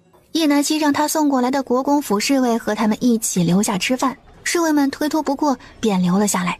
叶南希见李燕他们还有一会儿才能到，便决定先点菜，叫来小二，要了一间最大的包房。掌柜见对方是陈王妃，明显一愣，随后让店小二带叶南希他们上了楼，自己则是悄悄吩咐一个伙计几句话。伙计听后二话不说就向后门走去。萧晨泽正在饭厅等着叶南希回来吃饭。本来海棠院的家丁来报，叶南希已经出发在回王府的路上，自己还打算等他回来一起用膳，没想到这个蠢女人压根就没想回来。萧晨泽一拍桌子，生气地说道：传膳。对了，不用给那个蠢女人行方便，多加点价，给本王使劲的，狠狠地宰她。店小二听后眨了眨眼睛，立刻点头称是，他一定好好向掌柜传达王爷的意思。不是不知道银子多了怎么花吗？本王帮你花。叶南希还不知道，他此时已经被萧晨泽在心里算计了个底朝天。他袖子一挥，坐在椅子上。服务员，把你们店里的招牌菜通通都上来，有什么好上什么，千万不用给我省银子，姐有的是银子。叶南希甚至没有问一下菜品的价格，因为在他的认知里，有钱人吃饭不问价。他好不容易体会一下有钱人的感觉，必须不能问。店小二立刻瞪大眼睛，急忙点头，然后匆匆出去。国公府的侍卫看着这一幕不禁啧舌，王妃这也太豪横了。沈王妃，您确定点这么多吗？这里吃饭可是不便宜的。没事儿，也贵不到哪去。那在这个酒楼急头白脸的吃一顿，大概得用多少银子啊？回王妃，属下也不太清楚，听人说应该几百两银子吧。哦，还行，在他的接受范围之内。这时李艳一行人也已经到了，众人刚落座，菜就开始上来了。极品烧鹅，极品海参，极品龙虾，极品叫花鸡，极品佛跳墙，极品松鼠桂鱼。听着店小二报的菜名，叶南希撇了撇嘴，这菜名也太没创意了，不管什么都加个极品二字，够气势。他很满意，看着满汉全席般的菜肴，李艳合上了下巴，心想陈王妃这也太破费了。其他下属们眼睛都看直了，这也太丰盛了，这都赶上宫宴了吧。看见大家都开始咽口水了，叶南希立即招呼大家吃饭，众人你看我，我看你，都没有动筷，叶南希只好自己先动筷子，大家这才放开了吃。小二又端来了酒，叶南希借此机会要敬李少成一杯，这回不是壮阳酒，应该不会像上次那么失态了。叶南希敬酒之后就打算结账回王府，自己在这里他们吃着也没那般自在。同他们告辞后，叶南希到柜台找掌柜结账。客官等一下，这就给您算账。噼里啪啦的算盘声响了好一阵才停下，掌柜终于报出了价格。客官，一共是3880两白银，介于您头一次来本店消费，就给您摸个零头，收您3800两白银即可。已经准备好了几百张银票的叶南希当场愣住，什么玩意儿？我没听错吧？客官没听错，就是3800两。哼，黑店啊，这么贵，你们怎么不去抢啊？拿我当冤大头呢？客官，这是什么话？是您自己要上最好的菜，我们也是按照您的意思，用的都是最好的。怎么，您这是想要赖账吃白食？谁说我要赖账了？你把账单拿来，我看一眼。掌柜把账单递给叶南希，又顺带把菜单也给了叶南希。客官看清了，上面的菜都是明码标价，您的菜单和普通的不一样，里面的食材都是极品中的极品，当然这价格也就不一样。俗话说得好，价越高货越好，这就是为像您这样的贵人准备的。掌柜这番话成功的堵住了叶南希想要说他太黑的嘴，合着这大冤种是自己愿意当的。他看了眼上面的价格，每道均价100两，2壶酒竟然高达1000两，这喝的是琼浆玉露吧？掌柜看出他的想法，忙解释道：给您拿的酒可是百年陈酿，这是整个元京城都知道的价格，这一点您不用质疑。他不是质疑老板，他是质疑自己的智商，脑袋让驴踢了，装插刀雷劈，说的就是他自己。这是林燕不放心，出来看一眼叶南希正和掌柜理论，以为发生了什么事。啊，没事儿。他不能在李少成面前丢面子，说好了请人家吃饭，不能在结账时掉链子，他要脸。随后也不再纠结，急忙数好了银票，心不甘情不愿地递给掌柜。今天他就当一个散财童子，他还要接着花，说吧，扭头告别李燕就出门而去。掌柜此时抹了一把额角上的冷汗，总算把王妃给打发走了，也不知道王爷怎么想的，非要如此坑王妃。他收起那份临时写好的菜单，忍不住夸赞自己一番，还好提前准备了，要不然王妃也不是那么好坑的。出了酒楼的叶南希也不知道是酒上头了，还是想到自己坑了2个大白莲，心情莫名的兴奋。他现在就是想买买。他正身处元京城正街最繁华的地段，什么铺子都有。他进了一家卖衣服的铺子，刚一进去就看见了挂在门口的一件月白色的锦袍，做工精美，领口和袖口都用银线绣着暗纹，这一眼他就想到狗男人穿着一定好看。这件衣裳多少银子啊？这回他提前问了价格，哎呀，夫人真是有眼光，这可是我们铺子新到的款式，只要这个数。50两啊？那我要了。是500两。250。秉着要砍价一半的口诀，叶南希开启了在古代的第一次杀价。老板娘100个不愿意，说着衣服的做工、质量、面料，还有绣娘的手艺皆是上品。叶南希一直摇头，坚持就这个价。于是成衣铺的门口出现了一个一脸傻乐的女人，抱着手中的包袱满意的离开。萧晨则听着酒楼掌柜一字不漏的说着叶南希当时的表情，唇角抑制不住的翘起。这个蠢女人今天肯定被气得不行，还敢在她的酒楼请别的男人吃饭，真当她是死的吗？毫不知情的叶南希晃晃悠悠的回了王府，进府第一件事就是找萧晨泽。只听见砰的一声，萧晨泽不用猜都知道是谁，还好自己穿好了衣服。Go，跑跑跑，小宇宙在歇斯底里的燃烧，哦，一切烦恼都忘掉，兄弟跟我一起跑。哎呀妈呀，差点就把狗男人几个字说出来了，还好我机智啊。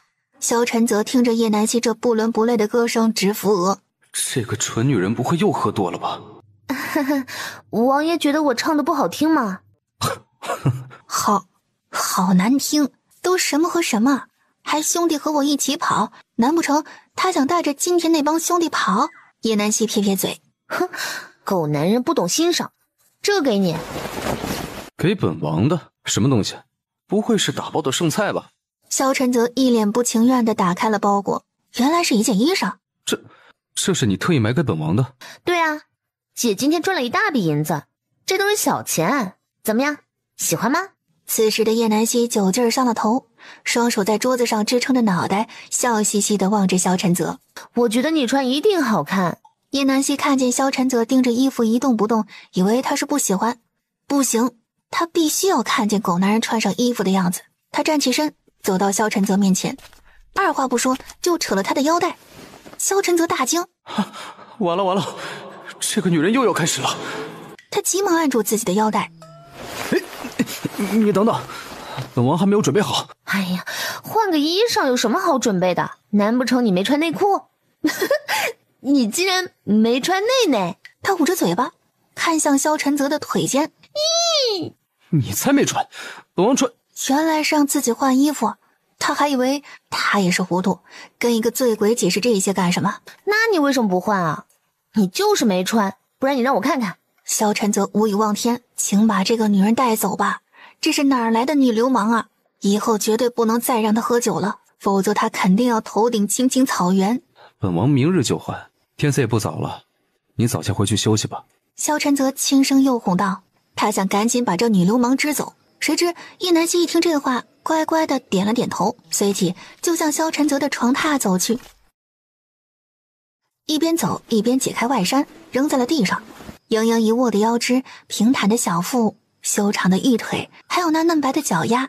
眼见面前的女人止住了动作，直勾勾地盯着自己，萧晨泽突然有了一种不好的预感。叶南希像是突然间想起什么似的，光着脚向萧晨泽走来，停在他面前。你要干什么？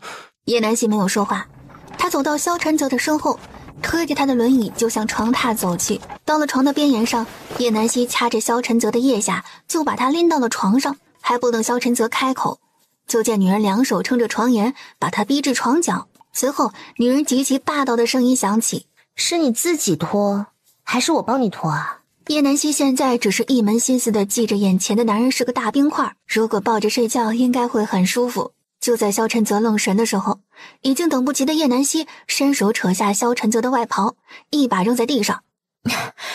你自己脱鞋。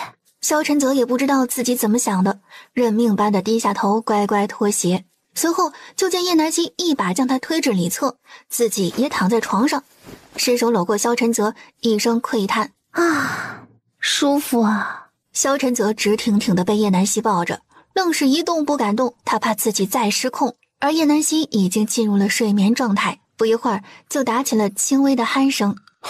还真是一头猪啊！萧晨泽失笑，他怎么就栽在这么个蠢女人手里了，还任他摆布？其实他完全可以反抗的，只要他不想，这个女人根本就不会得逞。可心底却有一个声音在告诉他，他不想阻止他。他也不知道自己这是怎么了。通过这段时间的相处，自己仿佛已经习惯生活中有这个女人的存在了，而且还会在不知不觉间在意她的一切，想时刻了解她的动向，想要知道她以前的生活，甚至听到她和别的男人有接触，自己会不开心。对于自己这些转变，萧晨则不想再想下去，他怕结果是自己无法控制的。这个女人是否影响了他太多，他不能给自己，也不能给他任何希望。他试着想拿下叶南希的胳膊，自己下床去别的屋子睡，可是叶南希的力气大得很，刚拿下去就又拿回来，反复试了几次，没想到好像激起了叶南希的胜负欲。他生气地哼唧了一声，这回使劲地抱住萧晨泽，还把自己的右腿也搭了上去。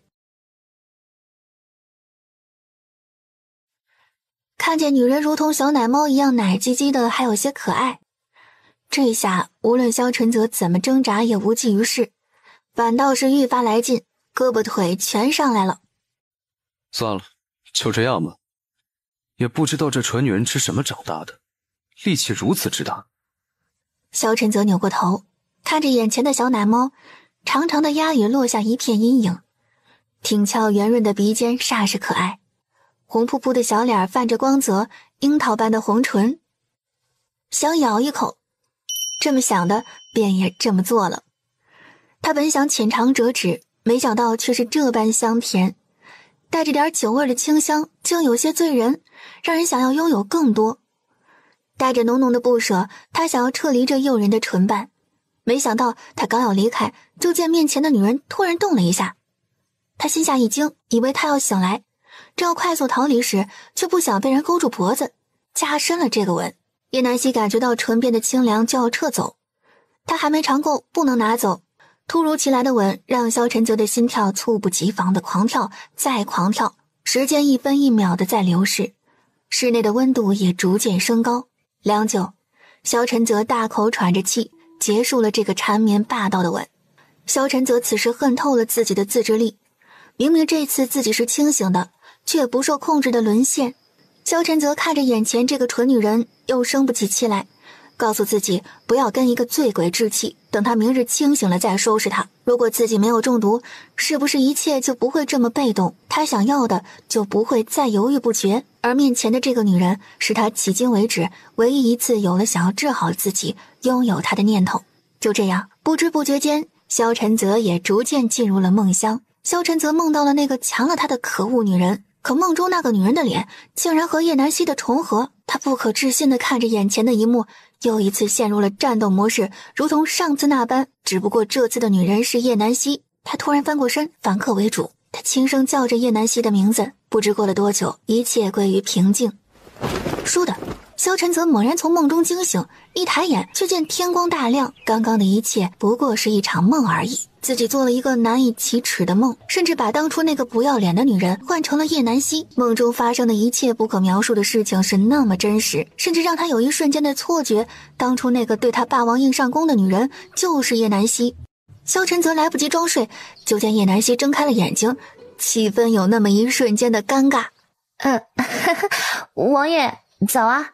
要死了，自己怎么就这么不长记性？喝了酒之后又来招惹萧晨泽，幸亏他不行，要不然说不定就发生了什么不可描述的事情了。皇妃可还记得昨夜之事啊？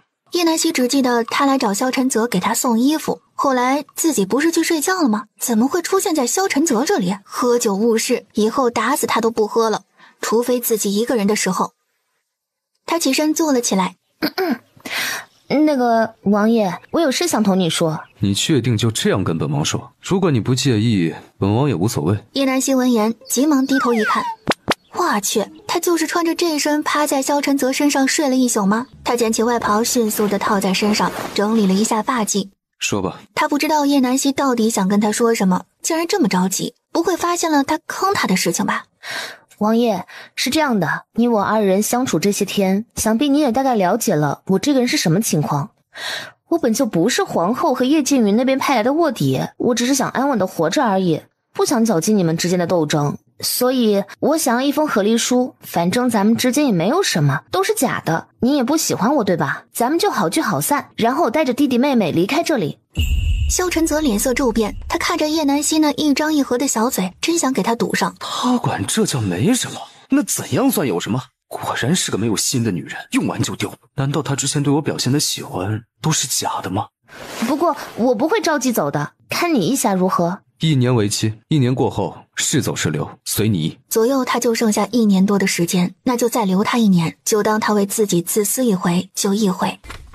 和离书给你，就当是本王的诚意了。叶南希喜笑颜开的接过和离书，我同意，作为回报，我可以为王爷看诊，不收银子，就是不知道王爷是否信得过。好啊，那就劳烦王妃了。左右不过是一副残破的身躯，还能比这再坏吗？既然他想治，那就随他。那就这么说定了，你今日准备一下，明日给你看诊，今晚不要吃得太油腻，而且明日要空腹等我过来。为什么是明日啊？今日我要带领儿和青儿去看母亲。好，让月明陪你。王妃的事调查的怎么样了？哦，属下正想向您禀告这件事儿呢。王妃之前住过的地方，正是清风现在所在的泽林府青台镇。你说什么？他在哪个村子？离长青山多远？这个，等明日属下再去查。怎么会有这么巧的事儿？叶南希所在的乡下，居然是那里。当初他回京路过那里，赶上寒毒发作，没办法，便在长青山停留几日。山里有个天然温泉，正好能缓解自己寒毒发作时的痛苦。但是回想起当时的一幕，女人虽头发凌乱，面色漆黑，但她的行为动作却又如此大胆，不像是一个正常女子做出来的，所作所为更像是现在的叶南希，非常像。虽然当时气急，不记得那个女人的声音，但是她豪迈的动作，她这辈子都不会忘。对了，那个女人当时留下了一张血书药方，她明日试探一番便知。一个人的笔记是骗不了人的。本就睡眠不好的萧晨泽，今夜更是彻夜难眠。他躺在床上一直回想那件事，丝毫没有困意。他记得昨夜很快就睡着了，还有上次在宫里那次也是，自己和叶南希睡在一张床上，很快就能入睡。如果一次是巧合，那2次就绝对不是。他是不是要找个机会把这个蠢女人骗到他房间里面一起睡？只是单纯睡觉而已，应该可以吧。翌日，叶南希伸着懒腰，早早的便起床。他准备带着弟弟妹妹一块晨练，本以为2个孩子还没起来，没想到他打开房门，就见到院子里都是人。早啊，怎么起这么早啊？姐姐是个大懒虫，咱们在乡下不是一直都是这个时辰起的吗？叶南希抬头看了看挂在天空的朝阳，确实不早了。奇怪，他最近怎么变得能睡了？难道是要胖的节奏？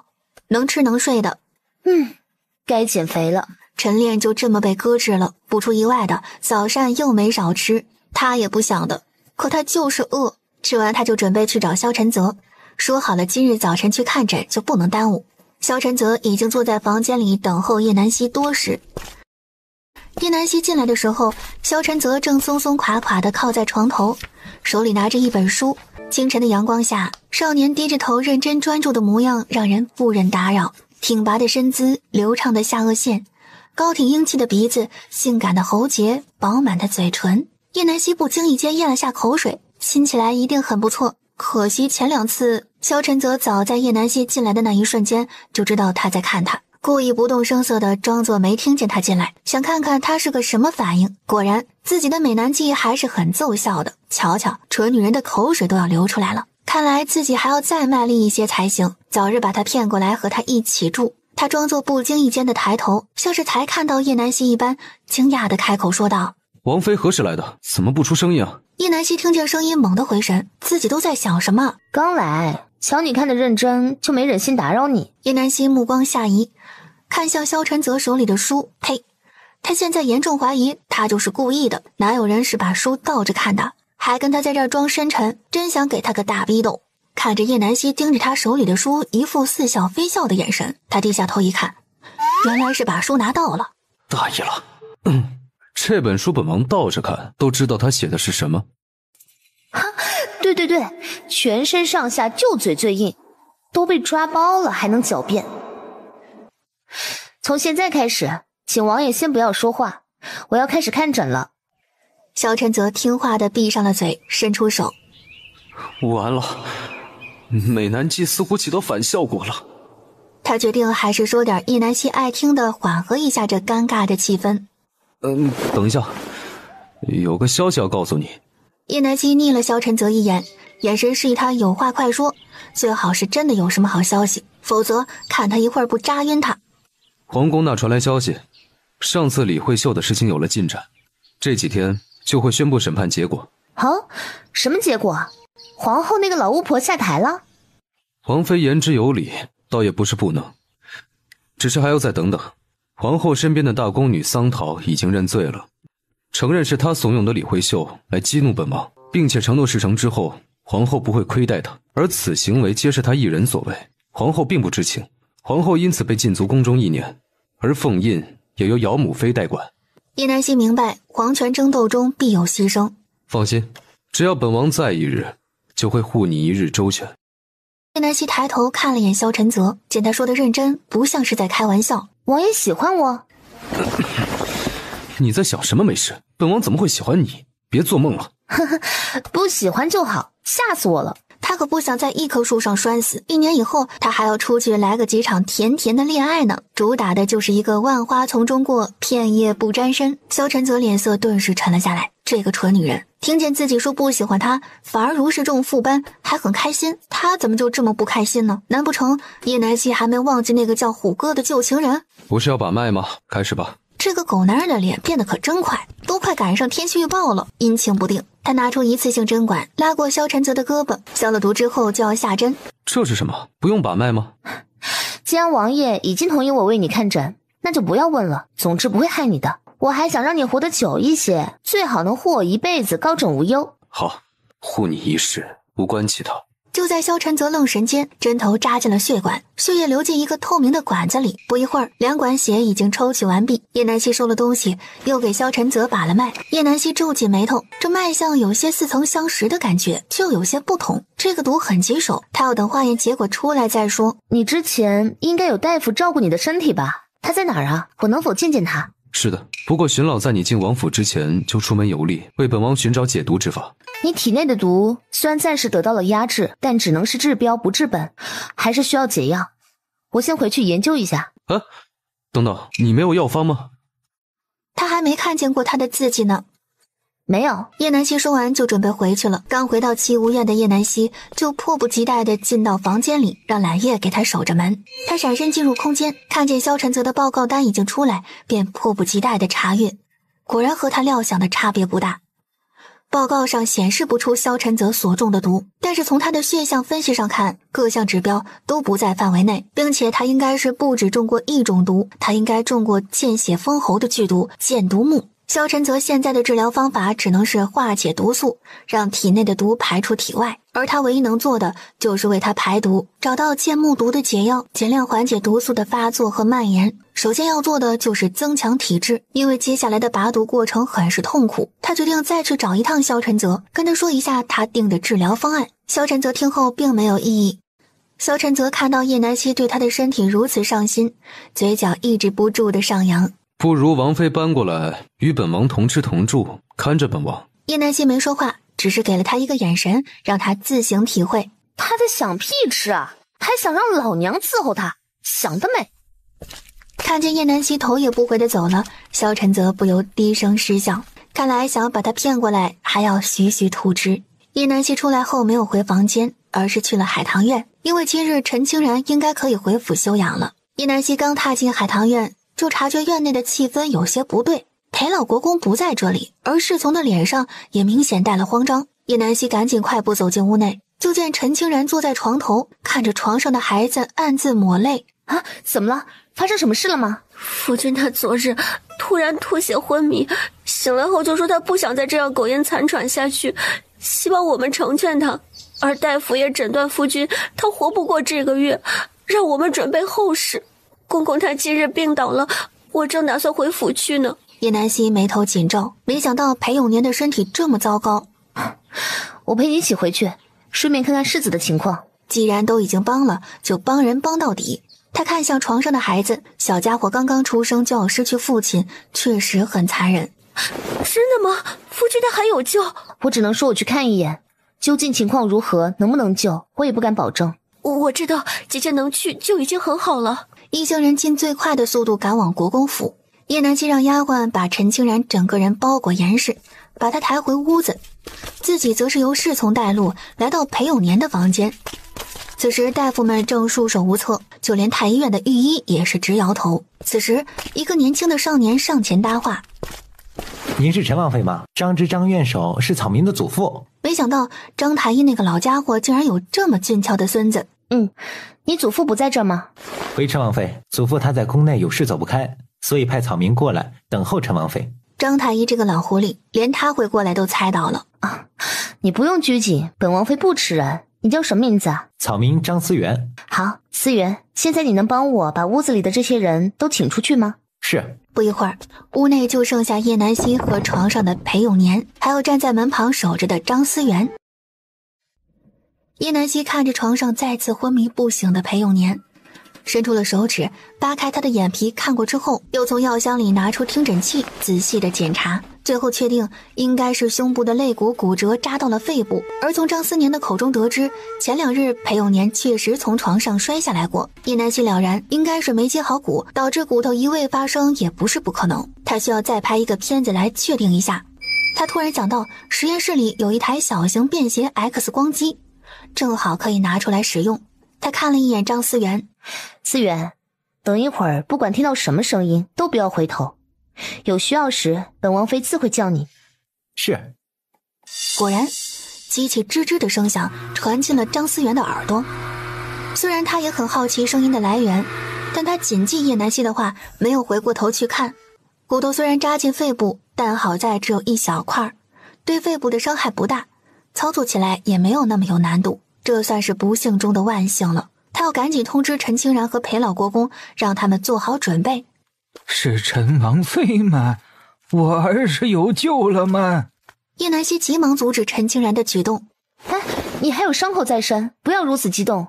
虽然狮子的病症可以通过手术的方式解决，但是还是要先和你们说清楚，任何手术都有可能会有意外的发生，是我所不能掌控的，所以你们要做好心理准备，我也不敢保证万无一失。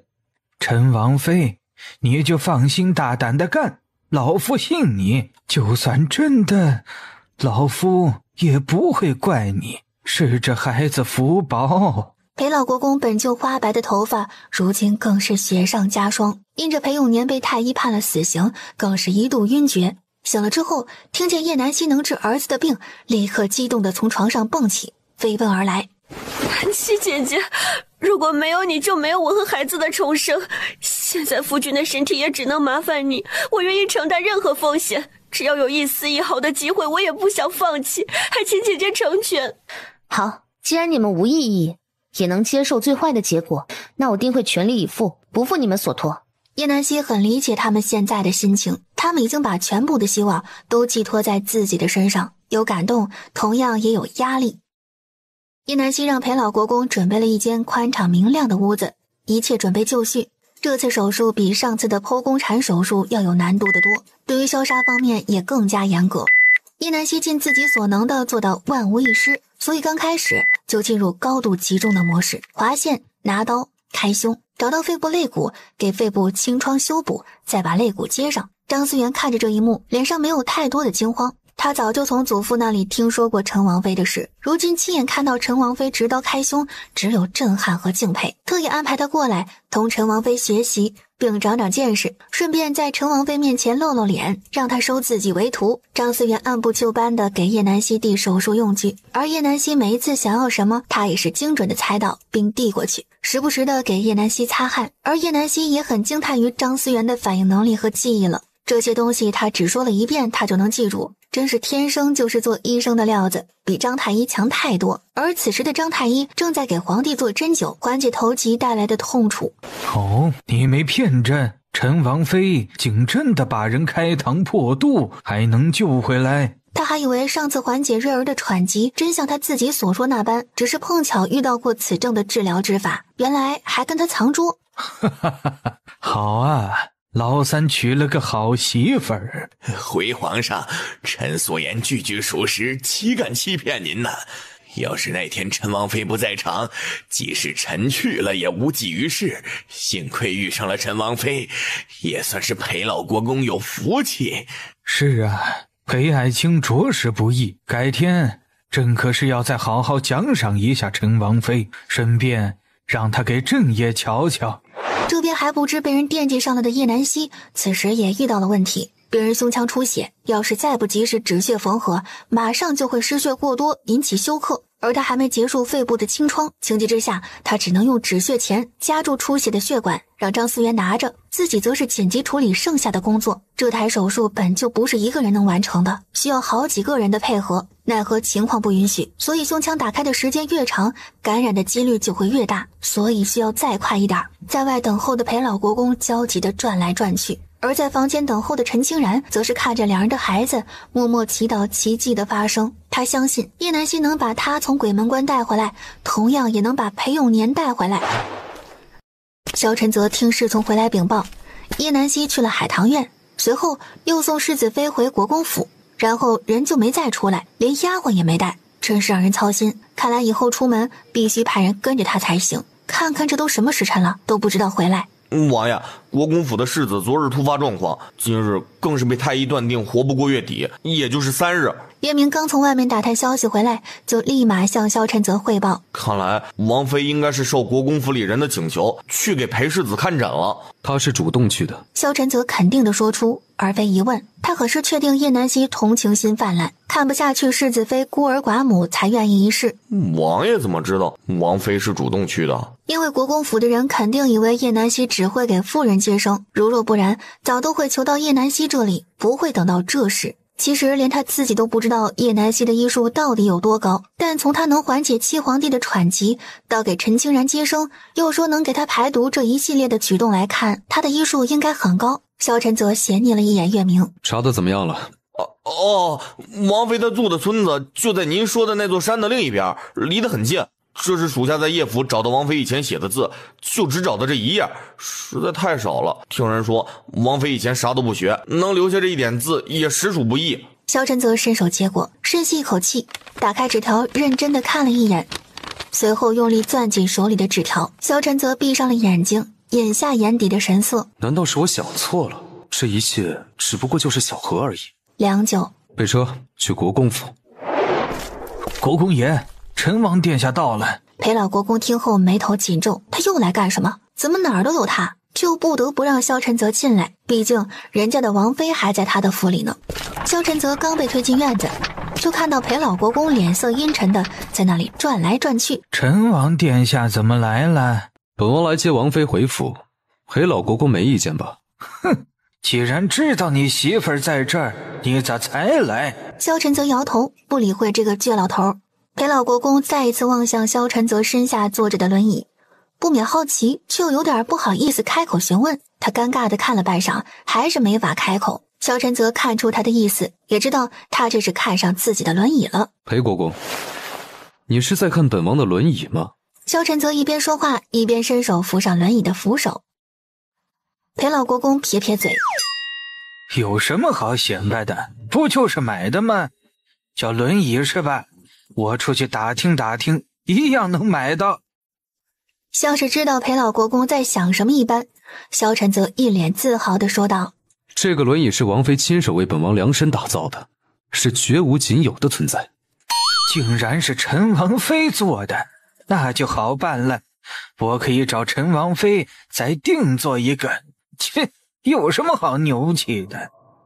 裴老国公不再看萧晨泽的轮椅，转过身一直盯着房间不说话，继续等待好消息的传来。此时叶南希的手术已经接近尾声，就差最后一步缝合。张思源也松了一口气，终于要结束了。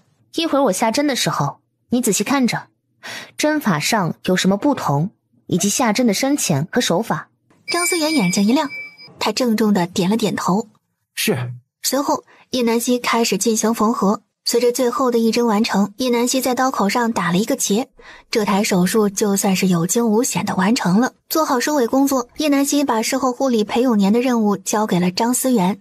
看见张思源很是认真的一一记下，叶南希便放心的出了门。随着开门的声响，院内等候的人呼吸一致，紧张的等候叶南希的结果。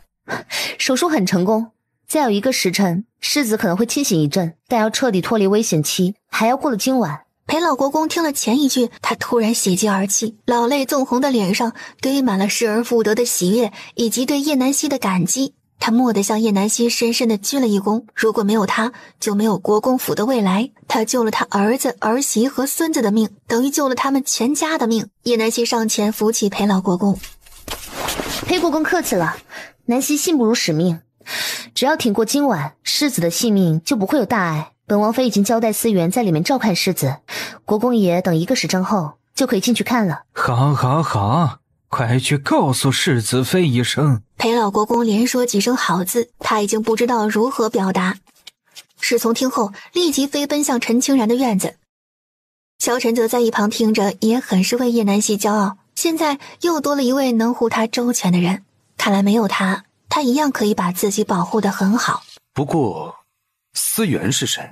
听名字好像是个男人，还叫得这般亲近，难道刚刚他一直和那个人待在房间里，给裴永年做什么手术？张太医去哪儿了？怎么不在？交代完这些，便告诉裴老国公，明日自己还会再过来一趟。叶南希看向旁边的萧晨泽，这才想起来，自己原本出来是想给他抓药配置药浴的，没想到耽搁了这么久。这个家伙不会生气的追到这里来了吧？他有些不好意思的看着萧晨泽。王爷怎么来了？咱们回家吧。叶南希没等萧晨泽回答，就推着他的轮椅向门口走去。回家。萧晨泽没有责怪叶南希的意思，他阻止叶南希给他推轮椅的手，示意月明上前来推他。他知道叶南希在里面站了很久，一定很累，不想再让他推着他走。叶南希以为他真的生气了，也不再靠近，只是跟在后面。他现在确实很累很困，还很饿。两人一路无话，上了马车，各自坐在一边，谁也没有开口说话。等到马车行驶到正街，叶南希看了眼天色，这个时辰药铺应该还没有关门。停车，我下去一趟。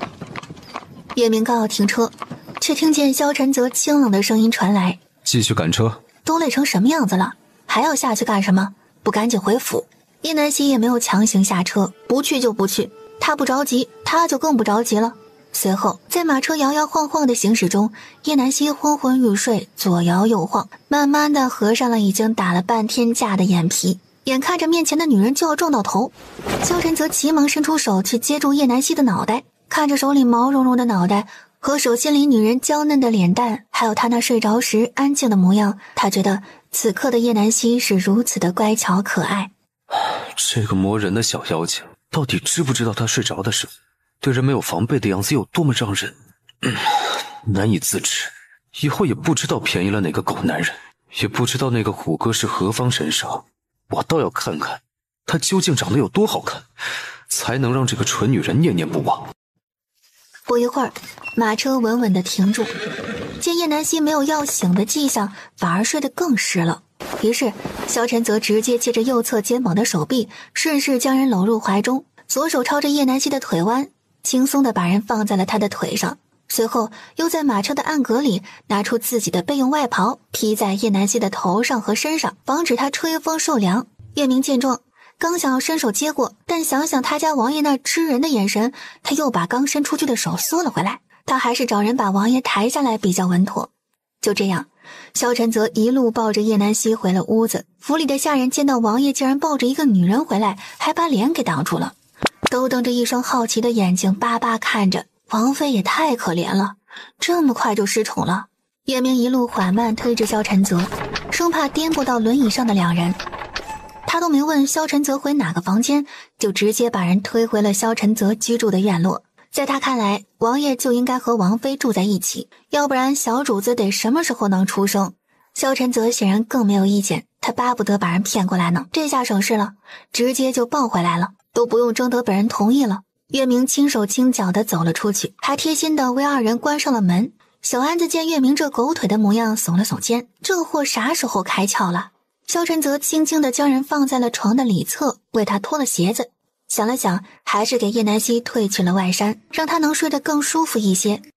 萧晨则转动轮椅来到窗边，看着外面渐黑的天色，犹如他的心境一般。他不知道他对叶南希的感情到底是喜欢还是亲人间的牵绊，也会对他产生莫名其妙的想法。难道这就是喜欢？他喜欢叶南希，但他自问喜欢叶南希什么，他又说不上来。可是这蠢女人最近的表现明明就是对他毫无意思，要不然也不会着急跟他要和离书。萧晨则转过身，把叶南希放在一旁的外衫拿了过来，袖子里都翻遍了，也没见那份和离书。难道在身上？萧晨则把目光转向床上的叶南希，在他胸口处停留片刻，又立刻打消这个想法，应该不会在那里。不过按照叶南希那么紧张那张和离书的样子，应该不会放在房间里，最有可能的就是放在身上比较稳妥。他再次怀疑上了那里，咽了咽口水，把手伸向了那个地方，正打算瞄一眼时，突然叶南希动了一下，一只手直接按住他在胸前作乱的手，顺便把怀里的手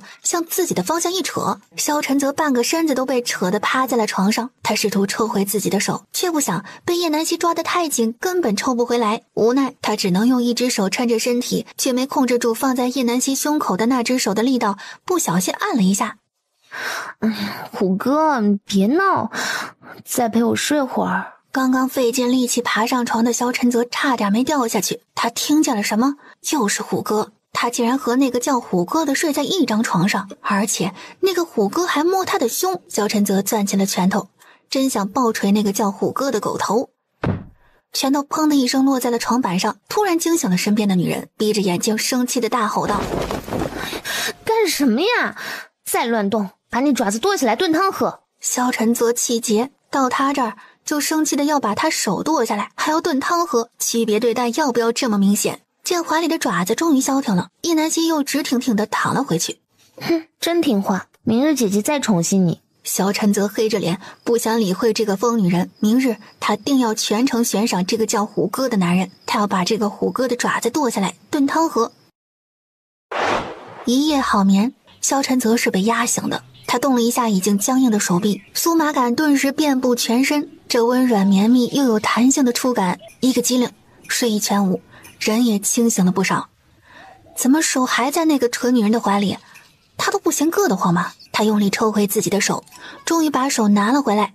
他这一动，床上的叶南希也被吵醒了，他慢慢睁开眼睛，这床有点熟悉，转过头去，这人，我操，更熟悉。他这回没有太过惊讶，四目相对，只要他不尴尬，尴尬的就是别人。就比如眼前这位，脸红个什么劲儿？又不是第一次，跟他装什么纯情大男孩，都穿得这么正常，也不可能发生什么不可描述之事。跟他睡在一起，这点叶南希还是很放心的，毕竟他不能人道。这么想着，他坐起身，跨过萧晨泽的身上，直接下了床。他又扭头看了一眼萧晨泽，决定还是说点什么，要不然有点像个提起裤子就走的渣男。我也再睡会儿吧，昨晚累坏了吧？萧晨泽此时脑门划下3道黑线。我怎么了？怎么就累坏了？你给本王说清楚，本王什么都没做。看见萧晨泽那变换了好几种颜色的脸，难道真把他累坏了？确实，自己这么大一人，还有一个残疾人给抱回来，的确有点难为人。最近怎么就跟个猪似的，怎么睡都不够。王爷继续睡吧，我这就出门给你抓药去。说完，毫不留恋的就夺门而去，独留萧晨泽一人在床上凌乱。萧晨泽发泄般把枕头扔向门口，要被这个蠢女人气死。见到叶南希出来的小安子决定进门伺候自家王爷洗漱，刚一开门，只见一个物体快速朝他门面袭来，仰面朝天的小安子欲哭无泪。他怎么就这么倒霉？首先，他没招惹任何人，其次，他没招惹任何人。他爬起来，战战兢兢地瞄了眼自家王爷，只见萧晨泽臭着一张脸坐在床边。王爷这是欲求不满，拿他撒气了。早知道就让月明那个二货先进来了，他比自己扛揍得多。去把月明给本王叫来。哎，好嘞。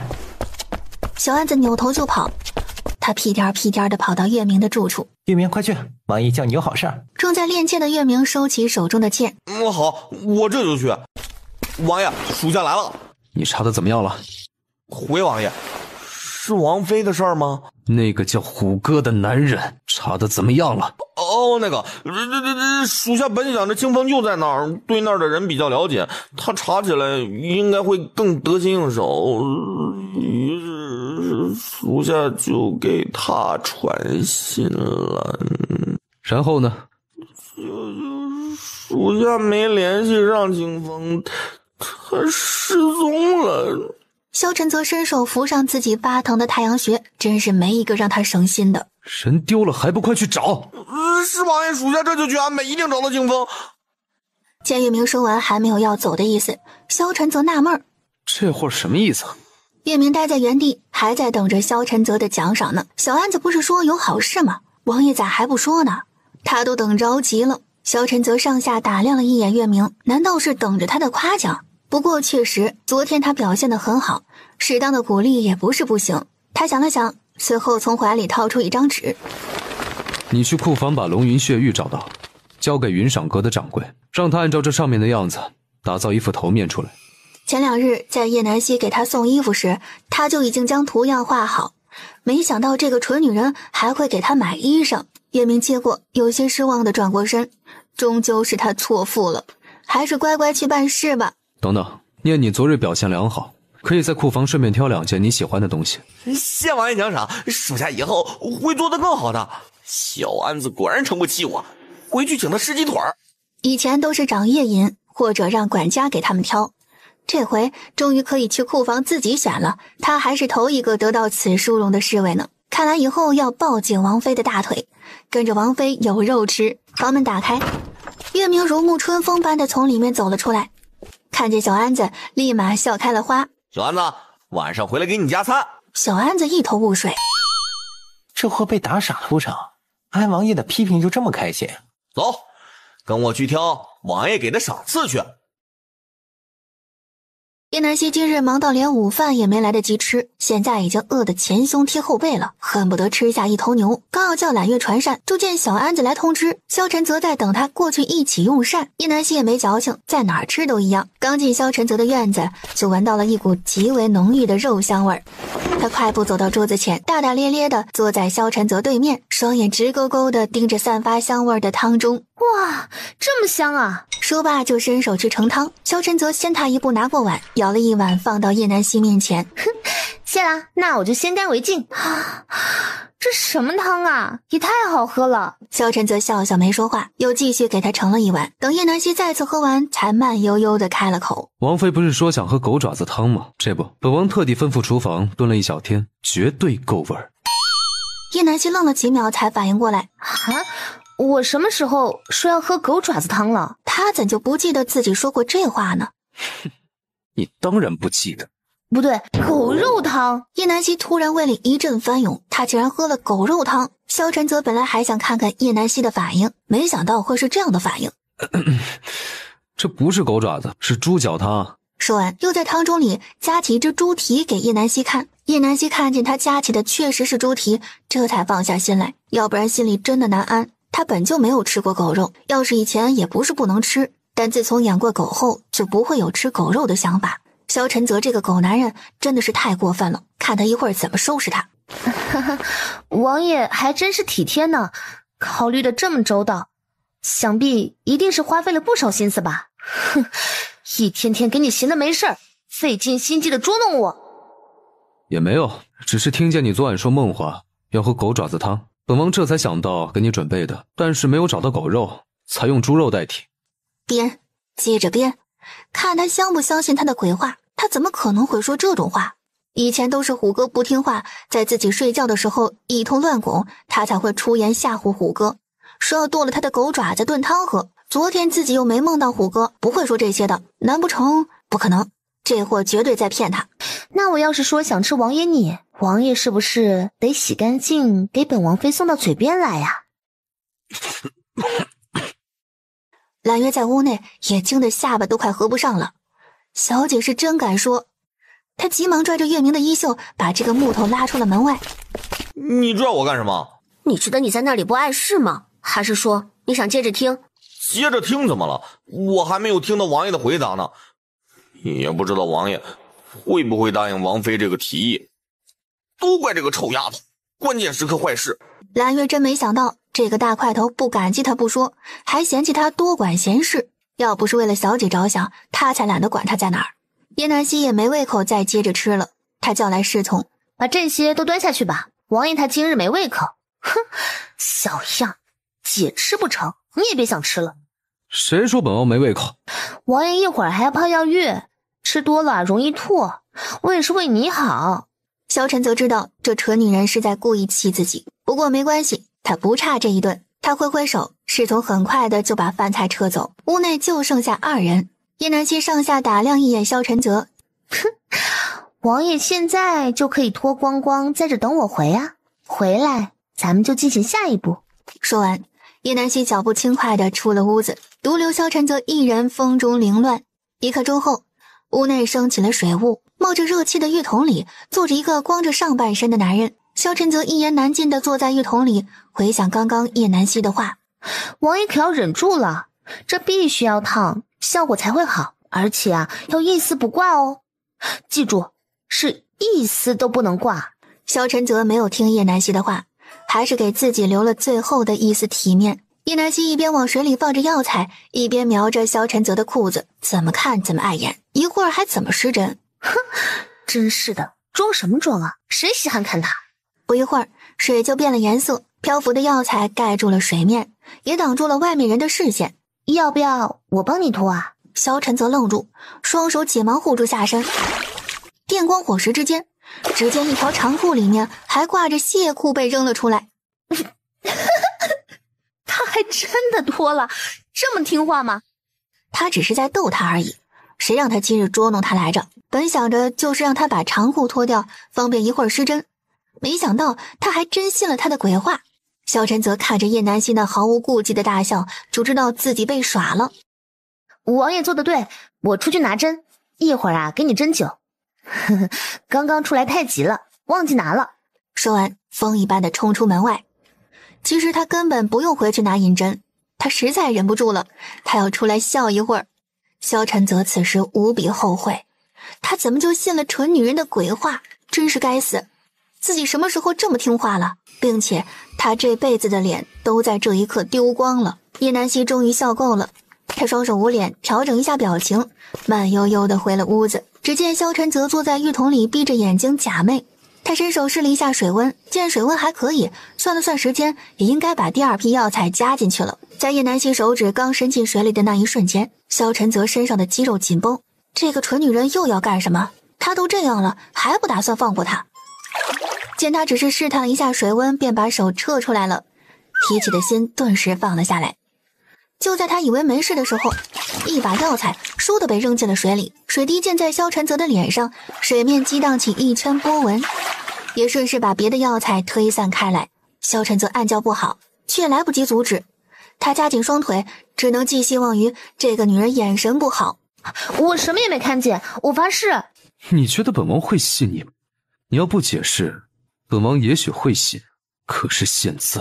他忽地出手，一把拽住叶南希，想要惩罚这个不知天高地厚的女人，却不想地下被萧晨泽带了一滩水。叶南希脚下一滑，猛地一头就要栽进浴桶里。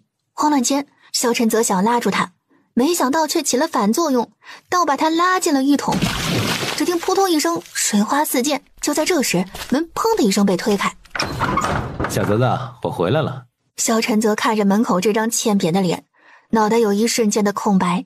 随后水里冒着泡的咕噜声把他拉回现实。小泽子，想我没啊？这身材不错嘛，我是不是来的？萧晨泽一把拉起在水里挣扎的叶南希。来的不是时候。这什么情况？这是坏了萧晨泽的好事？啪的一声，打开的门被一股劲风倏地合上，还没迈进门里的荀允成直接被排在门外。这也太猴急了，我还没看清楚那女人的脸呢。真是个见色忘义的家伙，不过这货开窍了，玩得这么刺激啊！我不是故意的，要不是你拽着我，我也不会掉进来，更不会。看着面前饱满诱人红唇在那儿一张一合的说着什么，可萧晨泽像是听不见一般，眼里全被眼前撩人的景色占满。就在叶南希想要起身出去的那一刻，欲望战胜理智，他此刻只想完成最初想要惩罚叶南希的想法。他按住想要逃离的女人，终于忍无可忍。就在叶南希错愕之际，萧晨则恶狠狠地堵住了那渴望已久的红唇。叶南希一个愣神之间，就被眼前这个光着的男人占了便宜，一只有力的大掌扣在他脑后，使他反抗不得。嘴唇的温度逐渐升高，越发滚烫，身体也随之变得柔软，瘫坐在水里。他想推开眼前有些失控的男人，可是怎么推也推不动。叶南希发现他好像并不排斥萧晨泽的接触，甚至有些沉醉于他的攻势。这一刻，他不想被自己的理智打扰，只想遵循心理以及身体上散发的欲望。两人静静相拥在一起，感受着彼此的心跳和呼吸。继续吗？你行吗？理智回笼的叶南希突然间把心里想说的话说了出来。王妃要不要试试，看看本王到底行不行？我现在也不是你的王妃了，等你找到你的王妃，你再试吧。紧忙双手双脚并用地爬出一桶，他怕再不出来就要彻底交代在这里了。萧晨泽的脸色黑如锅底，他现在非常后悔当初的一时冲动，以至于这个蠢女人总是拿和离书当借口疏远他。明日再给你施针，今日就到这里吧，你一会儿就可以出来了。叶南希说完就要转身开门出去。你确定要这样出去？叶南希闻言向下看了一眼自己的身上，湿哒哒的衣服，白皙嫩滑的手臂以及后背暴露在外面。叶南希急忙拉起衣物遮盖，欲盖弥彰的遮掩还不如不盖，衣服被越扯越乱。萧晨则赌气的不想管他，可又控制不住的总是看过去，终于被这个蠢女人蠢到了。他按了按太阳穴，无奈的开口说道：你去本王衣柜找一身衣服穿，然后躺到床上去，今晚就住在这里，本王睡矮榻。叶南希也知道自己这样出去肯定是不行的，于是便听从了萧晨泽的建议。叶南希默默地拿起了一件黑色的面料柔软有些修身样式的外衣，他打算穿这一件就行，又大又长的，绝对能盖住他。他拿起衣服走到屏风后面，把自己身上的湿衣服都脱了下来，拿布巾把身体和头发擦干。萧晨泽的视线总是不自觉地落在屏风上，屏风上影影绰绰的身影拨弄着他的心，想入非非。一股热流滑到嘴边，萧晨泽伸手摸了一把，看着手上鲜红的印记，他忽然意识到自己在想什么。叶南希穿好衣服从屏风后面出来，正好看见萧晨泽在那儿捂着鼻子发呆。在看到他手上溢出的血迹时，不由纳闷，这货是咋的了？难道他把补药放多了，给他泡上火了？看见叶南希那疑惑的眼神，萧晨泽急忙把手里的血迹用水刷干净。明日我给你把药量减一点，省得你上火。王妃是打算让本王在这里坐一宿吗？我可没那么说啊。哼，这货脑子有病吧，逮到人就咬。那你还不去给本王拿衣服过来？难道王妃没看够？谁说我没看够啊？本王妃早就看够了。有什么好看的？就算没看到，也得在气势压倒对方。叶南希虽嘴上不服输，但还是乖乖的去给萧晨泽拿衣服，把衣服放在一旁的小架子上，又把屏风拉了过来，挡住自己的视线。你自己行吧？萧晨泽眉头拧成一个川字，他跟行这个字过不去了是吧？他现在就想证明给他看，不想再等了。王爷，你还好吗？用不用奴才进来伺候你？在院外等候了很久的小安子还是放心不下自家王爷，听到小安子的声音，叶南希仿佛看见了救星，终于有人来伺候这个大冤种了。你快进来吧，你家王爷没你不行。萧晨泽闭了闭眼睛，他想静静，他此生可能定在不行这个耻辱柱上了。你给本王躺到床上去，盖好。叶南希这次倒是很听话的走到床边，把自己盖得严严实实。小安子听见叶南希的声音，立刻推门而进。他就说王爷没他不行吧，王妃根本就伺候不了王爷，还得是他小安子。还不过来给本王更衣？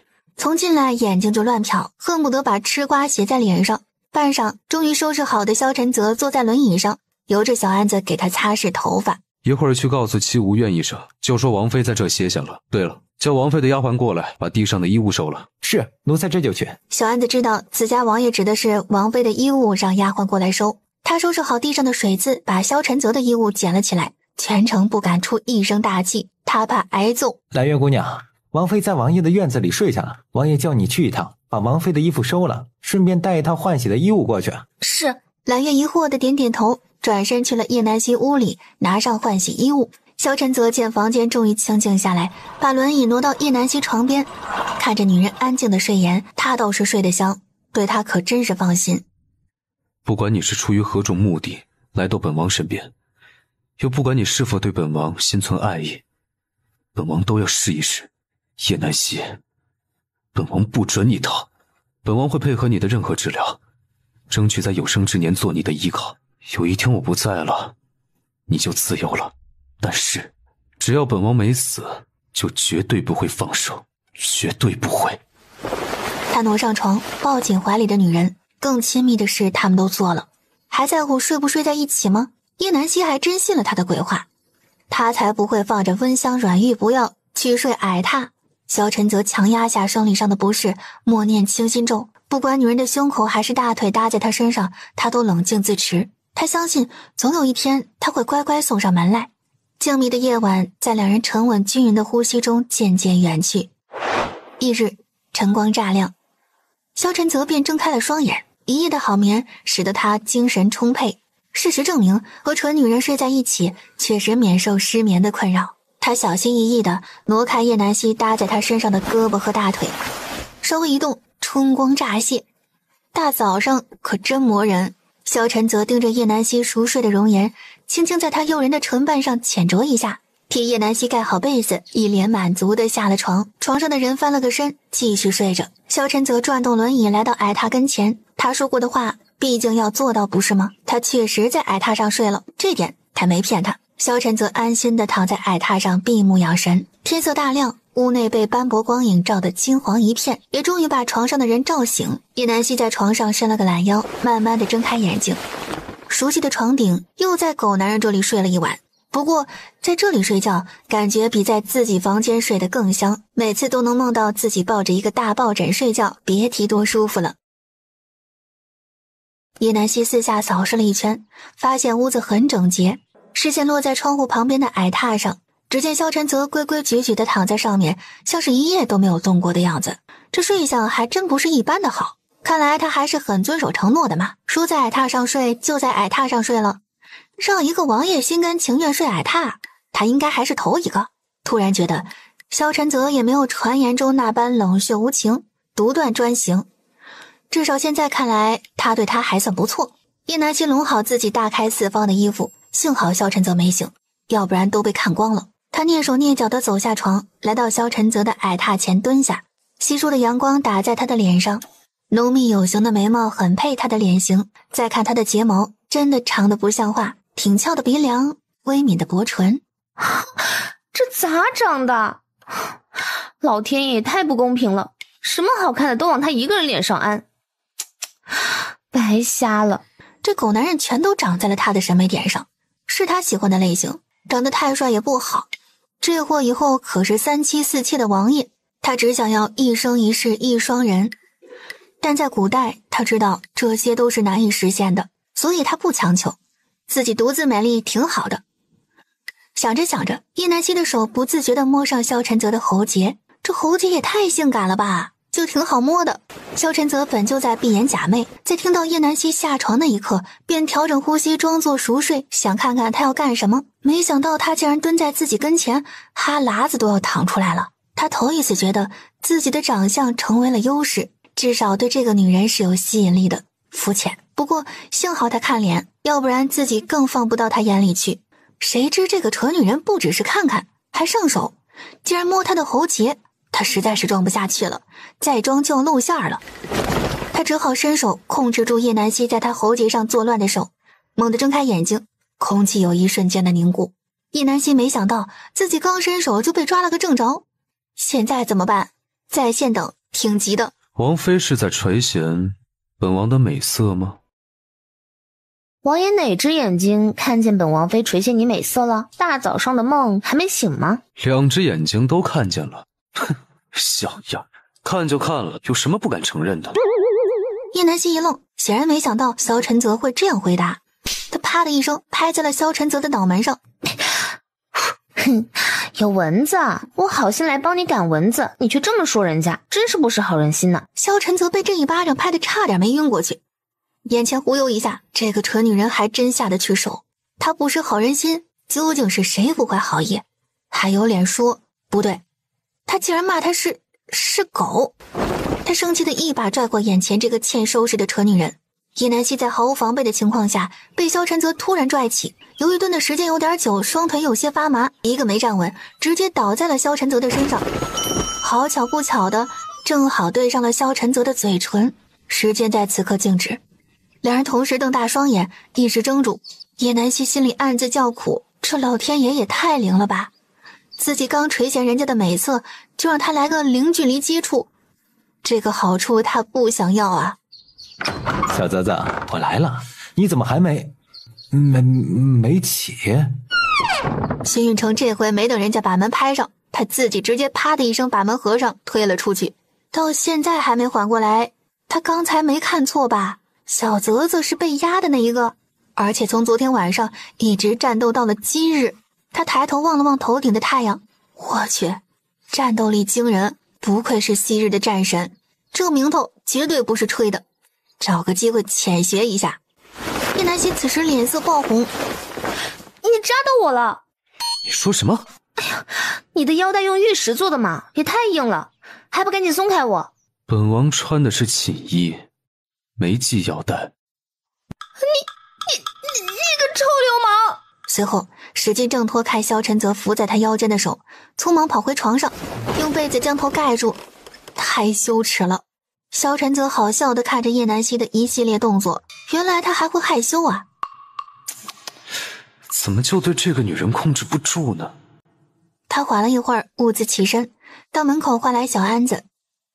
昨日交代你的东西取来了吗？已经取回来了，奴才这就拿来。把王妃的侍女唤过来，让她进来伺候她家主子更衣。不一会儿，揽月抱着个木头箱子进来，看见自家小姐一脸呆滞地望着床顶。小姐，你怎么了？还没睡醒吗？她倒是希望还没醒，一切都是梦，可是现实给了她重重的一针，扎得她不得不面对现实。她感觉自己和萧晨泽的关系有了什么不一样的变化，很微妙，她不想再继续想下去。现在什么时辰了？已经快50了。什么？都这个时辰了，他今日还要去趟裴国公府，本来昨日就应该去的，但是他忙忘了。揽月见叶南希着急的起来，连忙上前搀扶。哎呀，小姐您慢点儿，都累了一晚上了，身子能受得了不？叶南希奇怪的看了揽月一眼，怎么感觉这小丫头片子今天怪怪的？她有那么脆弱吗？小姐你等一下。揽月给叶南希穿上鞋子，就急忙跑去把水盆端到床边，又把漱口水和盐巴柳条递了过来。叶南希一脸狐疑的接过东西漱口，她平时都不用揽月这么伺候的，但凡能自己做的都尽量不麻烦别人。 How are you？ 小姐你在说什么啊？难道真的累坏了？王爷也不知道心疼一下您。叶南希正在漱口，听到这么一句，一下子全喷了出来。他就说这个小丫头今天不对劲，找到原因了。他又看了一眼揽月，不解释了，摆烂吧。小姐，这是小安子公公让奴婢给您拿来的衣裳，说是王爷特意吩咐的。王爷对小姐可真好啊，瞧这衣服的面料和做工，没个1000两银子是下不来的。这衣服这么贵吗？他这是把真金白银穿在了身上啊！狗男人特意吩咐的，怎么想起来送他衣服了？难道是礼尚往来？叶南希快速的穿完衣服，简单的让揽月梳了一个发髻，也不戴头饰，就这样素面朝天，嘴里叼着包子就要出门。萧晨泽进来看见这一幕，摇头失笑。这么不拘小节，也只有他做出来很可爱。他叫住叶南希：“王妃，过来一下。”王爷有事吗？你蹲下身来。叶南希皱了皱眉，这货又想干啥？不会要打他吧？叶南希刚蹲下身子，就感觉头上多了个东西。他轻抚了一下发髻，摸到了一根簪子，很配你。叶南希可是纳闷的看着萧晨泽，怎么刚送完衣服又送发簪呢？忽然他注意到萧晨泽今日竟然穿了他送的那件衣服。他围着轮椅转了一圈，哼，真好看。谢谢王妃夸奖，不过本王一直知道自己挺好看的。本王妃是说衣服好看，可不是说人。话音未落，叶南希便拉着揽月赶紧溜。他怕狗男人找他算账。萧晨泽看着他的背影失笑，承认他好看就这么难吗？裴国公府，陈王妃您来了。我来看看狮子情况如何。狮子情况很稳定，当晚确实发了高烧，但是用了您给的药后就退了下来，没再发过高热。刚才陪狮子还醒着，这会儿刚睡了过去。也不知道陈王妃的药是怎么做的，比他们平时用的药效果好上100倍。叶南希检查了一下裴永年的情况，见他恢复良好，又对张思远嘱咐了一些注意事项，便打算离开。裴老国公不在府里，叶南希还有事要去做，便打算先离开，不去找陈清然叙话了。他刚走出院门，就见门房小厮匆匆向他走来。陈王妃在门口等你，说有要紧的事找您。叶南希心下疑惑，他刚从王府出来，他就要来找他，这也太粘人了吧。但还是快步往门口走去。揽月在后面偷笑，小姐才刚走，王爷就迫不及待地追来了。叶南希在揽月的搀扶下上了马车，萧晨泽正一脸严肃地端坐在那里。王爷有什么事这么着急找来？姚母妃刚刚派人来传话，父皇他身体有些异样，恐怕会。现在皇后在后宫主持大局。萧晨泽没有继续说下去，但叶南希不是傻子，他听得懂，如果皇上真的不行了，那把持朝政的就是皇后了。尤其是现在还没有立储，皇上也没有属意的皇子，那皇后所出的五皇子无疑就是最好的人选。皇后一派更是不会放过这个千载难逢的好机会，一定会不遗余力的为五皇子排除异己。而萧晨泽首当其冲，就是第一个要除掉之人，其次就是姚母妃母子，他们不会让萧晨泽存活在这个世上，成为他们的威胁。权衡利弊之下，至少现在皇上还不能死，要好好的活着，要不然遭殃的不只是萧晨泽，还有他自己。我们去皇宫。他不能在局势尚未明朗之前让自己深陷泥沼，他还有弟弟和妹妹要保护，还有萧晨泽，他答应他要为他排毒，帮他站起来，这一切才刚刚开始，他不允许有人破坏。没事的，相信我，只要还有一口气，我也能把人从阎王爷手中夺回来。萧晨泽心中一暖，他回握住叶南希的手，没说一句话，但是又像说了很多。他回望着眼前他嫌弃过无数次的蠢女人，有他真好，他就像是老天爷在他人生最黑暗的时候送来的一道光，把他拉出阴暗，迎向曙光。皇宫内外都被重兵把守，皇上生病的消息只有几位重臣和皇后以及姚贵妃知晓。走进殿外，10几个大臣皆跪在地上，其中也包括了叶剑云。当看到叶南希出现在门口时，叶剑云眉心紧蹙，一看见叶南希准没好事发生。叶南希也看见了叶剑云，只是他像没看见他一般，从他身边走了过去。叶剑云气结，这个不孝女竟然这么无视他。陈王妃，你来了。叶南希循声望过去，见是裴老国公，急忙上前将他扶起。我就说你的医术肯定能行，皇后娘娘就是不同意让你来看诊，你现在来了，皇上肯定有救了。叶南希没有说话，他不知道里面现在到底什么情况。这时姚贵妃满面愁容地从里面出来，看见叶南希来了，眼前顿时一亮。母妃，父皇情况如何？姚贵妃垂下眼睑，摇了摇头，没有说话，但是从表情就能看出来情况非常不乐观。萧晨泽的心再一次悬起。本王进去看看。自皇上昏迷，皇后一派的朝臣便极力争辩，借了皇后的禁足，让她出来主持大局。皇后现在把持后宫，除了太医，任何人都不能见皇上。现下连本宫也被她撵了出来。皇上现下是何状况？张太医可在？张太医已经被秘密押往监牢，皇后怀疑是张太医动了手脚，因为一直以来皇上的身体都是由张太医一人照顾，所以突然发生了这种状况，张太医是第一个怀疑的目标。就算他没做什么，也是因为他照顾不周，所以皇后把他关了起来。即使大家都不相信张太医会做背叛皇上的事，但是没有证据，只能看着他被关押。萧晨泽向叶南希的方向看了一眼，叶南希也同样看向他。叶南希对萧晨泽轻点了一下头，示意他稍安勿躁。他走向守卫在门口的禁卫军。你们进去通报皇后娘娘，陈王殿下来看自己的父皇都要拒之门外，是何道理？皇后娘娘究竟想做什么？难不成是有什么不可告人的目的？叶南希故意说得很大声，他相信皇后在里面听得一清二楚。大胆！皇后娘娘也是尔等可智慧的。放肆！本王还没死，你们就敢这样同王妃讲话，可有将本王放在眼里？王爷息怒，小的不敢。本王看你敢得很，还不快去通报？还不快去！小心老夫治你个大不敬之罪。老夫的这把剑可是御赐之物，可先斩后奏，见宝剑如见皇上。尔等岂敢放肆？陈王妃也不是你们能得罪得起的。裴老国公故意把尚方宝剑带来，就是为了防止事情有变。现在果然派上用场。陈王妃是老夫的恩人，更是皇家的儿媳，岂有尔等智慧？今日老夫就把话放这儿，敢欺辱王妃者，先过了老夫这关再说。众人见尚方宝剑，都跪在了地上，大气都不敢出一下。叶南希没想到裴老国公会以这种方式维护自己，心下感动，想不到不经意间的善举也会带来意想不到的结果。萧晨则向跪在下面的大臣看了一眼，不一会儿，便有大臣陆续站起来声讨皇后的做法。皇后党也在极力辩驳，两方人据理力争，眼看吵得不可开交。突然，皇后推开了养心殿的大门，依旧是一身皇后宫装，面色红润，端的就是一个雍容华贵。是谁敢在养心殿门口大声喧哗？脑袋不想要了吗？是本王。母后打算如何？你父皇还躺在床上昏迷不醒，你这是想干什么？逼宫吗？皇后娘娘还真是会倒打一耙，亲生儿子想见父亲一面，也叫大逆不道了。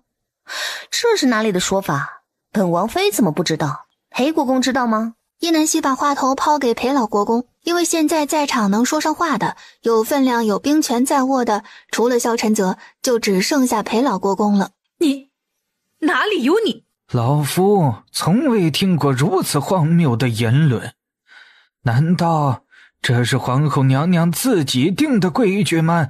那是不是皇后娘娘的父亲生病时，您也会拦得一剑呢？这陈王殿下可不像您这么不孝。本宫何时说过？真是的，这个老不死的就剩最后一口气了，还挺着不咽，那就怪不得我了。他看向叶南希，陷入沉思。他不相信这个贱丫头能有回天之力，毕竟这可不是毒药，一副解药就能解决的。不过他还是不想轻易放她进去。叶南希忍不住暗中冲裴老国公伸出一根大拇指，这简直就是他的嘴替，说话直击要害，把皇后对得哑口无言。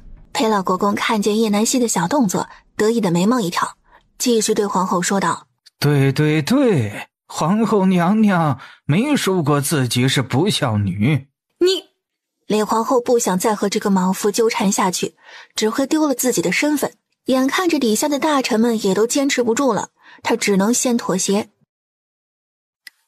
既然陈王执意想去看皇上，本宫也不好阻拦，但是你一人进去便可，其他不相干人等都在外面等着吧。谁说王妃是不相干之人？母后怕是年老眼花，认不得了吗？萧晨则牵起叶南希的手，看向李皇后。皇后娘娘，您不也是皇家儿媳吗？同样身为皇家人，怎么还区别对待啊？难不成您是不满皇上当初赐婚的决定？众所周知，这婚事还是您撺掇的呢，这不是在打自己？哎呦，瞧瞧本王妃这张嘴，说什么呢？陈王妃说的极是，皇后娘娘凭什么阻拦？不仅陈王和陈王妃要进去，臣也要进去看皇上。皇后娘娘不能一人独断，现在连皇上的面都见不到，情况到底如何，也不是您一人就能说了算的。李皇后捏紧拳头，手指的骨节都攥得发白，底下的大臣也都纷纷附和，同意裴老国公的观点。好，那就去，但如果皇上因为你们出了什么问题的话，可别怪本宫翻脸不认人。臣等谢皇后娘娘。10几个大臣跟随萧晨泽和叶南希一同进入养心殿内，只见殿内中央几个御医在讨论皇帝的病情。见这么多人进来，皇后象征性地问了一句：王太医，皇上现在情况如何？回皇后娘娘，皇上他一直没有醒过来的迹象，而且脉搏极弱，马上就要到了摸不到的样子，臣等也无能为力呀。本宫不想听你们说这些，你们一定要把皇上救醒，否则一个都别想活。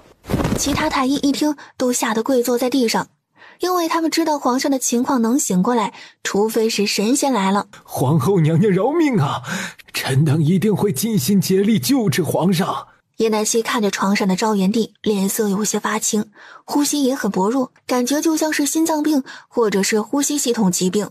皇上昏迷多久了？昏迷前是何症状？王太医看了一眼李皇后，随后回道：皇上自从3日前便头晕、头痛、力竭，偶有恶心，然后2日前突然绊倒，便昏迷不醒。叶南希心下了然，按照这个王太医所描述，应该是脑出血的症状。你们怎么治疗的？回臣王妃，臣等认为皇上这是脑卒中的表现，因气血逆乱，脑脉闭阻，突发昏扑。这个病到现在无人能医治，就算病人挺了过来，基本就丧失了自理能力，肢体麻木，口眼歪斜。本王妃在问你怎么救治的皇上，不是在问你病理。臣等无能，没有办法，只能以针灸为皇上活血化瘀。可现在，叶南希也知道脑出血这个病在古代确实没有办法根治，甚至治疗不当，病人都很难醒过来，就算醒来也是中风偏瘫的状态。就算是在现代，严重的脑出血也是没法根治的。他现在只能祈祷皇帝脑出血不是很严重，可以通过药物保守治疗，不然的话在这里没办法做到开颅手术。他给了萧晨泽一个安心的眼神，自己则要上前去查看皇帝的状况。皇后见状连声阻止。陈王妃这是干什么？皇上的龙体岂是你能随意触碰的？要是出了什么问题，你负得起这个责任吗？皇后娘娘在担心什么？儿媳又不会伤害父皇，而且说不定我真的能将皇上救醒呢。难道皇后娘娘不想皇上醒来？你乡野长大的丫头，也敢和宫内的太医相提并论？自己有几斤几两，自己心里不清楚，还敢到皇上面前班门弄斧，真是好大的口气！陈王妃，皇上的龙体确实经不住任何折腾了，稍有不慎，后果不堪设想。皇后娘娘难道不知道七皇子的病也是我控制住的吗？还有裴世子，都是太医们治不好的。可你看现在，神不都活得好好的？难道皇后娘娘真的是耳目闭塞？放肆！谁允许你这样同母后说话的？突然，床上的人像是受到刺激一般，呼吸急促，身体抽搐。不好了，皇上这是怎么了？王太医，王太医，你快来看，快来看！李皇后表面装作焦急不堪，实则内心窃喜，她终于可以不用再受气了。这些年皇上对她的做法早就令她心灰意冷，既然她一点夫妻情分都不顾，那么也休怪自己心狠手辣。叶南希见状，急忙上前查看昭元帝的情况，却被萧云铎拉住胳膊。你要干什么？这里有太医，用不着你。在叶南希还没有反应过来时，胳膊一松，原来是萧晨泽拽住了萧云铎的手腕。皇兄这是要干什么？本王的王妃，连本王自己都没舍得动一下，你算老几？竟敢动她？那皇兄就看好皇嫂。萧晨泽用力向前一甩，萧云铎被迫向后退了数步。他用犹如毒蛇般的眸光死死地盯着萧晨泽，他迟早会将他的兵权卸下，让他一败涂地。叶南希没有理会这两人的状况，他急忙上前扒开王太医等人。让让，你们快散开，空气不流通，皇上呼吸会更加困难。可是没有人听他的话，尤其是王太医，还打算给昭元帝针灸。都给本王让开！太医们被吓得一哆嗦，也都自觉地把床边让开，唯有王太医还在那里没动弹。叶南希一把将王太医拉到一边，王太医没想到自己刚要下针，却被一下甩到了门口。好巧不巧，手里的针扎在了自己的手上。李皇后恨铁不成钢地瞪了王太医一眼。陈王妃你……皇后娘娘，不如就让陈王妃一试，也许还有一线生机。而叶南希也没闲着，利用袖子的遮掩，拿着迷你诊疗仪紧急搭上昭元帝的脉搏，测试他的心率脉搏和身体各项指标。皇上情况危急，裴国公也是老臣，难道就能这么相信一个野丫头？如果真出了意外，谁来负这个责任？本王来负责，本王愿意为王妃担保。如果真的出了问题，本王以死谢罪。这样可以了吗，皇后娘娘？萧晨泽铿锵有力的声音传到在场每个人的耳朵里，也同样传到叶南希的耳朵里。他顾不上回应，只能专心的把昭元帝抢救回来，不辜负信任他的人。老夫也愿意为陈王妃担保，皇后娘娘不妨问问王太医，就算不用陈王妃诊治，就凭她能否把皇上救醒，再问问这里的任何一个太医，他们可有把握？太医们纷纷跪地摇头，称自己已经无能为力。王太医呢？是否能？王太医此时还在门口扶着他的老腰，见状急忙瞥了皇后一眼。臣会尽全力。谁想听你说那些废话？你就说能不能救过来。如果你要是说了能，但是救不过来，老夫这把尚方宝剑可不长眼睛。王太医吓得腿直接软了下去。臣不才。哼，就你这医术，也不知道怎么混进来的。皇后娘娘听见了吗？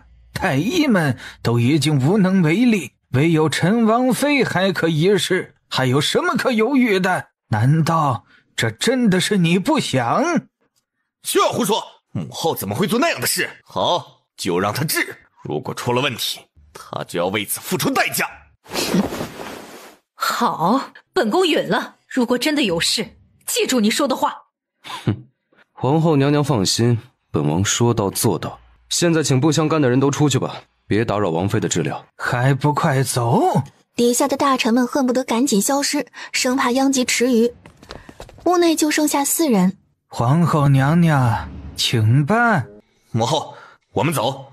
萧晨泽回头看了一眼叶南希，随后转过身去门口守着，把空间留给叶南希一人。陪老国公走出门外，把门关上，抱着尚方宝剑，如同门神一般站在门口，一脸的生人勿近。叶南希见屋子终于安静了，便开始专心地读取昭元帝的报告，已经可以确定就是颅内出血，但是症状不重，只是拖得有点久而已，才造成缺氧昏迷有休克的症状。他双腿跪在床边，先给昭元帝做心肺复苏。没一会儿，床上的人呼吸便稳定起来。他紧急调出甘露醇、甲钴胺和胞磷胆钾钠葡萄糖注射液。甘露醇可以脱水降低颅内压，其他的2个可以改善脑部代谢和营养神经。他发现昭元帝的血压很高，还需要稳步降压，而这高血压可能就是导致脑出血的根本原因。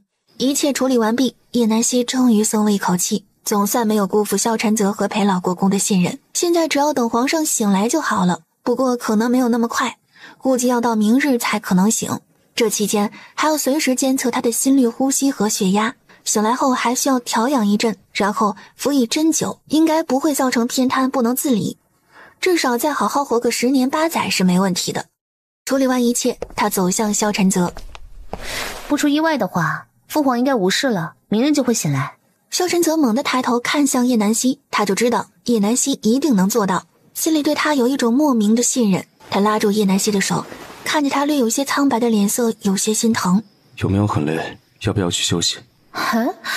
这家伙不是应该先去看他的父皇吗？怎么反倒关心起我来了？你不用先去看看皇上吗？我没事的，休息一会儿就好了。我在这里守着就好，你去旁边的矮榻上休息一下。好吧，那我就坐一会儿，有情况叫我。不一会儿，屋内就传来了轻微的鼾声。萧晨泽失笑，还说就坐一会儿，这么快就睡着了。看来小丫头累坏了。这么久了还没动静，不会出什么问题？皇兄不敢出来了吧？他们都在门外等了很久了，也不见里面的人出来，等得人心焦。这才多久？五皇子耐心等待便是，如若等得不耐烦，就回宫躺着去，没人拦着你。你这个……萧云朵指着裴老国公，刚要反驳，就见门突然开了一侧，萧晨泽黑着脸坐在轮椅上。要不是怕他们太吵惊扰到叶南希睡觉，他才懒得出来理这个蠢货。何事要如此喧哗？你难道不知道父皇的情况吗？皇兄终于舍得出来了，不知道的还以为病重的是皇兄呢。你果然像裴国公所说，等得不耐烦了。要不然怎么会见本王出来第一件事不是问父皇情况如何，而是来奚落本王？这时姚贵妃领着萧林睿一脸焦急地上前，赶忙问道：泽儿，皇上他情况如何？母妃放心，父皇他暂时无事，只是还没有醒过来。南希在里面照顾着，父皇需要安静休养，还不能进去看他，耐心等待明日便可。此话一出，外面等候的众人都悄悄松了一口气。好，无事就好。李皇后一时怔住，她捏紧了手里的帕子，一脸的难以置信。皇上竟然逃过一劫，无事了？不可能，这个病根本就无人能治，一定是他在拖延大家。皇后娘娘看起来脸色不大好的样子，难不成皇上无事，您不高兴？本宫只是有些累了，并不是裴国公说的那样。既然皇上已无大碍，大家便都散了吧。等一下，张太医在哪儿？母后还是把他找来，以免父皇醒来没有熟悉的太医照看。好。李皇后咬牙切齿地挤出一个字后，甩袖离去。其他大臣见状也纷纷告退，称明日再过来。萧晨则关门回到屋内，却见叶南希不知何时已经醒来，坐在那边喝着茶水，吃着点心。吵到你了？还好，饿醒了。是本王疏忽了，这就叫人传膳。随后转身就要去开门叫人。不用，我已经吃饱了，你就不要再……叶南希说着，一边疾步向萧晨泽走去，却不想不小心踩到裙角，一下子扑向萧晨泽。而萧晨泽见叶南希向他扑来，马上就要摔倒，急忙伸手去接。就这样，叶南希稳稳地扑在了他的怀里，刚好对准了他的嘴唇，香甜的味道顿时充斥着他的味蕾。叶南希眼睛瞪得像铜铃，没想到自己竟然就这样和萧晨泽猝不及防地来了个没有爱的贴。萧晨泽同样瞪大眼睛，不错，味道好极了，原来糕点是可以这么香甜的。他从前并不太喜欢吃甜腻的糕点。叶南希赶紧起身，慢慢蠕动还剩在嘴里的一小口糕点，神色尴尬。萧晨则舔了一下嘴角，细嚼慢咽，味道不错。叶南希尴尬地扯了一下嘴角，随后回身把桌子上剩下的糕点都给他端了过来。好吃你就多吃点。萧晨则看着被塞在手里的点心，他拿起盘中的一块糕点送进嘴里，慢慢咀嚼，细细品尝，就像在回味那个蜻蜓点水般的吻一样。王爷还是多吃一点吧，皇上病重，还是不要在这里叫膳食了，免得被人诟病。反正我已经吃饱了，王爷自便吧。萧晨则心下了然，原来小丫头是为了他着想，看看他为自己想得多周到，生怕自己受人口舌，宁可委屈自己的肚子，也要保全自己的名声。那今日就这样，明日本王好好补偿你。王爷最好还是多做些安排，这皇宫可不是咱们王府，皇后不会轻易善罢甘休的。不出意外的话，今天晚上不会太平。放心，本王早已安排妥当，就算没有本王，皇后也不会轻易得逞。父皇身边的暗卫也不是吃素的。李皇后回到寝宫，在屋子里焦急地来回走动，心下不宁。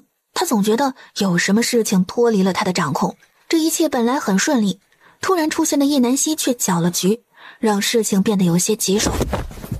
她看向匍匐跪在地上的王太医，你不是说皇上的病就算神仙来了也回天乏术，那现在是什么情况？为什么萧晨则说人已无大碍？皇后娘娘，臣绝对没有半句虚言，皇上的情况确实是无人能救，就算醒来也是个废人了。你今晚随本宫去看皇上，如果真的如萧晨泽所说，皇上无事了，你知道该怎么做。这件事要是做不好，想想你的家人，还有你那刚出生的孙子。王太医这回彻底的趴在地上，全身被冷汗湿透，手指不停的哆嗦。李皇后打发了王太医，又召来了自己精心培养的暗影。现在到了你报恩的时候，记住，这是你欠本宫的，这次就当你还了本宫对你的精心培育和栽培之恩。事成之后，你可以回来领解药，从此与本宫再无瓜葛。如果你应该知道怎么做。是，天赐明白。暗影出去，他便坐在椅子上，安静地等待着消息，希望皇上会喜欢他送的这份大礼。他还真是不舍得用这枚棋子呢，要是不成，可真是可惜了。养心殿内，叶南希靠着矮榻的一边，困得脑袋左摇右晃，可是又一直告诉自己不能睡，今晚还有一场硬仗要打。皇上这边还要一直观察着，他想转移自己的注意力，找点事情做，消磨时间，省得自己一直想睡觉。于是萧晨泽看着腿上扎满的银针，很是无奈。这个蠢女人难道不累的吗？非要拉着他给他针灸，说是今日不能泡药浴，便先把针灸做了。自己倒无所谓，就是不想累到他。但是胳膊拧不过大腿，最终只能老老实实坐在那里当个人肉靶子。还别说，小丫头的针灸之术应该很好，见她都不用仔细看就直接下了针，甚是熟练的样子。如果忽略她被剃掉的腿毛，她还是很愿意让她做针灸的。不知道她以前给多少人针灸过，是不是每个人都被她剃了腿毛？她的腿毛本就不多，还被她剃了个精光，这一下一点男子气概都没有了。见萧晨泽眼神幽怨地盯着自己，叶南希摸了摸鼻子，没办法，他看着那几根毛实在碍眼得很。瞧瞧，现在这双白净又笔直有力的腿，多赏心悦目啊！只是右腿有道刀疤，有些影响美感，但同样也能增添男性魅力。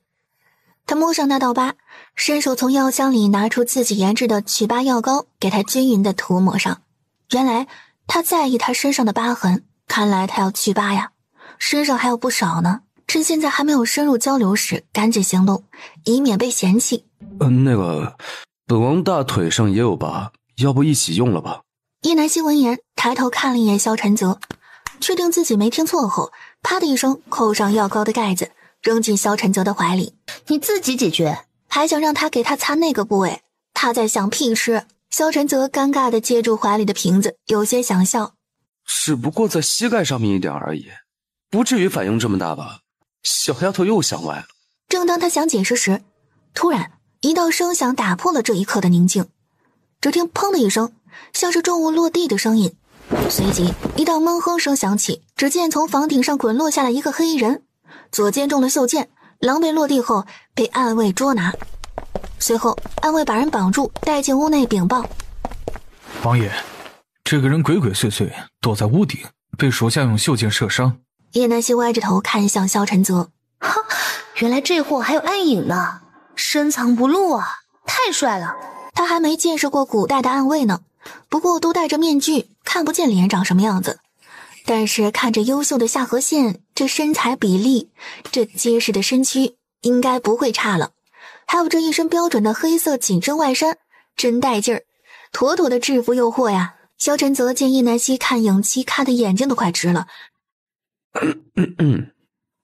叶南希听见声音，终于回过神来，他看向倒在地上的那个人，只见此人正恶狠狠地盯着自己看，一副要吃人的样子。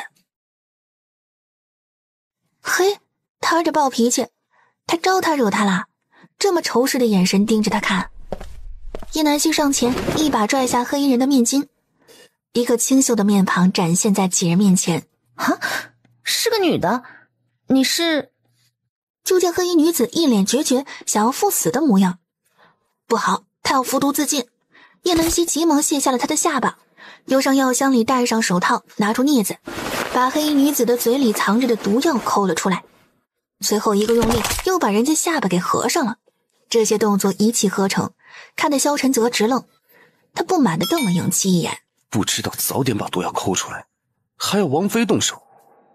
影期一脸无辜地看着自家王爷，不知道自己哪里做的不对，惹得王爷的白眼。看来回去要找月明请教一下。叶南希看着眼前的黑衣女子，这张脸怎么有点熟悉的感觉，好像在哪儿见过。不过眼下还不能让她出事，这人明显就是皇后派来的。哼，其实你把毒抠出去也没用，都怪眼前这个碍事的女人，要不是她，自己就解脱了。他狠狠地盯着叶南希，恨不能将她抽一顿。叶南希撇撇嘴，哼，有什么的，不就是中毒了吗？没准你求求姐，姐一个高兴，顺带手就给你解了。不过现在嘛，他很生气。哼，读着吧你。萧晨则看着眼前这个黑衣女子，他竟觉得这人好像有点熟悉，却怎么也想不起来在哪儿见过。你叫什么名字？是谁把你派来的？呸！要杀要剐，尽管放马过来，我不会叫一下，但你也休想从我口中知道一个字。萧晨则笑笑，也不急，他知道这是个硬骨头，也没想这么容易就从他嘴里把皇后套出来。迎妻，去把他秘密关押到王府地牢，好生看管。你就负责看着他，别让他死了。让影六替你过来。迎妻猛地抬头看向萧晨泽，他不理解为什么王爷要让那个老六来替他，但也只能照办，把那黑衣女子的嘴堵上，点了穴道，然后扛着人就消失了。叶南希不禁咂咂嘴，姿势够帅，速度够快啊，是个不可多得的好苗子。萧晨泽以为自己听错了，这是什么虎狼之词？有他快吗？他的功夫比这些臭小子强上100倍，气死他了！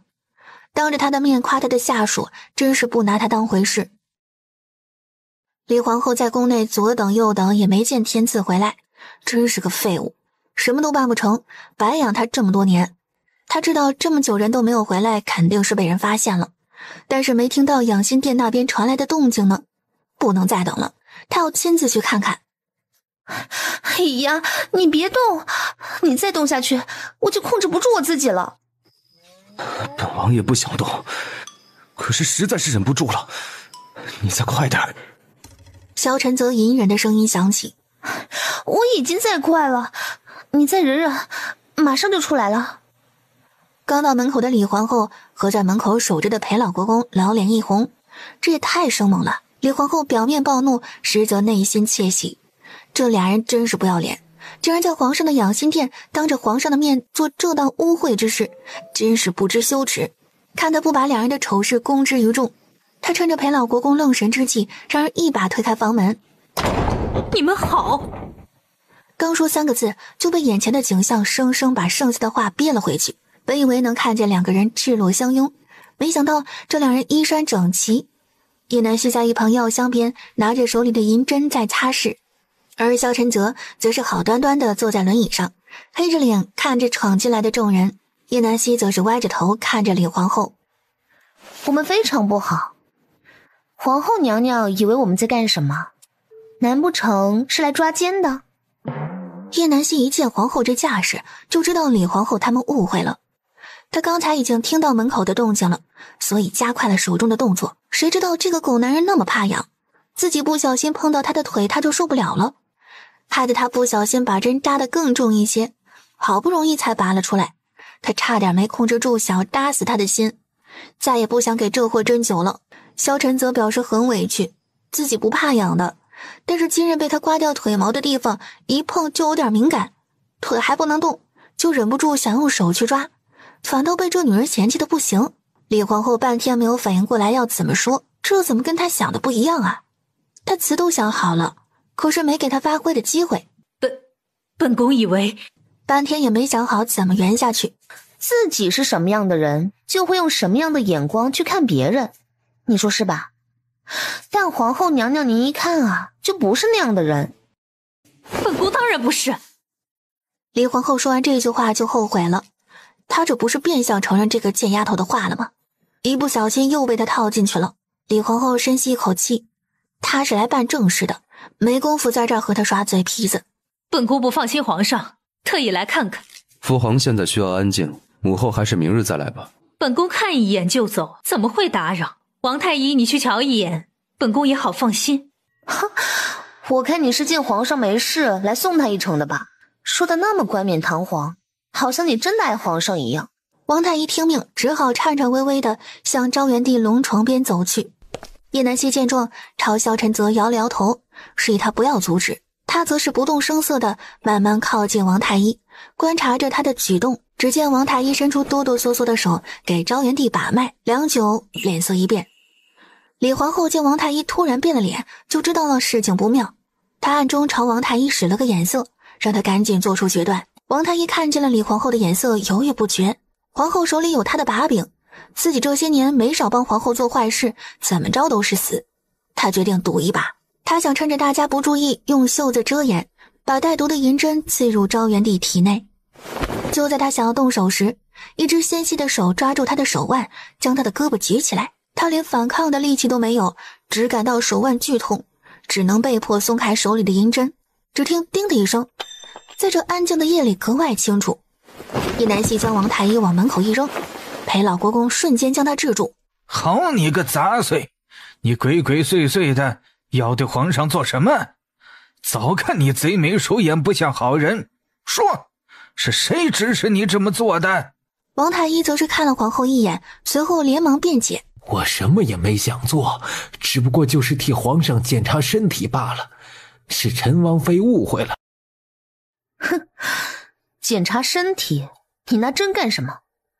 真以为你那点小心思别人看不出来？冤枉啊，我真的没有想害皇上。叶南希用手帕垫着，捡起地上的银针，银针迅速以肉眼可见的速度变蓝。这一下人证物证俱在，王太医一脸颓废地瘫坐在地上。裴国公将他押入大牢，等父皇醒来再做定夺。萧晨则目光阴冷地盯着李皇后，一字一句地说道。李皇后则是坦然地面对萧晨泽的目光，仿佛跟他没关系一般。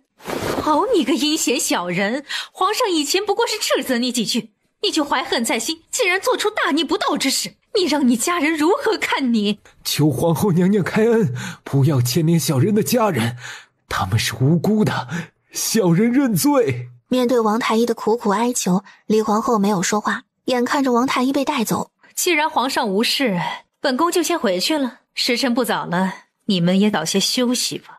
对，是要好好休息，你说是吧，王爷？哼，今日算是赔了夫人又折兵。李皇后咬紧牙关，转身气冲冲地离开。这一夜总算是在几次三番的折腾下要过去了。皇后这个老巫婆，这次能消停了吧？熬夜实在是太难受了，她现在头好晕。她暂时会老实了，你要不要再睡会儿？话音未落，只听房门再次被敲响，叶南希气呼呼的起身，以为是皇后那个老巫婆卷土重来了。他一把拉开门，只见一张漆黑又满脸褶子的老脸出现在他面前。你是什么鬼？陈王妃，是我呀。他有这么吓人吗？自己只不过是来个牢狱一日游，不至于认不出吧？本王妃听出来了。这个小老头可真惨，不知道的以为他去地府了一圈，阎王见他太丑没收他，又给放回来了。张太医还是去洗漱一番再过来吧。张太医只好灰溜溜的出去洗漱。叶南希那点瞌睡已经被张太医吓得无影无踪了。他刚想回到矮榻上再休息一会儿，就听见床上传来一声轻微的说话声：谁？萧晨泽也听见了床上的动静，叶南希急忙跑过来，走到昭元帝床前，用勺子小心的给他喂水，直到一杯都喂完，昭元帝这才像缓过来一般。他看着眼前的人，心下疑惑：你们怎么在这里？昭元帝说话还有些含糊不清，但是在叶南希看来，这已经是最好的结果了，慢慢调养是可以好的。昭元帝显然也是意识到了这个问题，他惊恐地看向萧晨泽，不明白自己这是怎么回事。萧晨泽耐心地将他的病情和这几日发生的事简单地和昭元帝解释了一下。叶南希又在旁边安慰他，口齿不清这个问题以后都会好的，让他不要动怒，慢慢来。昭元帝听后本是很生气，但是想到自己不能动怒，便又平息下来。他欣慰地看着萧晨泽和叶南希，知道这次要不是这两个孩子，自己可能真要栽在那个毒妇手里了。他颤颤巍巍地伸出手，拍拍叶南希的手背，眼神都是感激之色。叶南希笑得像朵花一样，这回肯定有银子了吧？自己怎么说也是救了皇帝一命，这命可值钱了吧？眼见天光大亮，大臣们又一次来到养心殿门前，听闻皇上醒来的消息，皇后和姚贵妃也火急火燎地赶了过来。皇上，您总算醒了，臣妾都要担心死了。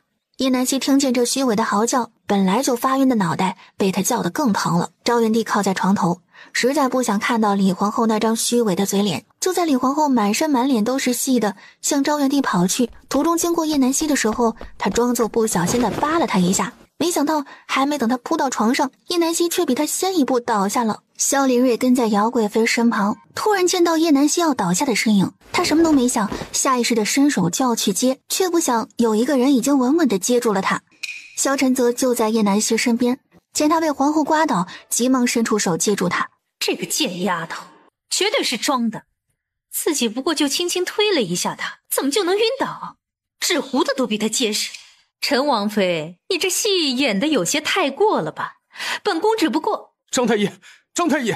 张太医在众人后面急忙蛇形走位，以最快的速度赶了过来。张太医上前查看叶南希的状况，见她面色有些苍白，但呼吸很是平稳，应该就是累晕过去了。他拿出手帕垫在叶南希的手腕上，萧晨则在一旁看得这个着急。你稍微快一点，还不是被你吓的。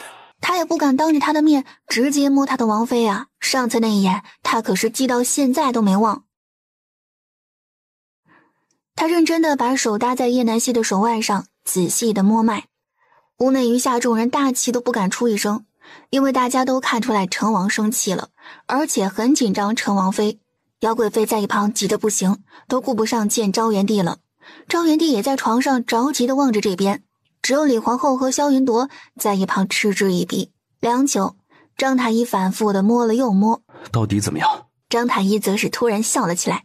恭喜王爷！萧晨则一脸雾水，这个张太医吃错药了吗？恭喜他干什么？恭喜王爷，王妃这是喜脉呀！他倏地看向张太医，仿佛自己刚才幻听了一样，他想再确认一遍自己是不是听错了，刚要再次开口，却听到后面大臣传来的恭贺声：恭喜皇上，恭喜王爷！姚贵妃也赶忙上前拉住萧晨泽的手，激动地说道：泽儿，你要做父王了，这孩子高兴傻了不成？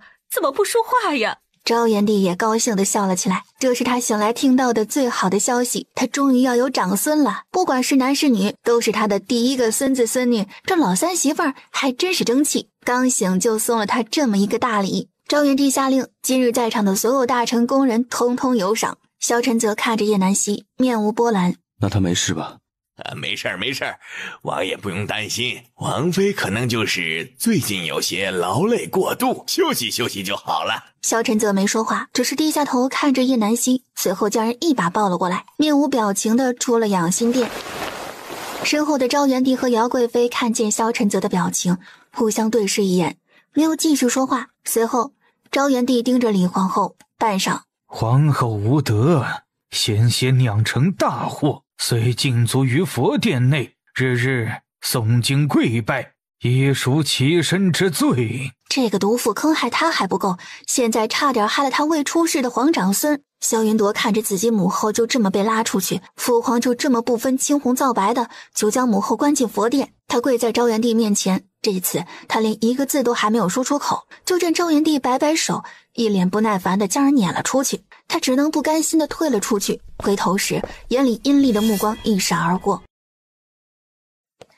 萧晨则将叶南希抱回上次在姚贵妃寝宫居住的房间，刚一进门就把跟着的工人都打发了出去，小安子也不例外。萧晨则将怀里的女人轻轻放在床上，拿过被子替她盖上，温暖的阳光照射进来，洒在她的身上，她却丝毫没有感受到暖意，只觉手脚一阵冰凉，连带着那颗破碎的心跌入谷底。她不知道该怎么面对叶南希，她刚刚要准备试一试，刚刚下的决心就要这样无疾而终，她不甘心。难道这个女人这段时间真的对她一点感情都没有吗？孩子是谁的？他从来没有和他发生过实质性的关系，而且张太医也说过胎儿应该1月有余，而那时刚好是他们刚成亲的时候。难道这个孩子是那个叫虎哥的？他猩红着双眼盯着床上的叶南希。为什么要这么对我？原来急着要和离就是为了去找孩子的亲生父亲吗？那个没有担当的狗男人有那么值得你真心对待吗？他竟然做出这样的事情后，不顾你们的安危，还让你只身一人回到尚书府替嫁。他何德何能让你痴心一片？萧晨则嫉妒的简直要发狂，却也不忍心责怪叶南希。他多么希望是他先遇到的叶南希，那么现在就只有一条路可走了。叶南希此时做了一个冗长的梦，在梦里他梦到了自己刚出来那天，霸王硬上弓了一个男人，还把人家气晕过去了。忽然画面一转，自己被强了的男人竟然长了一张和狗男人一模一样的脸。来到惊雷劈死他吧！还未等他缓过神来，画面又是一变，自己正在生产，她竟然怀孕了。还来不及震惊，阵痛袭来，叶南希啊的一声猛然惊醒，看见是张太医在给她施针，她后背冒出一身冷汗，还好是个梦，不是真的。张太医见叶南希醒来，便没有再下针。陈王妃，你可终于醒了，你都睡了1天1夜了，陈王一直在这守着你，寸步未离，你要是再不醒，陈王殿下都得急坏了。叶南希扭头看了一眼安静坐在轮椅上的萧晨泽，见他面容憔悴，甚至下巴长出了青胡茬，身上的衣裳也有了褶皱，这和他平时见到的样子判若两人。萧晨泽见他看过来，有些不自在地移开目光。我怎么了？就是有些劳累，多加休息就好了。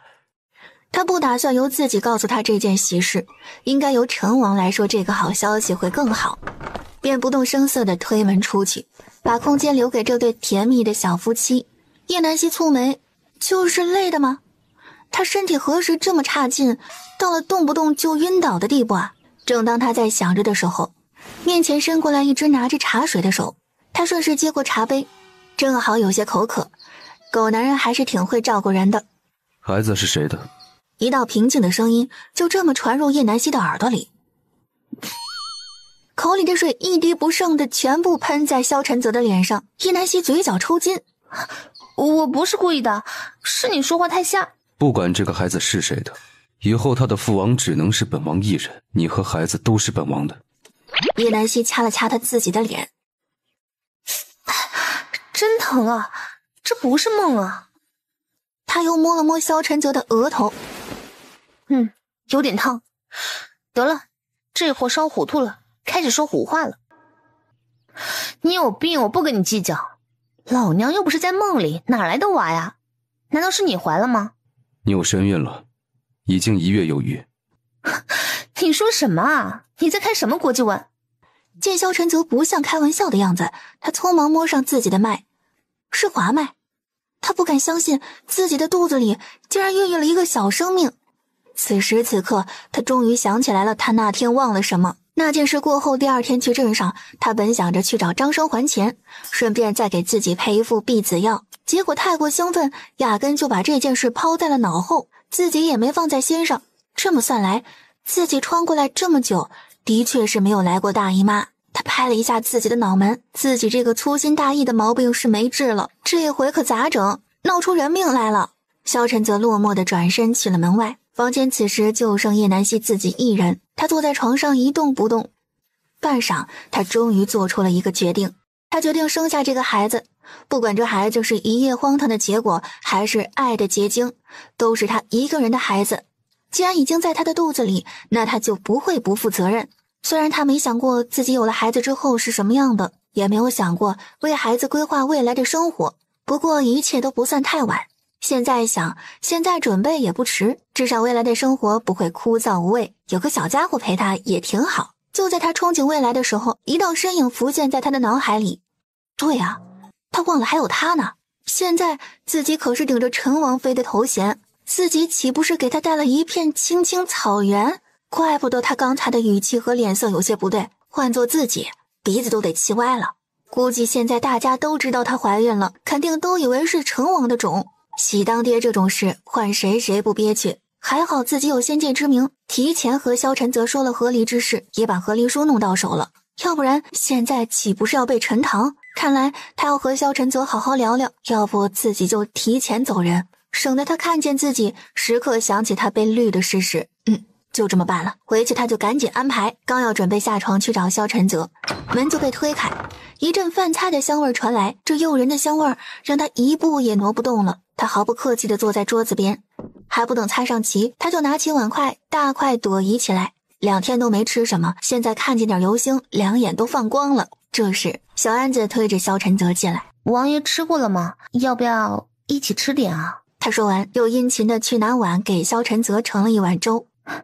你先吃一点垫垫肚子，一会儿吃完我给你看看，你有些发热。萧晨则抬头看了一眼叶南希，没有说话，只是拿过他给的粥碗，慢慢的把粥一勺一勺舀进嘴里。与叶南希这边的风卷残云就是两个极度的反差。萧晨则像是没有感情，如同机器的机器人般，只知道埋头喝粥。叶南希给他夹菜，他也一一吃下。叶南希知道这人是受不了打击，还没有自我调节过来。他也知道自己有些不厚道，但这也不是他能预料到的。既然已经发生了，就只有面对和解决。自己这个知心大姐姐要上线了。小安子，你先出去吧，我和你家王爷单独说点事。此刻安静的房间里落针可闻，两人谁都没有开口说话的意思，就这么面对面坐着。叶南希终于忍受不了这尴尬的气氛，率先打破了这宁静。他走到萧晨泽身边，伸手探了探他的额头，果然比刚刚烫了许多。他又摸上他的脉，见他脉搏紊乱，有经脉逆转之象，而萧晨泽却一声不吭，像是极力隐忍着什么。叶南希把手伸进他的衣襟，又急忙把手抽了出来，实在是太冰了，这是要毒发了。是了，他最近给他泡了药浴，又给他针灸，把堆积在双腿的毒素逼出一部分，可同时也会使得毒素游走，随时有发作的可能。但这是拔毒必经的一步，本来不应该这么快发作，应该是受了自己喜当爹这件事的刺激导致的气血翻涌，经脉逆转。不过这人也太能忍了，这么痛苦却愣是一声没吭。他急忙将人扶到床上，把他的衣服扒开，向他身上的几处大穴扎去，阻止经脉逆转，缓解他的痛苦。萧晨泽现在已经被疼痛折磨得有些神志不清，叶南希不敢再耽搁，在纸上迅速草草写下几味药材。他打开门，把这个药方秘密交给张太医，让他务必快点将药准备好，记住不要让别人知道，再去找人抬热水过来给王爷沐浴。他不敢再耽搁，急忙按照叶南希的吩咐去做。少顷，一个黑衣面具人落于屋内，手里拿着一个大包裹，蓦地人就消失了，来无影去无踪，说的就是他。他赶忙拿过包裹打开，里面都是他让张太医准备的药材。刚放下药材，就听见小安子指挥着工人把浴桶抬进屋内。小安子回身将门紧紧地关上。王爷他怎么样了？下一步要怎么办？没事，有本王妃在，死不了。那下一步怎么办？当然是扔进浴桶。说话的功夫，叶南希已经将人放进了浴桶，随后扭头吩咐小安子：“你把他裤子扒了。”自己则是又捣鼓起那些药材，认真的一样一样整理。小安子认命的来到浴桶面前，这浴桶也太大了，双人共浴都足够用了。他费劲巴拉的把萧晨泽的裤子扒了下来，不就是像上次那样吗？他懂。小安子这边刚完事，叶南希就拿着药材过来扔了进去。他看见了什么？他抬起头，眼神复杂的盯着小安子，真不愧是主仆，脑回路都是一样的清奇可怖。他就让他脱个裤子，谁让他把裤衩子也脱了？这回他可真的是没要求这么做呀！准备迎接你主子的雷霆怒火吧，与我无关。小安子不明所以的看向叶南希，有什么不对吗？为什么这么看我？王妃，现在还要做什么吗？你再去准备一些热水，一会儿也许还会再用。哦，这就去。说完飞速的离开，把门紧紧的关严，还不忘向暗中的影六打了一个手势，让他看好门，别让人进来。叶南希把所有药材都放了进去，他不断地观察着萧晨泽的变化，见他双眸紧闭，额头冒着冷汗，似是陷入梦魇般，很是痛苦的模样，还要等一会儿才能发挥药效。他摸向萧晨泽的身体，虽然有热水加持，但身上还是一片冰凉。见水温有冷下来的趋势，他拔下萧晨泽胸前的银针，等着一会儿小安子回来加水。在这期间，他用意念检测了一下自己的身体，不一会儿报告出来，结果显示都很好，胎儿也很稳定，等有时间再为自己做个彩超看看。小安子敲了敲门，随后把热水提了进来，一股脑儿的倒进浴桶。叶南希则是在萧晨泽的脑袋上扎满了银针，想尽快缓解一下他的痛苦，然后还要在后背、腿上以及脚心都要针灸。可是看着一动不动的萧晨泽，他又犯了难，这脑袋上还好弄，其他地方可怎么办啊？这浴桶还这么大，真是头疼。他看了小安子一眼，你把剩下的热水放在这儿，然后出去吧。叶南希见小安子出了门，他走到门口，把门啪的一声拴上。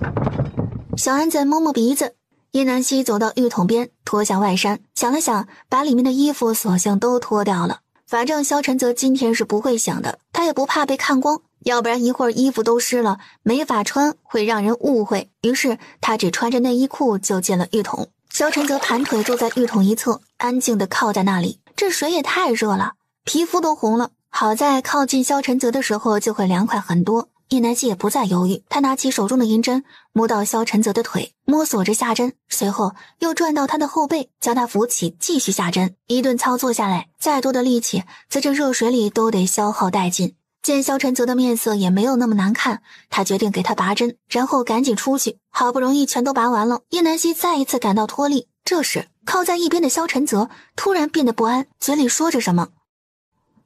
叶南希没有听清，但见他神色不安，还是靠近了一点，打算听他在说什么。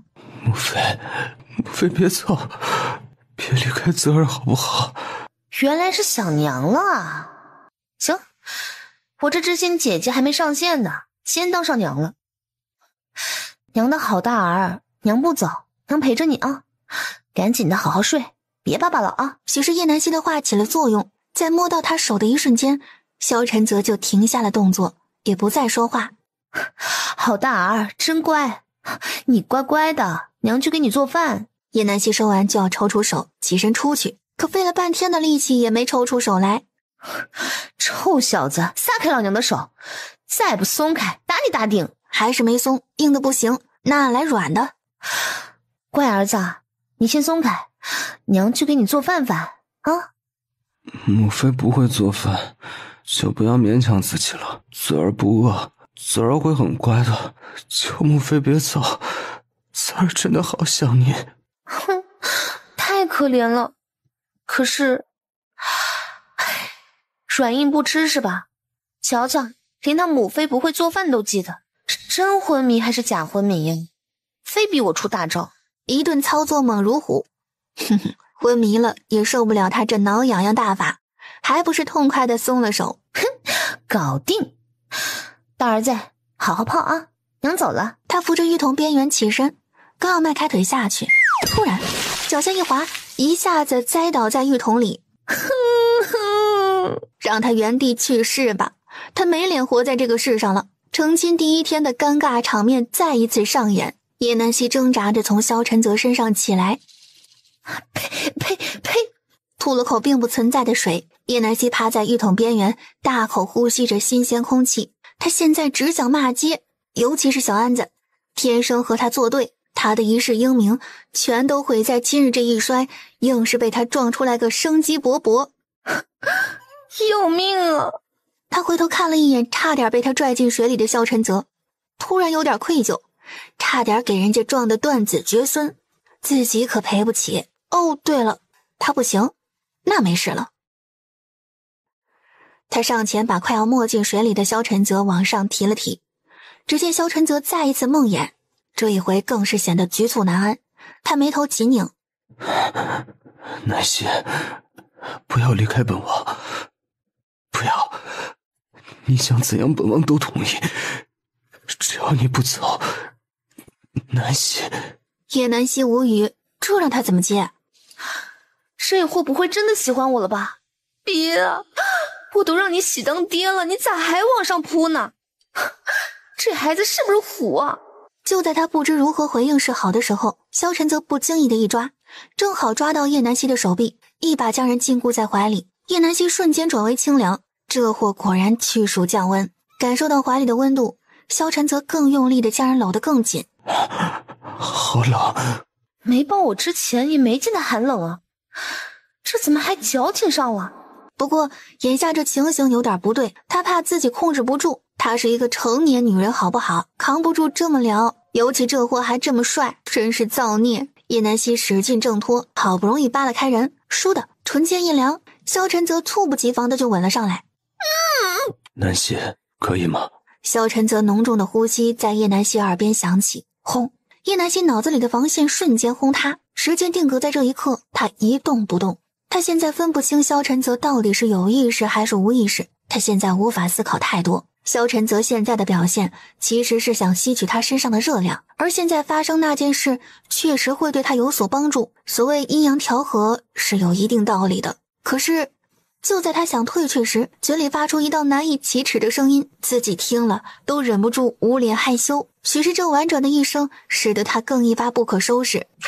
南希，本王心悦你，不要离开我好吗？心悦我，他说他心悦我。就在叶南希争论的一瞬间，那摇摇欲坠的小一终于不堪重负，光荣下岗了。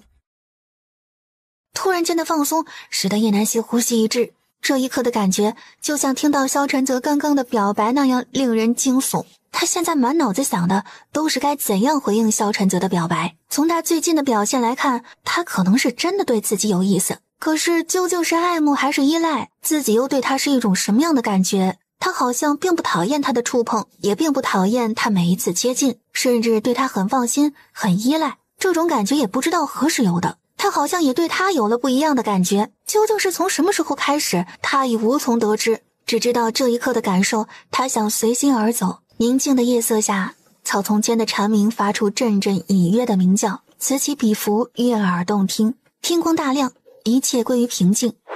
浴桶里的水早已变得冰凉，满地的水似乎在照应昨夜不可描述的画面。叶南希捂住发疼的太阳穴，往事不堪回首，就让它随风飘去吧。他套好自己的衣服，收拾好满地狼藉，又看了看还在床上昏睡的人，咬牙切齿。这个混球还要自己善后，他倒是吃饱喝足，继续睡大觉，可苦了我了。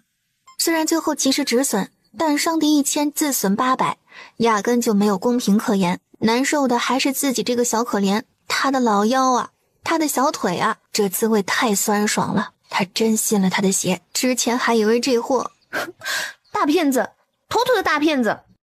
叶南希嘴里还在嘟囔抱怨着，但是手上的动作一直没停，粗鲁地抬着萧晨泽的胳膊和腿，熟练地给他套上裤衩子。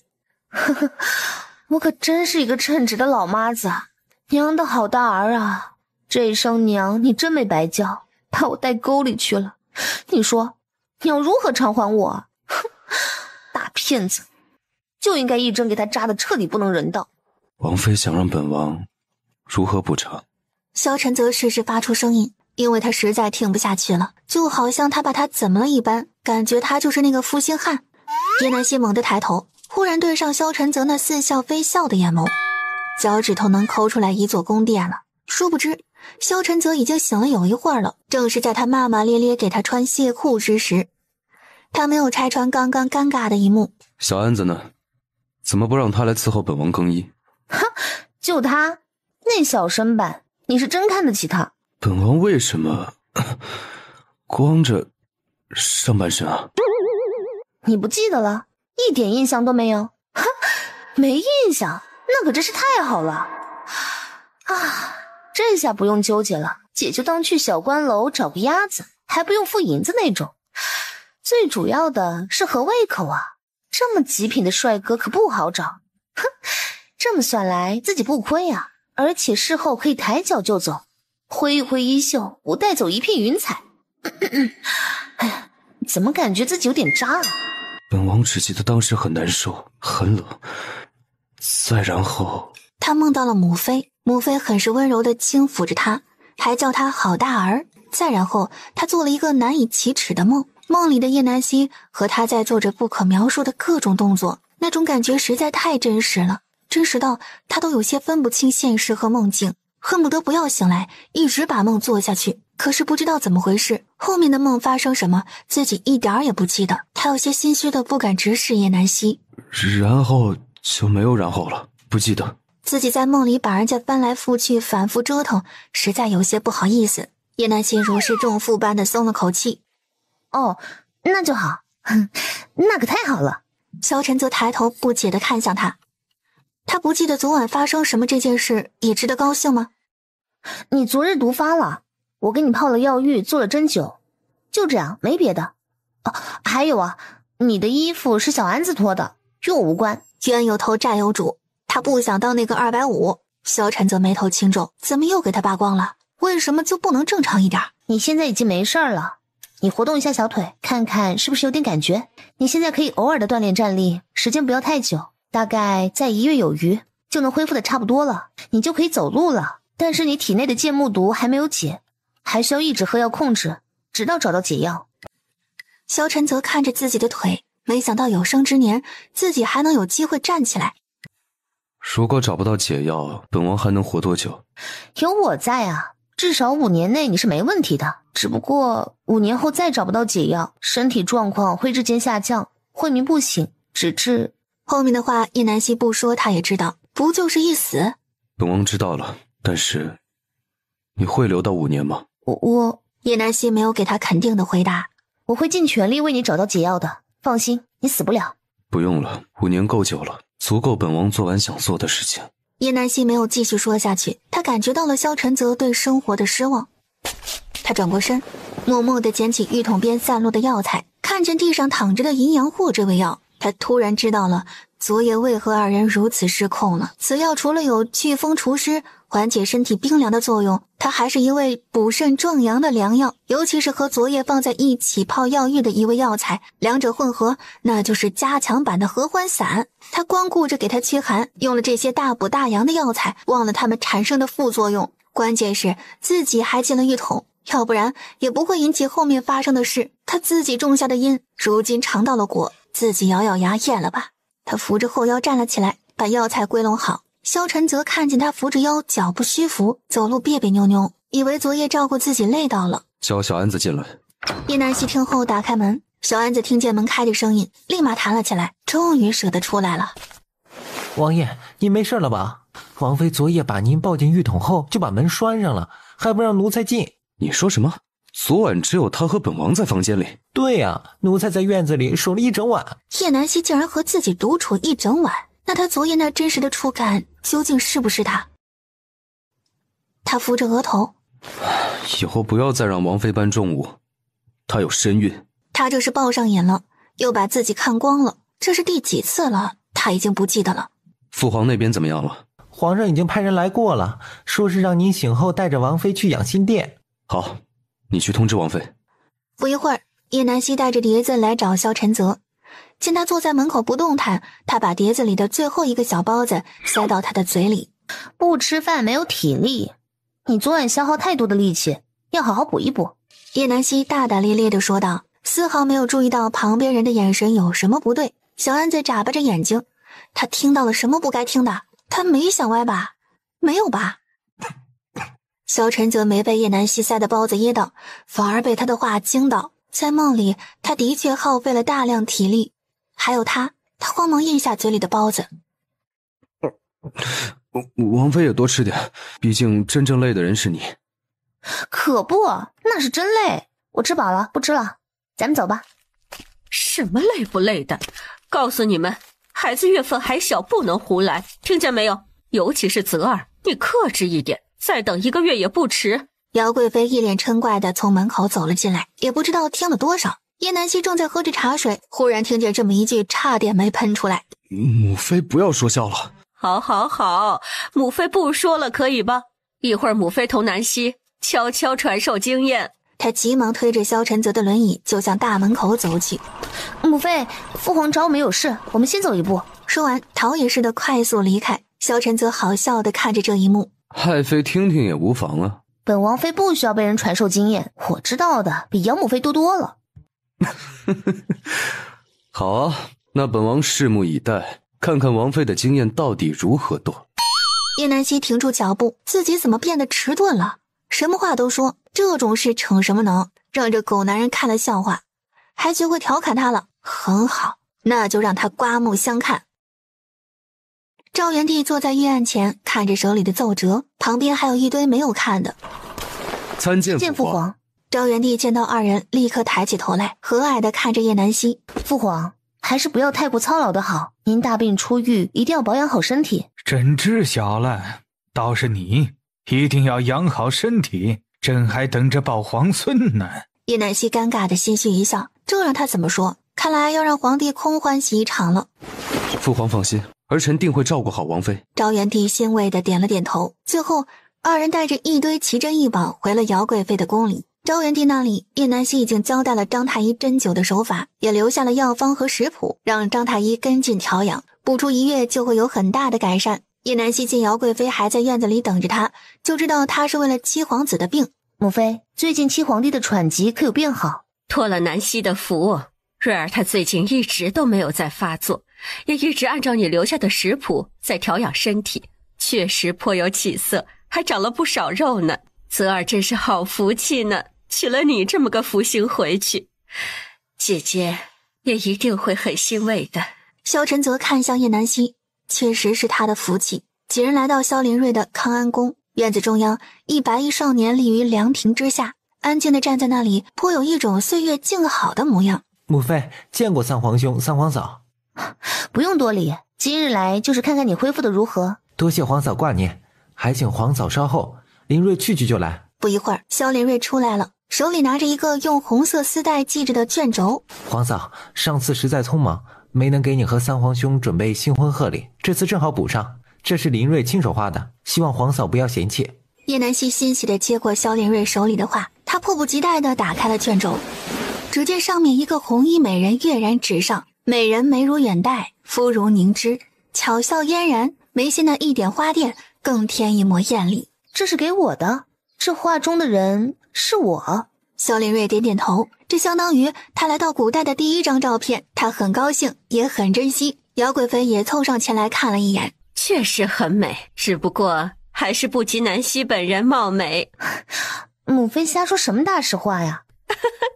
你呀，不过泽儿的画工更是了得，只不过好久没见他动过笔了。是吗？从没见过王爷画画，不过这个已经就很好了，我很喜欢，谢谢七皇帝。没想到七皇帝观察得这么仔细，记得这么清楚，看来真是用心了。这个女人至于这么激动吗？不就是一幅画吗？好了，贺礼都送完了，赶紧坐下来喝茶吧。叶南希则是提出先给萧林睿看诊。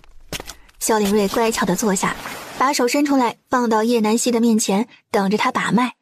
看脉象你恢复得很好，还需要继续保持。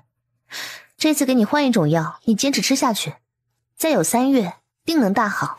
姚贵妃在听到叶南希说的那一句3月后可大好的那句话，她站起身，深深地向叶南希鞠了一躬。同样，萧林睿也是如此。叶南希见状，慌忙起身去扶。母妃这是折杀南希了，南希只不过是尽了力所能及的事而已，不必如此。要的，你受得起这一拜，是你给了瑞儿希望，同样也是给了母妃希望。母妃真的不知道该如何感激你。母妃不要再说客套话，咱们是一家人，不说两家话。对，一家人。姚贵妃紧紧地握住叶南希的手。宫门外，叶南希看着坐在对面一脸不高兴的男人，有些纳闷，这货又怎么了？他好像没惹到他爸，总是阴晴不定的。哼，算了，就当他大姨爹来了，不跟他计较。我还是睡一会儿好啊，昨夜确实累坏了。叶南希闭上眼睛休息，眼不见为净。不一会儿，他就在马车的摇摇晃晃中进入梦乡。等他再次醒来时，不出意外的还是出了意外。他再次在萧晨泽的床上醒来，他是被尿憋醒的。他坐起身，正懊恼自己怎么睡得跟死猪一样，就听见外间传来水声。只见缥缈的水雾下，一个人影靠在那里。突然，萧晨泽听见声音，睁开眼睛，四目相对。叶南希也看清了眼前的场景。你怎么脱光了洗澡啊？难道说王妃洗澡时是不脱光的？你强词夺理，你明白我的意思，根本就不是这个意思。哦，不是这个意思，那是哪个意思？难不成王妃也想沐浴？谁想跟你一起沐浴啊？少做美梦了。叶南希不打算再跟这个不要脸的狗男人继续扯皮，他转身就想走。王妃想哪里去了？不过你想一起的话，也不是不可以。本王在泡药浴，药材都是按你上次的用量，找府医调配的。萧晨泽见小野猫有些生气了，便不再逗弄他。既然王妃醒了，那就麻烦王妃辛苦一些，给本王针灸吧。叶南希这才发现，萧晨泽果真在泡药浴。不过他现在还有要紧的人生大事没有解决，还不能给他针灸。见叶南希面露为难之色，而且双腿有些变形的站立，他很是不解。王妃不愿意就算了，那就回床上休息吧。他不是不愿意，而是真的憋不住了。见叶南希好像有些不对劲，萧晨泽急忙问道：你怎么了？叶南希索性问出口：茅厕在哪儿啊？我想尿尿。萧晨泽当即怔住，没想到竟是因为此事。院子里没有茅厕，隔壁有一间浴室，那里有本王平时用的公桶。叶南希也顾不上什么男女有别这些那些了，只想快速放水。他3步并作2步，快速地朝萧晨泽身后的屋子跑去。此时萧晨泽已经出了浴桶，换上了一件黑色的长袍，松松垮垮地系在身上。他安静地坐在床边等着叶南希。叶南希回来就看见这么一副美男出浴图，男人线条流畅的下巴直戳他的心巴。这狗男人长这么好看干什么？现在这副又撩又欲的样子，这不是在引人犯罪吗？而且他就是故意的，故意穿的不那么保守，而且又露出他自认为完美的侧脸。他很满意叶南希的表现，这不是口水都要流出来了，还说不喜欢他。他深知有句话叫做由俭入奢易，由奢入俭难，他就等着叶南希自投罗网。叶南希咽了咽口水，假装没看见般，镇定自若地走到萧晨泽身前。正当他要蹲下身来施针时，他才发现这个狗男人穿的衣服竟然有些透。好家伙，真是好家伙，这穿的比他还要暴露，彻底颠覆了他对古人保守的思想。见叶南希盯着他这件黑色的锦袍，萧晨则以为他也喜欢。这是允城那个家伙从一个西域货商那里重金买来的锦衣，说是送给本王的新婚贺礼。这是一对，还有一件是给王妃的，本王还没有打开。见王妃很是喜欢，一会儿拿给王妃试穿一下如何？叶南希无语，他可以不要吗？他已经能想象到那件衣服的样子了。停，我们还是先干正事吧。对，干正事。叶南希拿出手里的银针，扒拉开他的锦袍，没好气的狠狠一按，只听见倒抽一口冷气的声音响起。呵呵，这回痛感清晰了是吧？看几不扎死你！萧晨则咬牙忍着这一波波的痛苦，这个蠢女人就是故意报复他。不过这点疼痛他还是能忍的。叶南希观察了一下萧晨泽，见他面色不改，小样挺能忍呢，于是猝不及防的一下。门外小安子瞪着眼睛咽了下口水，他什么也没听见。月明奇怪的看了一眼门口，王爷和王妃干什么呢？大半夜的不好好睡觉，在打架吗？你少管闲事，一并玩去。屋内的叶南希捂着发疼的胸口，一脸幽怨地瞪着萧晨泽。他也不想啊，奈何实在没忍住，脚就不听使唤了。是的，就在叶南希下黑手的那一刻，萧晨泽像条件反射一般向前抬了一下，就这么不偏不倚地踢在了那个尴尬的位置。多怪你下手太重了，要不然本王不会控制不住自己的。要不本王给你揉揉？哼，想得美！萧晨泽也知道自己失言了，他又望了一眼叶南希的胸口，不会踢坏了吧？叶南希坐在桌子边，终于等到要拔针的时辰，他迫不及待地拔了针，他要赶紧睡觉，困死了。刚拔完针，你去床上睡，大半夜的就别回你的院子了，本王睡榻。叶南希想了想，也不是不可以，这么晚回去难免惊醒院子里的人，反正在这儿睡也不是一次两次了，不在乎再多一次。他也没客气，脱了鞋子和外袍就上了床。不一会儿，床上传来平稳的呼吸声，萧晨则知道时机到了，于是把轮椅挪到床边，熟练的上床拉被子盖住，一气呵成。显然不止一回这样做。他躺在那里一动不动，就像在等着什么。果然，女人的手和腿就像上一次一样搭了上来，女人身上的馨香不断地窜入口鼻。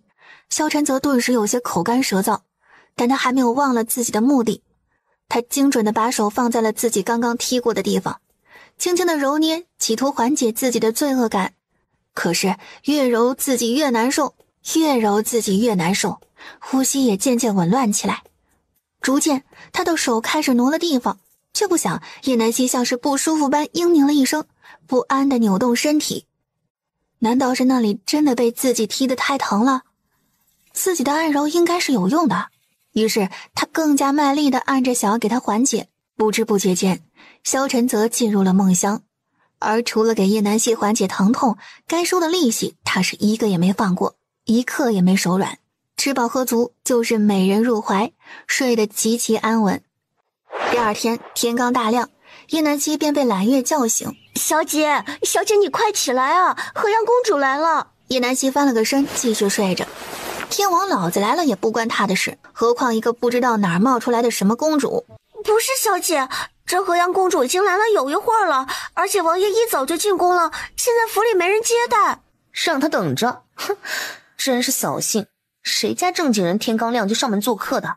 揽月无奈，这情敌都怼你家门口来了，你咋还能睡得这么香呢？实在不行，只能让如梦出来了。就这么办。确定行吗？小姐不会生气吧？我确定，拿出你扛猎物的架势，动手吧。于是叶南希醒在了如梦的怀里，就挺意外的。这古代女子都是吃菠菜长大的吗？我自己力大无穷不说，这怎么还有一个啊？这么高产！如梦见他醒了，就赶紧去了门口守着。叶南希彻底被折腾的没了睡意。南月，你知不知道，我现在很想给你嫁出去，你就可以换个人折腾了。我知道小姐舍不得。说完，又给叶南希的嘴里塞了一个尖角，可不能饿坏了小姐。那个什么和音公主呢？是何瑶小姐，她已经在院子外面的小花园里等你很久了。哦，知道了，走吧。你算什么东西？你敢拦着本公主的去路？本公主抽你是瞧得起你，你还敢躲？随后是一道破风声响起。不好了，小姐，如梦在外面守着呢。叶南希急忙出门。此时的如梦一声不吭地站在原地，依旧没有让步的意思。你的主子听见声音都不出来管你，你还忠心个什么劲儿啊？真是个狗奴才！随即鞭子一甩，就要再次朝如梦抽去，而这次抽的方向是脸。就在鞭子要落下之际，叶南星一个箭步冲上前，抓住欧阳姬霜甩出的鞭子，用力向自己的方向一甩，又往后一摔。欧阳姬霜在这强劲的惯性下，狠狠地被摔在了地上，手心正好杵在地面散落的小石子上，手心顿时一片血迹模糊。你是谁？你敢打我？我是你爸爸。叶南希拿着欧阳姬霜的鞭子，看了看手心划了一道伤口，再一看，这鞭子是上好的牛皮制作，把手上还有一个机关，按下去后鞭身就会出现倒刺，是个伤人的利器。这个何音真是不安好心，刚才如果没有他及时出手的话，那鞭子定会抽到如梦的脸上，这一鞭子下去，不毁容都难，最毒妇人心。他今日算是见识到了。你怎么不知道躲呢？别人打你，你就要打回去。发疯的狗不用惯着。是，王妃，如梦记住了。你说谁是狗？你个贱人，竟然敢辱骂本宫！贱人说谁呢？贱人说你呢！你是聋子吗？你听不见？一旁的揽月实在忍不住笑了出来。他家小姐这骂人的功力真是叫人甘拜下风，就这公主根本就不是小姐的对手，连给小姐提鞋都不配。哼，对，你说的没错，确实有个贱人在和本王妃说话。叶南希似笑非笑地瞅了他一眼，就这段位，幼儿园小朋友见了他都得笑趴下。不过这身打扮嘛，确实挺像公主的，是哪儿的就不知道了，反正他只在夜店见过。瞧瞧，你们这小国也是够穷的，一国公主都能穿得这么寒酸，跟乞丐服似的，露着一截小腿不说，看看他那大胸脯平平无奇，也不知道有什么可看的。这民风真够开放的，他在现代都不敢这么穿。你懂什么？你个土包子，这是我们杞国皇室独有的装扮，平常百姓是不可以这么穿的。哼，对，你光荣，你骄傲，你为杞国省布料，好样的！哼，真是小刀拉屁股，开了眼了。你个毫无教养、不分尊卑的泼妇！叶南希把鞭子往如梦手里一放，他不想再和这个弱智多说一个字。还愣着干什么？刚才他怎么打你的，你就怎么打回去。你想干什么？把本公主的鞭子还给我！欧阳姬霜有些胆怯地向后退了一步，这个疯婆子可能真的做出殴打她的事情来。如梦看了看手里的鞭子，既然王妃都已经站到她这边给她撑腰，她还有什么理由拒绝呢？只见她在空中啪啪甩了2下鞭子，烈烈作响，随后鞭子像是长了眼睛般向欧阳姬霜身上落去，不偏不倚的正好落在如梦胳膊上伤口同样的位置。欧阳姬霜没想到这个贱婢真的敢向他挥鞭子，他来不及躲避，鞭子根本没有朝他的脸上挥来，而是长了眼睛似的直冲他的胳膊。打得挺准啊！以前在家的时候没少赶猪，所以练出来了。你这个贱婢，我要杀了你！还有你这个不知天高地厚的泼妇，本公主一定告诉泽哥哥，看他不休了你！本王妃记得，上一个叫王爷泽哥哥的人，坟头草都有你高了。胡说！只有本公主可以这么叫，别人不可以。欧阳姬霜此时已经被气得失去了理智，他看着身旁2个畏畏缩缩的侍女，没用的东西，还不给本公主打死这个贱婢！侍女们犹豫不敢上前，欧阳基双生气的亲自上前要抢回鞭子，叶南希岂能给他这个机会？他拿过如梦手中的鞭子，啪啪2声抽在了欧阳基双的脚前，吓得他不敢再动一下，生怕再走一步自己的脚面就要开花。哼，怎么不走了？来呀，抢你的鞭子啊！叶南希唇角勾起，你就是这么对待上门的贵客吗？泽哥哥怎么娶了你这么个蠢妇？哼，贵客你也配呀？不请自来也叫贵客？你的礼数呢？到了人家府上还敢教训人家的侍女，谁给你的勇气称自己为贵客的？而且本王妃就是这样的人，你泽哥哥他娶了我，就是不娶你，你气不气？哼，当他面就敢抢他男人，真当他是面团捏的。你欧阳基双指着叶南希，半天没拟出个下文。叶南希则是不再愿意和他浪费口舌，他直接挥出鞭子，吓得欧阳基双四处逃窜。叶南希一路将欧阳基双打出了王府。欧阳基双脸色铁青地跑出了陈王府，并大声在门口扬言要去皇宫找天元国皇帝告他的状，还会让他的泽哥哥休了他这个泼妇。叶南希则像是没听见般，命人砰的一声关上了王府大门。以后不许再随便把野狗放进王府来。是。他们算是见识到了王妃的强悍，连启国公主都不放在眼里，给人家打出去了，实在是太牛了。叶南希回到房间，摸着手里的鞭子，带着皮纹，很光滑，确实很好看，用着也很趁手。哼，归他了，以后就用这个鞭子来惩治你这不知礼数的公主。他把鞭子收到空间里，又拿出一瓶药膏，开门后递给如梦。这个药膏你用上，放心，不会留疤的。王妃，奴婢皮糙肉厚的，不用也没事，几天就好了。揽月、如梦，你们记住，但凡在本王妃身边一天，就不要怕被欺负。放心，本王妃会护着你们。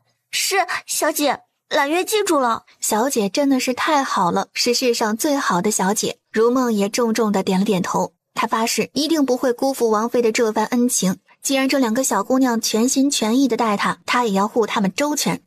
正在3人组煽情之时，院门口传来了侍从的敲门声。揽月急忙出去看看，不一会儿，揽月回来。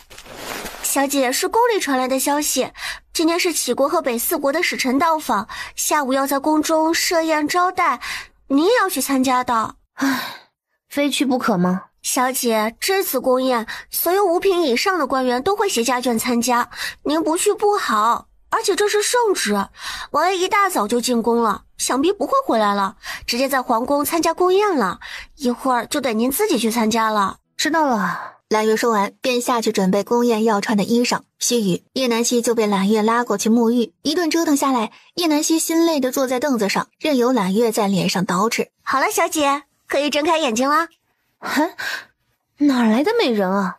哼，揽月，你可以啊，简直是青出于蓝而胜于蓝啊！他都没有教过揽月，他都能想到在眼尾画画，而且虽然是几笔线条，但还是很美。小姐喜欢就好。他可太喜欢了，以后有御用化妆师了，对他这个懒人来说简直就是救星。我真是捡了个大宝贝。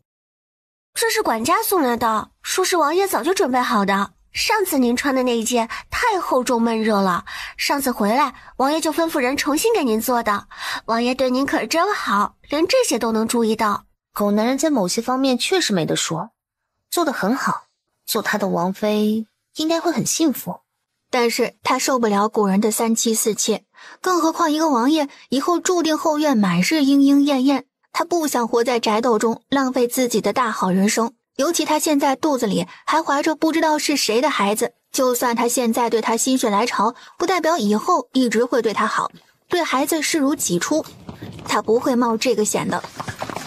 马车在一路摇晃中稳稳地停在了宫门口，叶南希在揽月的搀扶下下了马车。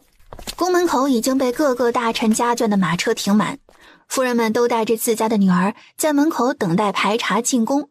叶南雨一眼就看到了红衣艳艳的叶南希，一身华丽红衣，出挑的身高，还有那精致的妆容，想让人忽略都难。众人也瞧见了陈王府的马车，见到叶南希都是惊叹了一下，原来陈王妃这么美的吗？这比叶尚书府的叶南雨要好看得多呀，她这京城第一美女的称号估计要让位了。陈王妃今天的妆容好好看啊，怎么画的啊？我也想要，真是太美了。各家小姐凑在一起，三三两两的说着悄悄话。叶南雨也听见了别人说他的话，他仰起头，慢悠悠的走到说他的那几个小姐跟前。南雨自知容貌比不上姐姐，姐姐在乡下住了那么久，那里的山山水水还是很养人的。实则在说长得好看有什么用，还不是个乡野村妇。叶南雨说完就向叶南希走去。姐姐几日不见，越发的好看了。叶南希不动声色的继续向前走着，他转头看向揽月。揽月啊，你听，这狗都会说人话了，这京城就是不一样啊，不是我们乡下能比的。周围小姐夫人们都憋不住笑了出来，赶紧捂住自己的嘴。揽月抿嘴偷笑，心领神会地说道：王妃，您听差了，那是尚书府的叶小姐在和您说话呢。姐姐为什么要这么对我？难道是妹妹哪里做的不好惹姐姐生气了吗？叶小姐在说什么？还是叫本王妃陈王妃为好，毕竟咱们已经断了关系，不是？叶南希正好不知道怎么告诉众人自己已经和这家人脱离了关系，现在正好趁机说明白了。姐姐为何如此无情？那你去问你父亲去啊，问我做什么？叶南希没好气地说道，说完就要向门口走去，不愿意搭理他。没想到叶南雨却轻笑了一下。姐姐可能有所不知，参加宫宴的所有人都要在这里排队检查方可入宫，您也不例外的。想来姐姐没有参加过这种宫宴也是情有可原的，姐姐还是跟妹妹在这里等着吧。叶南希看了看大家都在这儿等着，确实，但一想到要站很久就有些打退堂鼓，还不如到马车上坐着，等大家都进去了他再进也不迟。一旁的大理寺卿之女李洛灵站在一旁看了好久，她之前就听父亲说过陈王妃机智过人，是她见过的最肆意洒脱的姑娘，就是她的侄儿没有福气，要不然非得把人抢回家不可。李洛灵走上前来，叶小姐此言差矣，陈王妃怎么会不知道这些呢？是你想多了。叶南希看着眼前打扮清爽、穿着利落、身材高挑、姣好的面容带着一股英气的少女，面露疑惑。这少女好飒啊！在下李洛灵，陈王妃不介意的话，可到洛灵的马车上一叙，到时一同进宫。此时揽月也知道了李洛灵是谁了，她小声趴在叶南希耳边说道：小姐，这是大理寺卿李大人的老来女，也就是李少成的姑姑。好啊，那就叨扰李小姐了。这个姑娘很豪爽直接，不扭捏，性格对她的胃口，她喜欢。叶南希刚要和李洛灵一起走，就见宫门口出来一个公公，身后跟着一个软轿。奴才全喜，见过陈王妃。皇上特意派奴才来接陈王妃入宫，就怕您在这里等久了再累到。有劳皇上挂念，辛苦全喜公公了。不知本王妃可否带个人进去？全喜看了眼叶南希身旁的李洛灵，知晓这是李大人的女儿，当下笑道：当然，陈王妃，李大小姐请。走吧，我们一起走进去，不坐软轿。随后叶南希挽着李洛灵的手臂从叶南雨面前走过，叶南雨愤恨地盯着叶南希大摇大摆地从他面前走过去这一幕，心里嫉妒的要死。叶南希几人被引进一个偏殿，在那儿稍事休息，一会儿宫宴开始再过去。御书房内，昭炎帝坐在上位，萧晨则坐在下面，一旁还有五皇子萧云铎和已经从封地回来的二皇子明王萧永明和四皇子和王萧永和，两人皆是淑妃所出。大皇子早夭，而淑妃已故去多年，二人的封地离京城很远。昭炎帝看着下面的皇子们，好，这次就差老六，你们兄弟几个就都聚齐了。朕已经很久没有见到你们聚在一起了，这次老七的身体也好了很多，朕心甚慰啊。昭炎帝的身体已经恢复了很多，基本上已经没有了说话口齿不清的情况。父皇的身体能大好，才是值得高兴的事儿。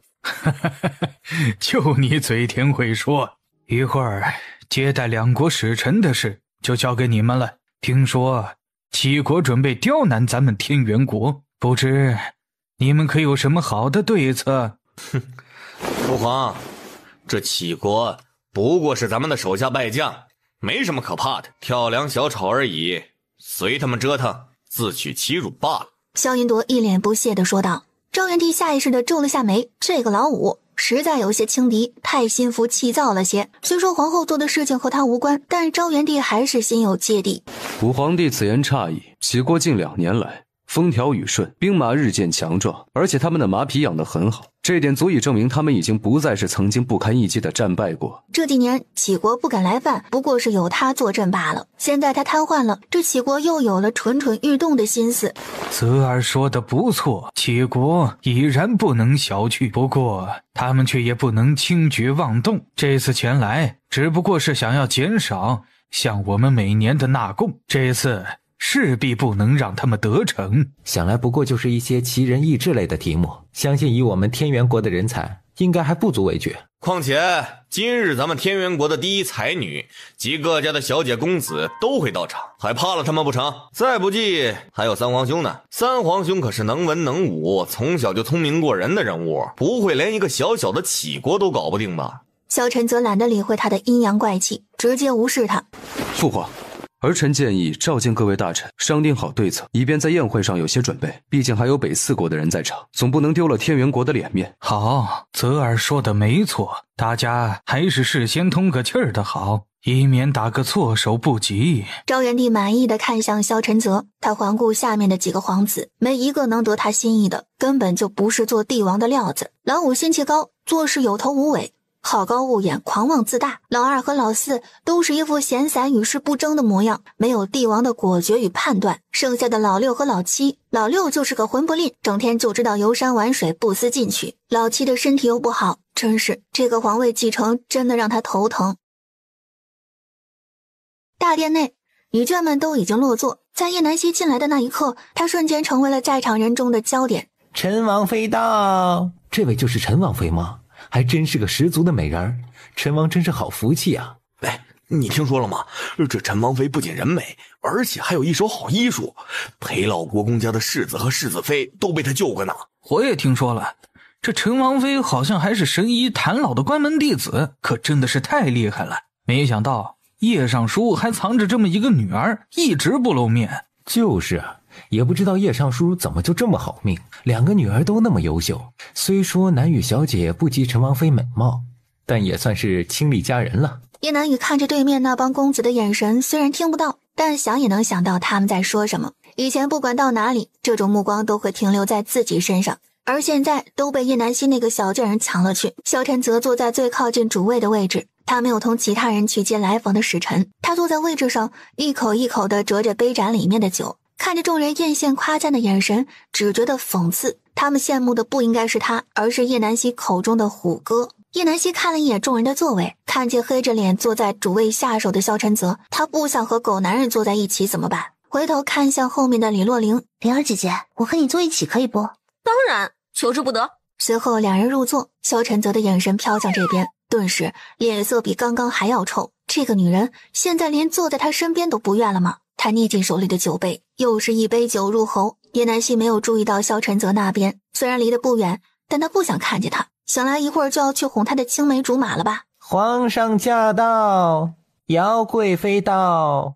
随着一声尖细的声音响起，众人都纷纷起身跪拜。赵元帝在进来的一瞬间，就看见了人群中那抹鲜艳的红衣。叶南希刚要随大六起身跪拜，陈王妃坐那儿就好，朕准你免礼，以后在朕面前无需跪拜，千万要顾好身子。他还等着抱皇长孙呢。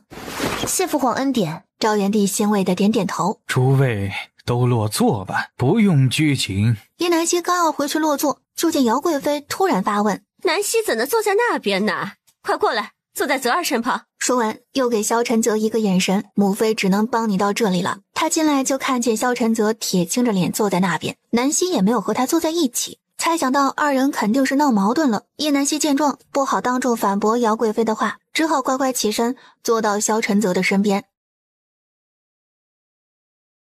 刚落座，就听见熟悉的腔调再次响起：齐国大皇子携使臣到，北四国二皇子携使臣到。随后一群同天元国服饰有些差异的人纷纷涌进宫殿。齐国大皇子欧阳姬丹身边跟随了一名女子，那女子就是欧阳姬霜。叶南希挑了挑眉，哟，这个公主果然来了，下一步就是要告状了吧？见过天元国皇帝，这是父皇准备的一点心意，希望昭元帝能够笑纳。底下众人一阵惊呼，这是琉璃，还从没见过如此晶莹剔透还这么大一颗的琉璃珠。要知道琉璃是非常难以提取的，就算做出来纯度也没有这么高，可谓是千金难求。这样的琉璃在他们国已经有人能做出来了，虽说数量稀少，但是也比他们没见过要强很多。叶南希当看见那颗大玻璃球子时，差点没忍住笑出声来。他极力地压下上翘的嘴角，但是好像并没有什么用。一个大玻璃珠子也值得拿出来当礼物炫耀，他可真是要笑死。虽说古代人对琉璃很是稀奇，但是他就是很想笑。看着身旁的叶南希肩膀一抽一抽的，还捂着嘴。他怎么了？难道是身体不舒服？还不等他开口询问，就听见欧阳姬霜怒喝：你笑什么？没见过如此晶莹剔透的琉璃吗？这可是我们齐国独有的。众人见欧阳姬霜突然指向叶南希，也纷纷看过去。叶南希见众人都看向自己，也不再忍笑了。是啊，就是没见过这样的琉璃，还敢拿出来送礼，觉得好笑而已。本来他不打算说话的，没想到这个破公主非揪着他不放，那就让他看看，等会儿尴尬的究竟是谁。你大言不惭，这可是我们的独产，你凭什么这么说？皇上，既然这样，今日有件事，河阳就不得不一吐为快了，还请昭元帝为河阳做主。这个惹事情就不应该带他过来，自己偷偷溜到齐国，跟到这里来，还非要来参加宫宴，还请昭元帝见谅。皇妹她自小性格顽劣，他还不想刚进来就惹一身骚，最讨厌打乱他计划的人。他看了叶南希一眼，这个女人很美，但是也是没有脑子的。大皇兄，这个女人今日打了本公主，你不替我出头，还不让我找皇上告状吗？难道天元国就是如此待客的？萧晨则此时不动声色地看了一眼叶南希。原来今日河阳竟然去了王府，看样子叶南希应该没有吃亏。也是，能让这个女人吃亏的真不多，但是河阳肯定是惹到她了，不然以她的性子，估计都懒得见河阳。哦，陈王妃怎么你了？河阳公主也算是在天元国长大的，要是真受了什么委屈，朕当然会给你做主。但是要是事实不是你说的那样，后面的话不用昭元帝多说，大家都听出来什么意思了。要是敢在天元国皇帝跟前搬弄是非，这个河阳公主那是真胆大。当然，我绝无半句虚言。陈王妃，你敢说本公主胳膊上的这道鞭痕不是你命人打的吗？对，打的就是你。看，她都承认了。本公主好心去陈王府做客，没想到她却恶语相向，还大打出手。你确定是来陈王府做客，而不是来找茬的？还是那句话，不请自来不叫贵客。还有啊，谁家贵客上门是空手来的？都说了上门做客，何迎公主的礼物呢？哼，难道说你们齐国的风俗就是空手套白狼，主打一个不要脸？可真是笑死了，就这样也好意思说上门做客？本公主只是出门太着急，没有来得及带礼物而已。这话你就骗骗自己好了，究竟到陈王府干什么来了，你自己清楚。还有啊，不请自来就算了，你对本王妃大打出手，还不让本王妃反击了吗？技不如人就跑来皇上面前告状，你可真给你们齐国长脸啊！本王妃受了如此委屈，都没打算告诉父皇呢。你胡说，本公主打的明明是你的丫鬟，没有打你。蠢货，几句话就被人绕进去。原来这河阳公主真的是自己上门找茬的，还打人家的丫鬟，凭什么呀？就是，还诬赖人家打她。底下忽然传来大家议论的声音，气得欧阳姬霜直接就要上前找叶南希算账。河阳公主，请自重，本王的王妃不是你随意就能编排殴打的。不是这样的，泽哥哥，我没有打他，是他胡说。泽哥哥叫得真轻啊，你经过本王妃同意了吗？就敢这么叫本王妃的夫君？怎么，你要来给王爷做小啊？哼，如果是这样，本王妃允了，不过就是多一个妾而已。你说是吧，王爷？萧晨则听见前一句叫他夫君时还有些高兴，但是后一句怎么就扯到纳妾的份上？本王不同意，不是随便什么阿猫阿狗都能进陈王府的大门。你看，王爷他说你连狗啊，不对，是不同意呢。你听见了吗？原来只不过是一厢情愿啊，这就好办了。看我怎么虐他！你实在是太粗鄙了。到底是谁粗鄙，可要说清楚了。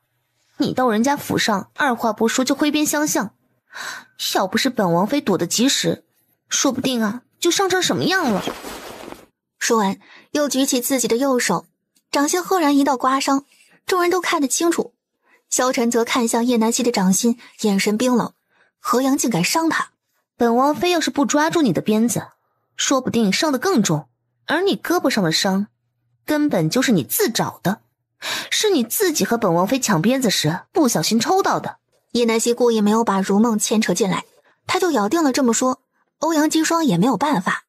才不是，就是你命人打的。你的那个丫鬟呢？还有，把本公主的鞭子还回来。好了，不要闹了。赵元帝，是本殿管教不严，闹了笑话，还望见谅。哦，该道歉的难道不是令妹们？而且应该向朕的儿媳道歉，而不是朕。欧阳姬丹没想到他已经先服软了，赵元帝竟然还这么不给他面子，他暗自咬牙，回身瞪着欧阳姬霜，还不赶快向陈王妃道歉！欧阳姬霜生气地回瞪着他，可奈何欧阳姬丹的威压，他还是很怕他这个大皇兄的，无奈只好硬着头皮向叶南希道歉。陈王妃，对不起。说什么呢？本王妃耳朵不好呢。欧阳姬霜狠狠地盯着叶南希。陈王妃，是我不对。好，这回本王妃听见了，这根鞭子就当你来陈王府带的礼物了。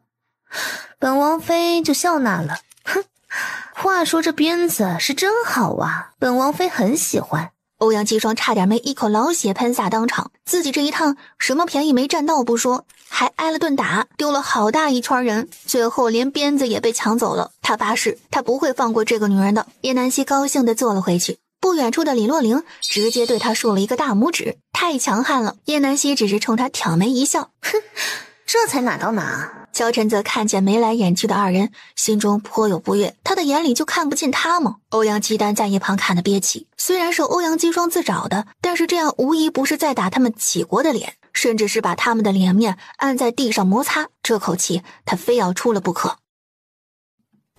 陈王妃方才的意思是说，我们齐国的琉璃不是最好的，难不成陈王妃有更好的琉璃？叶南希看着他一脸无语，本来都打算翻篇了，这怎么还没完没了了呢？妹妹完事又来了个哥哥。叶南雨看着叶南希终于不说话了，想来是答不上来了吧。他一个乡下回来的土包子，哪里见过琉璃，更别说是有了。刚才侥幸让那个河阳公主吃了亏，看他现在如何化解。大皇子说笑了，姐姐她不过就那么一说而已。呵呵，哪儿都有她。叶小姐，这里轮到你说话了吗？再说，你怎知本王妃没见过呢？姐姐，妹妹不过是好心帮你解围，你不领情就算了，为何要恶语相向？本王妃只是陈述事实而已，叶小姐还是不要自己脑补的好。再说了，姐姐现在可不是随便教的，你忘了咱们断绝关系的事情了吗？叶南云闹了个没脸，低下头不再说话，底下的大臣却是一脸吃到了大瓜的表情，纷纷看向叶剑云。叶剑云老脸通红，坐在原地，怒目瞪着叶南希，恨不得掐死他。陈王妃还没有回答本殿的话呢。萧晨则刚要出声阻止，就听见清亮的女声响起：“哼，还真是不巧，本王妃不仅见过，还带来了呢。”叶南希刚说完这句话，底下就传来一阵哄堂大笑。真是不知者无畏，什么大话都敢说。敢问陈王妃，你带来的琉璃在哪儿呢？可否拿出来，让大家长长眼呢？叶南希不动声色地看了一眼齐国的使臣们，然后不慌不忙地把手伸进袖子。他记得空间实验室里有他过生日时同事送来的水晶球，自己平时也会收集一些好看的彩色琉璃水晶球。他缓慢地拿出一个巴掌大的盒子，本来这个琉璃球是本王妃今日特意带来送给姚母妃的，现在就让你们长长见识。只见一个红色的方形盒子上面带着蝴蝶结，很好看的样子，是他们此前没见过的包装。叶南希掀开盒盖，把水晶球拿了出来，顿时场上没了声音。短暂的安静过后，就是倒吸凉气的声音。天啊，这个琉璃球好漂亮啊！水晶球的底座是白色的，像是一座宫殿般托着上面的圆球，球体里面是一只白白胖胖的小兔子。叶南希轻轻晃动了一下水晶球，只见纷纷的雪花和星星亮片缓缓飘落，美轮美奂。天哪，它是会流动的，还会下雪，这是怎么做到的？此时欧阳鸡丹和杞国使臣看着叶南希手里的水晶球，再看看自己送的水晶球，没有对比就没有伤害。现在这脸被打得啪啪响，没想到世上还有这般精妙绝伦的琉璃球。叶南希则是笑笑，他把目光转向姚贵妃。母妃，听说过几日就是您的生辰，这是南希提前为您准备的贺礼，还望母妃笑纳。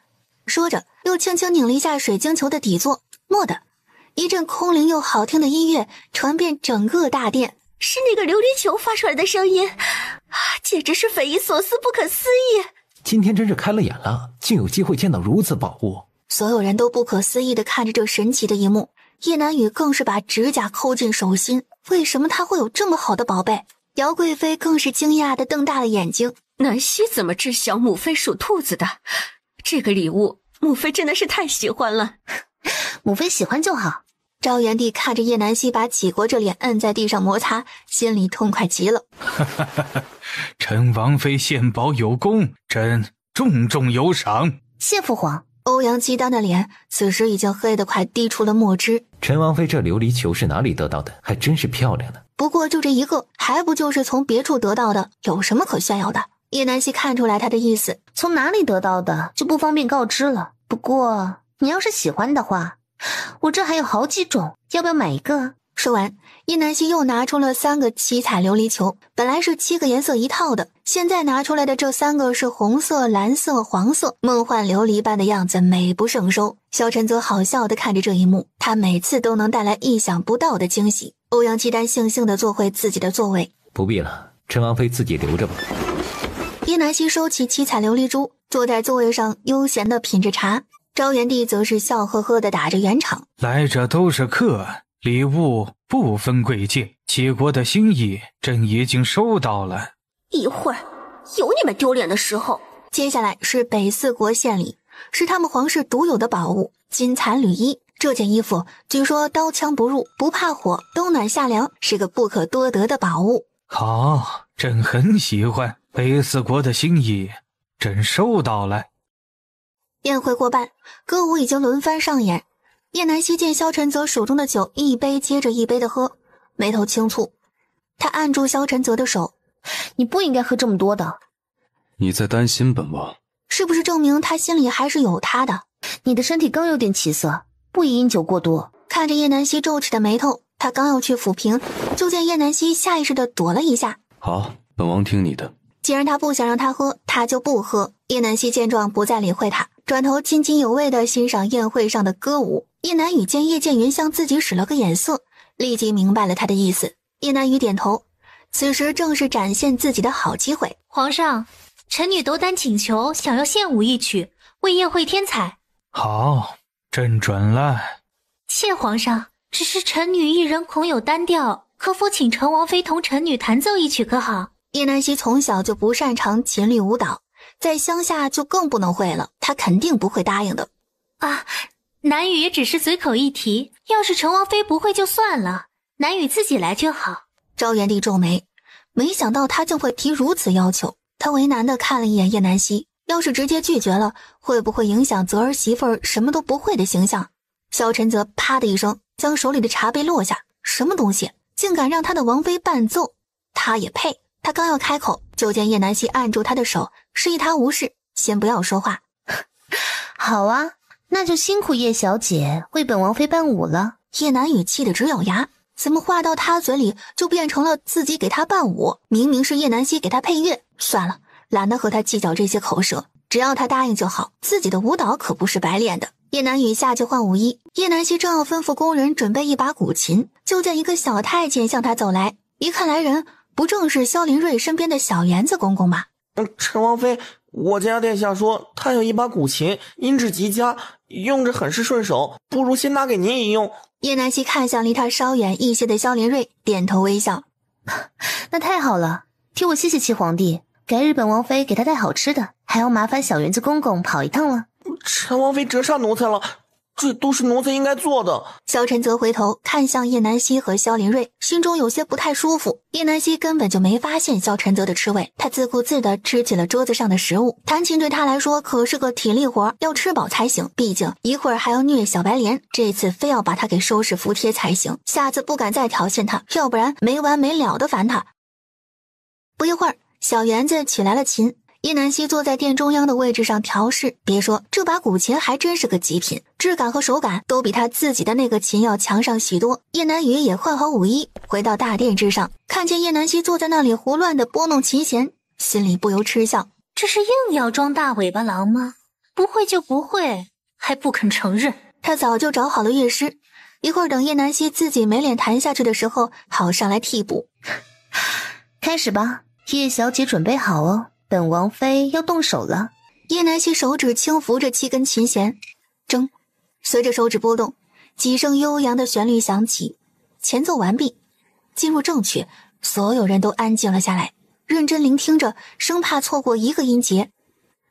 丝滑流畅的手指在琴弦上来回波动，丝毫不像不会的样子。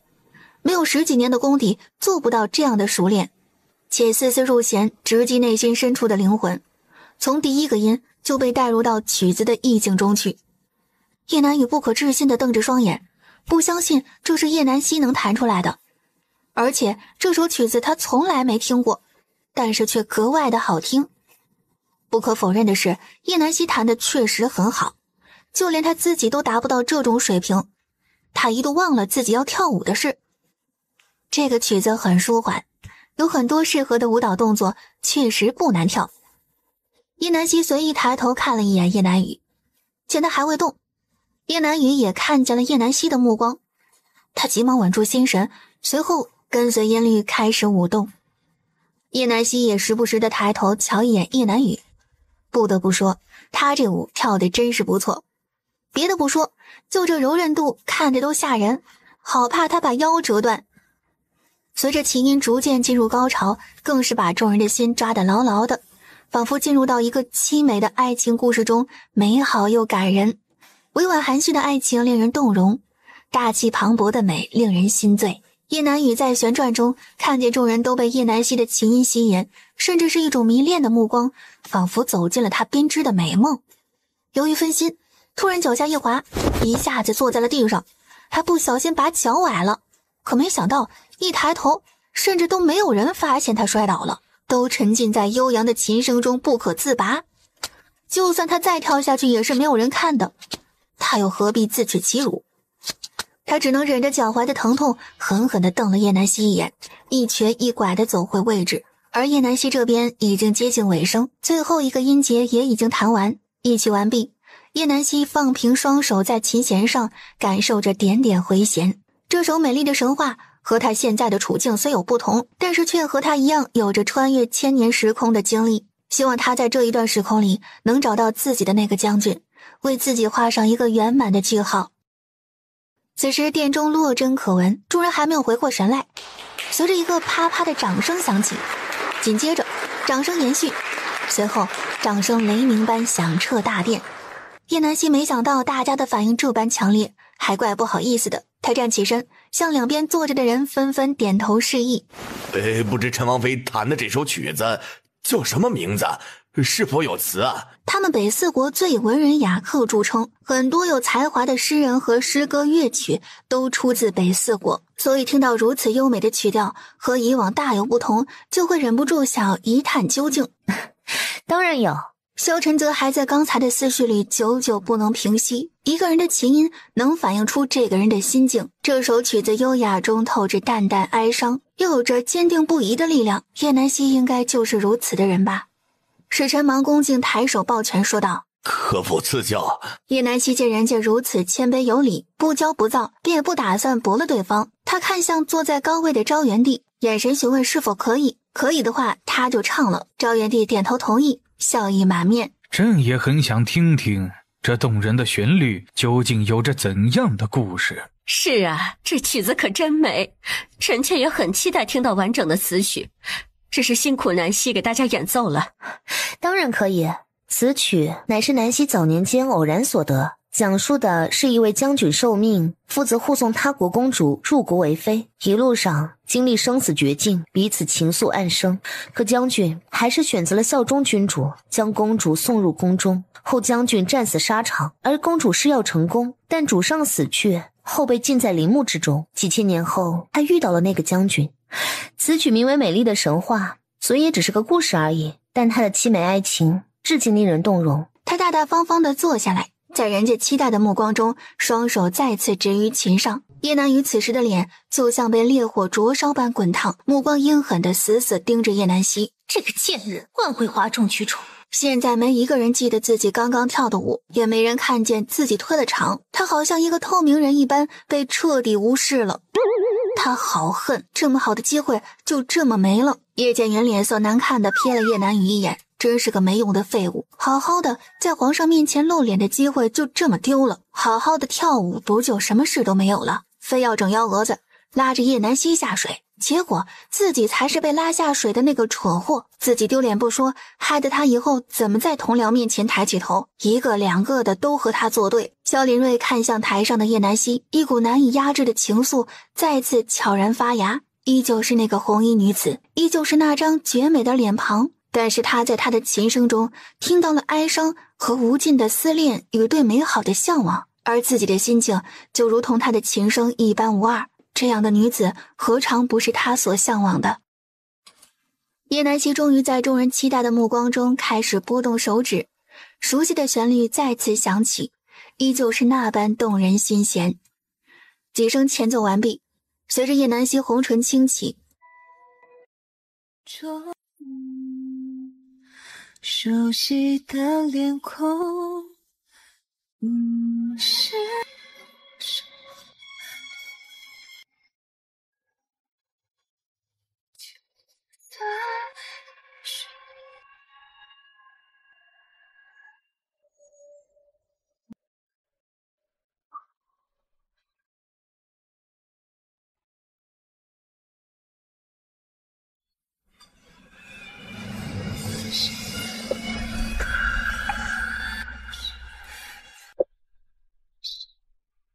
这曲折。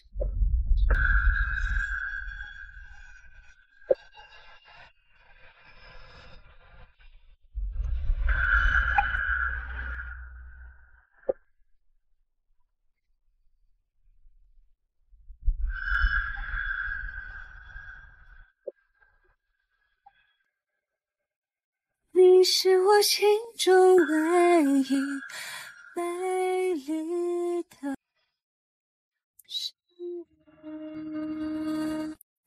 一曲结束，余音缭绕。好，昭元帝首先打破了这寂静的气氛，随后而来的依旧是如雷鸣般的掌声。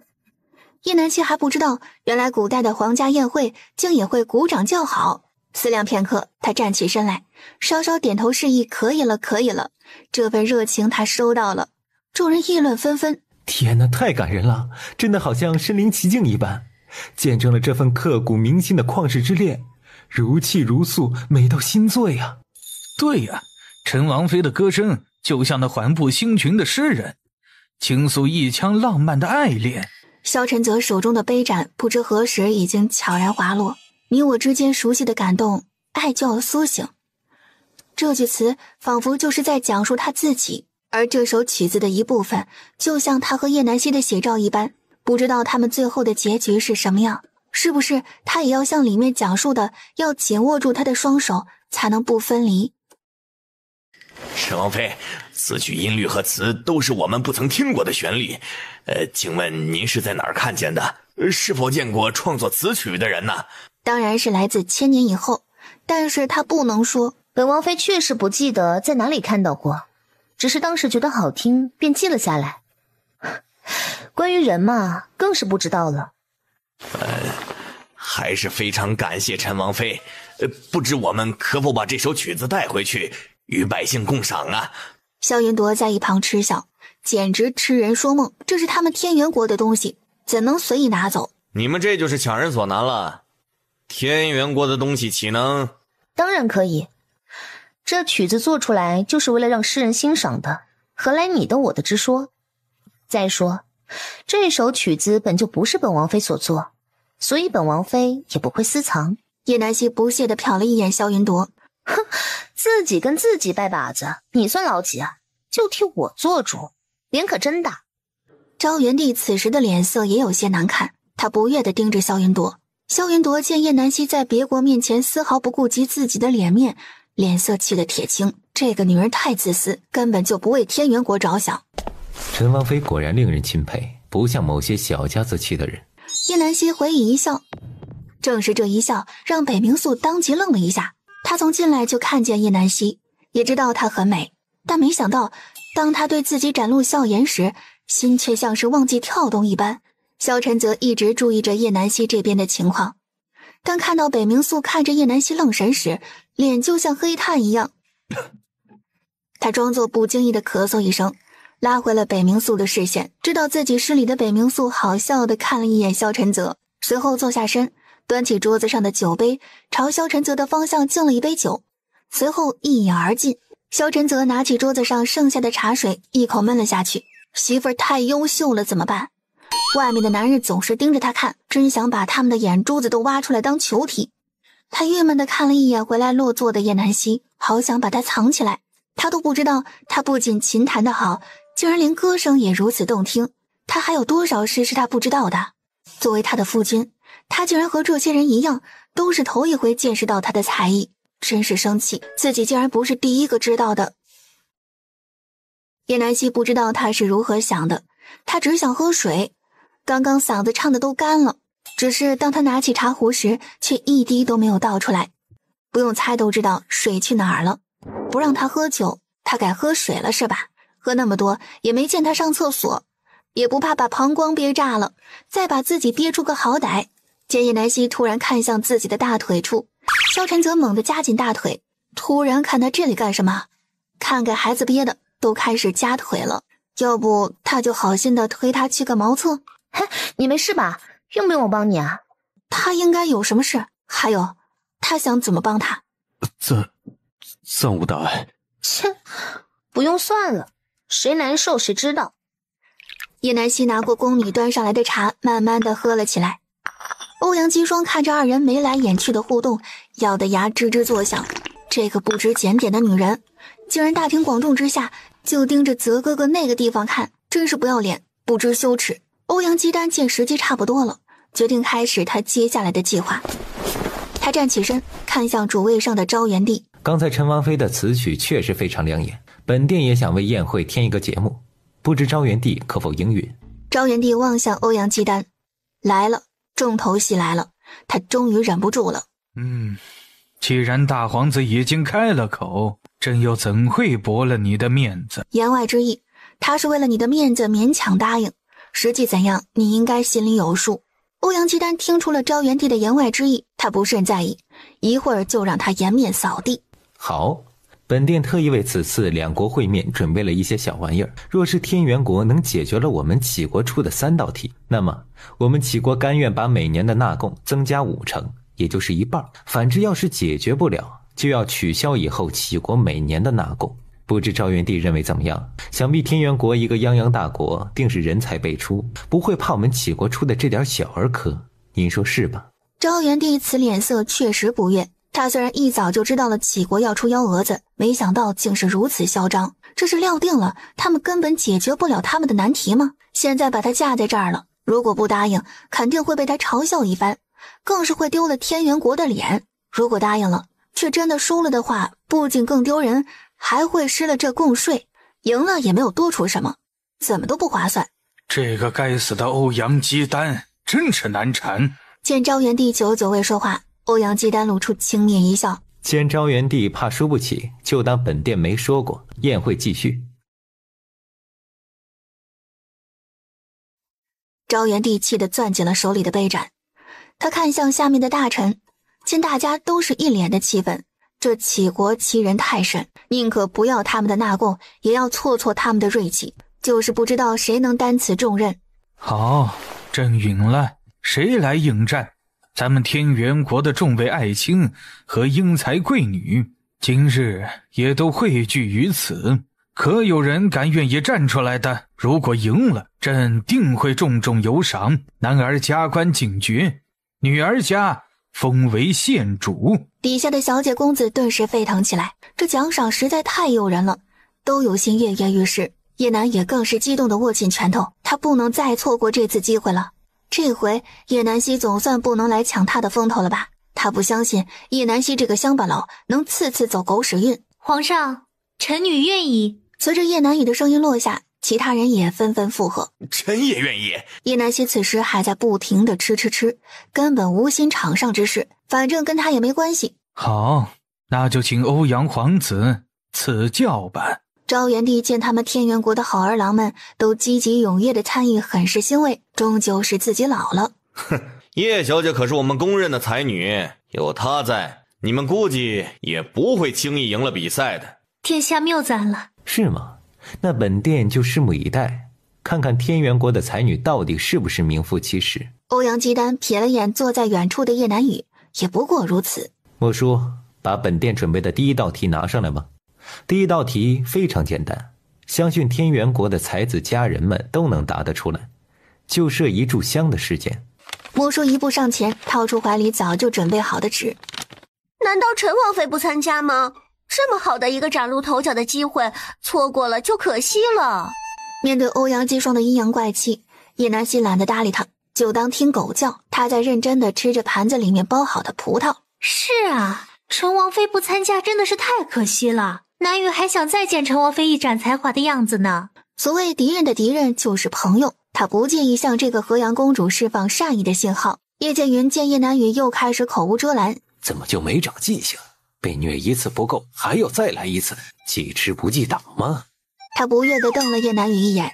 萧晨则重重地把手里装葡萄的盘子摔在桌子上，眼神淬冰般地盯着叶南雨。要不把他毒哑了吧，真是聒噪。叶南希这才发现自己把萧晨泽包好的葡萄都吃进了肚子里。真是，不就几个葡萄吗？至于吗？还摔盘子，一会儿还你，小气鬼！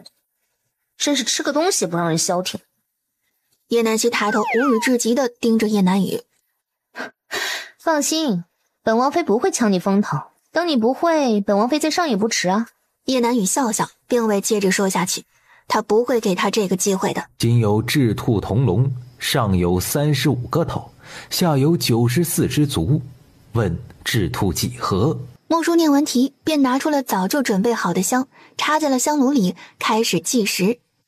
叶南希无语凝噎，这题他熟啊，真是太没有创意了。这个梗他已经听过无数次了，而且这道题在现代小学生都会算，真的确定这些大人一个都不会吗？杞国人也太自信了吧。他继续剥着手里的橘子，一边瘪嘴一边摇头。萧晨则看了一眼叶南希，以为他是被难住了，终于有他不会的了。他仔细地想着刚才的题，默默地在心里算着。只见之前那些要参加的人快速地在纸上记录着题目，随即都紧张地皱起了眉头，在纸上又画又数，怎么算都不对，就差把头发薅秃了。叶南雨也在认真地算着，他没料到杞国竟然会出了这么一道刁钻的题目。这算学本就不是他的强项，对于其他人而言都是很难解决的。眼见一炷香就要过半，场上还是无人算出正确答案。昭元帝焦急地看向在场的众人，怎么还没算出来啊？萧云朵也是一再地看向叶南雨，见他还是没有动静，他大话都吹出去了。结果就这要是没答出来，自己的脸岂不是被打得啪啪响？叶南雨也知道萧云朵在看自己，但是他真的不擅长做算术，他也很着急。叶小姐，算出来了吗？他倒要看看他能算出个什么来。这道题可是他们杞国有名的云算子提出来的，就算他们一遍遍的推算，都要半个时辰左右。不过他知道解题的捷径，一炷香的时间够用了。叶南雨尴尬地咬了咬嘴唇，十分不自信地拿起桌案上的纸，磕磕巴巴地说出了自己的答案。雉有19只，兔有16只。萧云朵听见答案后，骄傲地扬起头，就像一个带了花的大公鸡。叶南希好笑地看着他，他可比成亲那天的那只烤鸡差远了。叶南希用胳膊肘捅了捅萧晨泽，随后下巴向萧云铎的方向扬去。哎，王爷，他没你好看。萧晨泽意外地看向叶南希，他竟然夸他了，算他有眼光。那是当然，他当然比萧云铎好看了，他们两个根本没有可比性，叶南希就不该拿他和那个蠢货相比，掉价。萧云铎还没意识到自己已经被3个人嘲笑了一番，另一个人当然是欧阳姬丹。他似笑非笑地看着叶南雨。叶小姐确定不改了吗？见叶南雨不说话了，萧云铎以为他这是默认了，于是替他说道：就这样不改了。话音刚落，就见欧阳姬丹后面坐着的使臣们一阵哄堂大笑。笑死老夫了，叶小姐到底如何算的？真是让老夫开眼了。你以为把头蒙对就行了吗？那按照你的算法，这脚就有100多只了吧？叶南雨的脸色瞬间爆红，羞愧地低下了头，他捏紧拳头，只能任由人质嘲笑。叶南雨不敢抬头看萧云铎，更不敢去看皇上，只能指望着这炷香快点燃尽，大家都没算出来，那样他就没有那么难堪了。赵元帝失望地看了一眼叶南雨，这才女的名头是买来的吧？怎么他堂堂天元国的这么多大臣，就没一个能算出来的？当初都是怎么考进来的？难道也是花银子买的？眼见香就剩下一小段，众人也越发急切，只有齐国的人悠闲自在，胜券在握般的笑着。叶南希瞥了一眼香炉，不慌不忙地把手里一半橘子扔进嘴里，随后看向欧阳姬丹，漫不经心地说道：大皇子，要是本王妃答上来了，加彩头可否？就问你敢不敢应？叶南希故意这么说，就是在学刚才欧阳姬丹及昭元帝的架势，让他也尝尝这波被架起来烤的滋味。昭元帝欣慰地看着叶南希，择儿娶了一个好媳妇儿啊，都知道替他这个父皇报仇了，不错，比他可强多了。欧阳姬丹不怒反笑：本殿为什么要答应你这个无理的要求？你想不想答题和我又有什么关系？本殿为什么要加筹码？除非你们也在加注才行。哎呀，有点不好糊弄啊！看来这个欧阳姬丹还是有点脑子的。怎么，大皇子是不敢吗？既然大皇子怕输不起，就当本王妃没说过。你们继续。欧阳姬丹眼神阴狠地盯着这个美艳的女人，自古红颜多祸水，她就是想在昭元帝面前卖个好，料定自己不会答应，所以才这么有恃无恐地激怒自己。既然陈王妃这么有把握能赢，那不如说说看，你想要怎么加？叶南希挑眉，他弯下身来跟萧晨泽一平，趴在他的耳边，用只有2人能听到的声音问道：他们齐国都有什么，或者什么最珍贵？萧晨泽意犹未尽地将手里的最后一半橘子放进嘴里，从来没觉得橘子是甜的，他一直以为橘子酸的倒牙，所以就不爱吃。他用眼神示意再扒一个橘子，叶南希无情地对他翻了个白眼儿，专门挑了一个屁股鼓起的不太圆的橘子，3下5除2的扒完，直接塞进他的嘴里。说吧。萧晨泽被嘴里的橘子酸得龇牙咧嘴，这蠢女人绝对故意的。怎么啦，王爷？没吃够？要不再给你扒一个？本王谢谢你，不用了。他们的马匹养得最好，膘肥体壮，适合上战场。不客气，王爷下次要是还想吃，就直说，我再给你扒。酸不死你，算我输。欧阳姬丹见叶南希正说着话呢，就把自己晾在一边，和萧晨泽你来我往，没完没了。昭元帝也望向这边，哎，泽儿这个没出息的，这都什么时候了，还让人家喂他吃橘子，眼瞅着香就快见底了，你们倒是快一点呢。本王妃要5000匹良驹。叶南希此话一出，欧阳姬丹脸色瞬间一变。陈王妃的口气真不小啊，张口就要我齐国3成的良驹，那不知陈王妃又有何诚意呢？不如就和你这5000匹良驹对等的银子如何？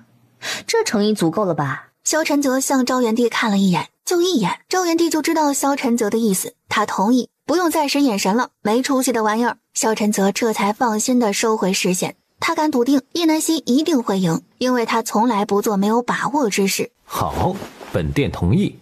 殿下三思啊，那个陈王妃看着不是那么好对付的。欧阳姬丹摆摆手，不甚在意。在场的诸位还有没有算出的？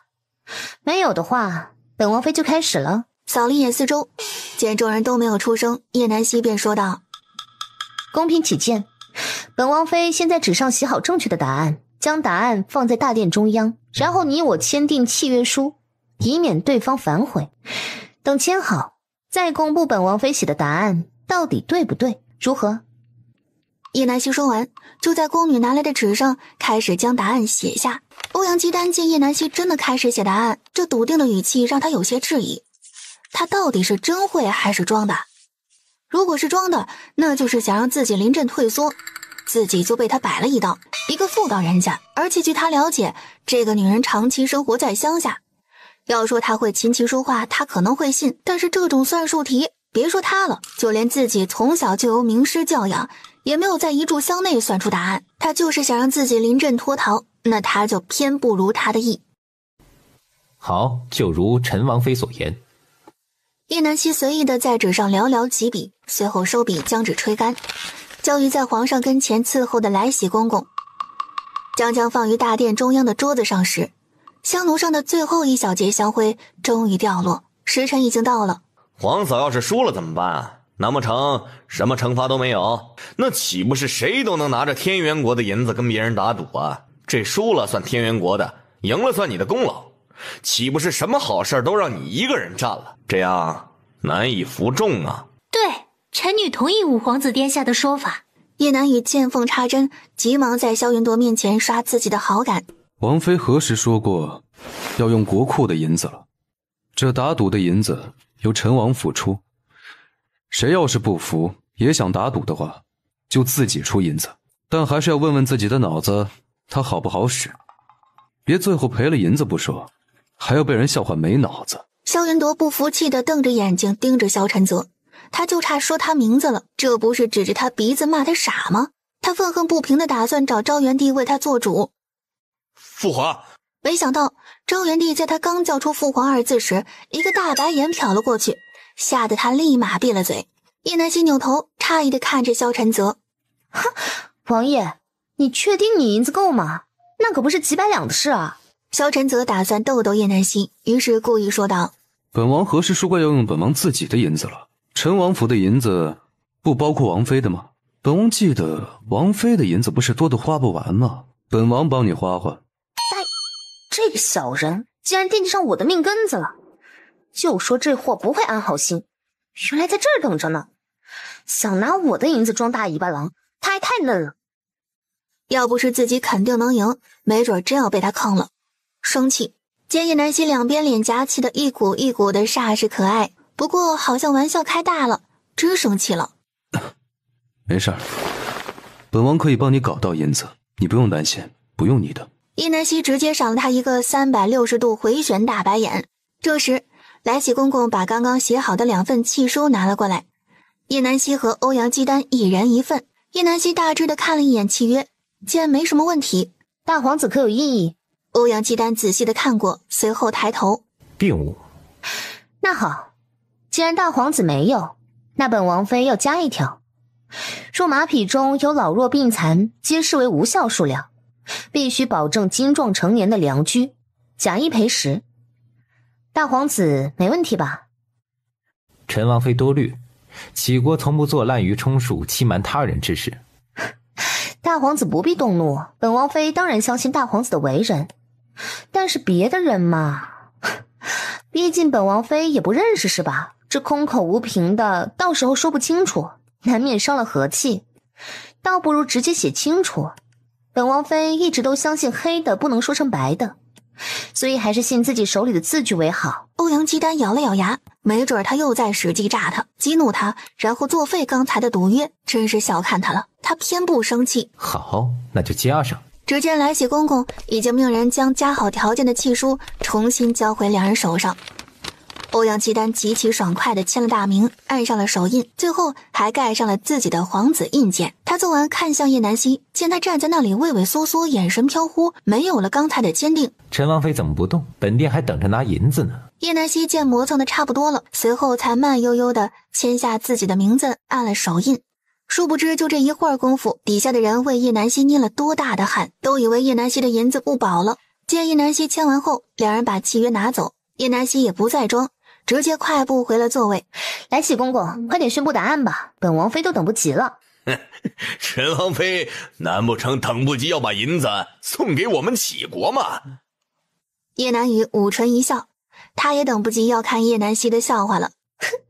是啊，是等不及了，不过是等不及那些膘肥体重的马儿呢。到时候本王妃定要好好挑一批，天天溜着玩。来启公公拿起大殿中央的纸条，雉23只，兔12只。欧阳契丹不可置信地瞪大眼睛。不可能，怎么会？他怎么能这么快就算得出来？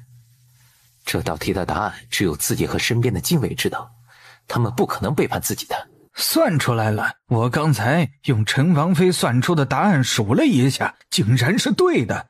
陈王妃太厉害了。你作弊！大皇子是玩不起吗？怎么，太聪明难道也有错？还是说就你一人是大聪明，我们都得是笨蛋？我不信，除非你能当场再回答上来我出的另一道和他同类的题。你不觉得你的要求很无理吗？本王妃可是有契约在手的，难不成你还想反悔啊？叶南希摇晃了一下手里的契约。不过本王妃为了能让你输得心服口服，可以勉为其难的为你解个惑。欧阳契丹并没有在意叶南希话中的奚落，他只想知道他到底是不是真的会算。雉兔有40只，共有116只脚，笼中雉兔各几何？叶南希无语地看着欧阳契丹，他本想在脑中换算一下，但怕吓到他们，所以决定就还是在纸上应付一下，欠他刷刷下笔。40乘以2等于80只，116减80等于36只，4减2等于2只脚。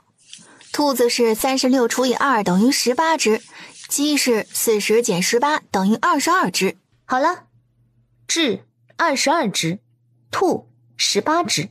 叶南希总共也就1分钟不到的时间就算了出来。众人不可思议地看向叶南希，只见他像鬼画符似的随便几笔，这怎么转眼间就算了出来？甚至连喝口茶的时辰都没用到。萧晨则看着宣纸上的数字符号，眉头紧皱，这都是什么和什么？他怎么一个也看不懂？难道他是靠画符算出来的？这么玄幻吗？欧阳契丹更是不可思议的后退一步，一副深受打击的样子。那有雉兔共30只，雉脚比兔脚多30只，雉兔各几何？这是另外的价钱？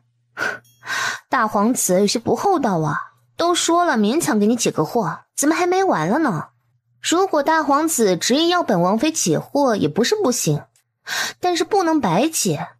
买1送1已经送完了，这题本王妃也是会的。大皇子要不要谈个价？他不会再上他的当了，他已经可以确认这个可恶的女人是真的知道怎么算，因为他刚才说的那道题是他自己想出来的，答案只有自己知晓。而底下的人再次通过叶南希的答案算了一下，还真的是对的，不由得对叶南希的佩服又多了几分。看来这才女的位置要换人了。昭元帝欣喜地看着这一幕，上扬的唇角已经快要压抑不住了。皇上想笑就笑吧，别憋坏了。姚贵妃不说还好，这么一说，她忽然绷不住了。昭元帝急忙用咳嗽来掩饰自己的尴尬。见众人忽然看向自己，昭元帝转了转眼睛，随后张口嗔怪：“叶爱卿，你笑什么？严肃点儿！”叶剑云被昭元帝突如其来的关爱砸得一脸懵，他知道自己这是被皇帝甩了锅，但他不能反驳：“臣知错，臣只是嗓子痒了，下次定会注意。”知道就好，下不为例。谢皇上。他狠狠地瞪了叶南雨一眼，要不是因为他丢人，皇上怎么会把气撒到他身上？真是造孽。昭元帝扬眉吐气地在座位上弹了弹衣袍上并不存在的灰，是个人都能看出来他现在心情大好。所以最后那道题到底答案是什么？本王妃也不知道，他懒得算，麻烦。这小狐狸真是狡猾得很，欧阳姬丹这回算是栽了个大跟头。唉，本王妃到时候选哪匹马好呢？那么多匹，真是令人头疼啊。欧阳姬丹听后差点没当场吐血3声。大殿下，现在怎么办啊？咱们这样回去很难向皇上交差呀，这可是5000匹良驹呀，到时候皇上肯定会怪罪的。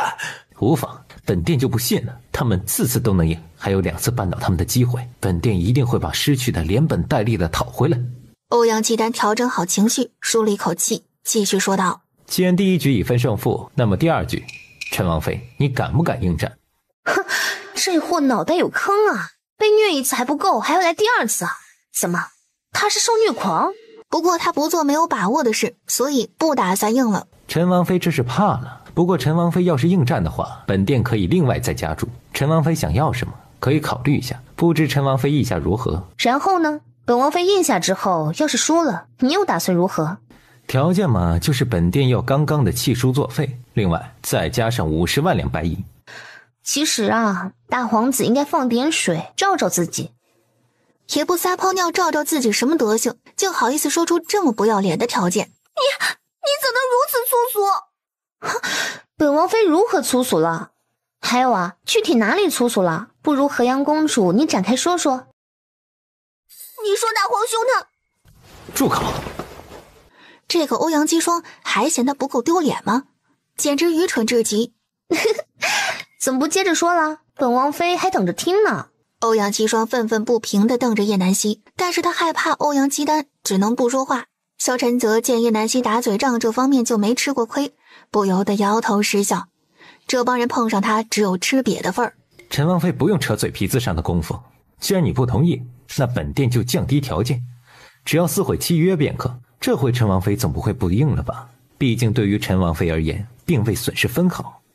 叶南希白了欧阳姬丹一眼，当他和他一样傻，良驹都没了，还叫什么没损？那他的脑细胞呢？这么久费的口水呢？不都是损失吗？不知道第2局是什么样的题啊？本王妃总要先了解一下，万一是本王妃不擅长的，岂不是亏大发了？陈王妃不用忧心，只不过是切磋棋艺而已，想必对陈王妃来说应该是手到擒来的事儿了。就算陈王妃不会，也可以请别人帮助。怎么样？本殿的诚意足够了吧？忽悠，接着忽悠。要是那么简单的话，他会轻易跟他对赌。不过嘛，他可能真的踢到铁板了，这就是按照他擅长的才艺量身定做的吧？不是他吹，在下围棋这方面，自己可以称之为相当的有天赋了。他可是多国联合围棋比赛的冠军，父亲就是围棋老师，自己可是从小就在围棋桌边长大的。这送上门来的便宜，不占不是王八蛋吗？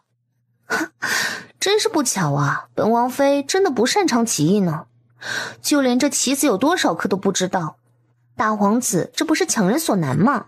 这点南雨可以给陈王妃作证，陈王妃确实从小没有接触过围棋，因为她说学这么老刻板的东西，还不如扔石子儿来的好玩。哼，哪儿都有他。对对对，你说的都对。此时在场上的李洛灵实在忍不住了，他现在看见叶南雨那个样子就想抽他。叶小姐这么说的话，就证明你的棋艺很好了，那不如就由叶小姐和大皇子对赌吧。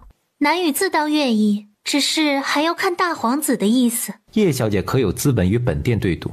如果没有的话，陈王妃愿意为你作保也不是不可。欧阳姬丹挑眉看向叶南希，叶南希就像没看见一样，继续吃着核桃仁，还有那甜甜的白胖胖的荔枝，没工夫搭理他们。见叶南希不吱声，而萧晨则又在和桌子上的核桃荔枝较劲，众人又把目光放在了昭元帝的身上。见昭元帝此时正望着棚顶，也不知道在看什么。萧云朵此时坐不住了，皇嫂不会是装没听见吧？既然你不会，南雨又擅长，为何不叫南雨帮你赢得此局呢？你什么都不用做就能名利双收，何乐而不为呢？本王妃不聋，不用你再重复一遍。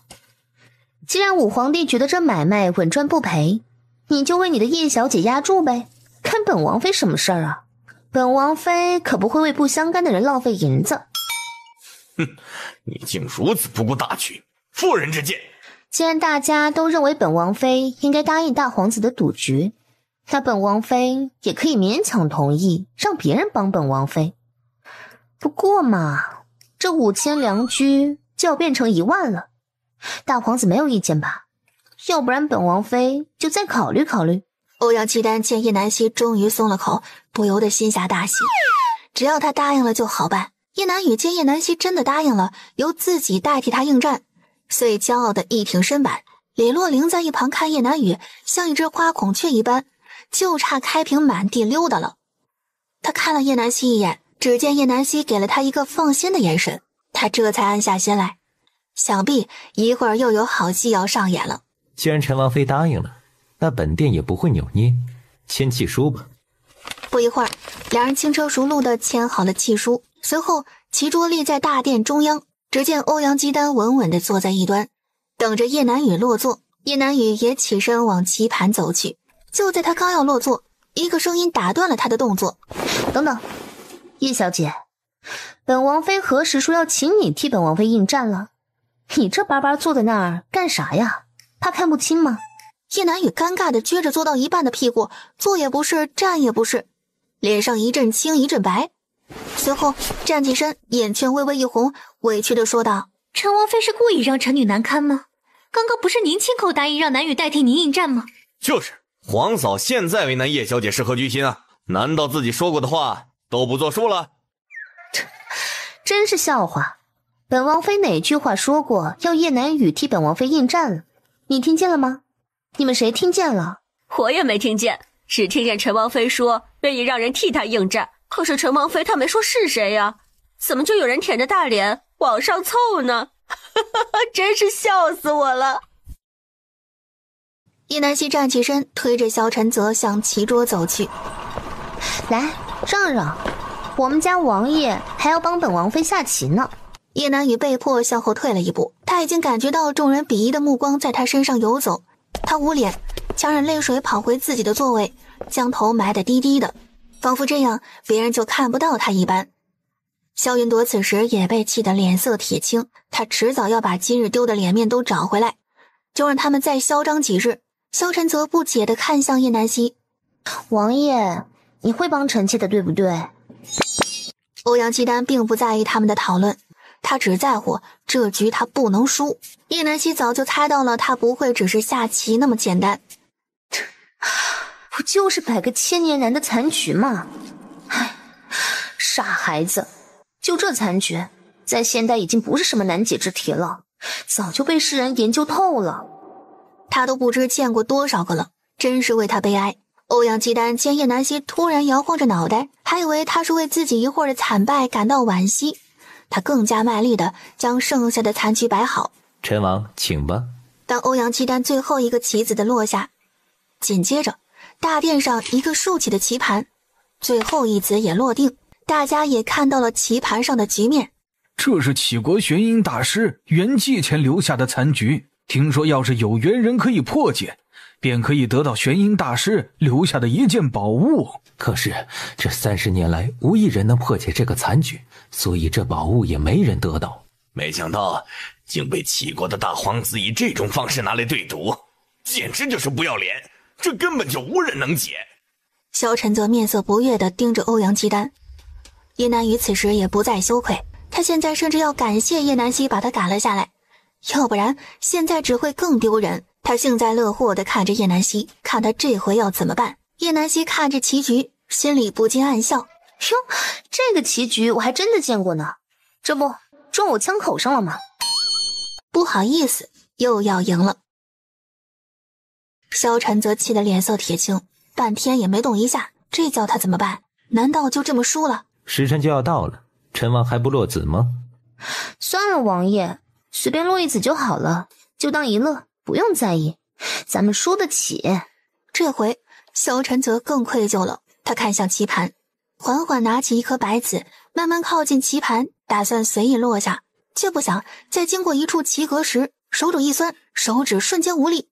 迫不得已，棋子啪的一声轻响，落在了他手下的棋格处。他只能收回手，用左手捏了捏酸疼的右肘，狐疑的看了一眼叶南希。棋子落下，场上一片安静。好棋呀，竟然真的解了，老夫真是开了眼了，竟在有生之年有幸见到此局的破解之法。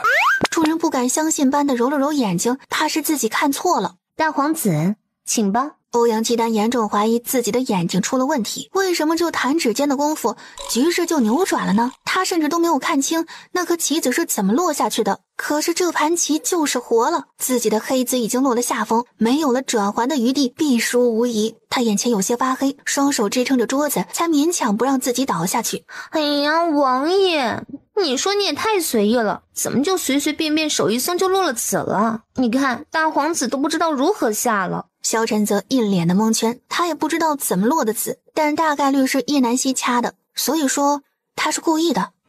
叶南希向他眨眨眼，对，不用怀疑，你就是那么厉害。陈王真的太厉害了，简直神了，随便下都能解了这残局，这运气要不要这么好啊？什么呀，没看是陈王妃碰的吗？要我说，陈王妃才是让陈王运气好的人。还别说，陈王妃真的有旺夫体质啊！时辰到了，大皇子，你输了。欧阳姬丹强忍着不适，恍恍惚惚回到了自己的座位。现在连他们几国一直引以为傲的玄衣大师的棋局也给丢了，还有本来的5000良驹已经变成10000了。叶南希推着萧晨泽回到自己的座位，他现在有些期待第3局了，就不知道还有没有惊喜了。赵元帝挺胸抬头的坐在主位上，他现在已经迫不及待的想要看他这个儿媳妇接着虐这个欧阳姬丹了。姚贵妃也一脸欣慰的看着叶南希，泽儿这是娶了个福宝回去啊。大皇子赶紧的吧，开始第3局吧，本王妃都困了。这第3局不知道大皇子还赌不赌了？欧阳姬丹没想到自己这一次还没有开口，这个女人就已经想要加赌注了。就算前2局她侥幸赢了，不代表最后这局她也能赢，这可是她的杀手锏。如果这个她也能会的话，那她就输得心服口服，绝无怨言。既然陈王妃想赌，那本殿甘愿奉陪。还是那个条件，赢了所有契约作废，可好？当然，本王妃也不为难你。要是本王妃赢了，你就加送30个马夫，前提是要懂如何培养这些良驹的马夫，传授养马经验，可不是随便拉来的一个就行啊。而且他们只要在天元国待满5年就可回去齐国，还会给他们月钱。这个条件想必对大皇子来说很有诚意了吧？欧阳姬丹微眯着双眼，这个女人真的不简单。在别人听来，这可能是非常容易的一件事，但是在他看来却不是这样。大皇子连这么简单的条件都要想这么久啊，要不就算了吧。本王妃也不是非比不可，这10000匹良驹就挺好的了，你说是吧，王爷？王妃说的极是，何必冒那个险？哎，大皇子，要不就答了吧，就几十个马夫，即使输了也没什么，但要是赢了，那就不用出那10000匹良驹了，咱们也不用担惊受怕了。欧阳姬丹像看傻子一样看着他，出门没带脑子吗？他们齐国怎么养着这么个酒囊饭袋？那是几十个马夫的事情吗？蠢货！虽然话是这么说，但是这是他最后的机会了。上契书吧。就这样，第3次契书在众人的见证下完成了。泽儿这媳妇儿是真的聪慧，连这样的要求都能想到。如果真的能赢的话，岂不是为天元国立了一个大功？欧阳姬丹看向自己身边的莫叔，莫叔收到示意，随后出了大殿。众人都很好奇，欧阳姬丹葫芦里到底卖的什么药？叶南希却根本不在意，管他是什么，兵来将挡，水来土掩，放马过来吧。不一会儿，在莫叔的身后跟进来一个身穿齐国侍从服饰的年轻男人，众人讶异地看着这个人。叶南希也瞟了一眼，就一眼，差点没把自己嘴里的荔枝吐出来。这什么情况啊？金发碧眼，这是外国人？这里这么发达吗？还有外国人来过？陈王妃，想必你也看到了，这就是本殿为第3局准备的人。只要你能听懂他说的语言，并将他说的话解释给大家听，此局就算你赢，这个人是他2年前在海上意外救下的。他说他叫皮特，来自大海的另一端，自己乘坐的游轮遇难了，自己不知道怎么就飘到了这里。他才知道，原来在大洋的彼岸还有一群人居住，他们和自己长得不同，甚至语言也不一样，从没有到过这里来，所以根本没有人能听明白他们的语言。陈王妃应该会这种语言吧？毕竟天元国这么大，掌握一门别的语言应该不在话下。万一本王妃真知道他在说什么，那么他会不会耍赖，说本王妃说的不对呢？此时一道声音响起：陈王妃多虑了，在下从不说谎，该是怎样就是怎样，我不会为大皇子作弊，同样我也不会同你说谎。我相信大皇子是个正人君子，不会强人所难。叶南希挑眉，看来这个老外的汉语不错嘛。既然这样，那自己就不用担心了。 OK。 没想到现在轮到皮特愣住了，他没有听错吧？他好像听到了久违的语言，太激动了，他已经2年没有听过了。欧阳姬丹当即不可思议地抬起头来，这句 OK 他经常听见皮特说，所以很熟悉。难道他真的会？他紧张地看着叶南希接下来的表现。皮特惊喜地问道： Oh, where are you from? 他以为叶南希和他来自一个地方，但他的长相又和自己不同。 I'm from 天元， We come from different countries。 叶南希知道他可能以为自己和他来自同一个国家，所以和他解释一下。随后就是2人无障碍的交谈，众人一脸懵地看着2人你来我往，说个不停。要说比欧阳姬丹脸更黑的当属萧晨泽。怎么还没完了呢？这2人说的什么这么高兴，好像遇到知己的样子。他看这个黄毛怎么就这么碍眼？昭元帝已经震惊的说不出话来了。他这个儿媳妇是怎么串通这个人和他同伙的？他根本就没有想到2人是真的在交流，还以为这是叶南希提前就把人买通了。这也太厉害了吧，都叫他这个做皇帝的自愧不如。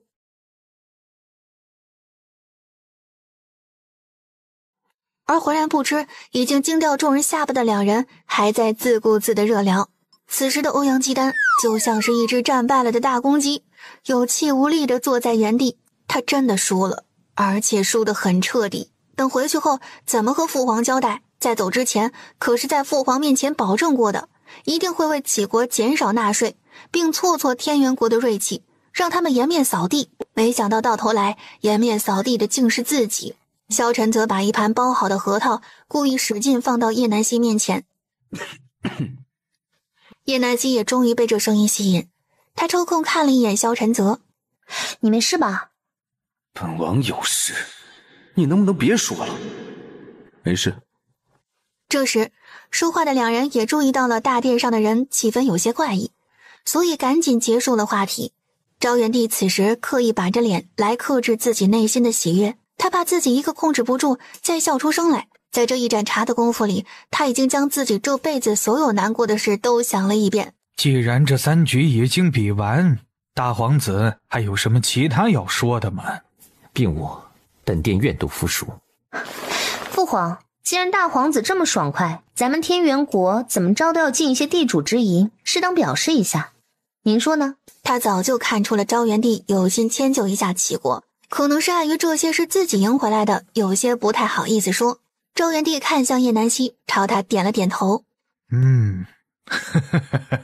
好，陈王妃说的不错，来者皆是客，齐国每年的赋税还是按照约定，多加的那3成就算了，不能让人家说我们天元国不近人情不是？父皇，这怎么行啊？那可是白花花的银子呀！昭元帝像看智障一样看着他，同样是孩子，怎么他生的就要和人家的差距如此之大？他瞟了一眼叶剑云，更生气了。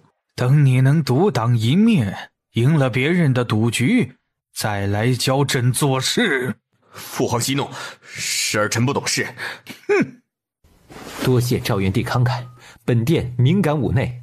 欧阳姬丹这辈子就没这么憋屈过，今日之内算是接连体会了一把什么叫有苦难言，忍气吞声。自己的东西别人装作大度的不要了，他还要感谢人家。赌局的事算是告一段落，宴会继续，花开2朵各表一枝。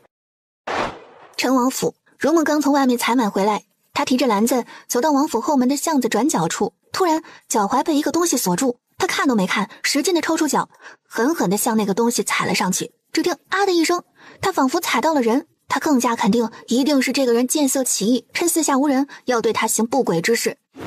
随后又是在那人身上补了几脚，好好一个人有手有脚的，非要在这儿乞讨，还是个色批。别打了，别打了，我是王府的侍卫。笑话，你哪来的自信敢这么说？还王府的侍卫，我还王府的丫鬟呢，也不撒泡尿照照自己，就这熊样，进得了王府的大门吗？你难道不是王府的丫鬟？告诉你，别想打本姑娘的主意，赶紧离开这儿。我真的是王府的侍卫，我叫清风，你能不能叫人过来把我抬进去？我实在没力气了。他都好几天没吃东西了，而且他被下了软骨散，死里逃生才回来的。之所以没走正门，就是因为怕被认出来。他还要脸，要不是他底子好，估计都爬不回来。如梦给了他一个你觉得我信你吗的眼神，扔下一个包子扬长而去。不管他在身后如何嚎叫，也不理他，他已经仁至义尽了。清风郁闷了，他拿起怀里的包子，狼吞虎咽的一口进了肚子，恢复点力气后向正门爬去。丢脸就丢脸吧，总比没命强。公演终于结束，天色已黑，马车晃晃悠悠地回了陈王府。叶南希率先下了马车，他刚下车，一个黑球就向自己蠕动而来。刚刚爬到正门附近的清风简直就要热泪盈眶，他看见了王爷的马车。叶南希一脸纳闷地看着那团东西。这时月明直接走进了那团黑影，清风正在努力地向门口靠去，却见眼前出现了一双黑色的靴子，紧接着一柄寒光闪闪的剑抵在了自己的脖颈处。你大爷的！月明这货竟然对他刀剑相向。月明刚想开口问他是谁，结果就听见这么一句，竟然敢骂他，随即就是一脚。你大爷啊！月明你个杀千刀的，我是清风啊！王爷，我回来了！这都什么事儿啊？他上辈子掘了月明家祖坟吗？下这么重的脚。正要进大门的萧晨泽听见声音，猛地回头。这货是清风？王府内已经清洗干净吃了软骨散解药的清风，老老实实的站在一边，说着自己的遭遇。月明和小安子在一旁捂着嘴，就怕自己一个没憋住笑出声来。萧晨泽扶额，他怎么就收了这货做贴身侍卫？就这脑子，是怎么长这么大的？活该被人骗。这么说来，那个人你是一点消息也没打听到了？心虚的看着自家王爷，王爷挺会抓重点的，唯独这个问题自己还没编好。萧晨泽眉心紧拧，看见他的样子就知道不能指望这个废物。王爷，属下也不是什么都没查到。王爷，虽然属下没找到那个人，但是属下在那个村子找到了那天晚上。清风话说一半，萧晨泽手一抬，你们两个先出去，把暗影也撤了。小安子和月明一步三回头的走了出去。有什么是他们不能听的吗？接着说。哦，那天晚上就是那天。王爷，你应该知道属下说的是哪天吧？萧晨泽无语，好想把他扔出去喂狼。属下在离那座山最近的村子里，无意间听到有对年轻的男女提到过，那天有个女人上过那座山，听那个女人的口气，应该是和您要找的那个人有仇，一口一个贱人的叫着。属下就知道这么多了。等属下想找那对男女问清楚时，人就找不到了。他不敢说是自己当时正在草丛里拉屎，当时总不能连裤子都不提就去追人家吧？等到完事想去追，已经晚了，人早就走没影了。你说的那个村子叫什么？可是青台村？哎，对，就是那里。王爷，你怎么知道？当时咱们也没去过那个村子呀。他没记错的话，上次月明查到的叶南希居住的村子就是那里。他不相信有这么巧合的事，答案似乎已经呼之欲出，他还要试探一番。好了，本王知道了，你去告诉府尹，明日一早就去给王妃请平安脉。对了，把你的嘴封严实了，这件事本王不想有第三个人知道。他现在恨不得立刻去找叶南希搞明白一切，如果真的不是他，那他就彻底死心，但要是那他哪儿都别想逃。一日一早，是你就是那个胖丫鬟。他本想跟着府尹一起来看看王妃到底是何方神圣，竟然把王爷给收了。没想到一进院子就看见了昨天那个给他一顿大脚丫子的胖丫鬟，真是冤家路窄，自己还正愁去哪儿找他算账呢，没想到今天就碰到了。你谁啊？干嘛指着我的鼻子？认错人了吧？你才胖，你全家都胖。还说不是你，就你那大脚丫子，我也不会认错，我是清风。这声音有点耳熟啊。如梦不确定地打量着清风，真的是他？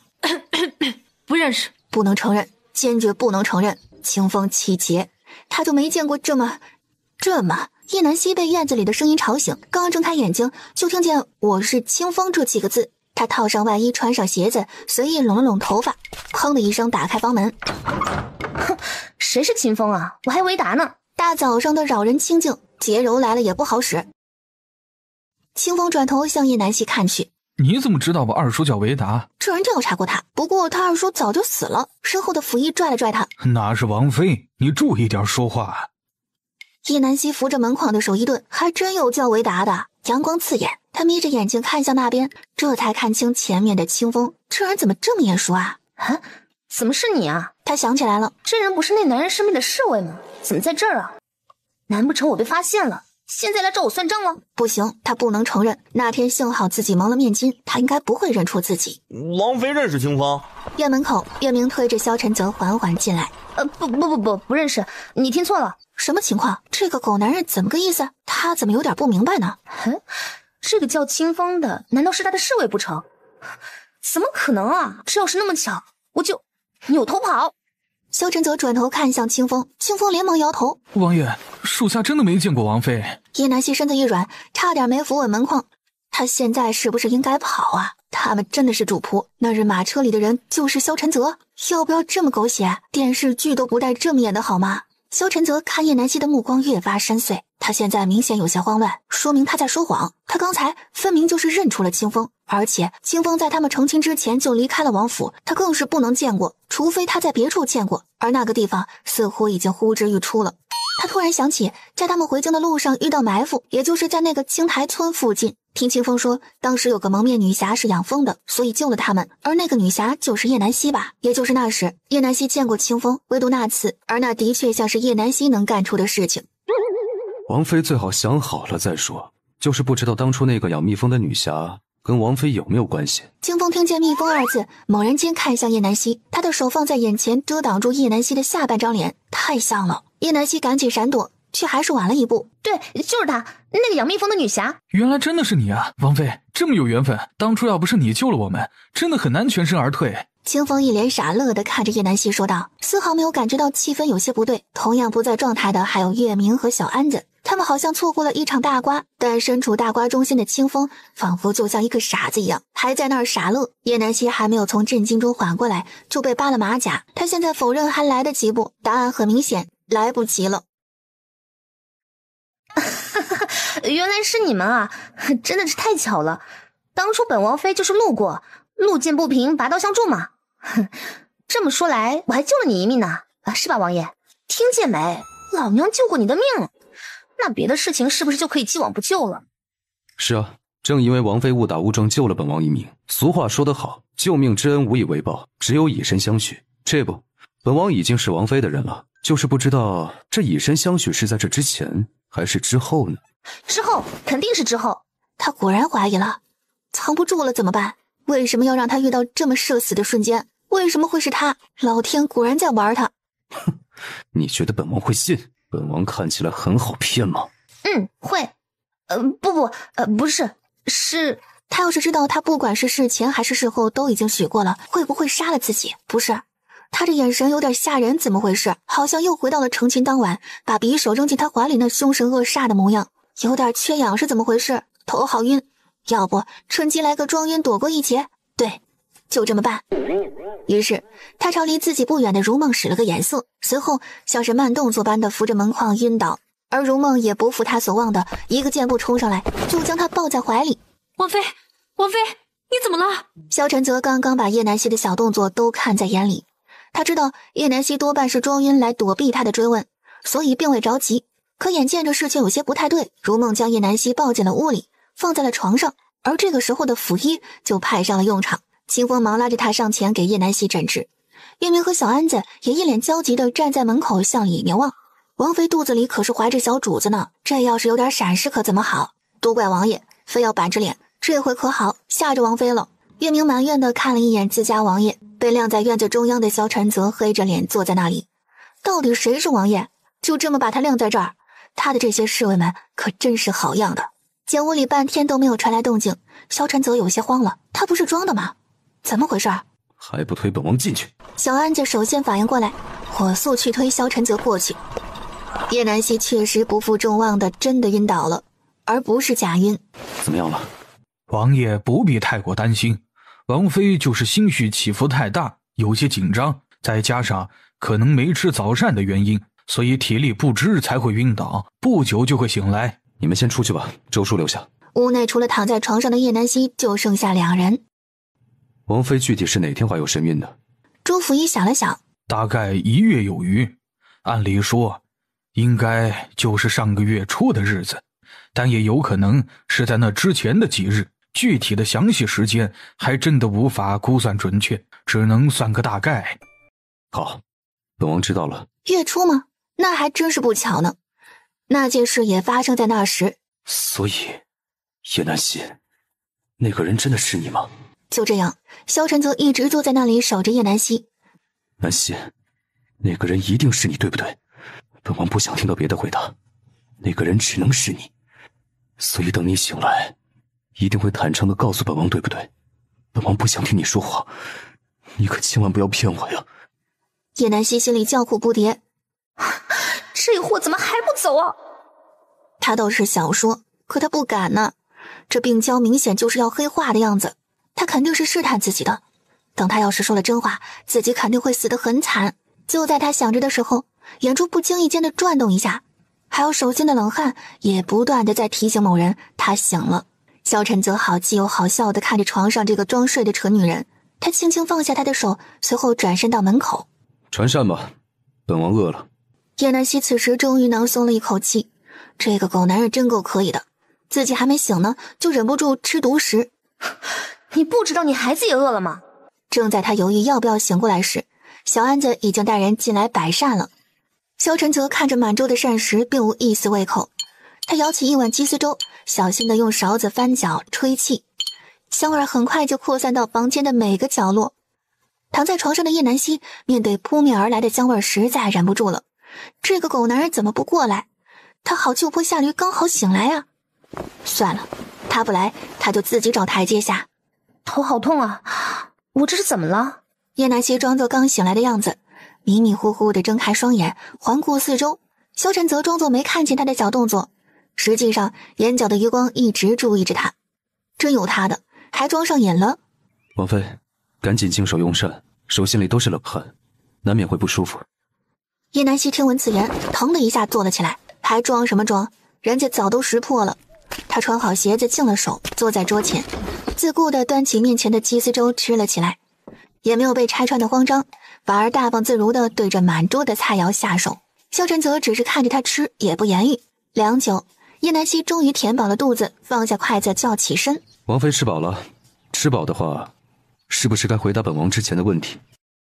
萧晨则斜睨着眼睛看着叶南希，叶南希心里慌的一批，又来，还没想好怎么说呢。王妃是不是还没想好怎么敷衍本王？要不本王替王妃说。想必王妃知道长青山有个温泉吧？6月初的那天晚上，王妃在干什么？叶南希被突如其来的发问搞得不知所措，也没意识到自己和萧晨泽现在的姿势有多暧昧。他一心只想着怎么把这件事圆过去，把自己摘出来，而萧晨泽则一心想着如何逼他就范，承认了自己做过的事，然后把他占为己有。王爷在说什么啊？我怎么听不明白呢？不管了，先装傻，反正他现在不敢把自己怎么着。萧晨泽听后不怒反笑，他不着急了。既然叶南希想玩，那他就奉陪到底，反正他已经吃饱了，应该不怕折腾。萧晨泽不紧不慢地把手伸进袖中，在袖子里面一阵摸索。叶南希面色不愉，这货要干什么？难不成一言不合就对他动了杀心，又要掏匕首？正当叶南希要起身反抗，就见一张纸被他打开，差点糊在了自己脸上。眼角的余光瞟到纸上面的画，当即愣住，这上面的人啊，不是，是鬼，有些莫名的熟悉。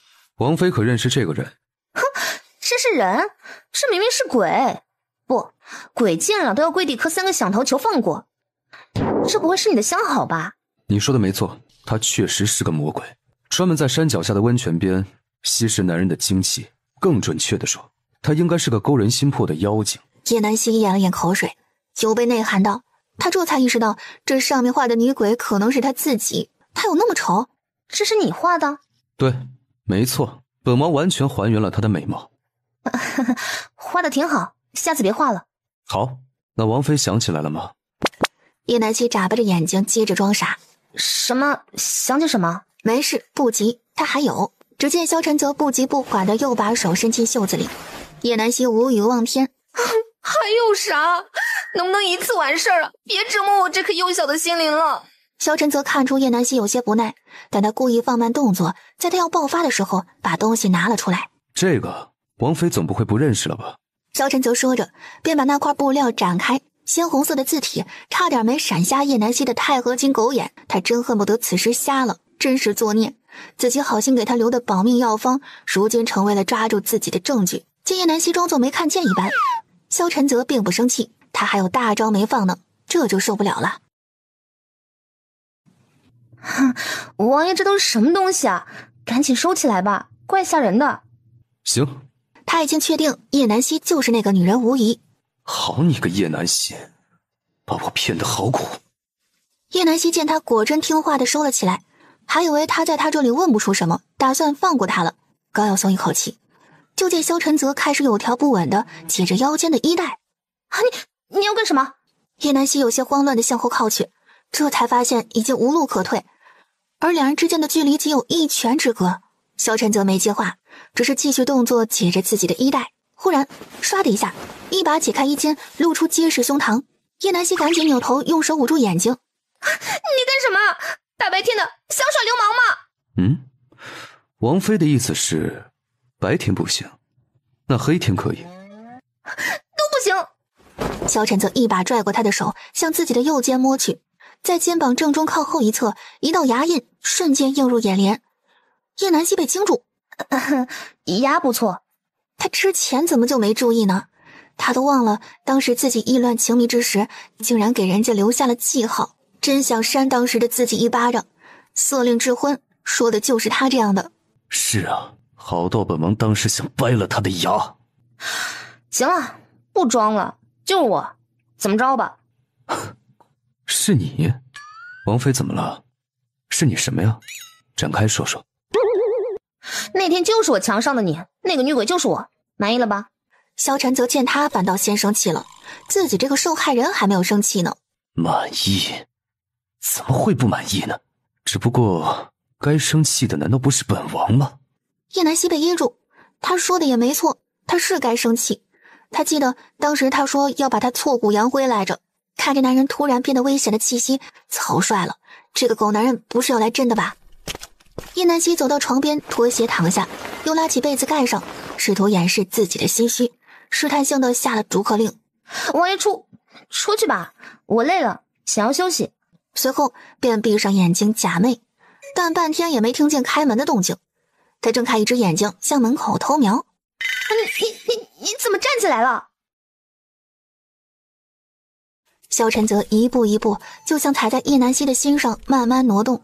本王能站起来不是王妃的功劳吗？本王每天都在锻炼，难道王妃不记得了？下一刻他突然欺身而上，叶南希紧张的想往后挪，但萧晨泽丝毫没给他机会。你要干什么？说话就说话，你上床上到哪样啊？自然是干想干的事儿，包括人。叶南希咽了咽口水，是他想的那个干吗？你说，你肚子里的孩子到底是谁的？萧晨泽眯着眼睛，眼里闪过一丝寒光，要不是他的，他就去杀了那个狗男人。叶南希没想到他会问出这么愚蠢的问题，还可能是谁的？他转过头去拒绝回答。本王去杀了那个狗男人。说着就要起身去找那个虎哥算账，他饶不了他。那你快点，赶紧自己杀了自己，本王妃还等着看呢。他不敢置信地转过身，叶南希此时正在往床里缩去，他想离这个变态远点儿，没想到他抓过叶南希的脚踝，一把将他拉回自己身前。你刚才说什么？为什么让本王自杀？那狗男人是本王？是你，狗男人就是你。那虎哥又是怎么回事？你和他什么关系？那是姐以前养的一条狗的名字，你连狗的醋也吃，你还是不是人了？狗？那你没有老相好？原来自己一直都误会他了。没有，你是傻的吗？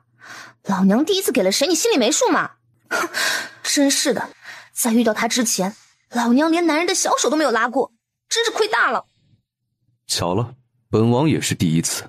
萧晨则表面镇定自若，实则内心已经惊涛骇浪。他自然知道那是他的初次，虽然过程不怎么美好，但是留下的血气不是骗人的。还有那，原来他喜欢的女人从始至终都属于自己，真好。他现在无比庆幸那天的女人是叶南希，而不是别人，也庆幸他掉进了自己的怀里。叶南希，是你先招惹本王的，所以本王现在回答你刚才的问题，只要是你，本王也可以不是人。话音刚落，萧晨则直接吻上了他觊觎已久的红唇。是不是人又如何？只要她是他的女人就够了。此刻，他们在对方的眼里都看见了彼此。萧晨则起身，有些笨拙的将被子拉过，盖在叶南希的身上，不再看他。他怕自己一个控制不住，就做出什么不可挽回的事。他现在还怀着身孕，不能胡闹。萧晨则慢慢走回轮椅，随后再次坐上轮椅。本王晚上再过来。话音降落，就逃也似的推门出去，生怕晚一步就会被发现自己的窘迫。小安子几人看着萧晨则衣衫不整的从房间匆忙出来，还以为出了什么事。清风迫不及待地问道：王爷，发生什么事了？你的脸怎么这么红？还有，您的腰带都系歪了。无事，就你话多，回洛居。小安子算是明白怎么回事了，他赶紧推着自家王爷出去，走到门口，见他俩还傻站在原地。你们两个木头桩子赶紧走，王妃已经醒了，你们一直站在这里像什么样子？清风和月明赶紧跟上前，不解地看着小安子的背影。他们怎么没听见王爷说王妃醒了？清风扭头看了一眼旁边的月明。你听见了吗？没有。果然，这个傻货什么都不知道，问了也是白问。叶南希这边躺在床上一动不动，还保持着刚刚的姿势。他到现在也没想明白事情怎么就发展到了这一步。明明当初想的是再也不会遇见那个男人，结果到最后自己竟然阴差阳错嫁给了他。更不可思议的是，还怀了他的孩子。他已经打算好，等自己治好萧晨泽就出府，然后自己独自抚养孩子长大。现在孩子突然有了爹，不对，叶南希突然坐起身，他怎么什么都说了？他不想一辈子留在王府，也不想生活在皇权的争斗中，他只想安稳地度过这一生。现在所有的计划都被打乱了，他越想越头疼。揽月和如梦带着叶幕凛和叶幕清进来，他都没有注意到。姐姐，你醒了，有没有哪里不舒服？脸怎么这么红？叶幕凛也是担忧地看着叶南希不说话。叶南希听这声音，赶紧抬头看着弟弟妹妹担忧的眼神，不由心了一暖。他突然想到了自己之前买的那个宅院，既然萧晨泽的身体已无大碍，那么自己也没必要赖在这儿不走了。他现在也不知道该怎么面对萧晨泽，要不自己带着弟弟妹妹出府。那个宅子的房契李燕已经突然送了过来，而且宅子里什么都有，说干就干。他急忙吩咐揽月和如梦收拾东西，悄悄走人。他们两个都需要冷静一下，好好想想以后的路要怎么走。回到房间的萧晨泽赶紧洗了个澡，洗去一身的燥热和难耐的心火。他没有在小安子他们面前展露自己已经能站起来的事情。就在他要起身换衣服的时候，小安子突然进来。王爷，皇上口谕，宣您进宫一趟。萧晨泽眉头紧蹙，自己一会儿找叶南希还有事要说，父皇可真会挑时候，但也只能认命去皇宫一趟，尽量赶在宫门下药之前回来。萧晨泽不知道的是，在他刚出大门不久，后门的那辆马车便也缓缓驶出。后门的下人还在感叹王妃现在出门可真低调，殊不知叶南希一行人根本就不是出个门那么简单。皇宫内，参见父皇。父皇这个时辰召儿臣入宫，有何要事？昭元帝挑眉看向萧晨泽，这个泽儿今日的火气有点旺啊，难道自己耽误了他的美事不成？今日欧阳接单前来觐见，向朕提了想要和亲的事宜，你怎么看呢？启国这次来的目的应该不仅仅是要和亲，想必父皇应该清楚，和亲只是他们迷惑咱们天元的障眼法，他们真正想要的应该是要打入我们天元国的朝堂内部。而如今之计，只有送来个公主和亲，待他日诞下皇嗣，就是他们搅弄的好时机。昭元帝抬了下眼皮，有些不自在地看着萧晨泽，他都说的这么明显了，他怎么还不明白呢？为什么叫他来，他心里没数吗？再说这孩子也不知道怎么想自己的，他都多大岁数了，还纳妃，真当他是色令智昏的老色鬼，他还想多活几年培养金孙呢。这孩子在别的事情上都能仔细分析做出判断，怎么到了感情这就一窍不通呢？人家想和亲的对象是他，可不是他这个糟老头子。见昭元帝一脸嫌弃加无奈的眼神看着自己，萧晨则突然有种不好的预感，这事不会和自己有关吧？是河阳公主想要嫁到陈王府，甘愿做侧妃。儿臣不同意，儿臣此生只会有叶南希一位王妃，府中再无他人容身之处，更何况儿臣对她只有儿时的记忆，根本就无男女之情可言。唉，朕也不曾想她一个公主居然自降身段，甘愿做妾。侧妃说着好听，但终究是妾。朕此次叫你前来，就是想问问你的意思。因为河阳同朕说，他少时同你定下约定，这辈子非你不嫁，而且他说你亦是对他有情意。无稽之谈，儿臣从未许诺过他半分，更不曾对他有意过。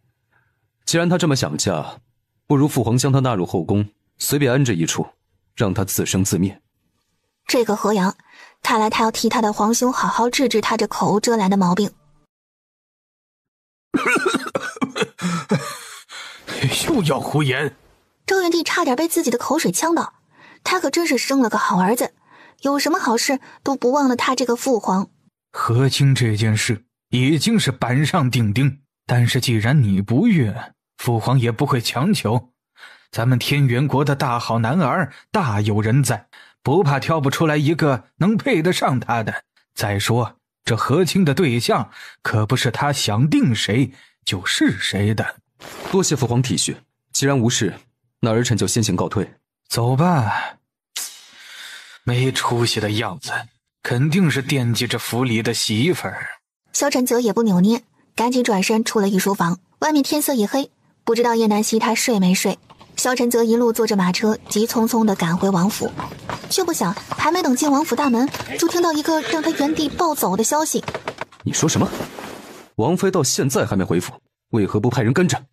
王妃没从王府正门出去，等知道的时候已经不知道王妃去了哪里，连带王妃的弟弟妹妹都不见了，都怪老奴没有管好王府。萧晨则眉头紧拧，叶南希你怎么想的？就这么想离开本王吗？他没有派人出去找叶南希，而是回了院子。清风和月明看着自家王爷的样子有些着急。王爷，要属下带人去找王妃吗？不用。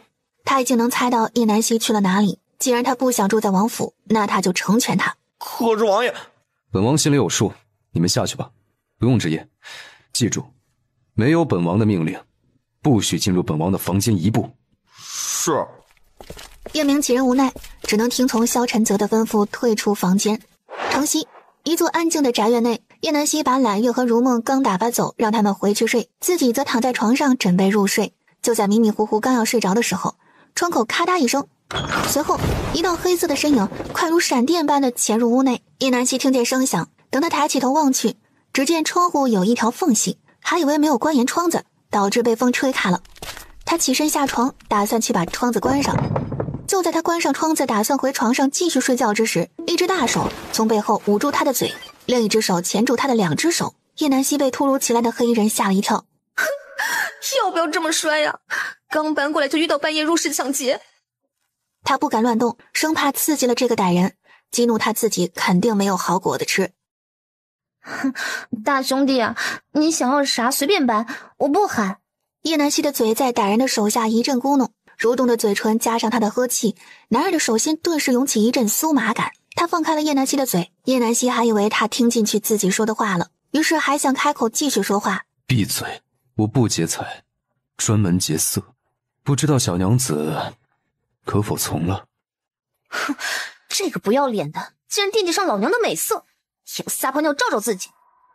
但他现在被男人困住了手，而且这个男人力气极大，自己根本不是他的对手，应该是个有功底的练家子，直接硬碰硬反抗应该行不通，那就让他放松警惕。大兄弟，你这么说也不是不可以，我家那口子吧，他不行，你懂的，今宵苦短，咱们就别耽误时辰了。你先松开我的手，我一个弱女子在你面前都不够看的，你有什么可担心的？抓着我的手，多耽误事儿啊！没想到那人听到他说到不行2个字后，反倒没松手，而是抓得更紧了。我去，不吃这套，那还怎么拿针扎他呀？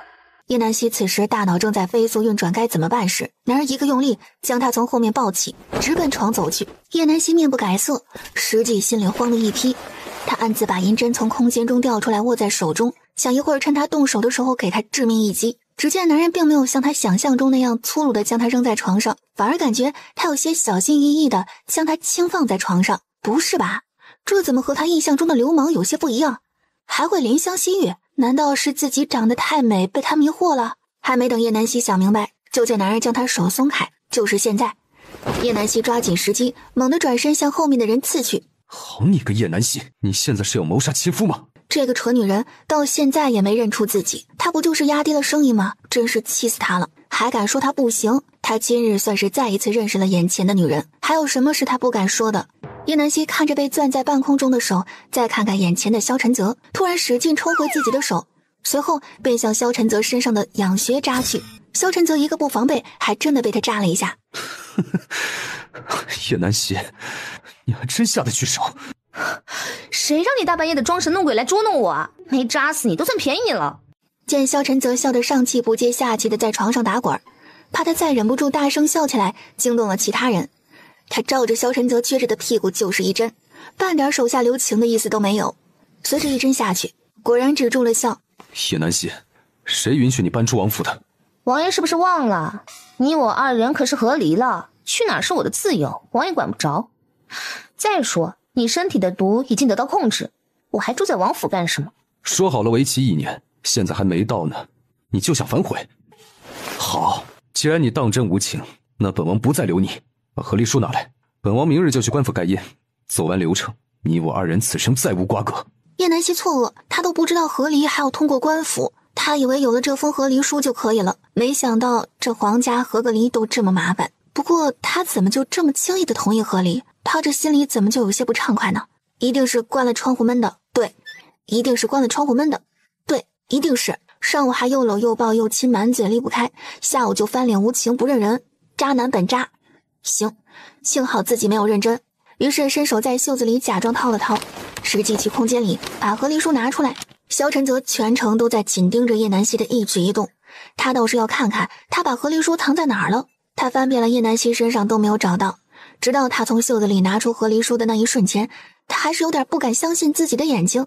刚才他明明趁机在他的袖子里翻找过了，确定什么都没有才出此下策，那现在又要怎么解释？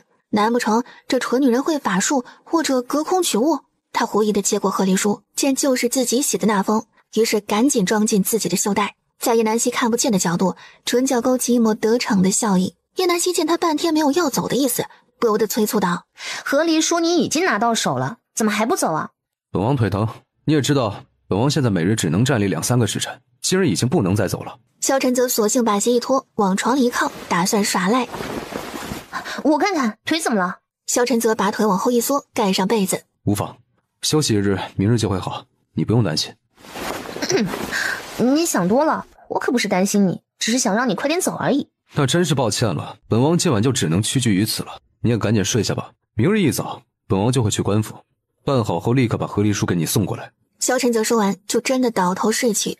叶南希难以置信的看着面前倒头就睡的狗男人，恨不得把他扔出门外。什么叫屈居于此？他环顾四周，屋子里并没有矮榻，只有这一张床，别的屋子还没有收拾出来，自己只能和萧晨泽挤一间。现在就连打地铺他都没有多余的被子，还没来得及置办。他看了看床上空着的一大块位置，还是躺了下去。反正也不是第一次在一张床上睡觉，并一把将萧晨泽身上的薄被拽了过来，一个被角都没给他留下。叶南希心安理得地抱着被子睡去，丝毫不知道等他睡着以后就成了别人取暖的工具。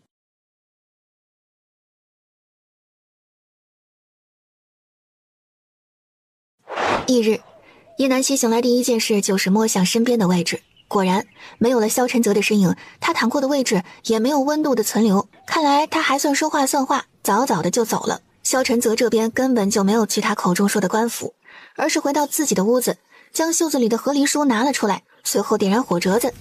就这样，这张和离书就这样壮烈牺牲。他找来一只木盒子，将和离书的灰烬收到一起，放在这个小盒子里。一会儿还要还给那个蠢女人，千万不能扔了。他现在已经开始期待，一会儿叶南希见到这个河狸书时的表情了，一定很有趣。把本王随身用的东西都装好，备马车，出去住一段时日。小安子不明所以地收拾着东西，他问自家王爷，可得到的回答说了，好像又没说。去了你就知道了。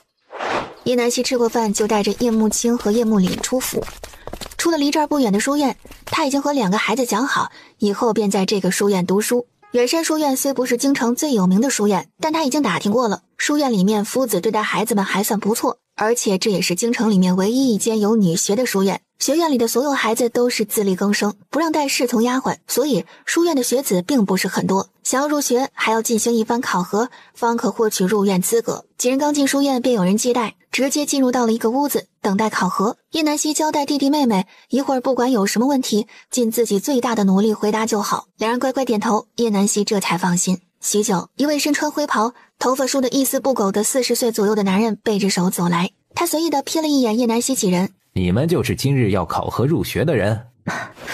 这位先生如何称呼？你连本夫子都不认识，来这里干什么的？叶南希看着他鼻孔朝天的模样，差点没忍住骂他。不是说这里的夫子人很好吗？怎么和他想的不一样？这么傲慢。叶南希还是选择暂时忍了下来。还请先生告知您贵姓？我们来的匆忙，确实没有提前打听清楚先生的名号，还请见谅。这就证明你们根本没有诚意，那还来这里干什么？这里可不是菜市场，什么人都能来。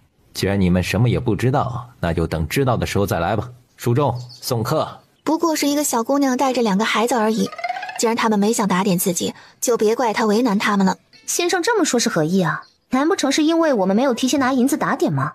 你说什么？你何故口出狂言，污蔑本夫子？我说什么你心里清楚得很，我也不想和你多说废话。我要见你们院长，问你们远山学院的门槛究竟有多高，究竟准备多少银子才能入学？叶南希站在院中大声质问，一副不给他个说法就不罢休的样子。书中还不快将人赶出去，从今以后不许他们踏进书院的大门一步。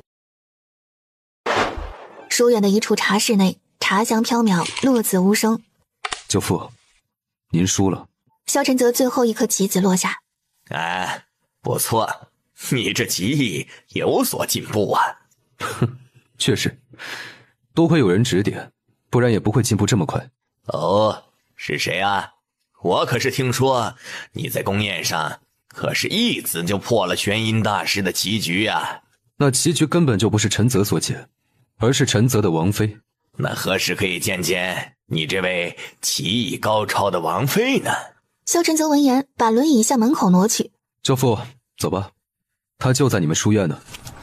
叶远山听后不由摇头一笑，他就说这个臭小子无事不登3宝殿，原来在这儿等着他呢。萧晨泽在去叶南希那里的路上，就听到暗影禀报叶南希带着他的弟弟妹妹去了远山书院，于是就有了刚才的一幕。二人向着接待入学考核的院子走来，人还未到，就听见叶南希的声音传来：舅父，那就是陈泽的王妃。这个蠢女人真是到了哪里都不消停呀。叶远山则是意味深长地看了萧晨泽一眼，又是个大情种。叶南希此时还不知道有人靠近，今日没有个说法，就休想让我们出去。不知道你这个德性的夫子，你们院长知不知道？还是你们本就是一丘之貉，沆瀣一气？如果真是这样，那我们也不多留，你们远山书院也不过如此。他相信，既然这个书院的口碑不错，那这个夫子一定就是个蛀虫。院长可能都不知道他这种行为，而其他前来求学的人，一般遇到这种情况，为了孩子的前途，多半选择忍气吞声，根本不会声张，所以导致这人越发放肆。今天他就扯下这块遮羞布，让他们见见光。他相信他在这儿大声喧哗，一定会把人引过来的。余人里从没见过这样撒泼耍赖的人，气得满脸涨红，说话更是不过脑子。你们穿的人模狗样，却连打点银子都拿不出来，还在这里大放厥词，你以为你是什么身份？大胆，这位是陈王妃，不是你随便就能指摘的。揽月实在看不过去了，叶南希张开的嘴巴又闭上了，他今天可能就已经不是陈王妃了。不过话已经说出去了，说什么也得把牌面撑起来。于元礼听后就像看笑话一般看着几人，真是不知天高地厚，说大话也要靠谱点。你要是陈王妃，那我还说我是陈王呢。你是陈王，那本王又是谁？随着一道清冷带着威压的声音传来，于云里不禁打了一个寒战，他转过身，只见一个身穿黑色长袍、坐着轮椅的男人盯着他，一副要吃人的模样。再一看他身边黑着脸的院长，顿觉大事不好，也意识到自己可能碰到正主陈王了，真是大白天见鬼。参见陈王殿下，是在下失言，还请陈王见谅。说着又看向身后的叶南希，陈王殿下，都是他们，要不是他们吃了雄心豹子胆，敢冒充陈王妃，在下也不会口不择言。月明，把口出狂言的人拿下。只见月明朝着叶南希的方向而去，然后在二人中间停下。参见王妃。随后扭头就将前面的于云里抓着脖领子拎到萧晨泽面前。于云里还愣在那一句王妃声中没回过神来，抓错人了。还未等他说完，月明一脚将他踢得跪坐在地上。老实点，抓的就是你啊！胆敢冒充皇亲国戚，还对陈王妃出言不敬，有几个脑袋都不够你掉的。于云里终于明白了自己的处境，他没想到叶南希还真的是陈王妃。他跪在地上，急忙转向岳远山。院长，您快救救学生，学生真的不是有意冒犯，要是早知道这位就是陈王妃，学生说什么都不会这么做的。哼，老夫真是看错你了。当初你家境贫寒，是老夫惜才将你留下，后来见你勤奋好学，待人有礼谦卑，你屡次不中，不忍看你堕落，这才让你进了书院管事。没想到你就是这么报答老夫的，要不是今日被老夫撞见，还不知你竟是这样的人。你到底收了多少人的钱财？我远山书院的名声都毁在你的手里了。不是这样的，院长，都是他瞎说的，学生没有收人钱财。你当大家的眼睛不好，还是耳朵也不好啊？叶南希在一旁也算是看明白了，果真跟他猜想的一样。不如就送官吧，事情真相如何，自有官府定夺。如果你真的没有做过，官府也会还你清白，当然本王妃也会和你致歉。不行，不能报官，院长不能报官呐，要不然学生这辈子就毁了，也会给学院蒙羞。你也不想看见的吧？学生保证再也不会做出这样的事情了，你就可怜可怜我吧。岳远山生气地将自己的衣袖抽回，没想到这个时候他非但没认识到自己的错误，还威胁他。萧晨泽向月明使了个眼色，月明立即将于云里的嘴堵上，带了出去。没了于云里的吵闹，院子里也终于恢复了安静。萧晨泽看着叶南希，王妃还不过来？这位是舅父，也是远山书院的院长。叶南希虽然很不想听萧晨泽的话，但是还是带着弟弟妹妹上前见礼，毕竟是长辈，而且还是书院的院长，总不能失了礼。南希见过舅父。见过院长。啊，好孩子，不必多礼，都是自家人，是我这个做舅父的治下不严，导致你们受了委屈，我这院长也难辞其咎。要不是你们今日前来，我还不知要被那个混账瞒多久。叶南希没想到萧晨泽还和远山书院的院长有着这样的关系。舅父不必自责，这也不是你想看见的，用人不善罢了。这两个孩子就是今日想入学的吧？那这就让人安排一下，明日就过来。舅父，您的好意南希心领，但是我们不能破坏书院一直以来的规矩，考核还是照常。南希相信他们一定是凭自己的实力入的学院，而不是因为其他。好，那老夫就亲自考核。叶远山很欣赏叶南希的为人，他瞟了一眼萧晨泽，给了他一个肯定的眼神。你捡到宝了。萧晨泽得意一笑，他当然知道自己娶了个好媳妇儿，那就有劳舅父了。接下来叶远山问了几个问题，两个孩子也做了回答。考核本就不是什么难题，无非就是想考量一下是否是个心性善良、不被家人骄纵的孩子。而两个孩子也顺利过关，明日准备入学。回去的路上，叶南希没有萧晨泽先开口，自己就主动的上了他的马车。待萧晨泽刚坐稳，一只纤细柔白的手就伸到他面前。萧晨泽好笑的看着面前的小手，他当然知道叶南希伸手要什么，但他确实给不了。于是他装作不明所以的将自己的手伸了过去，果断的将那只柔弱无骨的手握住，顺带揉捏一番。叶南希像看傻子一样的眼神盯着萧晨泽。王爷不会不知道我要的是什么吧？王妃别急，马上就回府了，回去就给你。就现在，你快点，一会儿各回各府，就别麻烦了。萧晨泽没说话，而是闭眼假寐。哼，好样的，最后忍你一次。好在书院离叶南希的宅院并不远，一会儿便到了。叶南希下车往院里走的时候，就发现了不寻常。他怎么感觉这院子里多了不少人，还有叮叮咣咣的声音。他以为是容嬷嬷和如梦在做什么，也没多想，继续向房间走去。叶幕岭和叶幕清则回自己的房间收拾东西。为明天的入学做准备，从明日开始就要住在学院，只有每月15和月末可回家休息一日。叶南希快步回了房间，清风在后面紧推着萧晨泽，就怕跟不上王妃的步伐。萧晨泽半个轮椅刚进门口，叶南希一把抓过，直接连人带轮椅拽了起来，随后一脚将房门踢上，独留清风一人摸着鼻子在风中凌乱。被粗鲁拽进来的萧晨泽也是一愣，随后站起身来。既然王妃这么猴急，那么就开始吧。只见萧晨泽开始解自己的衣袍，叶南希瞪大了眼睛：“你在干什么？谁让你脱衣服的？我已经不是你的王妃了，你别乱叫！你要的不是本王吗？别着急，马上脱完了。”萧晨泽手没停，继续拖着：“我要的是和离书，不是你。”哦，原来是要那个呀。那你不说明白，害得本王误会。就在桌子上，你自己拿吧。萧晨泽装作才知道的模样，抬了抬下巴，示意东西就在桌子上。叶南希明知他是故意的，但是他现在懒得和他计较，他要先确认和离书再说。他走过去，桌子上只有个巴掌大的小盒子，这个应该就是了吧。他撇撇嘴，富贵人家就是讲究，一张纸也要装在盒子里。可是当他打开盒子的瞬间，他要收回刚刚那句话：“萧晨泽，你大爷，我和离书呢？”别告诉他盒子里的灰就是和离书。萧晨泽掏了掏耳朵，这蠢女人脾气有点太大了，竟敢连名带姓的喊他。和离书就在里面啊，王妃看不见不成？叶南希捏紧拳头，强压下自己的怒火，把盒子里面的灰倒在桌子上，咬牙切齿地说道：“这里面只有一堆灰，哪来的和离书啊？”对啊，就是那堆灰。随后走到叶南希的衣柜前，轻车熟路地打开，拿出一件外衫换上。那件外衫就是叶南希之前给他买的那一件。这回叶南希不仅仅是愣住了，他甚至怀疑自己在做梦。他的衣柜里什么时候有了萧晨泽的衣服？这时他才注意到，不仅是衣柜，就连床上的被子也换了，还多了一个枕头。不是，这是什么情况？他就出去了一上午而已，这屋子怎么就变成了这狗男人的？看出叶南希的疑惑，萧晨泽走上前，将还处在蒙圈状态下的叶南希直接扛上了床。等等，你什么意思啊？这家伙反悔了，不想同他和离，所以这是把他的和离书骗回去毁尸灭迹了。萧晨泽蹲下身，抓着叶南希的手，抬头盯着他的眼睛。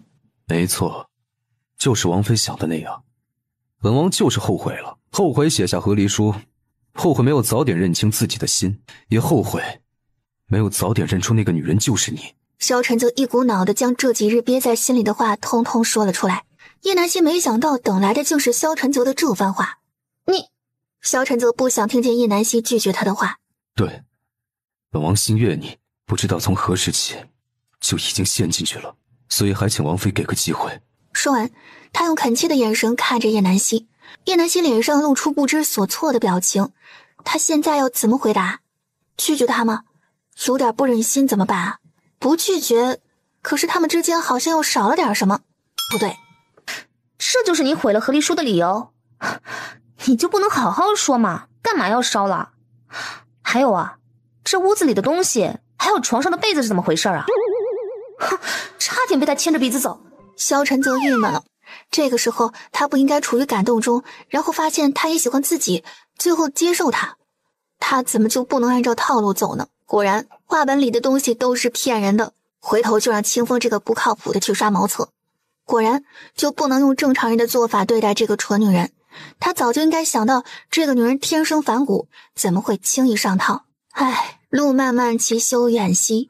当然是王妃在哪儿，本王就在哪儿。既然王妃不愿意住在王府，那本王就把自己搬过来陪你。王妃还没回答本王之前的话呢。什么话啊？叶南希装作不知道，他还没想好怎么回答。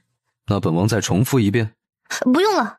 叶南希赶紧阻止，他不想再听了，一遍就已经够尴尬的了，不想再听一遍。你喜欢我什么啊？所有，只要是你，本王都喜。哼，真有你的，这就是传说中的幽王了吧？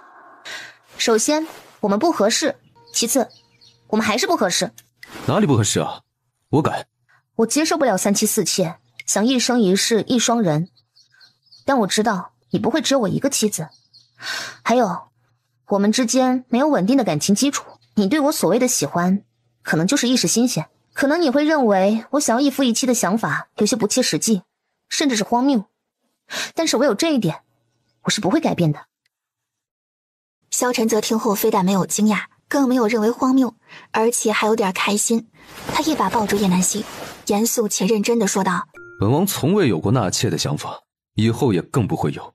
一生一世一双人，也是本王想要告诉你的。叶南希怔住，任由他抱着自己不动。他没料到萧晨泽的回答竟是这般的快速，仿佛练习了无数遍。而且他不止一次地发现自己对萧晨泽的接触并不反感，他知道自己可能对他有了莫名的感情，所以如果他喜欢自己，不如也给自己一个尝试的机会。迈出这一步，即使错了，但他至少尝试过，未来也不会遗憾。那就给彼此一个机会，给自己的孩子一个完整的家。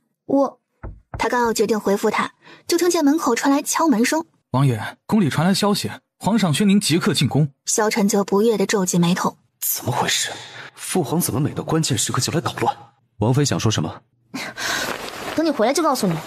你快点去吧，别让父皇等急了。萧晨泽只好听话地起身，在坐回轮椅之前，还不忘偷亲一下叶南希。叶南希则是被他这一举动弄得满脸通红。他没想到这个人一旦不正经起来，往日高冷的形象碎了一地，捡都捡不起来。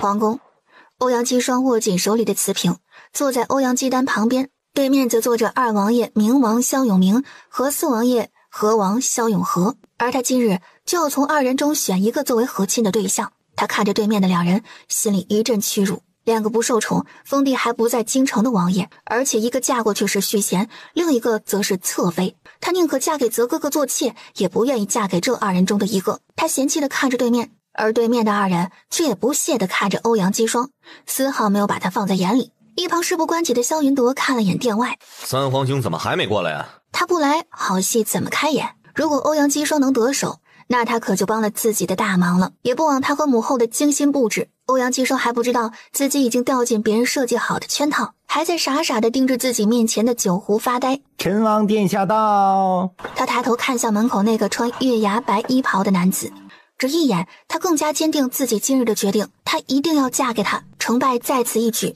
他要为自己搏一搏。萧晨则坐在昭元帝的下手，脸色不悦地看着对面的几人。既然人都到齐了，那就开始吧。河阳公主，今日你就在明王与河王之间选一下吧。我们天元国的诚意，想必你也看到了，就不知杞国是否也如此？河阳，你意下如何？都是自己作的，父皇答应了他的和亲，但是人家不想娶她，可谓是面子里子都丢尽了，这回容不得她不嫁，就是不愿意也得选一个。他站起身，河阳多谢皇上厚爱，在这之前，河阳想敬陈王殿下一杯酒，也算对陈王儿时的照顾表示感激。既然此生无缘，便就此作罢。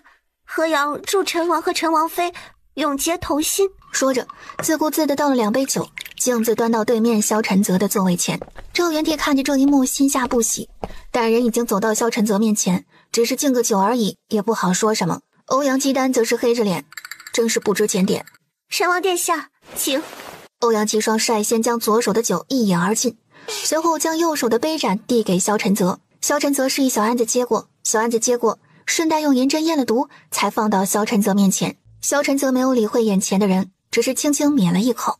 欧阳姬双见萧晨泽只是抿了一口，有些担心，不过应该也够了。他没有再说什么，转身回了座位。见大家都等着他到底选谁，皇上，等宴会结束，河阳自会告知陛下。赵元帝并不在意他选了谁，姑娘家不好意思也在所难免，也就不再追问，随他去。没人注意到萧云铎唇角一闪而过的笑意，虽然萧晨泽只喝了一口，但也足以让他丧命。这个河阳真是帮了大忙。宴会过半，萧晨泽突然有些头晕胸闷，他意识到自己的身体不对劲，极力的隐忍。小安子发现了萧晨泽的不寻常，王爷，您怎么了？奴才带您去偏殿休息一下。恢复。此时他的视线已经有些模糊，小安子知道了事情的严重性，也不敢再耽搁。王爷他不能在宫里出事，也不能让宫里的御医诊断，一旦被发现王爷身上的毒，后果将不堪设想。他急忙拽过一旁的小太监，等一会儿我们出去后，你再告诉来喜公公，陈王他身体不适，先回了。随后装作无事般的推着萧晨泽出去。萧云铎饮尽杯中的酒，这回有好戏看了。小安子带着萧晨泽出来，直奔宫门外的马车。马车上，萧晨泽迷糊间还在叫着叶南希的名字。小安子知道，现在能救王爷的只有王妃。他对等候在马车上的月明交代道：“快去王妃那里把王妃带回王府，要快！王爷现在这样，住王府才是最安全的地方。月明听后，一个闪身就不见了踪影。叶南希吃过饭，正对着窗外发呆。他轻轻抚上自己的小腹，感叹着生命的神奇。这里竟然孕育着一个和自己血脉相连的小生命，这个小生命还是自己和萧晨泽共同孕育出来的。这缘分来了，果然躲都躲不掉。王妃，是我。叶南希打开房门。王妃，王爷在宫里不知道沾染了什么，身体出现问题，情况危急，现在已经被小安子带回王府了，您快回去看看吧。怎么回事啊？人出去的时候还是好好的。月明，你带着我回去，要快。陈王府内，只见萧晨泽安静地躺在床上，脸色发白，嘴唇青紫。他伸手摸了摸萧晨泽的脸，一阵冰凉的感觉顺着手臂蔓延全身，太凉了。王爷他误食了什么？王爷除了欧阳姬霜的那杯酒，再没碰过其他的东西，问题一定出在那杯酒上。王爷只喝了一口，而且还用银针验了毒，确定没问题才喝的，一定是因为王爷不答应娶她，那毒妇怀恨在心，所以就对王爷下了毒手。欧阳姬霜要嫁给萧晨泽不成，就报复他。原来还有逼婚这么一回事呢，但萧晨泽没和自己提起过。对，就是她要嫁给王爷，但是王爷想都没想就一口回绝了她，并在皇上面前立下誓言，此生只娶王妃一人，府里再无其他爱人安身之处。是王爷不让小的们说的，说是怕您忧心。叶南希正在把脉的手忽然一抖，他竟不知道原来他的喜欢从来不是说说而已。欧阳姬霜是吗？感动老娘的男人，你死定了。他敢断定欧阳姬霜不会给萧晨泽下这样的毒，他只会下那些下三滥的药来达成自己的目的，绝对不会把萧晨泽往死路上推。他是被人忽悠了，被别人当了枪使还不知道，而那个人一定就是李皇后和萧云朵，因为没人知道萧晨泽中了什么毒，也没人知道和这个毒相冲的是什么，只有下毒的人才会知道。上次大兄妹的那件事没得手，又想故技重施，真是小鬼难缠，防不胜防。他赶紧调出银针，分别扎在萧晨泽身上各处大穴，以免毒素游走过快。原本他已经将萧晨泽体内的剑木毒压制住，5年内找到解药就好，但是经此一事，恐怕就棘手了。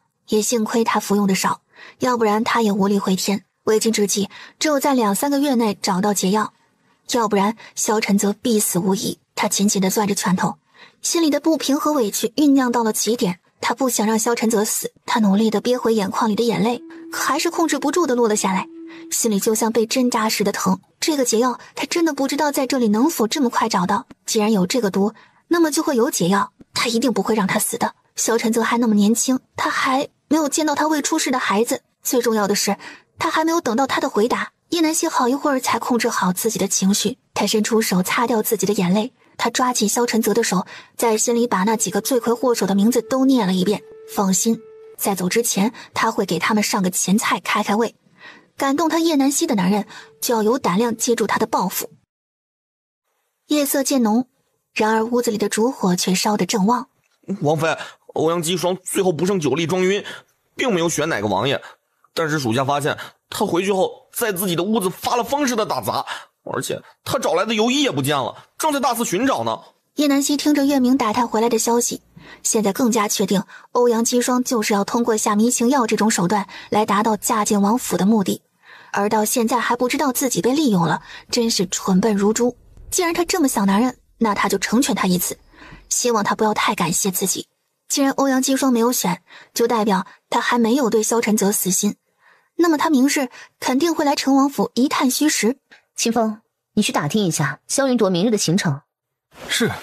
月明，明日我会给叶南雨下帖子，邀请他来府里一聚，你想办法让他和欧阳姬霜偶遇。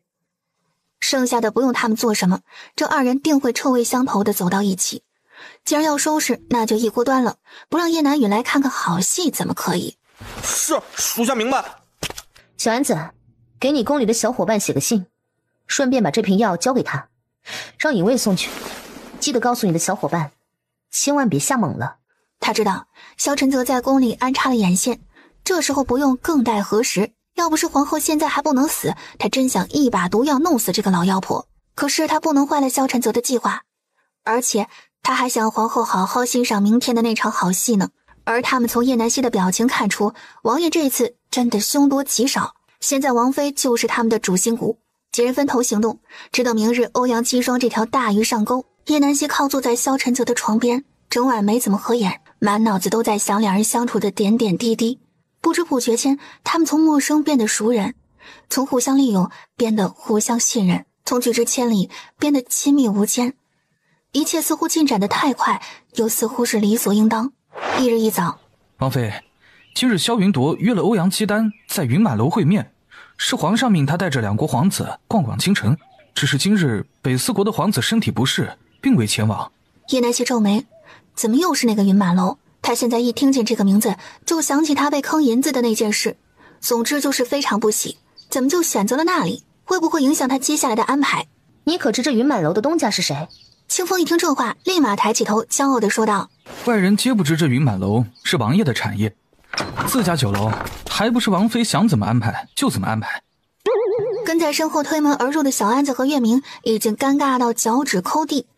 他们进来时刚好听见清风那货的最后一句话，已经来不及阻止，只能默默为清风在心里点了一排蜡烛。清风还纳闷呢，王爷都没把这间酒楼的事告诉王妃，想来应该是没来得及。瞧瞧王妃这吃惊的表情，应当是相当的惊喜。叶南希似笑非笑地看着进来的二人。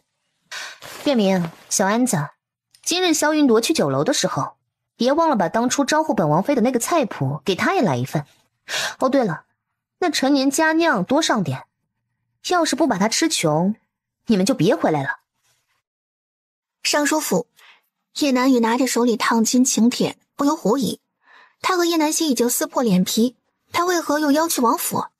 他这葫芦里面究竟卖的什么药？为了弄清楚自己的疑虑，他还是决定去看看。没想到半路上被抢了钱袋，他不得已跟着小丫鬟追着小乞丐跑了半条街，那里面可是装着他仅有的银票了，真是晦气。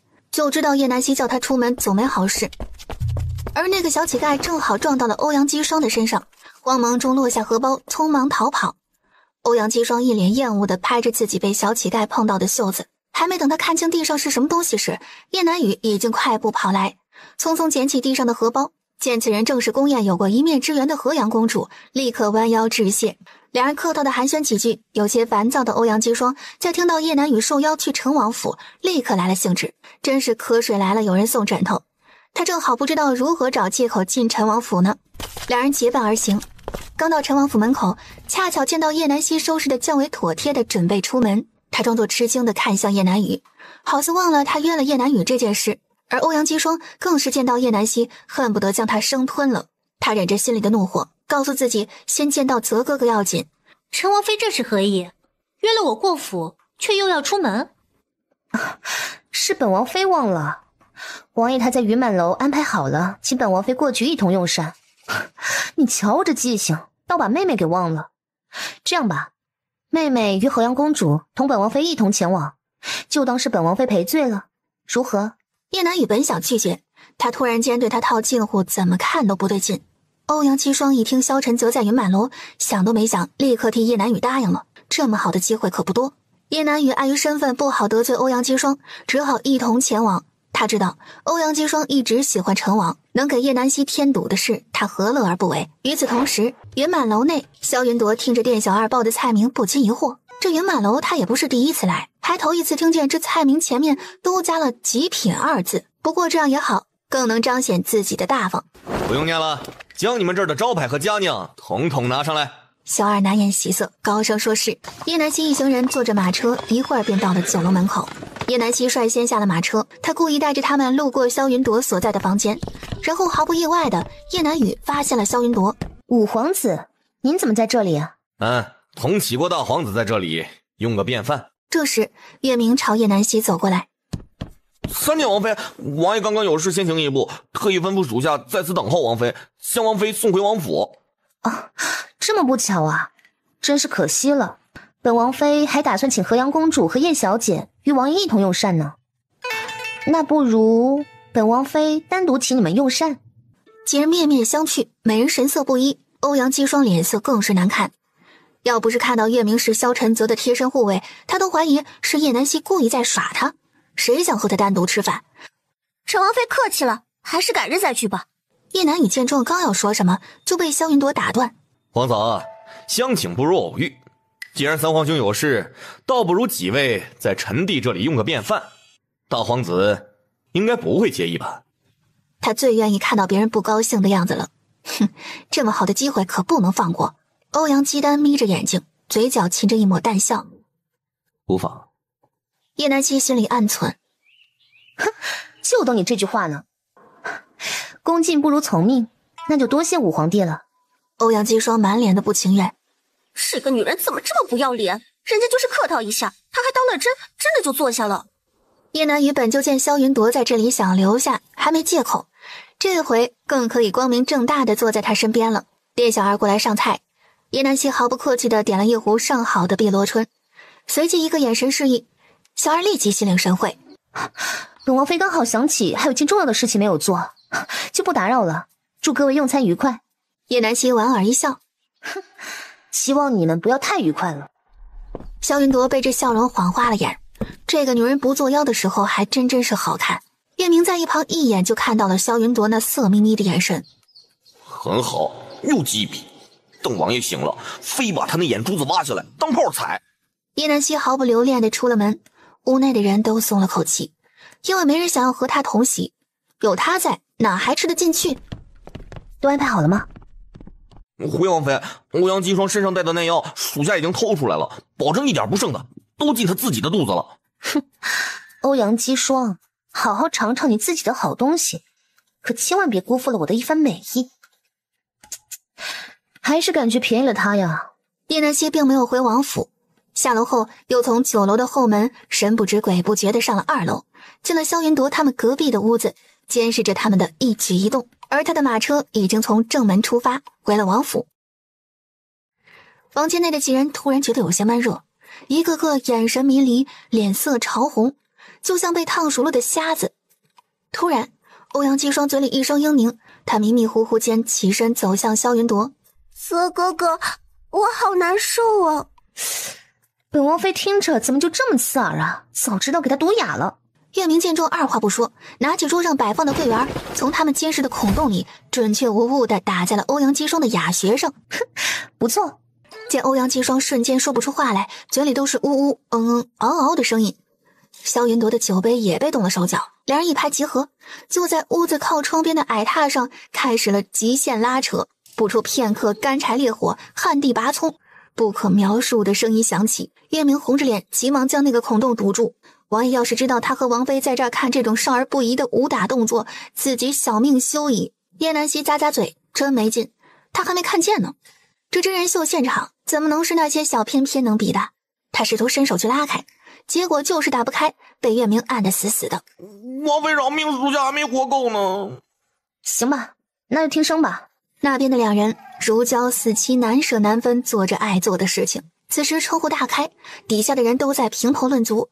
那白花花的2具身子，这姿势真豪放。甚至还有一个大婶丝毫不避嫌的搬了个凳子坐在下面，右手嗑着瓜子儿，左手拿着瓜，嘴里还在召唤着其他人过来看免费的春宫图。而屋子里面的另外2位则是好整以暇的看着意乱情迷的那2人。叶南于此时已经有点清醒，他看着眼前这一幕，他想出声阻止，却发不出声音，也动弹不得，只能眼睁睁的看着。怎么会这样？欧阳姬霜那个贱女人就这么迫不及待吗？她不是喜欢陈王吗？为什么要抢我的五皇子？而欧阳姬丹这边也不好受，他知道自己被算计了，却无能为力。他们现在就像那案板上的鱼肉，只能被迫欣赏这种丑事。他想拼命挣扎，弄出动静，把门外的侍卫叫进来，可就是做不到，浑身一点力气也没有。现在只能闭上眼睛不去看。叶南希估摸着时间差不多了，正好这时他看见了清风给他们发的信号，好戏就要开始了。月明，把他的哑穴解了。月明只能硬着头皮打开，他不干净了，他的心灵受到了极大的创伤。此时楼下看热闹的人顿时安静了下来，一个个都被这一幕震惊到了，还可以这样玩呢。屋子外面的门突然被打开，店小二在前。两位客官里面请，五皇子就在这儿。话还没说完，便被屋子里的场景吓得一屁股坐在了地上。萧永明和萧永和刚进来，就看见了如此刺激的一幕，光天化日，有辱斯文。他都不知道该说什么好。尤其当看见那个男人的脸就是萧云铎的时候，差点没站住。还不给你们主子穿上衣服？门外的侍卫显然也没反应过来，听见萧永和的怒吼，急忙冲出去将两人分开。而两人被这一声怒吼仿佛拉回了一点理智。欧阳姬霜慢慢抬起头，当看见自己的状况后，啊的一声大叫，晕了过去。场面一度陷入混乱。萧永和在看清那个女人是欧阳姬霜时，更是气得七窍生烟。你们齐国欺人太甚！欧阳姬丹才刚找父皇说完河阳公主选了他，没想到这才过了多久，自己就被戴了绿帽子。叶南雨此时趴在欧阳姬丹的身上，内心无助的呐喊：谁来帮帮他？他们都看不见自己吗？叶南希扔掉手里的瓜子皮，哼，月明，你可以啊，连叶南雨和欧阳姬丹你都安排上了。萧云铎的侍卫赶忙给他披上衣服，随后关上了窗子。底下的众人还没看够呢，一脸的遗憾。是谁？是谁算计了他？他第一个想到的就是和他翻云覆雨的欧阳姬霜。难道是他不愿意嫁给四皇兄做继室，所以把主意打到了我的身上？他以为我没娶正妃，他就能做我的皇子正妃了？真是白日做梦。这时，欧阳姬丹率先恢复了一点气力，他努力推开身上的叶南雨。屋子里的人这时才发现，搂在一起趴在地上的二人，虽然衣衫整齐，但也很难不叫人多想。叶南雨艰难地爬起来，他不顾众人的眼光，急忙跑向萧云铎。五皇子，你……萧云铎刚刚也看到了叶南雨从欧阳姬丹的身上爬起来，他用嫌弃的眼神毫不避讳地打量着叶南雨。没想到她也是这样肤浅的女人。叶南雨羞愧地低下头，刚想要开口解释，就见欧阳姬丹慌忙吩咐人将欧阳姬霜抬走。五皇子，本殿先行一步，明日本殿自会找昭元帝要个说法。随后夺门而出。丑事一出，现在纠结是谁的错也没用了，只能尽快平息这场风波。把人都撵出去！期间没有给叶南雨一个多余的眼神，叶南雨最后被侍卫撵了出去。外面众人的指指点点，他已经不敢抬头看，也不敢去听，只能抱着头跑回府里。去把李大夫请过来，把酒楼的掌柜也叫来。少请，人都到了。李大夫，检查一下这里的饭食，还有这里所有的东西，看看有没有问题。掌柜的，发生这件事，你们酒楼难辞其咎。说吧，是谁指使你们这么做的？哎呦，五皇子，真的是冤枉啊！小的们真的什么都不知道啊！萧云朵捂着发疼的脑袋，听着李大夫的话。五皇子，这里小的都检查过了，饭食这些都没有问题。他一拳捶在坐着的矮榻上。不可能！这里绝对有问题，要不然自己不会这么不受控制。突然感受到手下面好像有什么东西，他低头一看，是一个女人家用的香包，而且看着图案根本就不会是天元国人惯用的。他把香包递给李大夫，李大夫接过，先是打开查看，是白色的粉末。他鼻尖清嗅，并没有奇怪的味道。只见他眉心紧拧，紧接着又用手指沾了一点，舔了一下，然后吐出，用水涮口。殿下，就是这个，这药效极烈，沾染手指肚大小就会神志不清，必须和女子阴阳调和才能解。这是咱们天元国明令禁止的禁药清魂散，虽对身体并无大碍，但是您会对中药后和您有肌肤之亲的这个女人上瘾，离不开她。萧云朵拳头握得嘎嘣直响。欧阳姬霜，我要杀了这个蛇蝎毒妇！叶南希见今天的计划都顺利完成，也不多待，转身从后门离开。别忘了告诉掌柜的，给本王妃狠狠的宰他。王妃放心，掌柜的他有经验。叶南希点点头，给了他一个我懂的眼神。他能不懂吗？上一个被坑的冤大头就是他自己。萧云朵见事情已经有了眉目，便不再逗留。只见掌柜上前递上一张纸。五皇子殿下，这是您今日的消费账目，您核对一下。萧云朵不耐烦地示意身后的侍从结账。侍从接过账单就傻眼了。殿下，咱们没带那么多银子。你们干什么吃的？出门不带银子，本宫养你们是干什么的？殿下恕罪，实在是太多了，没带够。萧云朵没好气地瞥了一眼账单，不看不知道，一看吓一跳。13800两银子，本宫吃的是金元宝吗？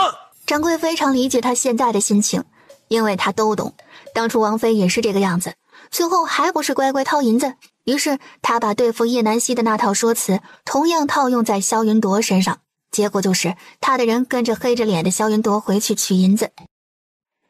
叶南希刚进王府，还没来得及去看萧晨泽，小安子火急火燎地朝他跑过来，见四下无人，便趴在他耳边小声耳语。叶南希挑眉，今日要不是小安子提起，他都忘了有这么个人的存在。叶南希出了屋子，一路跟着小安子来到地牢。影七见王妃过来，立刻上前。见过王妃。哼，是你啊，你叫尹七对不对？影七很意外王妃还能记得自己。行了，王妃还要去看看那个人呢，别耽误时间了，赶紧带路。他急忙把叶南希他们带到了牢房的最里间。只见铁柱的围栏里面，一张破旧的木床上蜷缩着一个瘦弱的身影。此时他正止不住的咳嗽，嘴角还溢出丝丝血迹，面容枯槁，毫无血色。王妃，这人自从进地牢的第1天就这个样子，一句话也不说。他身上的伤，府医已经治过了，只是他好像中毒了，府医查不出。手下见他好像快要不行了，所以通知了小安子公公。打开。他走进床边，熟悉的感觉再次袭来。你把手伸出来，我给你看看。哼，不必救我，烂命一条，不值得。你叫什么名字？和皇后是什么关系？天赐，什么关系？仅生的养育之恩吧。像一条狗一样，不对，甚至连狗都不如。叶南希大概听懂了，也就是皇后用毒控制着他，把他养大，然后利用他做一些坏事。叶南希伸手拽过天赐的手，又拿出一个针筒给他抽血。做完这一切，将血样放进箱子里，实际是丢进空间实验室化验。趁着化验的功夫，叶南希再次打量起他来，到底是哪里输血？直到叶南希看到他锁骨处的那一抹红痣，电光火石间，他好像想起了什么。对，是姚母妃。他终于知道他长得像谁了。他上次给姚母妃上妆时，就发现了姚母妃的锁骨处有一枚鲜红的红痣，他当时还夸好看来着。天赐这颗红痣的位置，简直就是和姚母妃的如出一辙，而且两人的相貌也有着相似之处。难道他和姚母妃之间有关系？就在他神游天外的时候，报告结果出来了，果然和他猜想的没错，他中了慢性毒，几针药剂就会解决。皇后压根就没想让你活，你这种毒药小时候就已经开始服用，长大后靠着皇后的解药续命，就算一直给你解药，你也活不了几年。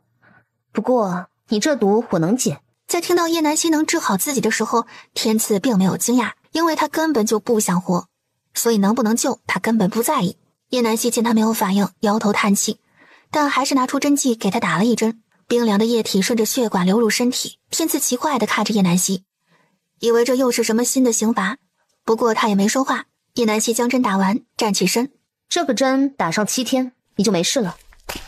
随后转身出去，剩下天赐在那里发呆。哟，小哑巴，你终于肯说话了，你这回有救了，你就偷着乐吧。不过等你好了，得谢谢我，是我把王妃请来的，要不然你就等死吧。多事，要不是他，自己可能就解脱了。影气气结，叶南希还在想着天赐的事情，不是他多心，实在是太过于巧合了。不过他现在还有更要紧的事要做，只有等回来再调查。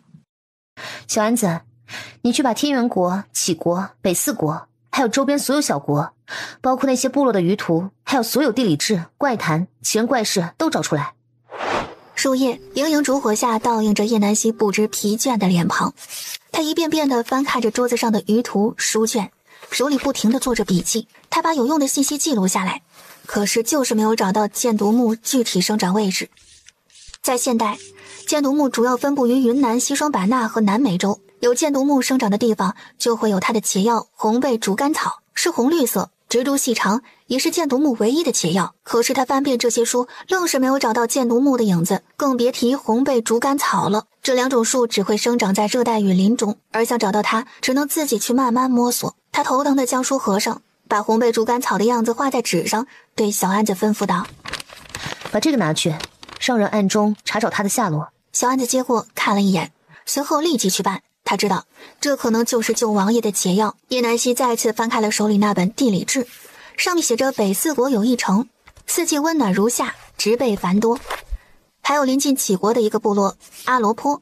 叶南希不知道这两个地方会不会有自己想要找的东西，也不确定哪里会有。叶南希这几日睡得极差，他躺在萧晨侧房里的矮榻上，思考着接下来该怎么办。而此时的叶南雨和欧阳姬霜，包括皇后以及萧云朵，无一例外的彻夜难眠。叶南雨被叶剑云罚跪在祠堂，并打了20大板。今天发生的事还没有过夜，就已经传得沸沸扬扬，自己的名声已毁，已经与皇家无缘。砰砰，飞斩碎裂的声音在空旷的宫殿里显得格外刺耳。真是岂有此理！杞国这帮杂碎，竟敢把手伸到我儿的身上，谁给他们的胆子？河阳这个不知礼义廉耻的贱人，这么下三滥的手段都用得出来，他自己的名声也不要了吗？他跌坐在地上，想自己处心积虑10几年全部毁于一旦。李嬷嬷挥退工人，蹲身将李皇后扶起。皇后娘娘莫要动怒，您换个思路想想，这未尝不是一件好事。嬷嬷怎么说？娘娘，您这样想，这河阳公主闹出这么大动静，嫁给五皇子已经是板上钉钉的事情。但是她这样败坏自己的名声，想要正妃之位是不可能的，皇家容忍不了这样的荡妇，所以一个侧妃之位能获得杞国的支持，也没什么不好。可是多儿她已无缘皇位，这有何难？哪个王朝的更迭不是血流成河？有一个不服者，杀了便是。即使皇上没有传位于五皇子又何妨？历史上有几个是名正言顺继位的呢？您说是吧？是啊，有几个呢？娘娘，娘娘，您的头发！李皇后不耐地顺着她手指的方向看过去，只见满地的青丝散落于她的鞋面上。她忽然意识到什么，我的头发，大公的头发啊！顷刻间便秃了头的李皇后没法接受得了这样的双重打击，晕了过去。当叶南希听到小安子的汇报，唇角勾起一抹冷笑：活该，秃头是轻的，还有更可怕的等着他呢。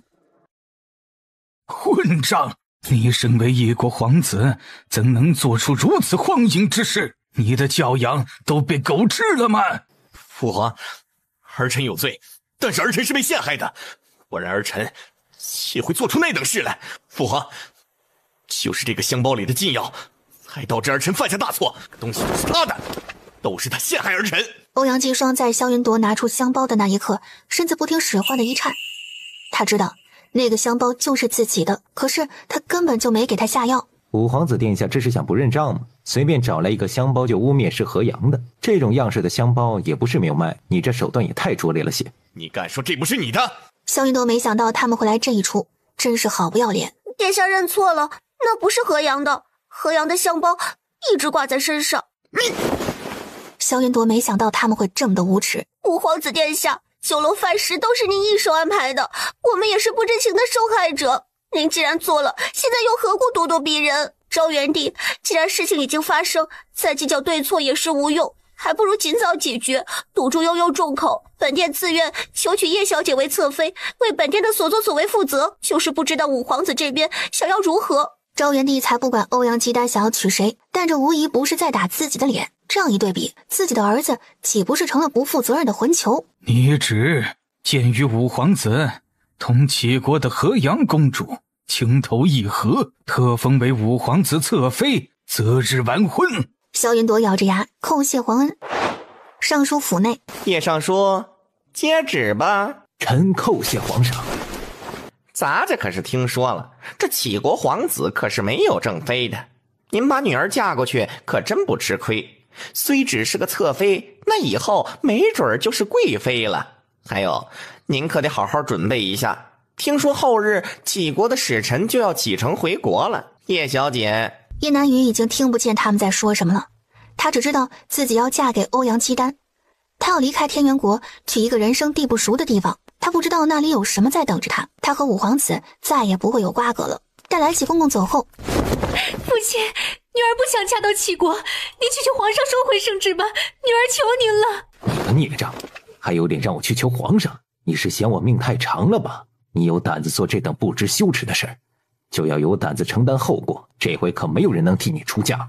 你嫁过去也没什么不好，至少也是个侧妃。如果将来她荣登大宝，你就是贵妃了。今后的路自己走好吧。望着叶剑云离去的背影，叶南雨无助地坐在地上，心如死灰。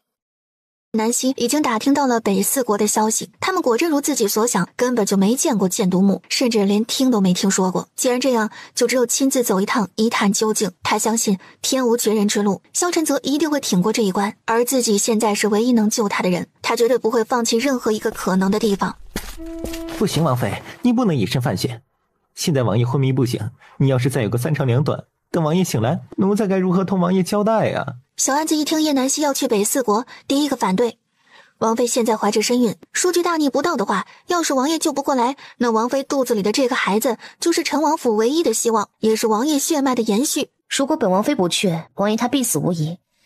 去了还能有一线希望，你们也不希望王爷有事吧？这个解药只有我认识，也只有我了解他的习性，最有可能找到。留给咱们的时间不多了。叶明和清风作为萧晨泽的贴身护卫，从小和萧晨泽一起长大。萧晨泽虽表面对他们很严厉，但是从来没有把他们当作下人来对待。他们也不想萧晨泽有事，但同样不想王妃有事。王妃，属下愿意陪您去，只要属下还有一口气在，绝对以命相护。属下亦是如此。你们，小安子看着两人的举动，不知道说什么好，只好作罢。好，但是月明留下，你要保护好王爷的安危。他们既然下此狠手，一旦发现萧晨泽没事的话，就一定会想方设法的来刺探。你的任务就是要保证王爷的安全。是，属下遵命。清风，你随本王妃去找解药。是。叶南希本想去地牢看看那名女刺客，但不想被一个人绊住了脚步。只听门板砰的一声大敞撕开，一道火红的身影唰的一下从叶南希面前飘过，吹得他额前的碎发都立了起来，还有那空气中带着的脂粉香气，让他忍不住打了一个大喷嚏。小泽泽，小泽泽，你怎么了？看得叶南希直咧嘴，莫非这两人有着他不知道的那层关系？咦，他虽不反感，但是绝对不赞同这个人染指他的男人。喂，他还没死呢，用不着哭丧。哦，还有救啊，那就行。说着就若无其事的起身，仿佛刚刚差点因伤心过度晕过去的人不是他一样。叶南希嘴角抽搐，萧晨泽都结识的是什么朋友，简直就是奇葩。喂，大公鸡，你让让，你身上的味道都已经腌入味儿了，熏到我家王爷了。当徐允成将脸抬起的那一刻，叶南希也认出来了，这人他认识，不就是成亲那日抱着鸡的那位吗？穿得跟个大公鸡似的，长得跟个娘娘腔一样，脸上还挂着那吊儿郎当的笑。总之对他的第一印象很差，这次又没敲门，印象中这位已经不是第一次不敲门了吧？你说谁是大公鸡？你才是鸡，你全家都是鸡。徐允成此生最不愿意别人说他是大公鸡了。萧晨泽小的时候就叫自己大花鸡，没想到现在他媳妇儿也这么叫他，还有没有天理了？快让老天爷收了这两个孽畜吧。行，你说的都对，请问可以出去了吗？可以是可以，不过你得说说小泽泽怎么回事。刚才我检查了他的脉，这明显就快没救了。叶南希挑眉看着这个不着调的大公鸡，果然人不可貌相，海水不可斗量，这货竟然会医术，他横看竖看都不像。你会医术？你这是瞧不起谁呢？说出来吓死你！我可是玄医谷的少谷主，从小天赋异禀，医毒双绝。等等，就你，玄医谷又是哪里啊？你连玄医谷都不知道，小泽泽怎么会娶了你这么个奇葩呀？是啊，他娶了我，没娶你，你气不？叶南希不想和这个幼稚鬼计较，他还要去看另一个人。当然气了。不对，呸！老子是男人，你在说什么啊？等小泽泽醒了，我一定向他告你的状。徐允成追了出去。你要干什么去？话还没讲完呢。叶南希不理他，继续向后院的花园走去，一路走到地牢门口。你来地牢干什么？回答徐允成的依旧是空气。暗门打开，叶南希缓缓而下，来到天赐的牢房门口。这地牢里面关的是谁？叶南希无语。今日的情况好很多了，再有4天你就彻底好了。叶南希抓过天赐的手，边说边给他注射药剂。你手里的是什么？怎么这么奇怪？我怎么从来没见过？叶南希放下手里废弃的针管，实在忍无可忍，上前直接往他嘴里塞了一粒药丸，然后合上他的下巴，药丸入口即化，顺着喉咙就溜进去。你是10万个为什么吗？当你是3岁小孩啊？尹七，将他丢出去。徐润成不知道叶南希给他吃的什么，只感觉嘴里面甜甜的，但直觉告诉他这肯定不是什么好东西。他刚想问叶南希给他吃的什么，没想到张了半天的嘴愣是一个字也没发出声。他不敢置信地看着叶南希，指着自己的嗓子：你不是自诩玄医谷少谷主天赋异禀，医毒双绝吗？那就赶紧回去解毒吧。说完不再看他，自己给他用的不过是消声丸，对身体没有伤害，也就1晚上的功夫就失效了。徐允成挥舞着双手欲哭无泪，只能任由影妻点住他的穴位，把他像扛死猪一样扛了出去。天赐被徐允成滑稽的样子逗笑，叶南希还是第一次见他笑，他笑起来更像姚母妃了。见他的眼里终于不再都是绝望的神色，叶南希知道是他的针剂起了作用，他自己的身体变化是可以感觉到的。我真的会好吗？天赐直直地盯着叶南希的眼睛，这2天他的的确确感觉到了身上的变化，那种久违的舒适，他很久都没有体会到了。当然，放心吧，你以后啊定会长命百岁。陈王妃，我以后想跟在你身边，不想再过那些暗无天日的生活。我功夫很好，可以保护您，你也可以为我吃药，我保证绝无二心。如有背叛，天打雷劈，死无全尸。他第一次对生活有了渴望，他想留在这个温暖的女子身边，护她一世周全。你不必这样，等你好了，我会和王爷商量放你离开的事宜。你完全可以过自由自在的生活，没必要跟在我身边为奴为婢。我不知道我该何去何从。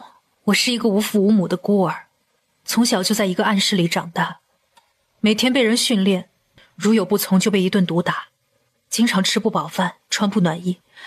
直到上次在宫里刺杀之前，我从没有接触过外人。你是第一个对我好的人，如果离开这里，我真的不知道去哪儿。叶南希认真地听着天赐的诉说，他能看出天赐并没有说谎，从他满身大大小小的伤疤就能看出来，小时候没少受苦。叶南希想了想，也不是不可以，自己明日就要出发，那他走了就没人给天赐打针了，只能让他跟着自己了。好，那你就跟着我，我不会给你喂药，你如果有好的去处，随时可以离开。求陈王妃赐名，奴婢从今日起抛开过往，那个名字是皇后取的，奴婢不想要。好，在你找到你家人之前，就暂时叫你阿玉吧，遇见的遇。阿玉谢王妃赐名。叶南希没想到，就一会儿的功夫，自己就收了个小弟。走吧，你跟我出去，不用待在这里。叶南希刚把人带到地牢出口，就看见影七急匆匆地赶了回来。你怎么出来了？是不是你花言巧语迷惑了王妃？影七上前立刻扭住阿玉的手臂，就要将他押回地牢。等一下，是本王妃让他出来的。他可以出去了，那属下怎么办？叶南希瞥了一眼影七，跟个无家可归的流浪小狗似的。要不你也跟着我？是，属下遵命。生怕自己说晚了，叶南希反悔。还未等叶南希反应过来，一个闪身就消失在了暗处。这，好吧，他又多了一个小弟。王妃，奴婢也走了。阿玉也要引到暗处。等等，你就不必了，有他一个就够了。叶南希把阿玉带到了揽月屋子的隔壁，自己则回了萧晨泽的院子。所以说，你们王妃是要给小泽泽找解药？徐运成在经过了一个晚上的挣扎后，终于在凌晨恢复了正常，迫不及待地来清风这里问个究竟。是。清风已经将这几天发生的事事无巨细地告诉了徐运成。结果就是，当叶南希早上开门的一刹那，门口出现了大饼子脸。只见徐运成手里啃着一张比他脸还大的饼，一脸欣喜地看着叶南希。小嫂子，你醒了，要不要吃饼？叶南希像看傻子一样看着眼前一脸憨笑的大公鸡，他没给他吃错药吧？难不成这货被自己毒傻了？你能不能正常点啊？我正常的不能再正常了。话说小嫂子，你那个药是怎么做出来的？他昨日想尽办法也没有将自己的嗓子治好，没想到早上就好了，太神奇了。叶南希算是明白这货为什么对他的态度变了，原来是看上自己的小药丸了。无可奉告。叶南希回到自己的院子，见揽月和如梦已经安顿好回来，容嬷嬷留在那个宅院照顾弟弟妹妹，她便简单的收拾了一下要带的东西，准备出发。这几日她已经把重要的东西都放在了空间里，交代好揽月与月明呼好王府。萧晨泽大概会在7日后醒来，一定要让他卧床休息，不得走动。一会儿由清风假扮萧晨泽和他一起上路，营造两人出门去游玩的假象。等等，假扮小泽泽这个艰巨的任务就交给本少主吧，谁也没有我更了解小泽泽了，我们俩可是从小穿一条裤子长大的。不行，你要是无事可以留在王府照顾萧晨泽，你不是医术高超吗？除了你别人都不行。再说你舍得扔下你的另一条裤腿吗？这个不用担心，邢老头再有1日就赶回来了，他比我靠谱多了，有我在你才更应该担心才是。再说你和陈王一起出门，月明和清风作为跟在小泽泽身边的侍卫，月明不在就算了，清风要是也不在的话，你确定别人不怀疑你们吗？还有最重要的一点，徐运成没有说，那就是他要替小泽泽守好他媳妇儿，免得萧晨泽一觉醒来媳妇儿跑了。1个时辰后，通往城门的马车里，除了一张闲不住的嘴，就是叶南希那双想要刀人的眼神。等一会儿出了城门，一定要再给他吃一颗哑药。参见城王殿下。萧晨泽掀开车窗帘子，行了，哪凉快哪待着去，别耽误本王出城。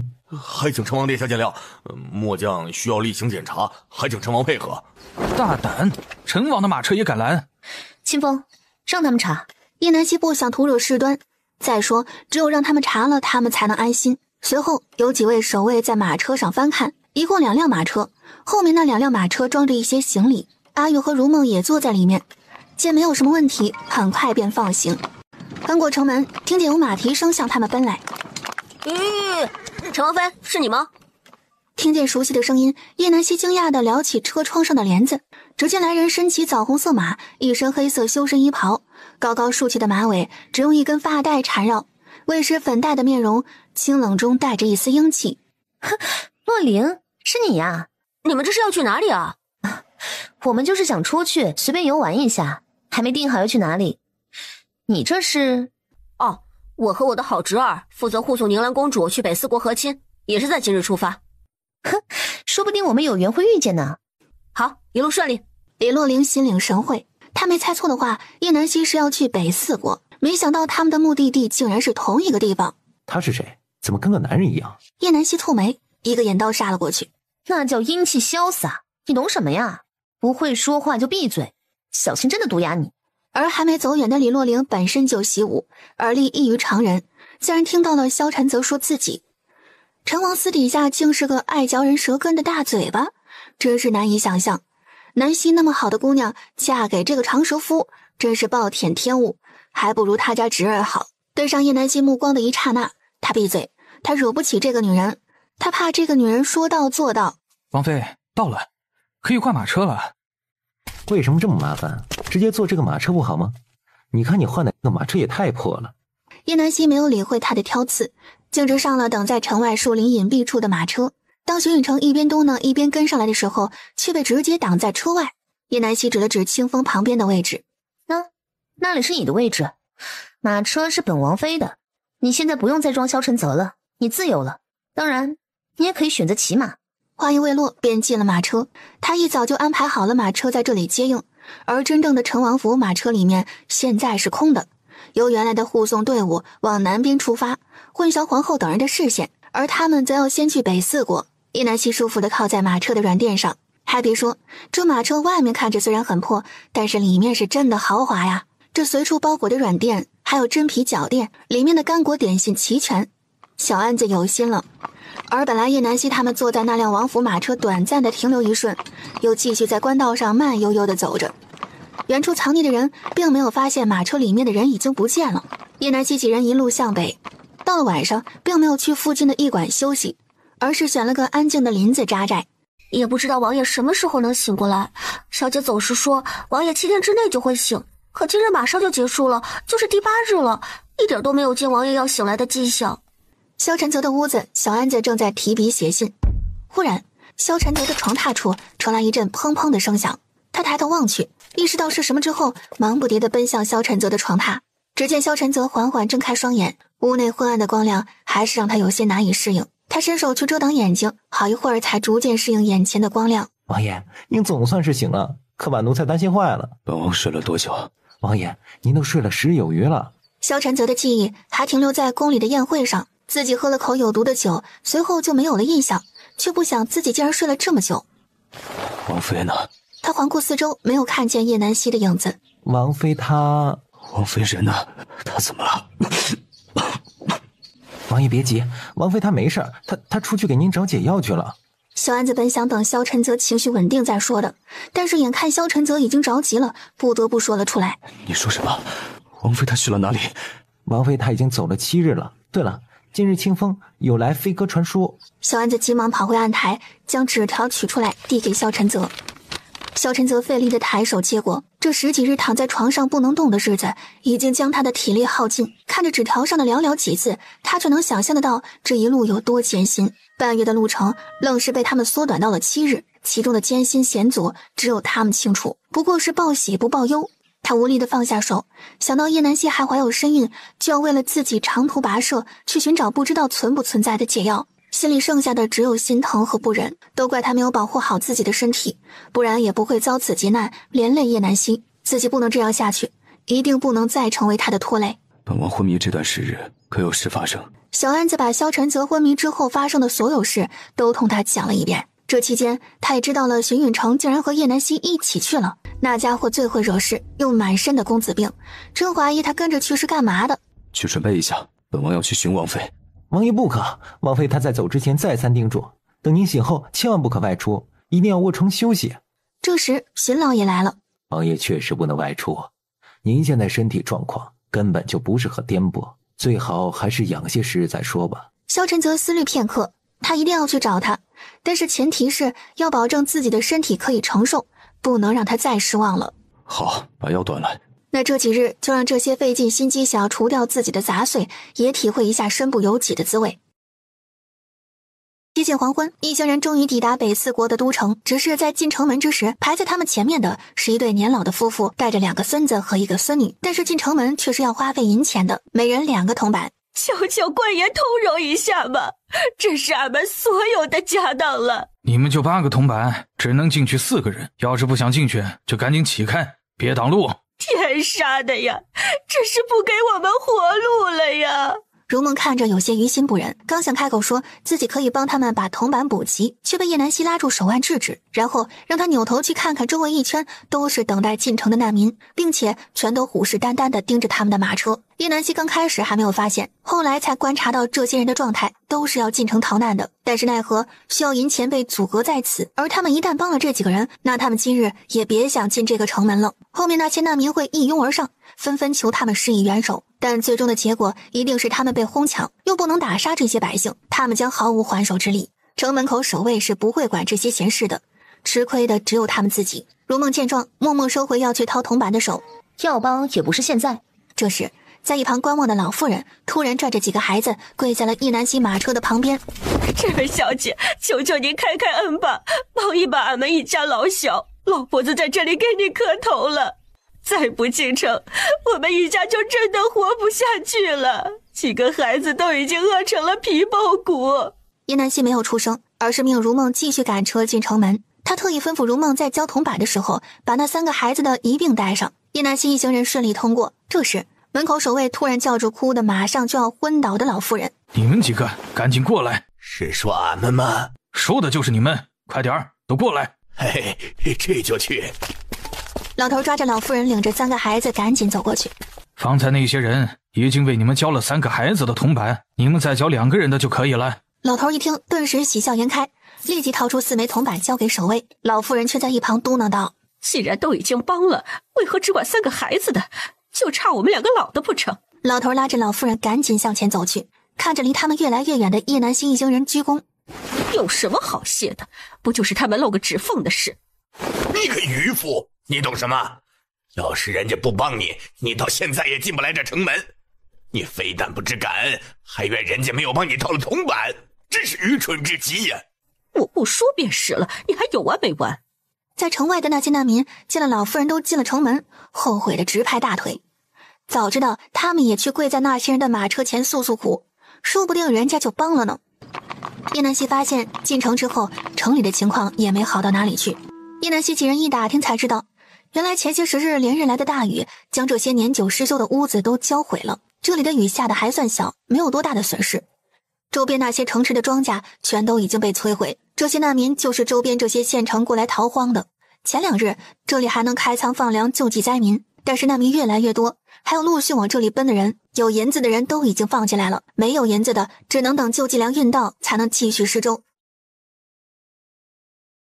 就在叶南希他们打听之时，一队官兵从他们前面骑马呼啸而过。来，都让开，快点让开！为首的官兵手持佩刀疾驰奔来，到了城门口，一个跨步下马，驱散开来围在城门的人群，大声说道：太子有令，关城门，任何人不得出入。守门侍卫听后立即关上城门，不管有没有银钱之人都被彻底阻隔在门外。城外那些本还在排队等待进城的人纷纷叫嚷起来，哭喊声一片。叶南希看见这一幕，手不由得攥紧，这么多的灾民竟然不管不顾，一国之君到底在干什么？难道他看不见他的子民正处于水深火热之中吗？叶南希打算先回客栈再说。忽然一个熟悉的身影映入眼帘，而那个身影正巧也转过身看向叶南希，两人都不约而同的瞪大眼睛。是你？李岩，李大人，真的是你啊？沈夫人。李艳想起这是在外面，不是在京城，还是要小心谨慎些为好，所以连忙改了称呼。叶南希没想到李艳居然还没走，那是不是李洛灵也还在这里？你们怎还在此逗留？没有返回齐国吗？本来等公主和北四国二皇子大婚仪式后就要启程的，奈何近几日雨水颇多，部分路段被冲毁，就耽搁到了现在。原来如此，那灵儿是否和你同在这里？姑姑她在的，她现在应该还在驿馆里。好，我们住在浮云客栈，告诉你姑姑，让她晚上无事来找我。叶南希也想和李洛灵叙叙旧，顺便再打探一些消息。好，那就回见。我们先到客栈去安顿下来。眼下这里住店属实不便宜，能找到客栈已是万幸。咱们这么多人，都快将人家的客栈给包了。所以嘛，这……徐运成捏着2只手指，不停地在叶南希面前搓来搓去。叶南希一眼便知他是何意，不过他可不想这么轻易就如他的意。你手指怎么了？抽筋了还抽风了？要不我来给你扎一针？放心，我治这种病啊最拿手了。不信你问如梦，当初我未出嫁之时，可是将府里的姨娘治得服服帖帖的，再也没有犯过病。叶南希似笑非笑般从包里摸出一根3寸长的大麻针，徐远成当即浑身一抖，他就不该朝他要，等小泽泽醒来去找他要不就结了吗？何必自讨苦吃去招惹这个女罗刹？叶南希见他眼珠子乱转，就知道他打的什么主意。如今府里啊可是我掌管，你说啊我是不是操心的很啊？哎，别说啊，还真挺累的。徐远成瞪大眼睛，他不敢相信小泽泽已经对这个女罗刹偏爱到这种地步了吗？说什么呢？都是误会。谁说要银子来的？从头到尾，小爷我也没提银子一个字儿。叶南希让如梦给其他人都安排好了房间，现在4城关了城门，眼下还不知道要关到几日。如果关得太久，肯定会耽误行程的。他要想个办法才行。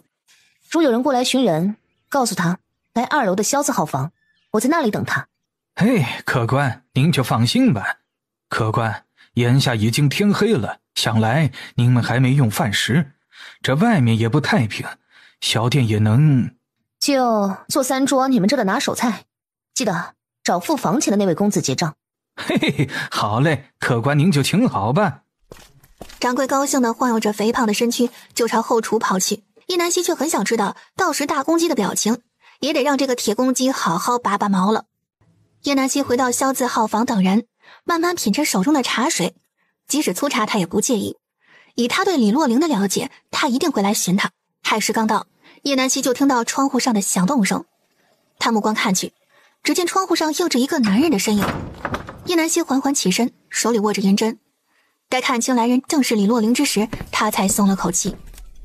这位美人儿，今夜不如就从了小爷我吧。李洛灵此时一身男装，贴着络腮胡子，学着糙汉的模样，步步紧逼叶南希，然后挑起他的下巴，言语暧昧轻佻。哼，好啊，那来吧。见李洛灵愣在原地不动，叶南希还拍了拍床板，怎么还不来呀？人家都迫不及待的想要见识下公子的风采了。小样，还想逗他？看他不聊的，他找不着北。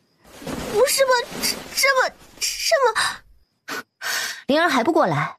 你什么时候看出来的？当然是从你刚来的时候。嘿嘿，本来还想逗你一逗的，没想到这么快就被你给识破了。哼，没意思。你还真的来了北四国啊？那怎么这么久才想起来找我？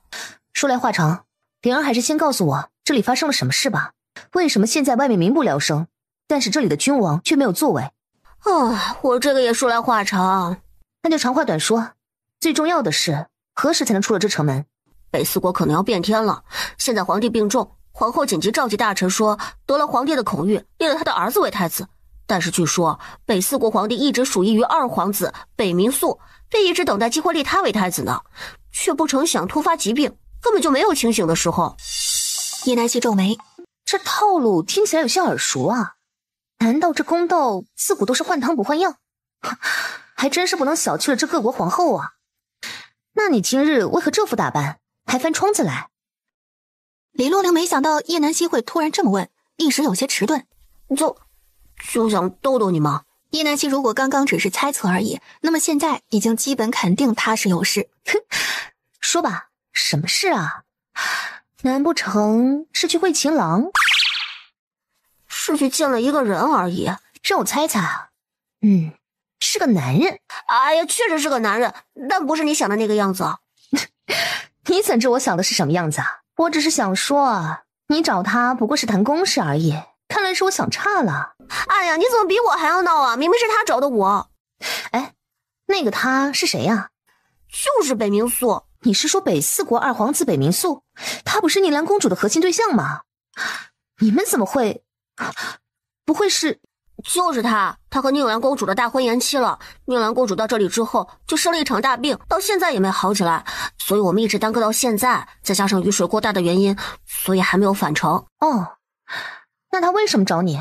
如果真的是他想的那样的话，他可要及时点醒他。给皇家做妾可不是那么好做的，见他平时也不像是一副恋爱脑的样子呀。他想让我们帮他，就是联手扳倒太子。他现在相当于是被太子软禁起来，做什么都束手束脚。帮他？联手？怎么帮啊？帮了他又有什么好处啊？所以我没有答应他。我现在这个样子，能有什么办法帮他呀？我又不会医术，不能治好他父皇的病，让他父皇改立太子。再说我现在连城都出不去。叶南希听后双眸微抬，医术，这不是他的强项吗？不过他也不是脑子缺钱，什么人都能帮的，没有好处，谁又会铤而走险呢？他想了想，有过一面之缘的北冥素，确实是公子端方，温润如玉，但也绝对是笑面虎，否则他不会在皇后的手底下活那么久。那这个新立的太子是个什么样的人？小来一路的情况你也看到了，之前开仓放粮就是二皇子临时做的决策，但是现在却被太子否决，以国库不充足，粮仓无粮为由不再布施。哼，其实国库根本就没有缺银子，粮仓也肯定有余粮。对，他就是不想掏银子。这户部尚书是太子的外祖父，有没有还不是他一句话的事儿。哎呀，实在是太气人了，这帮人简直就是不把百姓的命当作命来看。太子每日在府里寻欢作乐，根本就不管这些灾民的死活。叶南希心里突然有了别的想法。深夜，只见一个身材纤瘦的络腮胡大汉，身后跟着他的小弟，两人蹑手蹑脚的走向北冥素的皇子府。随后络腮大汉轻车熟路的带着他的小弟走皇子府的后院。他扒拉几下墙角的杂草，叶南希站在那里没动，嘴角一阵抽搐，不可置信的问道：你说的进去的办法就是这儿啊？不然呢？难不成你还指望着我飞过去不成？那不是等着被逮吗？说完率先打了个样，钻了过去，然后冲着叶南希伸手，小声说道：快点像我一样爬过来。得嘞，这就来。没想到堂堂陈王妃也被我带着钻狗洞。行了，谁还没个小时候啊？随后李洛灵便带着他来到一间院落外面。喵喵！李洛灵学了几声猫叫过后，便真的有人来开门。这是北冥素的贴身侍卫。怎么是你？你不是已经走了吗？又来找我家殿下做和？都拒绝他家殿下的请求了，又来干什么？你这什么态度啊？此事退下，不得无礼。此时唯一亮着灯的房门打开，北冥素一身白衣，一只手背在身后，一只手执于胸前，微微颔首。李姑娘莫怪，还请进院一叙。李洛灵也没想和子时一般见识，便借坡下驴，到子时身边说道：本姑娘今日心情好，不同你一般见识，去下去泡壶好茶来。此时看了一眼北冥素，见自家殿下点头，便立刻出去。北冥素将人迎进书房，自己坐在主位，便开门见山地问道：李姑娘为何再次折返？可是改变主意了？身后这人又是？改主意倒是不曾，我暂时还没有那个能力。不过我没有，不代表别人也没有。李洛灵说完，便向旁边让出一大步。他身后的叶南希此时也把头抬了起来。你是陈王妃？北冥素瞪大了眼睛，差点以为自己看错了。好久不见啊，二皇子殿下。叶南希大大方方的打了招呼后便落座。那你们聊，我去门口把风了。北冥素还沉浸在见到叶南希的震惊中，直到李洛灵开门出去才缓过神来。自从天元国回来后，他没想过会以这样的方式再次见到叶南希。那个在宫殿上一曲惊人的红衣美人，到现在还在他的脑海挥之不去。那首被带回北四国的曲子，不管别人怎样弹奏，都不及当日的一文震撼。终究弹奏的人不是他，竟不曾想这么快就见到了他，他又怎会来北四国？二皇子殿下，想来我来的目的你应该知晓了，不如咱们就长话短说。北冥素没想到叶南希会这样直接，他喝了一口茶，随后放下茶杯。不如陈王妃先说说是什么条件？叶南希就知道他不是表面看上去那么简单，实则城府深得很。他不信他是只能在府里待着坐以待毙的人，他一定有自己的部署，只是缺了一个契机。我要你。良久，叶南希打开房门，同北冥素告别后，和李洛灵原路返回，而北冥素却端坐在桌子面前一动不动。他正四处搜寻良医，正巧他就过来找到了他。这难道就是上天的安排？他莫名的相信叶南希，相信他一定会是他得力的合作伙伴。刚刚陈王妃提的条件还犹在耳中，条件就是将来天元国有任何变动，我家王爷需要助力之时，你只需记得你要全力以赴还了这个人情。当然如果没有最好，就当交个朋友。两人之间没有契书，只有君子之约，但是为了对得起他的这份信任，自己定当履行承诺，绝不会食言。李洛灵送叶南希回了来时的客栈，刚进屋，李洛灵便迫不及待地问：你们的计划里需不需要我做什么？叶南希想了想，可能还真的需要。方才在北冥素那里，他的心里已经有了初步的计划，两人也达成了一致，只等明日计划就可以实施。这件事很危险，你确定要做吗？放心，我李洛灵天生就是不怕死之人。再说你一个人行动我不放心，毕竟是我把你卷进来的，要是你不带我，你就怎样？我就缠着你。好，怕了你还不成？叶南希想着，倒是让他跟紧自己，最坏的情况他也能将两人保护好，至少性命无忧。对了，你同北冥素提了什么条件啊？事先说好，我就只是单纯的好奇一小下，要是不方便说，那就当我没有问。没什么不能说的，只是让他欠了一个人情而已，将来有无用到之日还是另说。就这样，未免太简单了吧？就为这个值得冒着这么大的风险吗？叶南希却不以为然，其实他也不过是为了以后做打算而已。等萧晨泽的毒彻底解了以后，那么他们要对付的敌人就不仅仅是皇后一个人那么简单。自古皇家多动荡，为自己留一个保险没有什么不好。况且真正触动他的其实不是这些，而是那群生活在最底层的百姓。如果凭借自己的微薄之力能将他们拉出水火之中，也算是功德一件，就当是为肚子里的孩子积德了。突然后窗下有一阵响动，不多时，一只手轻轻敲了窗子。叶南希起身去开，他知道应该是北冥素的手下来给他送明日他假扮的那位太医的资料，没想到打开窗子就是北冥素亲自送过来的。正在叶南希诧异之时，他将卷轴交给叶南希，另外还有一本小册子。这是顾太医的画像和他平时的喜好以及交际方式，还有其他太医院同僚的画像都在上面。北冥素语气温和，事无巨细地说道：这个顾太医不是我的人，但是他却是照顾父皇身体的太医，容易接近父皇之人。明白了。还有别的吗？北冥素摇摇头，暂时他就想到这么多。那就回见。叶南希见状，随后砰的一声关上了窗子，留下窗外的北冥素一人在风中凌乱。他甚至没来得及道别，就被关在了窗外。第一次感觉有人这样无视自己，就还挺意外的。他每次都能给他带来惊喜。叶南希可没那些闲工夫想这些有的没的，他现在的时间可是宝贵的很。他急忙研读北冥素送过来的这个顾太医的生平和交际圈。值得庆幸的是，这个顾太医向来为人自傲，不屑与这些人来往，与之关系较好的太医并不多。认真读了一遍，又仔细地记住了几位贵人的样貌后，叶南希心里便有些底了，剩下的只能靠随机应变了。你这画的也太好了吧，好到站在我爹面前他都认不出来。叶南希手里的动作没停，他给自己也换上了顾太医的装扮，两人蒙上面纱，便上了在客栈后门处等候的马车。叶南希刚撩起帘子坐上来，就发现北冥素也在马车里面。二皇子殿下这是忘了什么没有交代？原来您这么愿意亲力亲为啊。李洛灵坐在叶南希的另一边。本姑娘就奇了怪了，为什么二皇子之前都是派人传话，让本姑娘颠颠的去府上找您，还以为您是真的出不来呢。后面的话李洛灵没有继续说下去。李小姐疏的是，确实是本店的疏忽，还望李小姐宽宏大量。北冥素非但没有为自己开脱的意思，反倒大方的承认起是他的不是，这倒是打了李洛灵一个手足无措。无妨。接着北冥素又告诉叶南希，进宫以后有事可以找承前殿的苏公公，那是他的人，只需将这亮给他便可。北冥素将手里摩挲的一串佛珠递给叶南希，叶南希当然不会拒绝。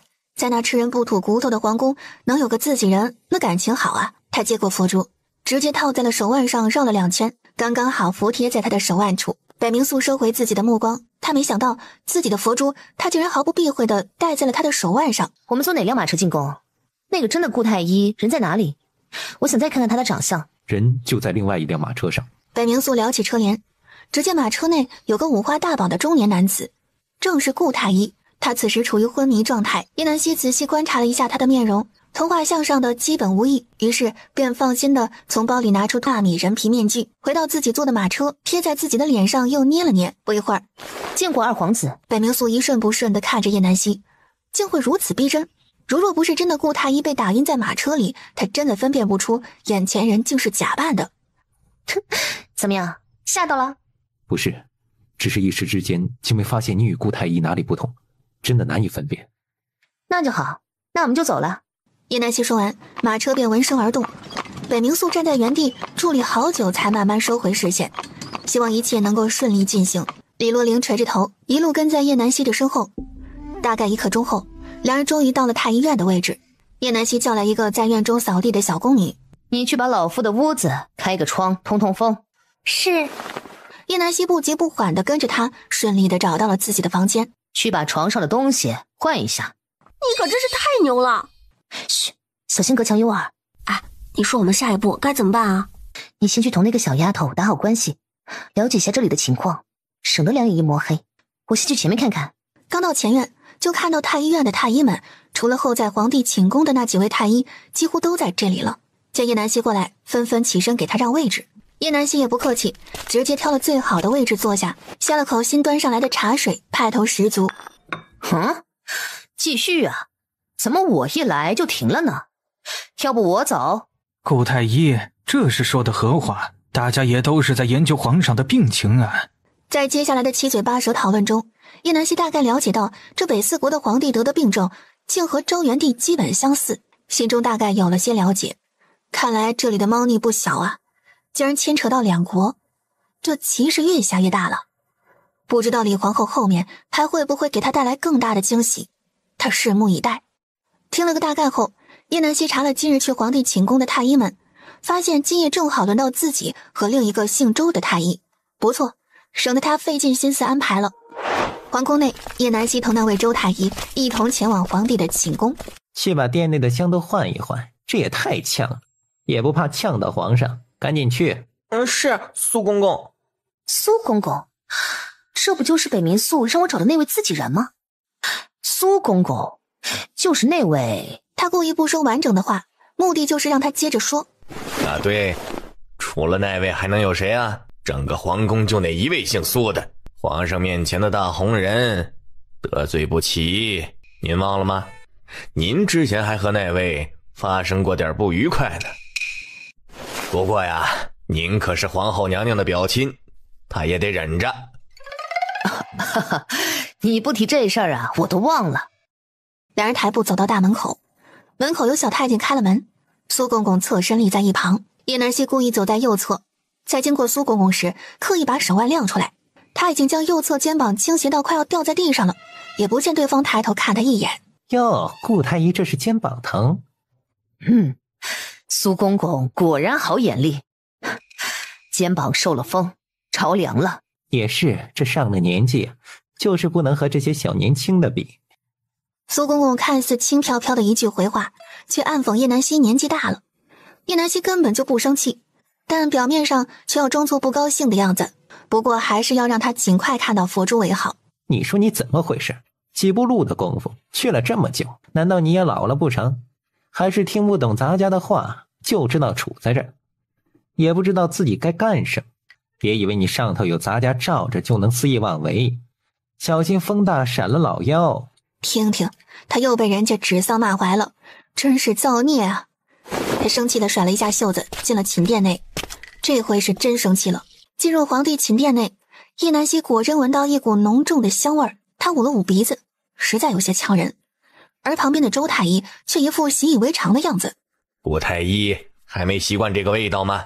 这一看就是皇后娘娘刚离开，这是皇后娘娘最喜欢的香料。没有，只是觉得今日味道格外浓郁罢了。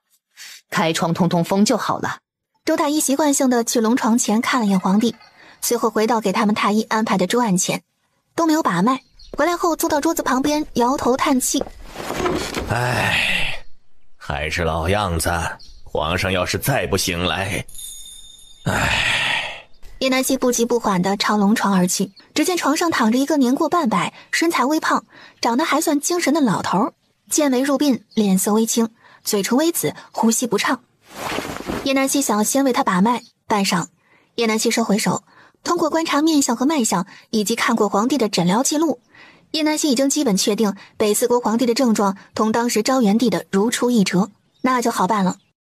叶南希不动声色地想要给皇帝量一下血压，但是他刚卷起北皇的衣袖，就被一只苍白骨节分明、瘦得脱相的手握住了手腕。顾太医这是要做什么？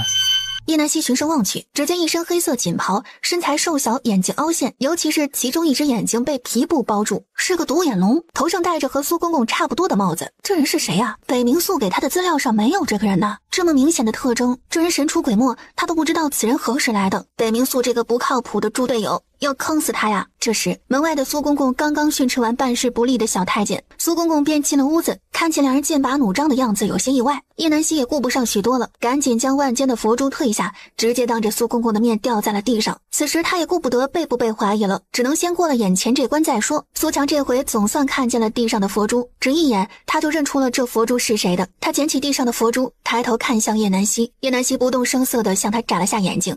这下他还有什么不懂的呀？此顾太医非彼顾太医，原来是二皇子殿下安排的人。哎呦，顾太医，您可真是眼神不好，连东西都掉到地上，更别说这么多年都没见过的图康公公了。苏公公把手里的佛珠交还给叶南希。我说图康，你不是出去换洗一下吗？都守了皇上这么久了，也不怕身上的馊味熏到皇上。图康闻言，松开箍着叶南希手腕的手，把胳膊举起到鼻尖处仔细闻了几下。哎呦，你快去吧，皇上这咱家守着，你就放宽心吧。苏强拉着他就要往外走，但是图康却如千斤坠一般，丝毫未动。他不对劲。图康公公何出此言？本官不过是想到了一种病情同皇上的相似，想要验证一下罢了。万一能找到医治的办法，难道图康公公不高兴吗？顾太医的手何时这样又白又细了？不是，你这人有什么特殊癖好不成？盯着一个大男人的手看干什么？这双手可是留着给皇上诊脉的，可不得好好养护。长期以往，什么手都能养成这样。哼，难不成图康公公也想试试？行了，他就是顾太医，这几年养的膘肥体壮，细皮嫩肉，你常年在外不知道也正常。你赶紧去吧，这里有咱家看着。你还不知道咱家和他的关系吗？咱家肯定盯着他，但凡他有一丝一毫的不对劲儿，立刻把你喊过来。苏强费了好大的力气才将人劝到门口说悄悄话，叶南希则是一脸骄傲的仰着头望天。图康半信半疑的走了。苏强在确定图康真走远了以后，立刻关上门，让小太监在门口守着。你到底是谁？哎，自己人。行了，废话不多说，你赶紧去外面守着门，我要给你们家皇上治病了。你真不是他，而且……对，我是北冥宿的人，你可快一点吧。哟，还真的不是那个惹人嫌的烂玉。你真能治好皇上？你再耽搁下去就真没救了。那您快去，我去给您把风。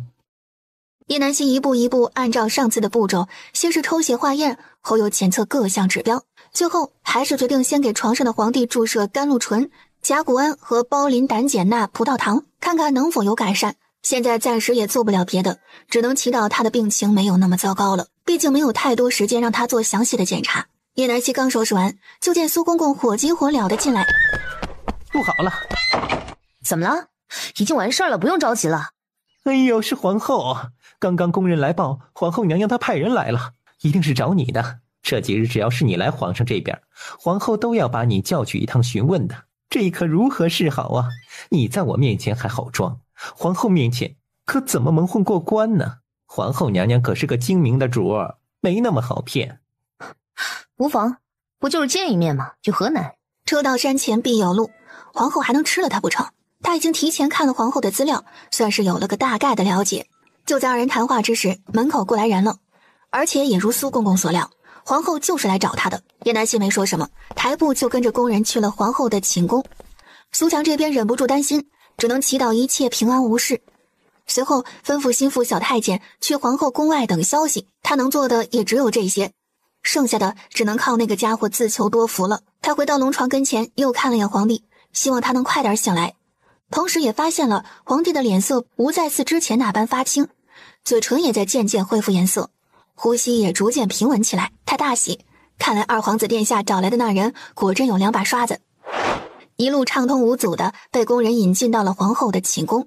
他站在皇后的卧房里一阵凌乱，不是，他一个外男怎么就进了皇后的卧房？这北四国的民风是不是太开放了一些啊？不等他多想，便闻到了一股异香，这香味儿他再熟悉不过了，高级版的合欢香。他现在就是再笨也明白了皇后的意图，原来还有这么一层关系呢。他赶忙借着袖子的遮掩，从空间拿出他自制的提神醒脑的清香丸，放在鼻子下面猛吸一口。看来皇后在这深宫寂寞得很。突然帘子后面响起了琴声，紧接着一阵女人身上的香粉味扑面而来。只见一个披散着头发穿着粉色半透明纱衣的美妇半遮面庞，步步生莲向她袅袅而来。叶南希一怔，心里无数个草泥马在奔腾。叶南希只能不动声色地站在原地，等着这个放荡的皇后先说话，否则她真的不知道该说什么。见她还在不断地搔首弄姿，叶南希也想开了，既然阻止不了就享受吧，反正这艳舞他平时是见不到的，就当去秦楼楚馆看舞听曲儿了，他也不亏。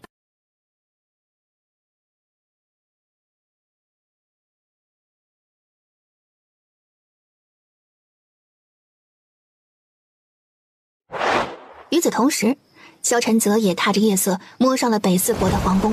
就在他要出门去寻找叶南希之际，却意外的看见一直徘徊在客栈外面的李燕。他怎么会在这里？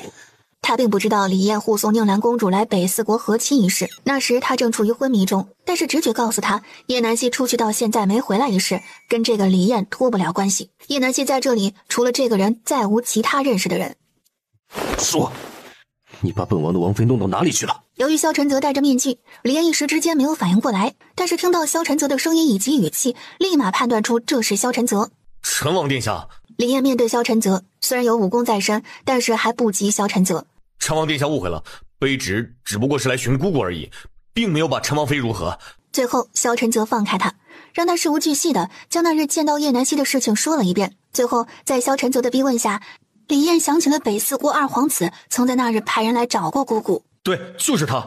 姑姑那日说他见完北冥素就去找陈王妃叙旧，但是直到今夜他人也没回来。萧晨泽当即让李燕带他去找北冥素，李燕也急得不行，没有犹豫，直接带着萧晨泽直奔北冥素的府邸。期间萧晨泽也发现了街上的异样，北四国的主城怎么会变成了难民营一般，街道两旁都是些无家可归的人。萧晨泽不禁猜想，叶南希离开可能和这些有关，而他这一想法不久后也在北冥素的口中得到了证实。在听到叶南希去的地方和他为此次交易换取的条件后，萧晨泽心里只有无尽的自责和对这个蠢女人的心疼。都这个时候了，他想到的条件竟还是在为了他以后着想，这份爱他这辈子也还不完了，那就下辈子，下下辈子，永生永世，他都要将他捧在手心。他知道自己无权责怪北冥素，但是他就是看他不顺眼，让自己的王妃替他只身冒险，真想把他按在地上摩擦。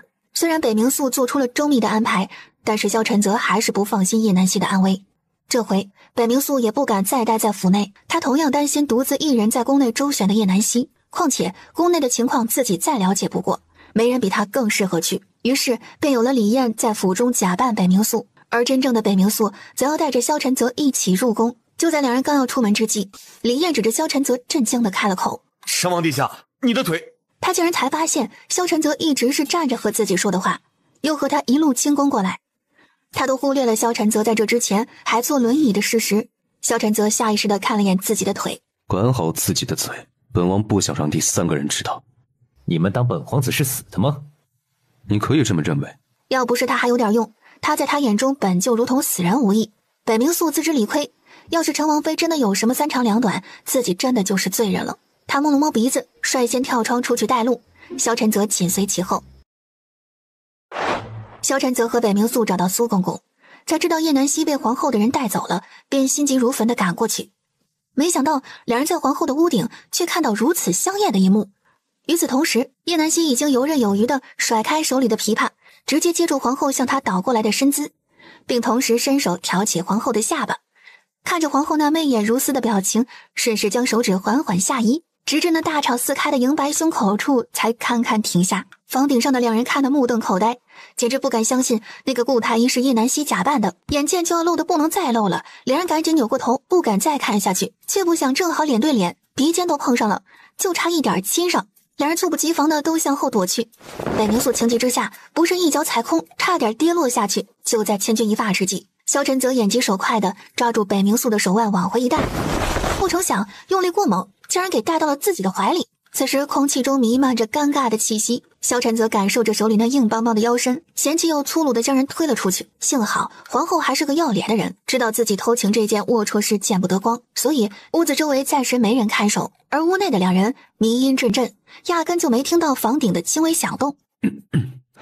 你最好忘了刚刚的事儿，要是敢在本王的王妃面前多嘴的话，本王不会饶过你。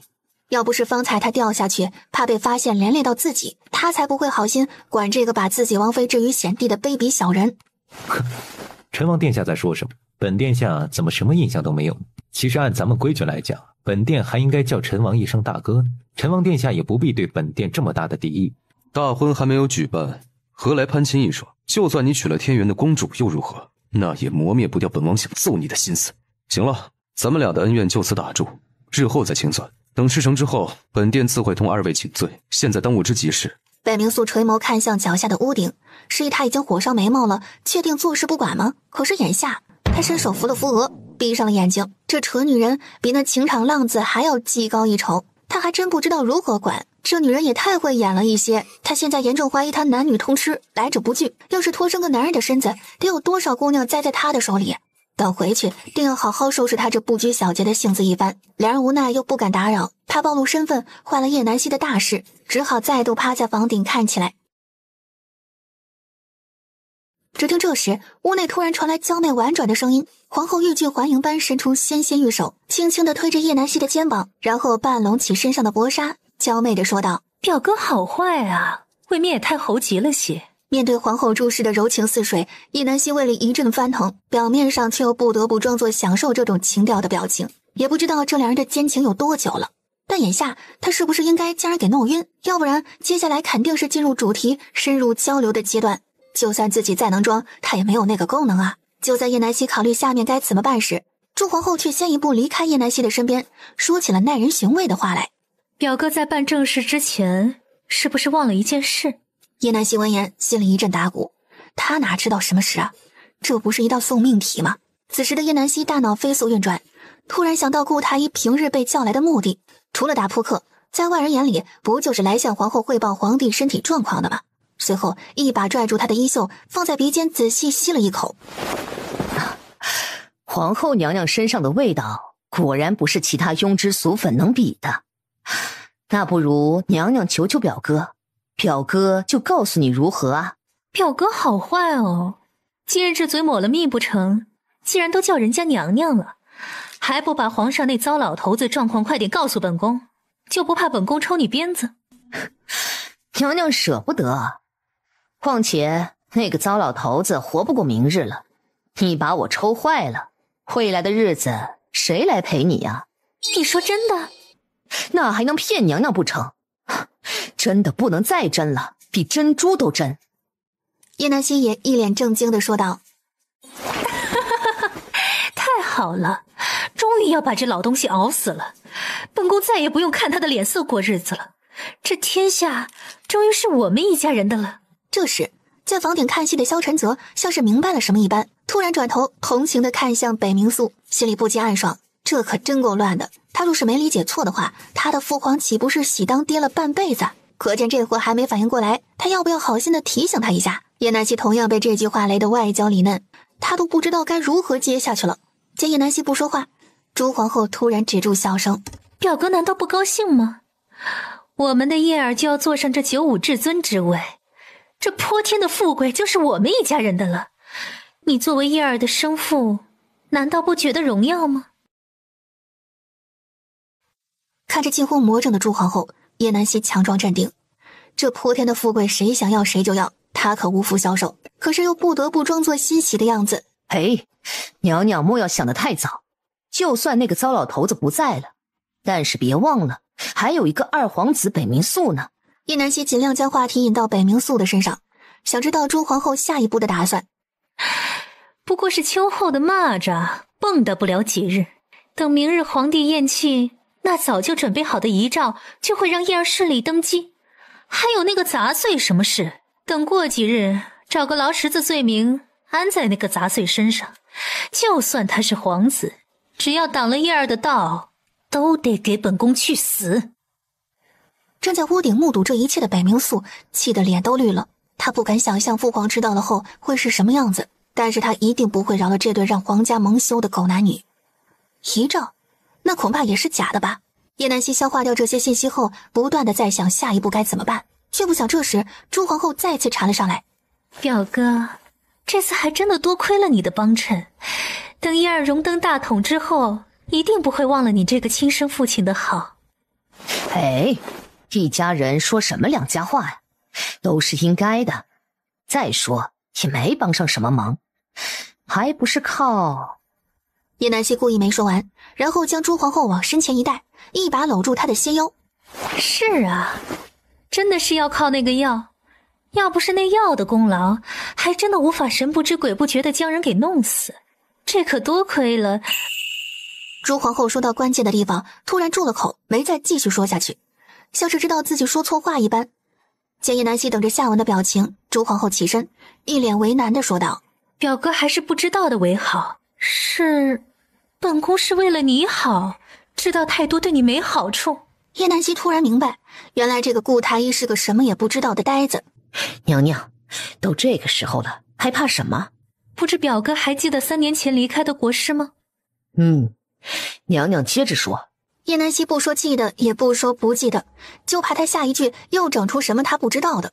这药就是他临走时交给我的，这药无色无味，只要长期以往的服用，就会潜移默化地影响着人的身体，最终走向瘫痪不能自理，严重的话就会一命呜呼，还不会叫人发现是怎么回事，都只会认为就是自身的原因造成的。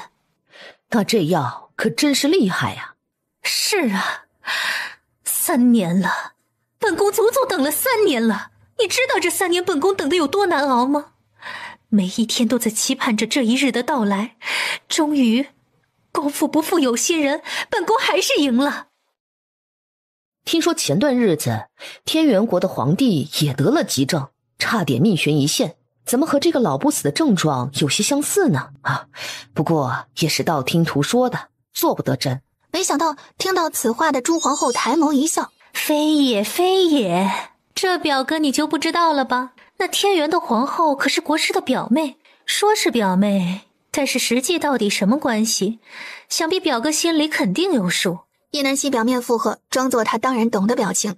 他现在更好奇这个国师是谁了，看来只能回去再调查了。不过就那个蠢货，本宫早都已经把药给他了，竟然还没有成功，听说是被那陈王妃所救。不过也算那个陈王妃有2把刷子，连这病都能治。但是这老东西可就没有昭元帝那么好命了，在北4国可没人能救得了他。叶南希暗暗搓了搓手指，内心还有点小激动，自己都这么出名了吗？是不是已经把神医的名号打出国了？这泼天的富贵真的要轮到他了吗？这糟老头子可不就是没那好命吗？不过你们平时都是怎么联络的？没想到娘娘竟然这般神通广大。当然是。听得叶南希眼睛瞪得圆圆的，嘴角一阵抽搐。这时房顶的2人见李皇后突然没了声音，他们也听不见她同叶南希说了什么，但是从叶南希脸上的那丰富的表情来看，绝对不是什么好事。于是2人更加靠近房顶的那个被打开的瓦片处，但是动就一个，2个脑袋难免打架，到最后谁也没听清2人到底说了什么。叶南希见事情知道的差不多了，就问明日该如何办。只见朱皇后这回竟然将叶南希带到床上，将人扑倒。当然是。但是手已经开始不安分的开始解叶南希的腰带了。叶南希一看这还得了，急忙说出刚刚想到的计策。明日辰时就是个好时机，我在那时等着娘娘过来，叶南希想到，如果自己预料不错的话，北四皇帝可能半夜就会有苏醒的迹象。好了，表哥，现在是不是该办正事了？朱皇后一边说着，一边退掉自己的最后一层遮羞布。叶南希咽了咽口水，不行。紧接着，叶南希便拿出一根银针，假意伸手去搂她，实则扎进了她的昏睡穴。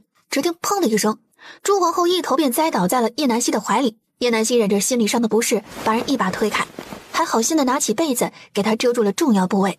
而房顶上的萧晨泽此时已经在暴怒的边缘。这女人真是太大胆了，就算是女的也不能如此不知羞耻啊！这应该一刀了结了朱皇后那个荡妇。叶南希自己则是快速在屋内翻找，终于在朱皇后身下的床板发现了秘密。原来这些东西都被藏在了这里。只见床板下面的床箱是空的，但是它下面的地砖却另有玄机。叶南希也是误打误撞，叶南希小心地拿出里面的盒子晃动了一下，见没什么异样，便把它离自己稍远一些打开，万一里面被那个毒妇设了什么机关，他还有机会逃。可事实证明他多虑了，盒子安全的打开，里面并没有机关。想来是朱皇后太自负，根本不会想到她这么隐秘的地方还会被人找到。叶南希摇了下头，只能怪朱皇后运气不好，碰到了她这个天选之子。叶南希拿出里面的信件，打开一看，果真是同李皇后的书信往来，而且还有一瓶药，想来就是朱皇后口中的那个国师所留下的毒药。这时，一个用红布包裹着巴掌大的物件出现在盒子的最底下。叶南希将信件都放在一边，拿出那个红布，一种极其强烈的熟悉感涌上心头。为了验证心中的猜想，叶南希一层一层打开小布包，果不其然，就是他想的那样，这是一只金色的蛇。只是这个蛇是金子做的，叶南希也不做他想，这东西既然出现在他面前，自是没有不带走的道理，更何况是金子。就算没有其他作用，但它是金子呀。正当他将东西包好准备放进空间时，一个红色的人影窜出，一把将他手中的布包夺走。叶南希一愣，只见一身红衣飘飘，纤细高挑，只用一根红色发带系着满头青丝的红衣男子背对着他。从那人周身散发的气势来看，叶南希就知道此人武功极高，是个他惹不起的存在。不等他说话，那人便转过身来，邪魅的丹凤眼，剑锋削过一般的眉毛，高挺细长的鼻梁，毫无瑕疵的皮肤，薄成微抿。可是还不等叶南希在心底夸赞这人的容貌一番，就看见了与之截然相反的一面。刚刚看见的不过是那人的半张脸，当那人将整张脸转过来时，叶南希心里一惊，但是表面却未显分毫。那人另外半张脸上布满了青红交错的胎记和纵横的刀疤，以及额头上像是烧伤而流狰狞的疤痕。那身红衣配上那副面孔，宛若来索命的厉鬼。但是叶南希却一点也不害怕，因为他一直都知道，可怕的不是面容，而是人心。叶南希盯上那人的眼睛，不得不说，这人的眼睛很好看，就像是深不见底的冰潭。是你？叶南希忽然想起，方才房顶上的那双眼睛也是如此。对，就是我，眼神不错啊。哼，不过没想到你一个姑娘家，胆子还挺大嘛，竟然敢直视本宫的脸，还面不改色。也是，敢女扮男装，在北四国的皇宫招摇过市，还能调戏皇后，这胆子怎么可能小呢？呵呵，有趣有趣。叶南希却被他的话吓得浑身是汗，他竟然识破了他的装扮，难不成刚才真的被他看光了？没错，不用质疑，就是你想的那个样子，只是胸小了点儿，腿短了点儿，没什么看头，可惜了。叶南希却攥紧拳头，他果然看到了，幸好他及时打住，没进行到下一步，否则就在人家面前上演一副活春宫，他真的会呕死。可惜什么？当然是没看清了。你以为是什么？真以为本宫稀罕看你那干瘪的身材啊？叶南希却暗中舒了口气，他没看到最好，否则他不介意让他那本就不堪入目的脸上再多2个窟窿。哟，这是生气了？怎么？那要不你现在脱了，让本宫近距离好好瞧瞧。听着红衣变态男放荡不羁的话语，叶南希突然身形一动，猛然间甩出一把银针。这人简直是在找死，敢如此对他出言不逊，也不怕风大闪了舌头。可是这些银针丝毫没有伤到对方，只见红衣男子身形未动，一把折扇甩得呼呼作响，而那些银针尽数扎在了折扇之上。喂，把东西还来，我可以既往不咎。记住，本宫叫星渊，这东西本就是本宫的，你就别想了。不过还是要多谢你的帮忙，有缘再见。话音未落，人就一阵风一样消失不见了。不是，我管你星星月亮的，把东西给我放下！你倒是，真是个疯子。到手的鸭子就这么飞了，那可是金子啊，可惜了。该死的死变态，下次见到他定要他双倍奉还。只不过这人自称本宫，那是不是证明他也是皇宫里的人？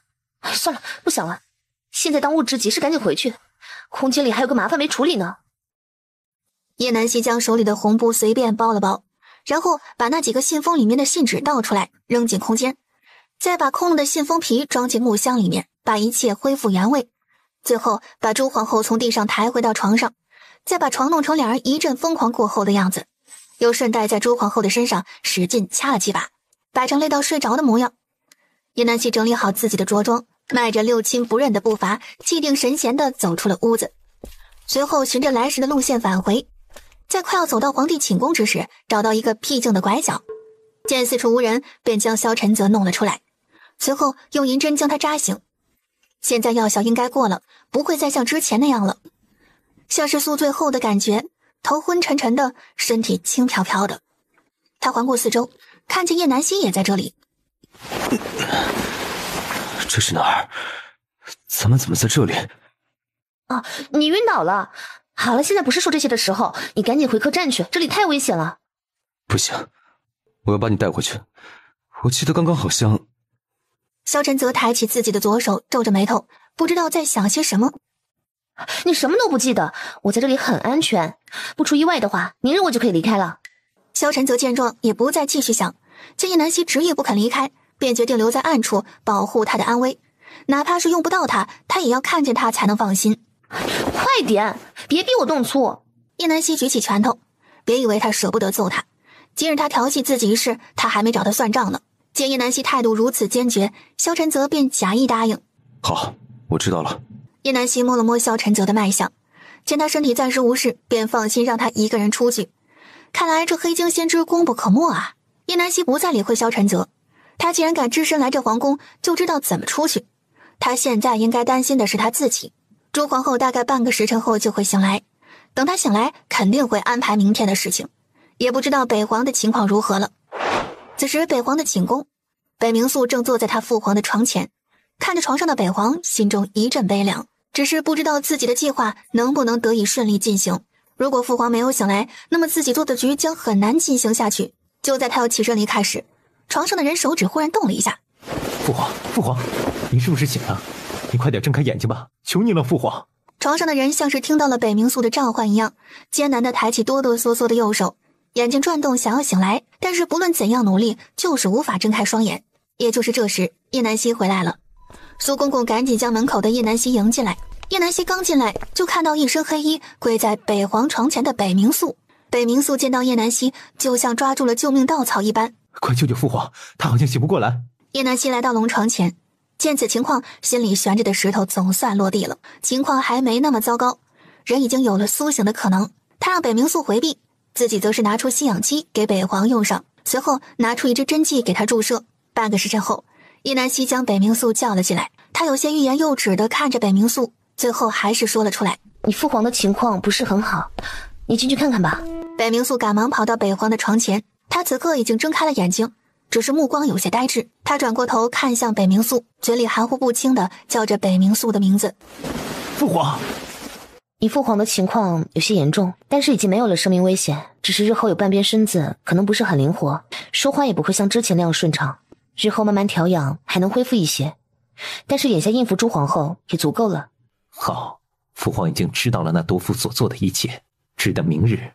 翌日天还没亮，叶南希便仿照顾太医的笔记写了一封信，叫人暗中传给朱皇后。而接到信后的朱皇后欣喜不已，根本就没发现不对劲的地方，立刻派人给他的父兄通气，随后召集支持太子的一派，只等皇帝归天。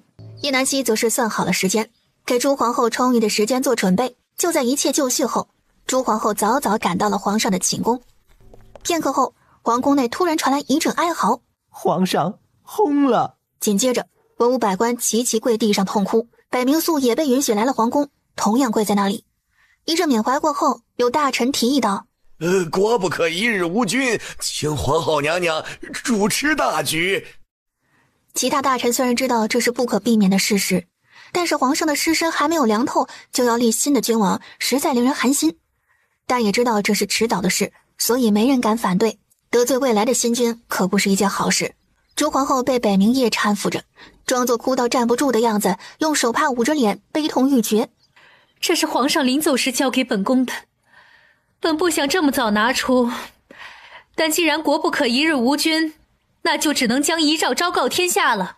在鉴定玉玺以及皇帝的印章都是真实的后，太子跪在地上接过遗诏，择日登基。而底下一些看不上太子的大臣们，虽有怨言，现下也不敢多说。就在朱皇后和北冥夜二人因为终于得逞而高兴的压不住上扬的嘴角之时，朕何时同你讲过那些话？有何实力的遗诏？朕自己怎么无从知晓啊？北皇虽说大舌头有些不利索，但是丝毫不影响他的话能被每个人听清。这时下面的文武百官都被眼前的一幕吓傻，他们没看错吧？那是皇上。皇上诈尸了。这时不知道是谁喊了这么一嗓子，紧接着大殿就像炸开了锅。皇上，真的是您吗？朱皇后和北冥夜转过头，慌张地看着被人抬出来的北皇。朱皇后满脸的震惊，脸色唰的一下变白，她不敢相信这一切都是真的。表哥明明告诉她，这个糟老头子已经不行了，就算醒来也会瘫痪在床，言语不清，根本就无需顾虑，只能是乖乖听话的份儿。但是眼前这一幕又是怎么回事？如果这是真的，那他今日岂不是无法善了？满殿都在搜寻顾太医，也就是叶南希的身影，想要让他给他一个合理的解释，但就是没有见到叶南希的影子。北冥夜也瞪大双眼看着面前的北皇，他方才在屋内明明看见了父皇咽气，现在这人又是怎么回事？此时底下跪着的北冥素站起身，走到北皇身前。母后还是解释一下遗诏的事吧。父皇可是说了，他并没有立下遗诏。北冥素知道北皇现在说话比较吃力，所以赶紧替北皇将这些话说出来。你在胡说些什么啊？这明明就是皇上亲自立下的遗诏，皇上现在已经病得糊涂了，根本就不记得此事，但这就是事实，本宫问心无愧。来人啊，顾太医呢？把他给本宫找出来，本宫要问问他皇上的身体到底是什么情况。皇后娘娘，微臣在这里，无需大动干戈。顾太医，你去给皇上诊断一番，看看有没有留下后遗症。朱皇后给叶南希使了个眼色，只见叶南希并没有按照朱皇后的吩咐去给北皇诊断，而是当着众人的面上前一步。皇后娘娘，皇上确实无事，已经被微臣救治过来，日后只需慢慢调养，会有所恢复，请皇后娘娘不用担心。你……朱皇后错愕地指着叶南希向后退了一步，没想到会从他一直深信不疑的表哥口中听到这样的话，底下百官哗然。恭喜皇上圣于康裕，吾皇万岁万岁万岁！听着底下人的声音，朱皇后只觉得一阵天旋地转，差点昏死过去。哼，朕还没有老糊涂，你自己做下的事也休想抵赖。皇后娘娘还是解释一下这些事吧。朱皇后看着咄咄逼人的北冥素，还有什么不明白的？这一切都是北冥素这个杂碎给他设的局。对，就是本宫一人做的，叶儿还不知情，本宫也是为了北四国的安定，不得已而为之。不等他为自己狡辩，就看见皇帝不耐地摆摆手，眼神示意苏公公。苏公公见状，立即上前一步，轻咳一声：“皇上有旨，皇后朱氏因欺上瞒下，擅自篡改遗诏，险些酿成大祸。皇上念及往日情分，死罪可免，薅其皇后封号，贬为才人，打入冷宫。朱家一族官将3级，收回府宅田地。钦此朱才人、朱大人接旨吧。”皇上，您不能这样对臣妾。臣妾10几岁入宫，对您从未有过二心。就算这些年没有功劳，也有苦劳。臣妾还育有一子，就算臣妾有错，你也不能如此狠心。朱才人是不是还没有认清楚现实？这篡改圣旨一事可是朱九族的死罪。皇上已经念着同您夫妻的情分，否则您现在早就下了大狱了。跪在下面的朱家人早就吓得个个抖如筛糠，谁人不知朱才人的做法本就是朱九族的大罪，能侥幸免于一死，也是皇帝开恩。见朱才人把北冥叶拿出来说，北皇更是气得指着朱才人，恨不得当场将他砍了。北冥素见自己父皇情绪有些激动，急忙伸出手放在北皇的手上，安抚他激动的情绪。要不是现下朝中局势动荡，民不聊生，父皇绝不会轻易放过朱氏一族，留着那毒妇的命，只不过是不想让他死得那么容易而已。北冥素装作同情一般走到朱才人面前蹲下，小声说道：你还敢提北冥叶？要不要当众做个滴血验亲，让大家都知道你的丑闻呢？朱才人听后身形猛地顿住，死死地盯着北冥素的眼睛，阴狠愤恨的目光毫不掩饰。臣妾接旨，谢皇上开恩。北冥素唇角微扬，看，这不就老实了？还有什么比这句话更有用呢？母后，你对母后说了什么？母后，父皇，您不能这样对母后。北皇看着下面两人上演母子情深的戏码，不由得气血攻心。要是这次真的让这毒妇得手，他北冥家的江山岂不是拱手让给了别人？他该如何面对列祖列宗？他愧对北四国的百姓。叶南希见皇帝的情况有些不好，急忙给苏公公使眼色。苏公公立即心领神会。太子听旨，灾情严重，身为储君却没有及时安抚民心，开仓救济，反之与皇后朱氏合谋篡夺皇位，现将手中所有事务转交二皇子北冥素处理，好其太子封号贬为庶人，必府思过，钦此。大皇子殿下，速速接旨吧。父皇，儿臣没有同母后篡夺皇位，儿臣对此事毫不知情，都是母后一人所为，冤枉呀，父皇！现在被贬为庶人，这让别人怎么看他？他如何在人前抬得起头来？父皇，冤枉啊！儿臣真的不知情，灾民安置也是母后安排的，儿臣什么都没做。朱才人见他平日如此爱护儿子，竟然如此毫不顾忌的将所有事情都推到他身上，果然不是自己孩子就是养不熟，真是造孽啊！朱才人在自己的一阵苦笑中被带进冷宫。他在离开之前一直狠狠地盯着叶南希，恨不得从他身上扯块肉下来。叶南希却丝毫不在意，恨吧恨吧，尽管恨，反正他不是顾太医，真正的顾太医估计很快就要去地府找他会合。唉，又是替天行道的一天。叶南希甚至有些心情好的扶了扶自己的发髻，差点忘了自己现在扮演的身份。事情进行的比较顺利，也是他没想到的。殊不知这一幕都落入了北冥素的眼底，那些不知道如何生出的情愫，只能被他一压再压到心底。北冥叶也没有因为自己辩解而得到皇上的宽恕，而是被各位大臣拿出证据，证明他贪污国库的银子等等罪名，最终押进宗人府。而朱才人的父亲户部尚书因同皇后太子同谋，同样被打入大牢。灾情控制和难民安置等事宜全部交由北冥素。一场闹剧就这样落幕，叶南希也完成了自己的任务。北皇命北冥素赶紧处理灾民一事，北冥素只好先带着叶南希出宫。马车上，叶南希想起那个一身红衣的阴阳脸。二皇子可知皇宫内有个容貌受损、喜好穿红衣的人，应该是某个宫的主子。北冥素正沉浸在怎样安置难民的思绪中，突然听到叶南希的问题，不由得愣住。他回想了一下宫中的情况，印象中并没有这样的人，并无此人。正要再问些什么，忽感车上一沉，随后便落入一个带有冷香的怀抱。不用说，他也知道来人是谁。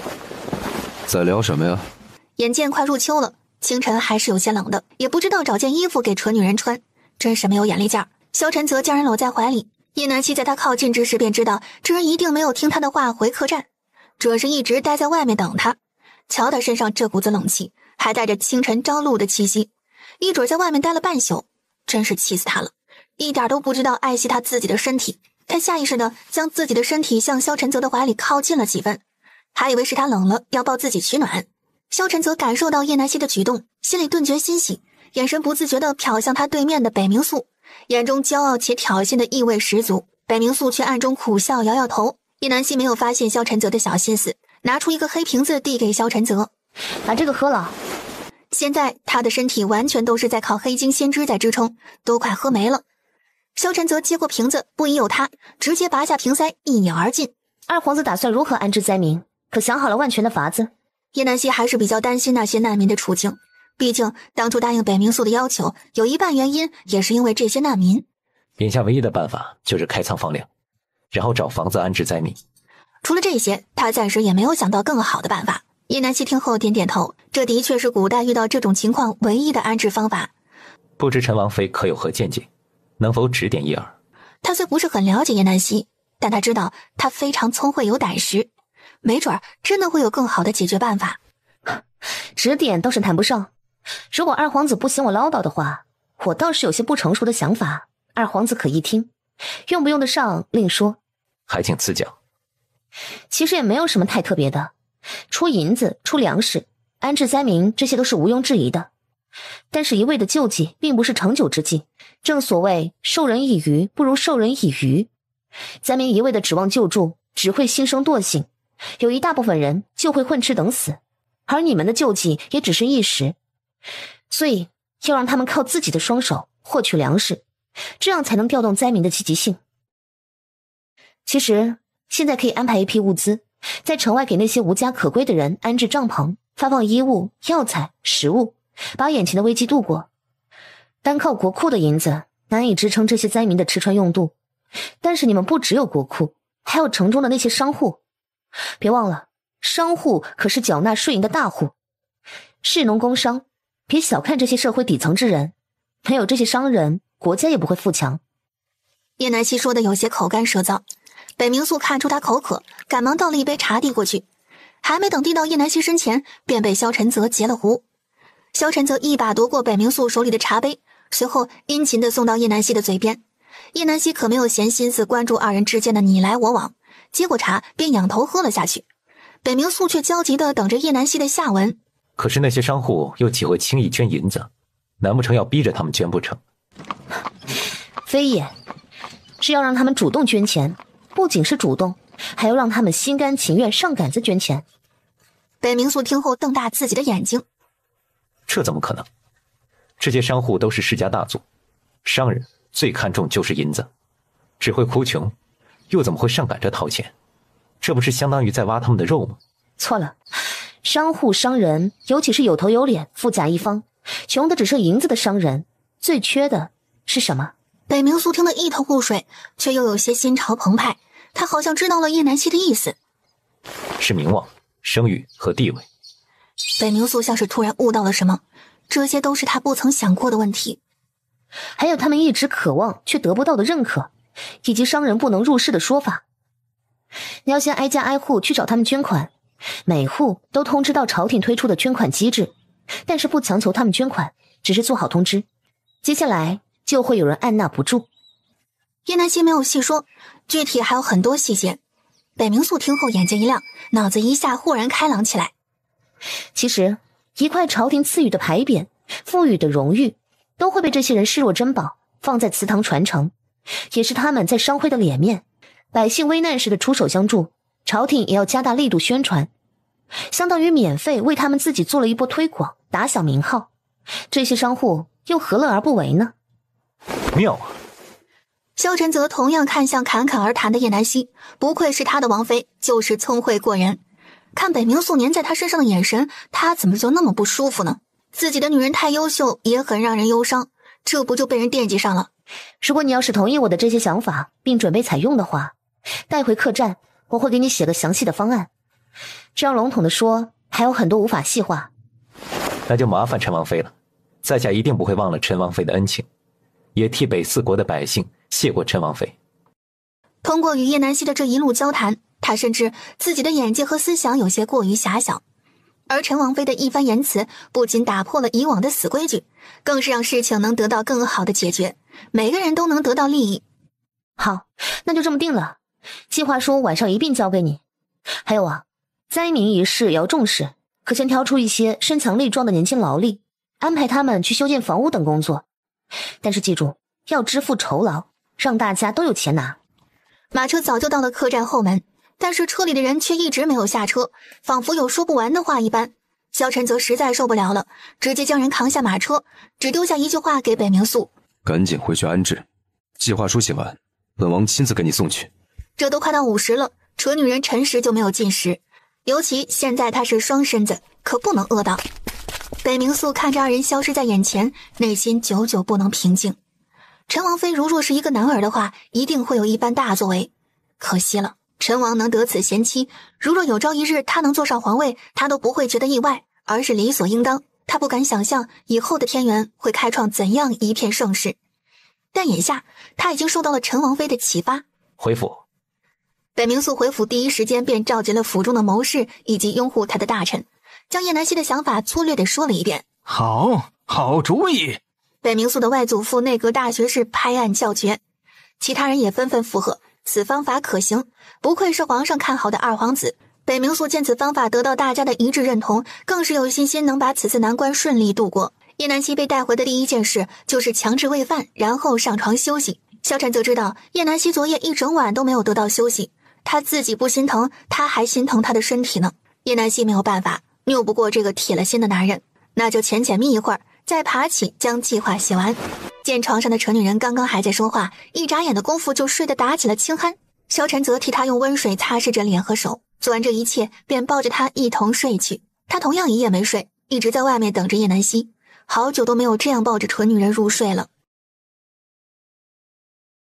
叶南希忽然睁开眼睛，疼得坐起身，他竟然把李洛灵落在皇宫里面了。他用手拍了下头，他这什么脑子呀？此时床上已经不见了萧晨泽的身影。叶南希见天色已经有些暗了，没想到他竟睡了这么久。也不知道灵儿在皇宫怎么样了，不会受到刁难吧？或者被发现了？当他开门要出去之时，正好碰见要进来的萧晨泽。只见萧晨泽一脸的凝重，叶南希却顾不得问，他要赶紧去找北冥肃把灵儿接回来。萧晨泽却一把抓住叶南希的手：“你不用出去了，李洛灵她已经回去了。”“你怎么知道我要去找她？”“你做梦的时候说了梦话，我就去找了北冥肃。”萧晨泽走到桌前倒了一杯水，叶南希听后点点头：“那就好。”他的确是做梦了，也确实梦到了李洛灵，只不过他还是有些不放心，心里不安。他接过萧晨泽递过来的水，仰头喝光，开始着手写计划书。等写完，他要去见见李洛灵。不管怎么说，都是他将人带进去的，却忘了把人带回来。萧晨泽见叶南希安心在屋子里面写计划书，他又再次转身出去。叶南希没有发现人走了，他仔细地写着计划书，将每个细节都写了进去。在夜幕降临之际，叶南希写好了计划书。他开门出去，却没有见到萧晨泽，只见叶明在门外等着。“吴夫人，您有何事可以吩咐属下？”叶南希皱眉，萧晨泽去了哪里？他在这里没有其他事可做，怎么会让月明守在这里？主子他去帮助二皇子处理一些事，让您不用等他。他要去北冥肃那里看一眼才放心。叶南希没有理会月明，自顾自地向后院走去。北冥肃给萧晨泽斟了茶水，随后漫不经心地将他此行的目的说了出来。萧晨泽没想到竟然会是两国悔婚一事，当即变了脸色。你们北四国真是好得很呢，这都能好意思说出口？你们当这是小孩子过家家吗？现如今他们北四国正是朝堂动荡，风雨飘摇之际，就不怕惹怒天元，导致北四国的处境更加艰难吗？陈王消消火气，这件事可不是本殿的想法。本殿对于妻子是谁根本无从在意，又怎会有悔婚的想法？北冥肃给自己斟了杯茶，慢条斯理地送入了口中。北冥肃把宁兰的说辞转给了萧晨泽，只见原本就阴沉的脸的萧晨泽此时的脸色更黑了。突然一个紊乱的气息被萧晨泽察觉到。出来吧。萧晨泽冷冷地看向离他们不远处的一间包房，不一会儿，一个身穿粉色衣衫，头戴金色步摇，面容娇俏的女子便出现在两人面前。宁兰见过三皇兄、二皇子殿下。长本事了。宁兰不敢，只是希望三皇兄能成全此事。宁兰不想留在北四国。好，此事本王自会知晓父皇，还希望皇妹不要后悔。萧晨泽端起面前的茶盏，一饮而尽。谢三皇兄成全，宁兰此生无悔。萧晨泽不再看他，自顾自地看向窗外，一抹熟悉的身影映入眼帘。萧晨泽见叶南希正在街上晃晃悠悠，心不在焉地走着。萧晨泽不再逗留，准备下楼将蠢女人逮回去。再看到站在旁边的宁兰，丢下一句让他准备启程返回天元，就迫不及待地下楼了。可是当他到达楼下之后，哪里还有叶南希的影子？当他看到远处阿玉和如梦奔跑的身影，他的心突然慌得不行。你说这青天白日的，就这样将人当街掳走，还有没有王法了？多好的一个姑娘啊，真是造孽！萧晨泽听着街边妇人的讨论，更加确定他们口中的可怜姑娘就是叶南希。他急忙运功追上站在街边满脸焦急四处张望的如梦。在见到萧晨泽的那一刻，如梦像是看到了救星。王爷，王妃，她被一个红衣面具男子抓走了。人去了哪个方向？不知道，人唰一下就没影儿了。阿玉已经去追了。王妃说完，萧晨泽便走到一个清静的巷子口，放了一颗蓝色的信号弹，便让如梦留在这里等着清风明月几人，告诉他们去西边搜寻王妃。交代好如梦，萧晨泽便再次折返茶楼，将走到门口的北冥宿堵在了里面。本皇的王妃被人掳走，还请二皇子派人搜寻。萧晨泽目光诚恳，微微低头，希望北冥宿能既往不咎，帮助他找人。你说什么？陈王妃被掳？还未等萧晨泽再说什么，他急忙吩咐疾风速去调动人马，刻不容缓。萧晨泽看着北冥宿如此上心的模样，说不吃味是假的。但是现在不是争风吃醋计较这些的时候，只有找到人才是正事。这时北冥宿想起萧晨泽所说掳走陈王妃的是一个红衣面具男子，突然曾经陈王妃向他打听人的一幕浮现在脑海。那个人陈王妃之前曾向本殿问起，也许就是他掳走了陈王妃。那人是谁？可有眉目？并未查到此人的存在，不过陈王妃说他在皇宫里出现过，怀疑他是哪个宫的主子。会不会与朱皇后有关？两人目光汇聚一处，皆从对方眼中看到了认同。于是接下来两人分开行动，北冥宿去皇宫审问朱皇后，而萧晨泽带人去搜寻叶南溪的踪迹。就在众人都为了找叶南溪而心焦不已之时，叶南溪则是大咧咧的盘腿一坐，看着手上松松垮垮的麻绳，吃了不会武功不会点穴的亏，等他这次回去非得学个太阳花点穴手什么的，这帮古装大佬专门欺负他这个现代的小虾米。叶南溪越想越气，随即放声大喊：我渴了，要喝水。但是面对他的喊叫，并没有人理会。这个阴阳脸这一次真的是给他脸了，竟然敢绑架他，谁给他的胆子？难不成上次图财不满意，这次想要劫个色？真是不要扮个大脸，姑奶的色可不是谁都能劫去的。叶南溪刚刚用手术刀割断手上的绳子，房门就被从外面推开，随后进来一个穿着黑色皂靴的红衣男子。红衣男子见叶南溪自己解开了绳子，仿佛早就预料到了一样，丝毫没有惊讶。他镇定自若，就像对待熟人的朋友一样，把水杯递到叶南溪的嘴跟前。叶南溪看了看面前的水，又看了看红衣男子，并没有动手接过。喝吧，不是渴了吗？这么好心，不是下毒了吧？既然你不信，那本宫就先替你尝一下。我相信你不会那么蠢。叶南溪说完便抢过他手里的水杯，只是他情急之下没有注意到他的手指在抢水杯之时不小心触碰到了那人的手指。就在叶南溪仰头喝水之际，红衣男子像是被烈火灼烧到一般，立刻收回手指，蜷缩回手心，又看见了叶南溪跟没事人一样在那儿自顾自地喝着水。想来他应该不是故意为之。他低下头，急忙拉开自己的袖子，这次却没发现那讨人厌的红疹子。这一发现让他顿感意外，他立刻上前一步，抓住叶南溪拿杯子喝水的右手。叶南溪当即瞪大眼睛，这人不是吧？他就喝他一口水，至于这么激动的要抢回来吗？哼，还你，不喝了。你到底是何人？为何他对这个女人的触碰毫无反应？我是您爸。这人的脑子莫非是有点什么大病？不知道他是谁，为什么要抓他？你爸？星渊却没有继续探究下去。他看着自己的手，一度怀疑自己的病好了。说吧，你抓我过来是出于什么目的？要是没事的话，我可就不奉陪了。叶南溪语气轻松地说着，就像这里是他自己家一样来去自如。哼，你当这里是什么地方？酒楼？没有本宫带路，你根本就走不出去。叶南溪可没有被他的话吓到，他不信邪的就要开门出去。注意脚下，别怪本宫没有提醒你。星渊说完便坐到椅子上闭目养神起来。叶南溪嗤笑一声，不就是有机关吗？他不就是带着自己飞过来的吗？虽然当时自己被蒙住眼睛，但是也能感受得到。叶南溪直接将门拉开，根本就没有在意星渊的提醒。下一秒，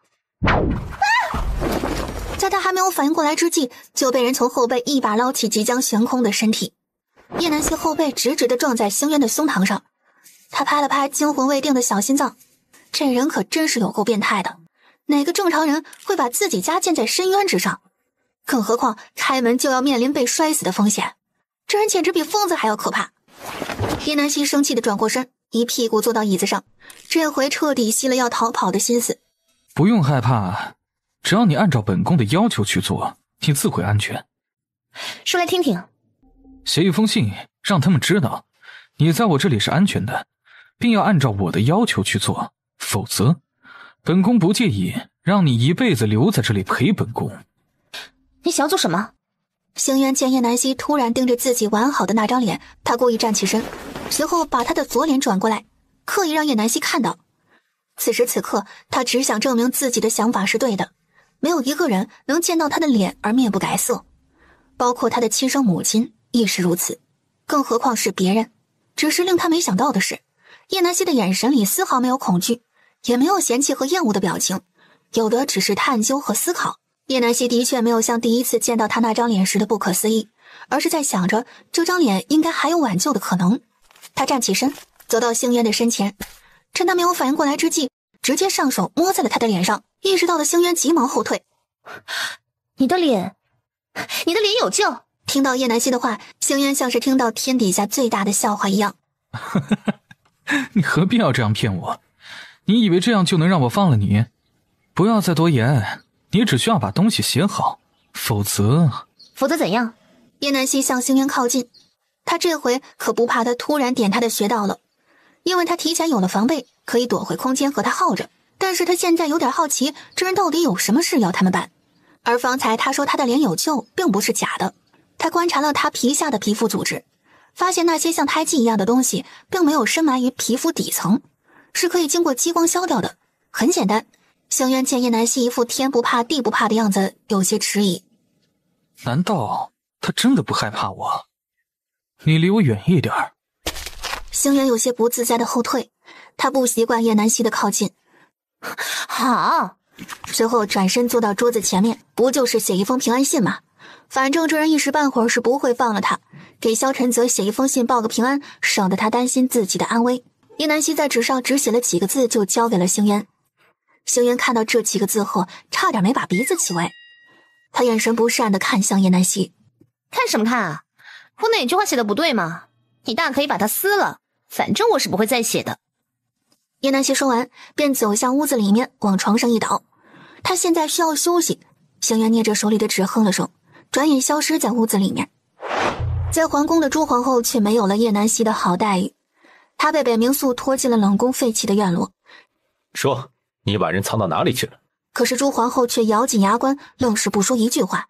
北冥宿直接没有了耐心，对齐风吩咐道：那就秘密处死吧。对了，别忘了还有他的好儿子，送他们一家三口在地府团圆吧。是，属下这就去办。不要，等一下，我说。北冥宿停下脚步，回头看向他，还真的是这个恶毒的女人干的。当年我把她给了顾太医，让顾太医把她带出了宫。后来听她说，她把人送到了云隐寺，其他的我真的不知道了。现在他也没时间和这个恶妇周旋，找人要紧。他命人将朱皇后带回去严加看管，随后马不停蹄地出宫去找萧晨泽商议。就在他刚出宫不久，便被迎面射来的箭差点射中，此时立刻带人向箭射来的方向去追。疾风则是将插在地上的剑拔了出来，剑是再普通不过的竹剑，可是剑上却绑着2个纸条。疾风解下纸条，打开看了眼后，立即递给了北冥宿。北冥宿接过纸条，看后立刻去找还在寻人的萧晨泽。此时的萧晨泽正在城东的废弃房屋和可能藏人的地方找着。北冥宿找到萧晨泽之时，将手中的纸条递给了萧晨泽。萧晨泽打开的一瞬间，便认出这是蠢女人的字迹，只有她用的那种独一无二的笔，才能写出这么细的笔记。只见纸上写着：那人很蠢，我很安全，勿念。萧晨泽将纸条翻来覆去的看了好几遍，都没有再看到别的线索。虽然他能明白叶南希想表达的意思就是他很聪明，不会吃亏，也能照顾好自己，叫他不用担心。北冥宿将另一个纸条也递了过来。北冥宿，想要救人，就按照我说的去做。今夜子时，城外云隐寺一许，记住，你一人前往，否则后果自负。看过纸条上的内容，萧晨泽直接将其攥在手心，恨不得把这写信之人碎尸万段。威胁北冥宿不是应该抓他在乎的人吗？哼，连一个外人都知道北冥素对蠢女人的心思。他怒火中烧地盯着北冥素。北冥素深知这次是自己的原因才连累到陈王妃，他愧疚地低下头。皇宫那边的情况如何？我怀疑朱氏口中那个人就是绑走陈王妃的人，而且他和皇室也有着密不可分的关系，因为他在字条中也提到了云隐寺。萧晨则听后沉思片刻。顾太医是否还活着？北冥素点点头，他已经知道萧晨泽的意思。两人一拍即合，反正现在也没有到约定的时辰，正好可以去打探一下那个人的身份。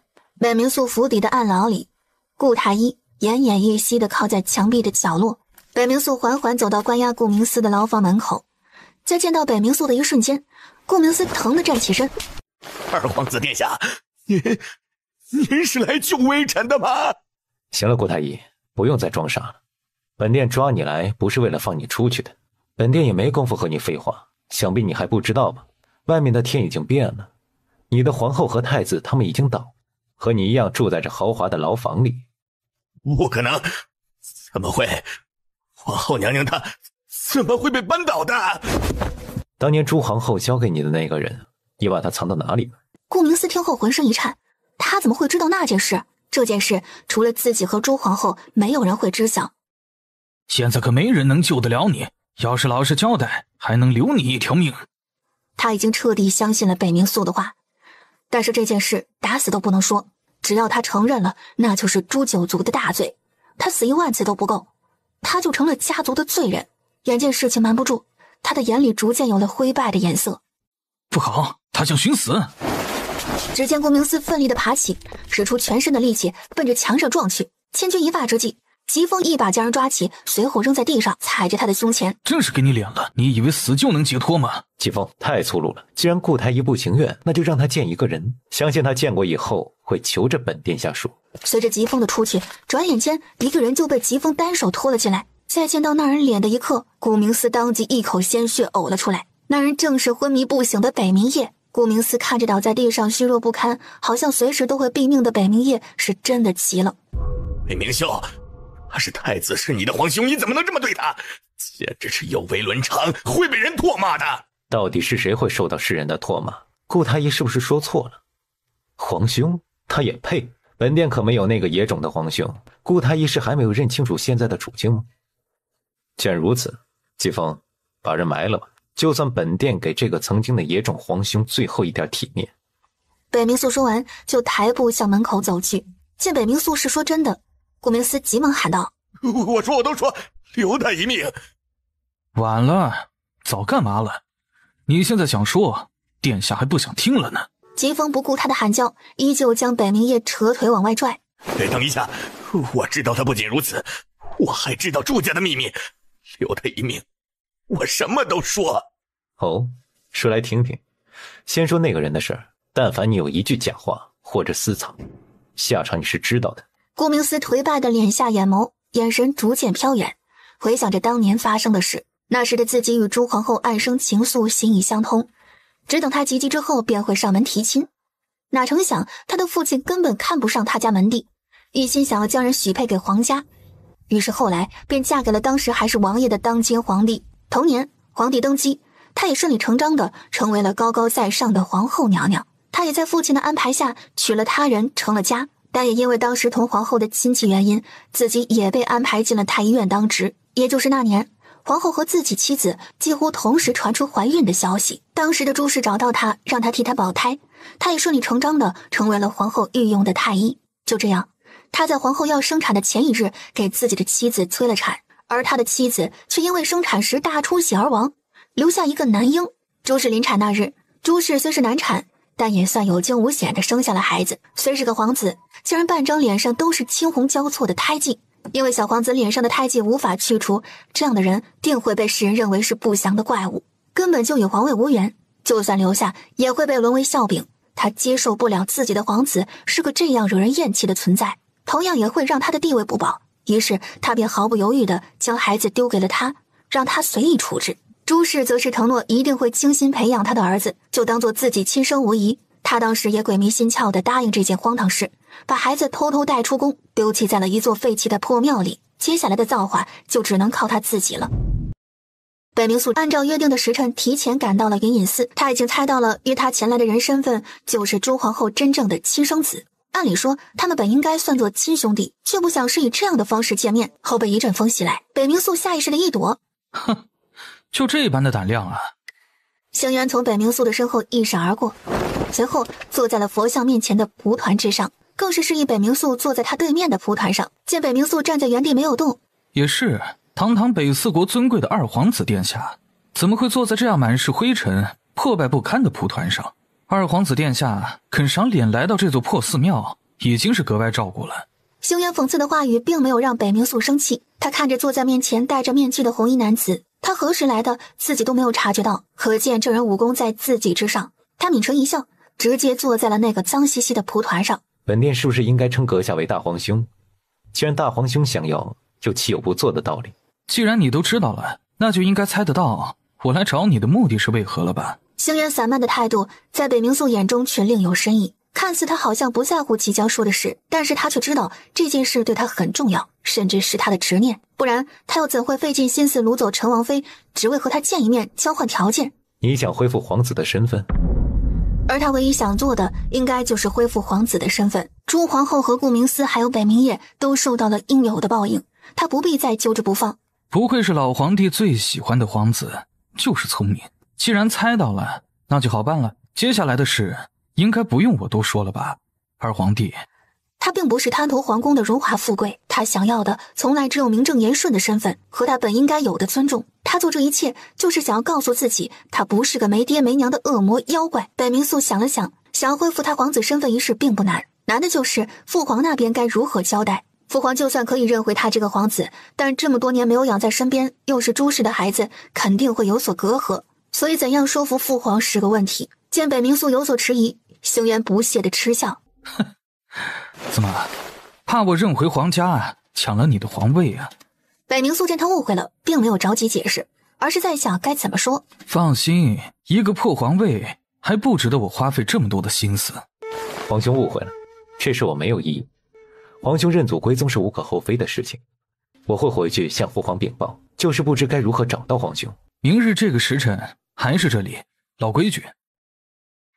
星渊见目的已经达到，便不再留恋，打算回去。毕竟留一个女人在那里，他还是有些不放心的。皇兄留步，既然已经谈妥，何不将人放了？既然已经答应了皇兄的事儿，就绝对不会反悔。皇兄何不顺水推舟？无需多言，你何时做到了，人自然完好无损的送回。只要你们遵守承诺，他一根头发丝都不会少。星渊话音未落，便消失在北冥素的面前。萧晨则跟在星渊身后稍远的位置，生怕跟得太近被他发现。只见此人运功飞向了寺庙后面的林子里，萧晨则也跟了进去。萧晨则没想到，那个人大半夜的跑进树林里，竟是为了抓一只野兔。星渊提着手里的野兔，心里想的却是那个女人应该饿坏了，忘了买吃食留下给她。想到这里，便加快了回去的步伐。萧晨则见状，紧随其后，想要跟着这人找到叶南溪被藏身的位置。星渊在临至山脚下时，终于感觉到了一丝不对劲，因为一直和他在这山里作伴的鹰，平日里只要他回来这里，他就会立刻飞来找他。这次为什么没有出现？鹰离。而星渊口中的鹰离，此时正在和萧晨泽大眼瞪小眼。萧晨泽本在树上藏匿得很稳妥，却不想他竟不小心误上了人家老鹰栖息的树上。为了不发出声响前功尽弃，他只好一动不动地蹲在树杈上，降低自己的存在感。而在那人出声的刹那，这只鹰便朝那人的方向转过头去。很明显，那声鹰离叫的就是面前的这只鹰。然而这只鹰却又盯着萧晨泽。只见原本准备发起攻击的鹰离突然扬着脖子嚎叫一声，萧晨泽来不及阻止。没想到这只狡猾的老鹰竟然无耻地先喊起了救兵。更让人意想不到的是，这只鹰竟然在他头顶盘旋片刻，拉了一口屎下来。幸好他及时躲避，不然肯定被这只老鹰欺负死。真是什么样的人养什么样的鸟。鹰离在萧晨泽头顶拉过屎后，立即飞到星渊的身前，最后落在他的肩膀上，还挑衅地看着萧晨泽的方向。从他发现鹰离没找上来之前就知道了，这里有第二个人的存在。其实他已经猜到来人是谁。出来吧。萧晨泽眼见自己的好事被一只臭鹰给破坏，只好黑着脸从树上下来，却不想等他下来之后，前方哪还有一人一鹰的影子。他向前跑去，四处搜寻，也没见到人。他知道这是被那人给戏弄了，一只鹰戏弄他不够，现在人也如此。陈王殿下，言而有信，方可成大事。既然已经答应北冥宿一人前来，就要言而有信。你这样又是想如何？星渊的声音从四面八方传来，一时之间，萧晨则根本无法分清楚他的方位。本王确实没有同北冥宿一起，跟着你是在你们谈判过后，这是两件事，不能混为一谈。没想到堂堂陈王殿下还会钻空子。本王也没有想到，同为皇室之子，你却只能畏手畏脚地藏起来，不敢出来见人，也是出人意料啊。陈王以为这样就能激怒我，出来和你相见，未免太天真了些。废话少说，今日之事便不与你计较，但要是有下次，绝不会就这样算了的。星渊话落，人便已消失不见。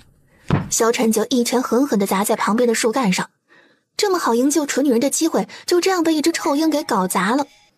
星渊这边提着那只还没有死透的野兔，回到了山顶的小屋子，推门进去，只见叶南希老实地坐在桌子前喝着水，前提是忽略他脑门上的细汗。他拎着兔子进了厨房，再见到厨房里的那扇门有些许挪动，便明白叶南希方才趁他不在去了那里。只是这些都无关紧要，看了便看了吧，没把他吓到就好。叶南希此时跟到小厨房，还未等他说话，怀里就被塞进一只兔子。这小兔子还怪可爱的，你这是打算吃了它？女人见到这种毛茸茸的东西都走不动路，同情心泛滥，她也同样不例外。现在自己要是说想吃了这只兔子的话，这女人不会跟她面前哭鼻子吧？你要是想养也不是不可，就是今日你只能饿肚子了。星渊看着空荡荡的厨房说道，这里除了这只兔子没有其他能吃的东西。养？谁要养啊？这么可爱的兔兔，是红烧还是爆炒或者火烤？哎呀，不行了，越想越饿。叶南希抱着兔子，好像在抱着一块肥肉一样，两眼放光。这人还真是出人意料。于是半个时辰后，就在叶南希即将和周公下棋的时候，一阵香味传来，瞬间清醒。不得不说，这闻着挺勾人的，就是不知道味道如何。星渊端着一大碗红烧兔肉进了屋子，随后坐在桌子前便吃了起来，丝毫没有顾及屋内还有一个大活人的存在。叶南希一愣，还以为他是不打算让自己吃。粥在锅里，难道还要我伺候你不成？叶南希一听，立刻去了厨房，舀了一碗稀粥，只要不是不让他吃就行。叶南希急忙回到星渊的桌前，夹起一块肉就往嘴里送。还挺好吃的，没想到你还会做饭啊，这手艺跟谁学的？星渊抬起头看了一眼叶南希，随后又继续低下头吃饭，心里不禁苦笑，跟谁学的？应该是饿久了，慢慢自己就会了吧。叶南希见他没有回答，并且眼神有些阴鸷，心想他不会是戳人家伤疤上了吧，于是便想着转移话题。对了，认识这么久了，还不知道你叫什么名字呢？虽说咱们这2次相见都不太愉快，但毕竟是老熟人了，名字总归该知道吧？星渊。好，知道了。这名字是按照住的地方起的吧？住在万丈深渊处，名字也如此。星渊没有说话，只是默默回来，又把桌上的碗筷收拾好。叶南希倚靠在厨房的门框上，看着忙碌却又井井有条收拾碗筷的男人，不禁好奇起来。既然你抓我来此的目的不能告诉我，那其他的总归是可以说的吧？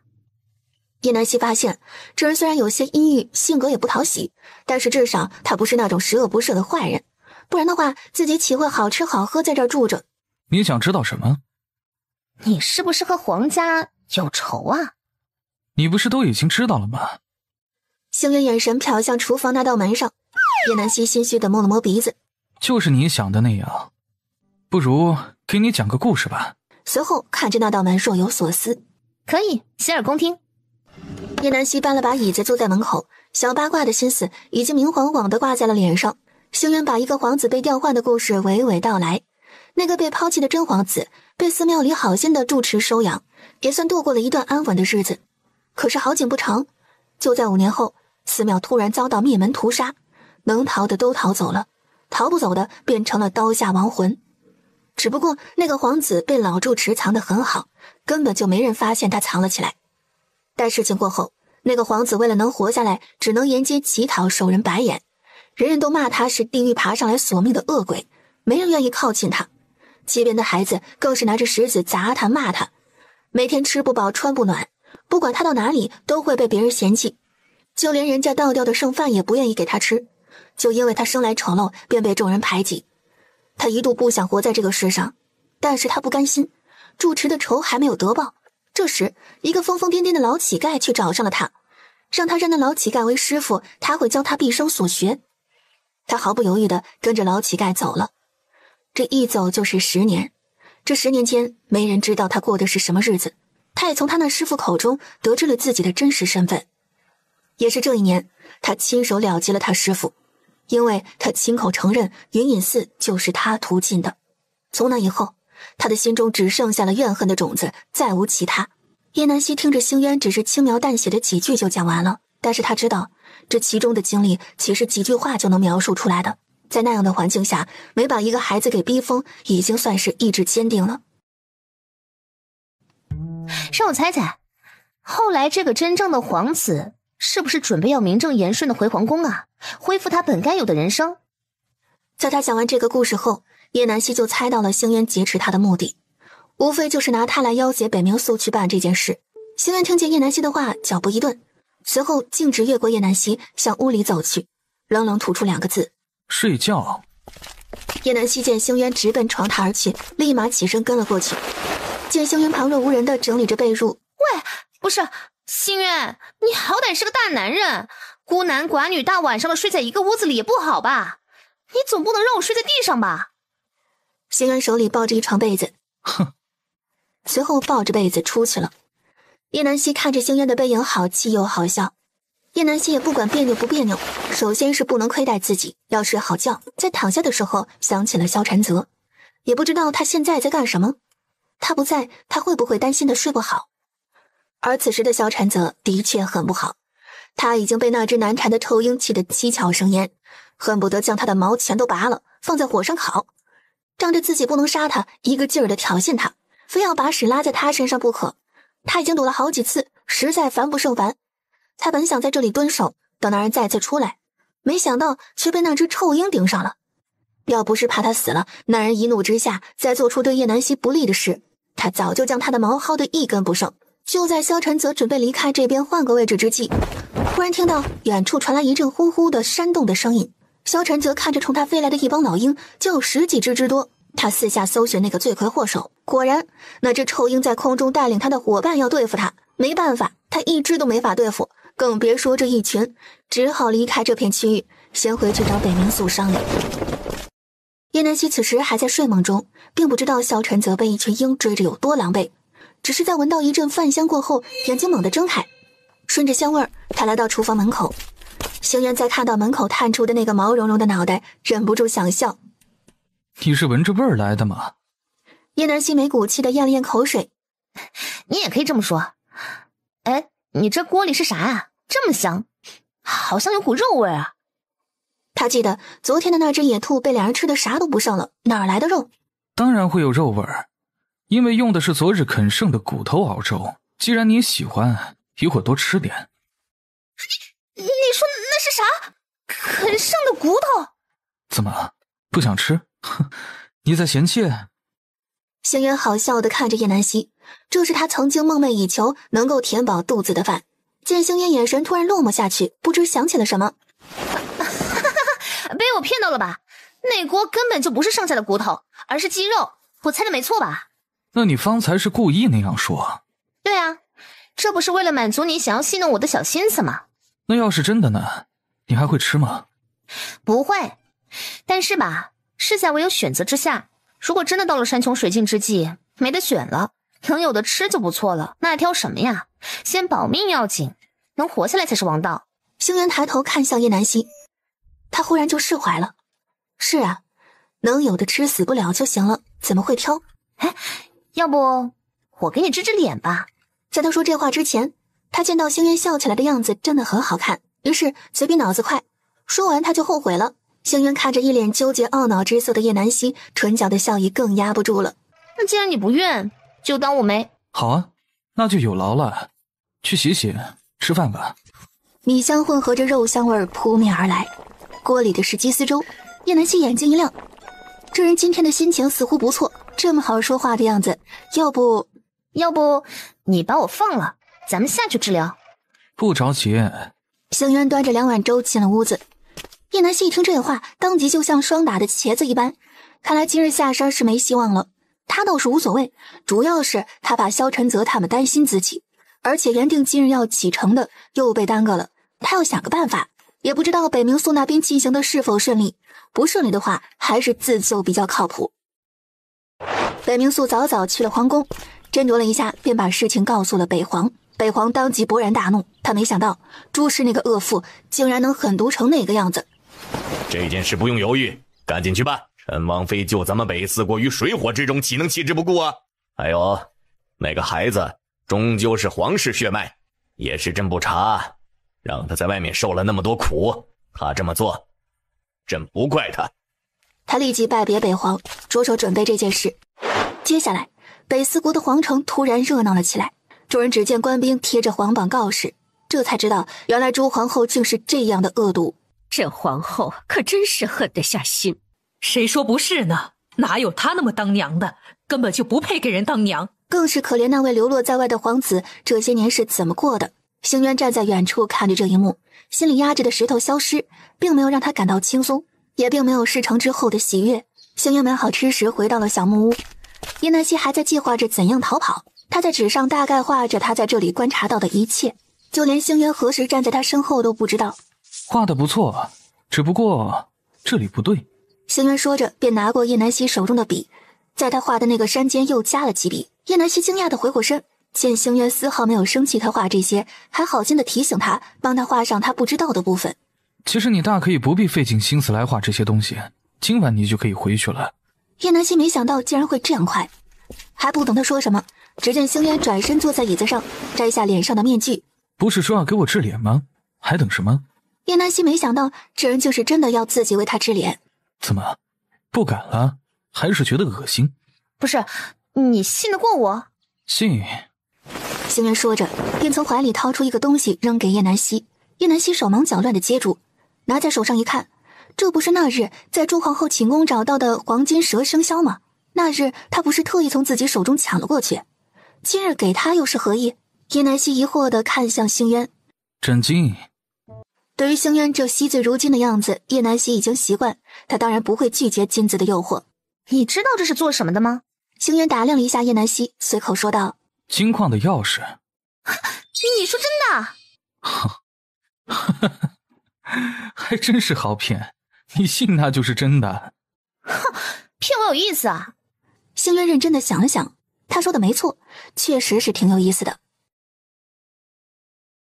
看在你这么有诚意的份上，治脸也不是不可以。你躺下吧。叶南希边说话边拍了拍腿上的灰尘，星渊当即愣住，看了看叶南希。你说躺哪儿？当然是躺床上啊，不然你还想躺哪儿啊？叶南希不明所以的看着星渊，正见他盯着自己的腿看，他想哪儿去了？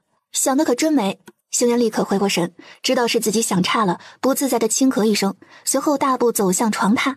叶南希见星渊已经准备好，他也起身去净手，然后走到床头俯下身，仔细观察他的脸。你把眼睛闭上，等下不管发出什么声音都不许睁开眼睛，能做到吗？叶南希提前给他打了预防针，因为一会儿可能要用到激光仪器，不能让他看见。放心，既然决定交到你的手里，就随你处置，不会偷看。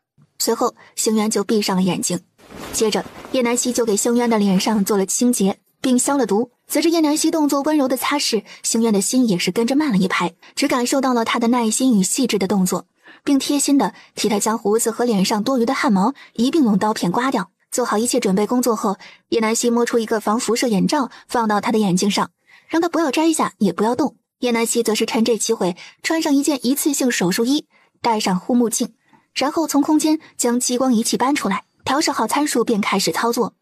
星渊感觉脸上有东西划过，微微有些刺痛，这时便听到叶南希轻声问道：这个力度可以吗？如果能接受的话，我就再加重一些，效果也会好一些，但是千万不要逞能，否则效果会更糟糕。星渊却表示这点痛根本不算什么，于是叶南希便逐渐开始加高档位，直到最大。这已经是最大了，不能再加了，如果受不了可以随时喊停。这么久以来，从未有人对他如此轻声细语和关心，这是第一次让他感受到了有人关心是种什么样的感觉。好，知道了。半个时辰后，叶南希收起激光仪器，摘下两人的护目镜，都收回到空间里，然后在星渊的脸上敷上冰袋，缓解局部出现的肿胀。这是什么？冰？你就当它是冰块吧。叶南希起身，近距离的看了眼星渊的脸，这次应该是减轻了不少，再做这个几次，想来就能彻底去掉了。叶南希随后又拿出2罐以前研制的祛疤生肌膏，放在星渊的身边。那这2个药膏每天早晚各1次，涂抹在你的疤痕上，1年以后还你盛世容颜。星渊扶着脸上的冰袋坐起身，看着身边2个胖胖的玻璃瓶子，很是纳闷。他将人抓来之时，没见他身上有什么东西啊，除了那个布袋子，这些都是从他布袋子里面拿出来的。叶南希见他迟迟不说话，催促道：“我说的话你听见没有啊？”知道了。那接下来你是不是该……叶南希眉眼上挑，示意他赶紧把他送下山。星渊看出了他的想法，要等到此时。就这么迫不及待的要走吗？叶南希只好认命，半夜就半夜吧，总比回不去强。对了，这几日切记啊，脸上不要沾水，饮食也要清淡。这就好了。星渊盯着叶南希，有些不敢相信。啊，没好，这次啊只会淡化很多，还需要再做个2、3次吧。只不过我可能要离开北四国了，下次就没办法给你做了。叶南希突然有些犯愁起来，这是一个漫长的过程，自己没办法在这里守着他，给他脸治好。间隔多久可以再进行下一次？大概3个月左右。好，3个月后见。星渊还以为这次分别后可能此生再无相见的机会，没想到还有这么好的机会。你是说你要来天元找我？叶南希惊讶地看着他，没想到他为了自己的脸可以做到不远万里去找他。好，一言为定，我等你。好，一言为定，等我。晚饭是叶南希下厨做的，虽然只是简单的素粥和2个炒青菜，但却是星渊吃过的最令他难忘的一顿饭。他已经不记得曾几何时有人为他单独做过饭，可能压根就没有吧。想起那段不堪回首的日子，他很贪恋眼前的美好，想要留住这短暂又宁静的时刻。北冥宿此时已经回到自己府邸，在看到萧晨泽一身狼狈回来找他，差点没有绷住。陈王殿下这是去了哪里？北冥宿真正想说的是不是掉进了鸟窝？事情进行得如何？一切顺利，只等此时去唤回陈王妃。好。得到了想要的答案，萧晨泽便毫不犹豫地转身回去客栈沐浴。萧晨泽刚走，北冥宿还没来得及进屋，就看自己的院墙上探出一个脑袋，随后李洛灵便落到了他面前。星渊看着夜色，知道即使再怎么拖延下去，他最终还是要把人送回到本来的位置。他转过身看着叶南希，准备好了吗？好啦，走吧。随后便感觉腰间一沉，一只大手揽住了他的腰肢，下一刻两人瞬间下落，陡然下坠的感觉令叶南希心头一滞。别怕。星渊的声音在叶南希的上方响起，叶南希也不再害怕，他本能地抱住星渊的腰，感觉安全多了。还未等他睁开眼睛看一看脚下，就发现脚下已经着了地。他睁开一只眼，还不是这么快啊，我还没飞够呢，眨眼间就到了。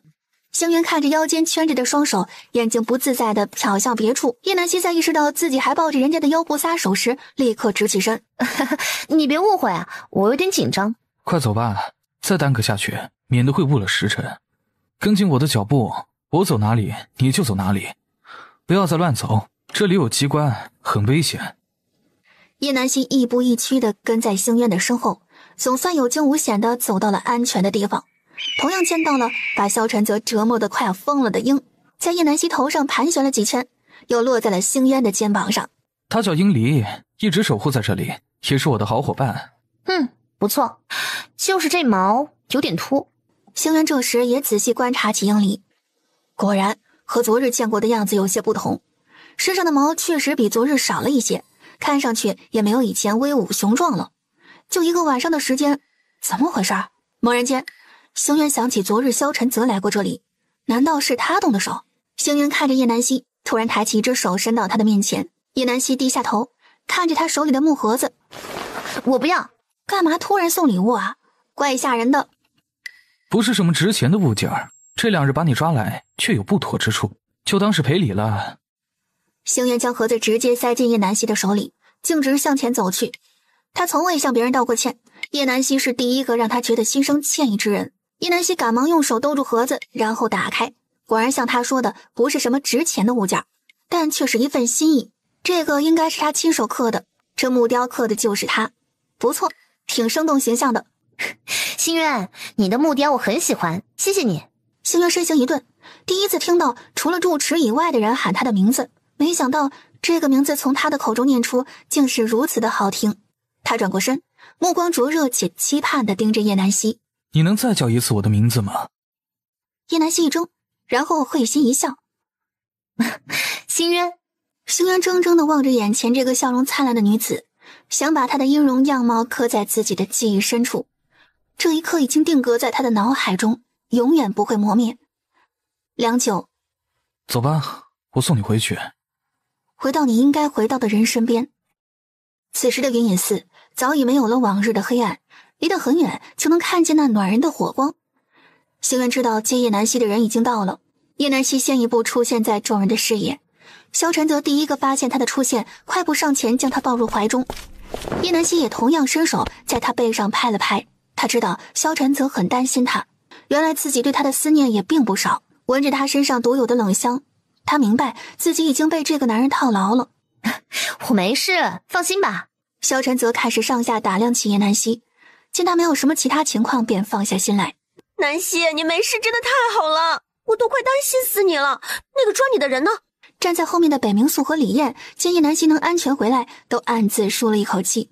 叶南希看着自己失踪惊动了这么多人，说不感动是假的。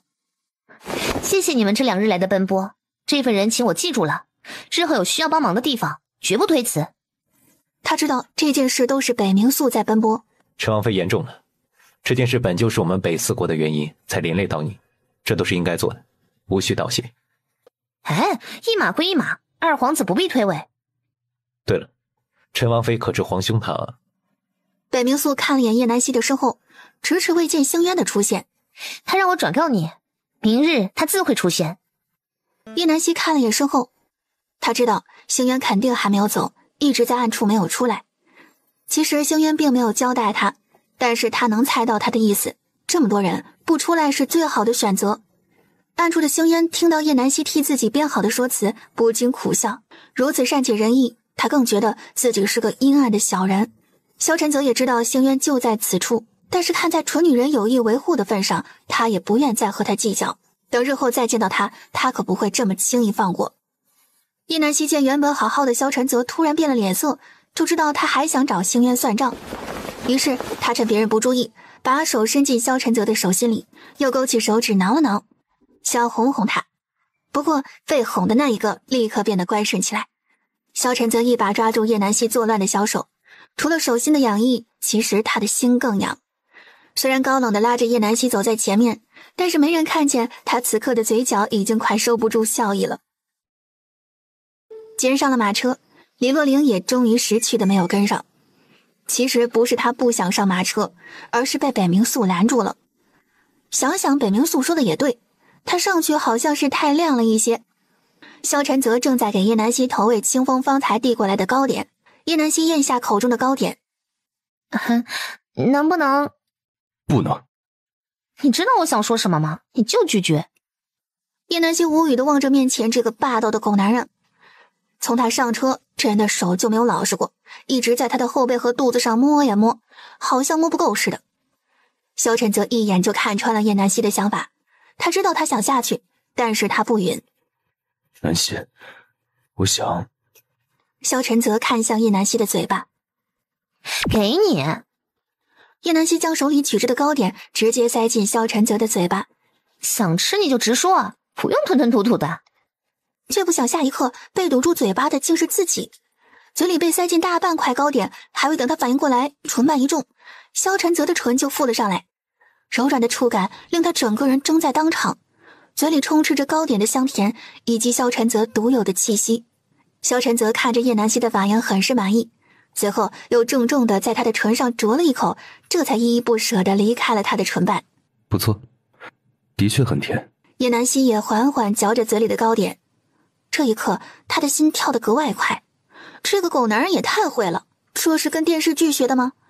这一幕他好像在哪里看到过，当时看的时候还啧啧的咂着嘴，现在轮到自己身上了，怎么呆住了？他也是见过世面的人好吧，真没出息。叶南希不知道的是，他此时的脸上竟有几分潮红，惹得萧晨泽恨不得捏捏他的脸蛋，实在是有些可爱。这么想的便也这么做了。叶南希看着面前幼稚鬼一样的萧晨泽，也捏上了他的脸，两人礼尚往来，忘我的样子，都不知道马车何时停了下来。李洛灵见叶南希迟迟不下马车，不禁纳闷：南希，我们先走了，明天我再过来。叶南希这才反应过来，他们已经到了客栈。他嗔怪地瞪了一眼萧晨泽，收回自己的手，撩开车帘，刚要下车，随后便腾空而起，吓得他回身一把搂住萧晨泽的脖子，然后在众人的注视下被萧晨泽抱下了马车。见萧晨泽没将他放下，也没有停下脚步的意思，他赶紧朝李洛灵喊道：洛灵，明天再说，你快回去歇着吧。话音刚落，两人便消失在几人的视线里。李洛灵尴尬地挥挥手：好，你先忙。唉，南希真是不容易，被男人管得死死的，连走路的权利也没有。他可不能走南希的老路。北冥素没有下车，只是安静地坐在车里，看着两人恩爱的画面，就会觉得如此般配，心里没有一丝其他的想法。他摩挲着手里的黑檀佛珠，这一刻他真的放下了。也许是不够喜欢，他值得更好的人，也希望他能一生平安顺遂。你在想啥啊？不会想立地成佛吧？林洛灵看着北冥素手上的黑檀佛珠，这家伙不是真的想出家吧？真是可惜了，长这么好看白瞎了。看着李洛灵脸上丰富多彩的表情，北冥素一阵头疼。你去那边坐着，别一直盯着本店，大晚上的瘆得慌。北冥素向后靠了靠，被他一直盯着，感觉自己就像是被扒光衣服随便看的人，怪不自在的。谁愿意看你没个男人样，娘们唧唧的，看一下也不会少块肉。李洛灵丝毫没注意，他最近对待北冥素的态度发生了天差地别的变化，更像是一个认识很久的熟人。就连北冥素也没有意识到这一点。你还有没有女人家的样子？一向好脾气的北冥素被气到颤抖着手指。他是聋子吗？他不是男人？很好，他记住了。我是不是女人你不清楚吗？胆小鬼！不给他点教训，真当他这一国皇子是这么好拿捏好欺负的吗？下一刻，李洛灵一人独自站在宽广的马路上，身后一个人都没有。北冥素，你可真不是个男人，竟然把我一个女人大半夜扔在街上不管，诅咒你这辈子娶不上媳妇。骂完了北冥素，又想起了他的好侄子李烨，是个没良心的兔崽子，竟然不知道护送他姑姑回客栈之后再出去喝大酒。还真放心，他姑姑一个如花似玉的大姑娘被一个居心不良的破皇子送回去，心可真大，看他回去不打到他屁股开花。现在咋整？只能腿着回去。李洛灵一路上骂骂咧咧的回了驿馆，还好他发现了一条近路，拐过一个巷口，再走不远就到了，否则他定要骂上北冥素个3天3夜。殿下，李姑娘已经安全回了驿馆。在北冥素将李洛灵赶下车之后，就派疾风在暗中护送李洛灵回去。他也知道那个位置离他住的驿馆很近，所以才那样做。见到疾风欲言又止的神色，就知道肯定是李洛灵又做了什么不得了的事。说说吧，他又干了什么？殿下，不是属下不说，是李姑娘她骂的实在太脏了，属下不敢说。北冥素闻言讪笑一声，他现在倒是想听听他还有什么话是自己没听过的。但说无妨，恕你无罪。只见疾风充分展示了自己技艺超群的本事。北冥素，你可真不是个男人，没有同情心，就你这样的，以后肯定娶不到媳妇儿，不是娶个丑八怪一样的母老虎，祝你这辈子也立不起来，只能是被压。够！李洛灵，很好，本想放过你一马，是你自找的。殿下，出去。疾风委屈的低着头出去。殿下说好不生气的，怎么说翻脸就翻脸啊？北冥素越想越气，他将手里的奏折扔在一边，伸手揉上自己的太阳穴。他该怎么收拾这个不听话的女人才能叫她老实，下次见了她毕恭毕敬的？北四国朝堂上，曾经的皇后朱氏和太医院的顾太医顾明思颓败的面孔、佝偻的身躯和低到尘埃里的头。顾明思，皇上念你在狱中表现良好，主动交代罪行，特赦免你的家人无罪。只要你将事情的始末和缘由交代清楚，自会给你的家人一条生路。顾明思还不谢恩呢？草民，叩谢皇上开恩。你想说什么？他不敢相信顾明思要不打自招，这不是要他去死吗？你的良心都被狗吃了吗？这些年我从未亏待过你，事到如今你却落井下石，你还是个人吗？皇上，你不能相信他的鬼话啊！大胆！皇上面前岂是你能喧哗的？还妄想教皇上做事，你可真是不想要脑袋了。见安静下来，苏公公示意顾明思可以开始说了。于是接下来顾明思按照北冥宿事先给他安排好的说辞，开始了他的认罪。他没有提自己和朱氏的丑事，只是把朱氏生了个不健康的孩子，又换了一个健康的孩子回来之事，前后详细说了一遍。也就是他把自己的孩子让皇帝给他养了20年。此话一出，满堂哗然，皆是对此事表示震惊。众人纷纷关心起真正的皇子所在何处。顾明思，你胡说！北冥夜就是我的孩子，你休想污蔑我！来人，将他的嘴堵上！就算堵上我的嘴，这件事我也不认。我没有胡说，当年你还叫我处理掉那个孩子，是我实在不忍心，也不想你罪孽深重，特意将孩子送到了云隐寺。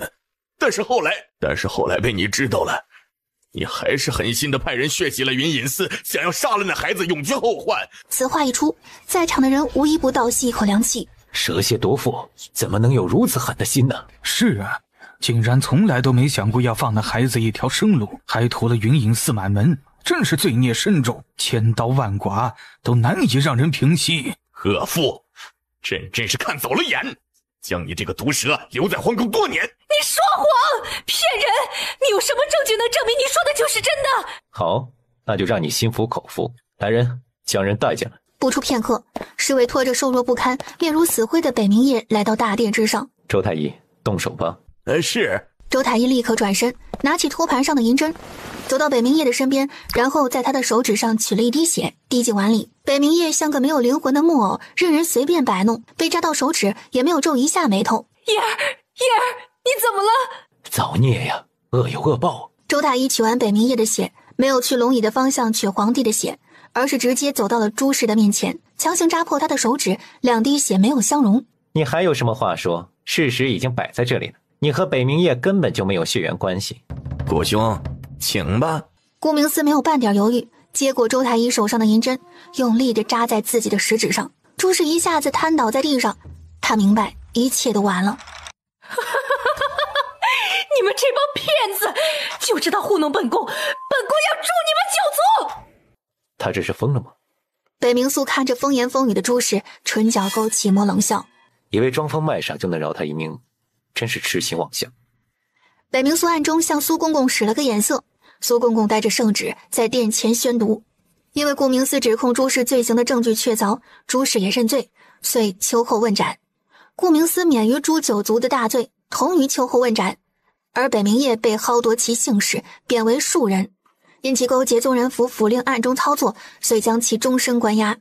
一场闹剧就这样落幕。这时突然有人想起被朱氏抛弃的那个亲生子，现在在哪里？皇帝是否有要接回的意思？北冥素此时站了出来。诸位，父皇很是惦念皇兄的安危，已经派人找到了皇兄。今日既然指认杀人凶手之日，也是认回皇兄之时。皇上英明，吾皇万岁万岁万岁万岁！众卿平身，我儿还不现身？众人也纷纷看向门口的方向。不多时，门口果真出现了一个身形高大、戴着半边面具的红衣男子。这就是那个换走了的真皇子。星渊露出没有胎气的那一面脸，朱氏见后，原本还疯癫的模样顿时愣住。这长得比那顾夜好看不知道多少，朱氏可真是丢了西瓜捡芝麻呀！这哪里像是体弱多病的孩子呀？此时众人议论纷纷的话，朱氏已经完全听不到了。看着面前这个和他长得极其相似的少年，心里一阵酸楚。像，真是太像自己了。细看之下，眉眼上有皇上的影子，但却不多，还是更像他一些。直到星渊走近，皇上才看清了他的长相。虽然像极了朱氏，但是还是有自己的影子，有点他年少时的样子。孩子，你受苦了，从今以后父皇会尽量弥补你的。谢父皇，恭喜皇上，贺喜皇上。好，今日朕心甚悦，赐名皇儿渊子，赐封号康。封号康是希望他一辈子能康健。儿臣谢父皇赐封，见过康王殿下。朱氏看着当年被他抛弃的孩子，最终还是回到了皇宫，做了王爷。他突然觉得自己这一辈子非常的可笑。他又看向北冥渊，眼里流下悔恨的泪水。北冥渊像是在看尸体一样，看着朱氏，丝毫没有半点怜悯。一切都是他咎由自取，这么久才遭到报应，实在便宜了他。在皇宫里面早朝进行的同时，叶南希和萧晨泽也准备要出发去下一个地方。南希，一路顺风啊，一定要注意保护自己。你也是，再过2日你们也要出发了，路上一定要注意安全，照顾好自己。就在两人依依不舍道别之际，北冥素紧赶慢赶的，终于到了城门之外来送行。北冥素也是在下了朝才接到的消息，立刻马不停蹄的赶来。陈王妃，路上小心。此次多谢二位相助，他日若是有用得到的地方，定在所不辞。好，本王记住你的话了。这一刻，两人之前的不愉快也就烟消云散了。好，一言为定。后会有期。多日的相处，他早已将北冥素视作自己的朋友，希望下一次见到他能更好。叶南希刚要钻进马车，却见到一只秃了毛的老鹰在他的上空盘旋。叶南希定睛一看，竟然是星渊养的那只鹰。只见鹰离的爪子上抓着一只兔子，他将兔子扔到叶南希面前的车架上，然后围绕着马车飞了2圈便走了。叶南希转头抱起车架上的兔子，看向了城门的方向。叶南希就知道星渊也在这里，只是没有现身罢了。叶南希抱着兔子上了马车，他知道这是星渊特意送给他的兔子，估计是给他路上解馋用的吧。反正他知道自己是不会留着兔子过年的。萧晨则看着叶南希怀里的兔子碍眼得很，他知道那只秃鹰是谁的，他也明白那是明晃晃的挑衅，但是他不想让扯女人看见自己和一只臭鹰一般见识，也不想让他知道他认识这只臭鹰，还被他欺负过。他气不顺地看着叶南希的兔子，这个该死的男人，当他不存在吗？是红烧还是爆炒？奇怪，这兔子掉进了醋缸不成？这么酸呢？不信你闻闻。见他闪躲，好笑地把兔子塞进萧晨泽的怀里。哎呀，我有点困了，我先睡了。你别打扰我哦。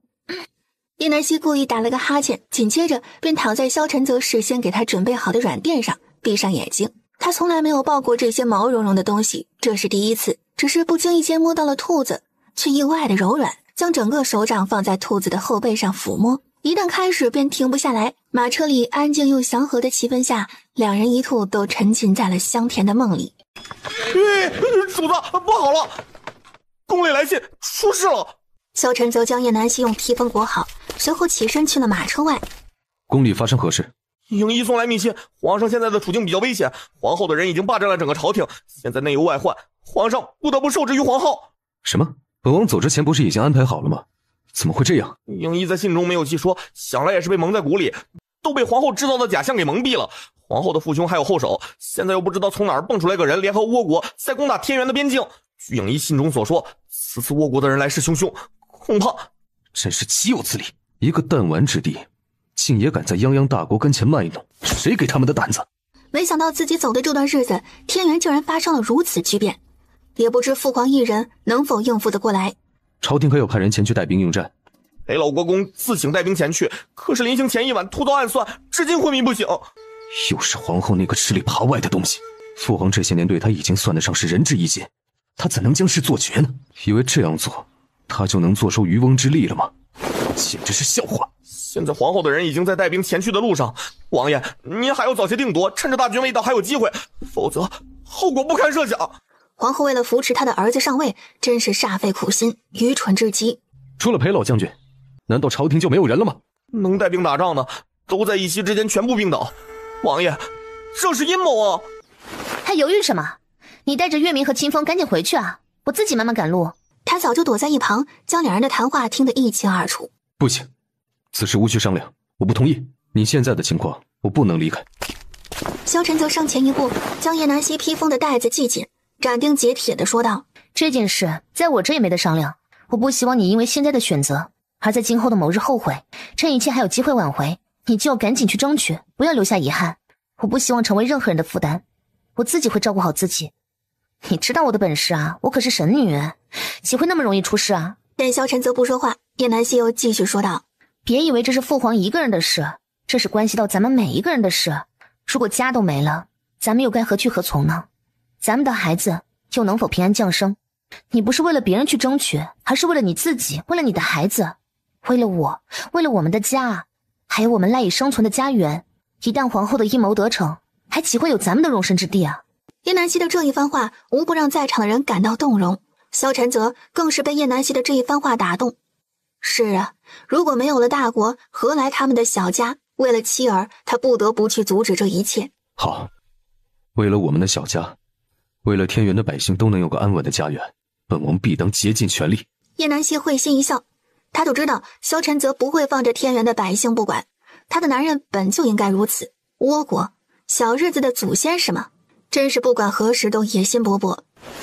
等着，我去给你准备点东西，一会儿到了镇上，你和月明还有清风就赶紧出发，别再耽搁下去了。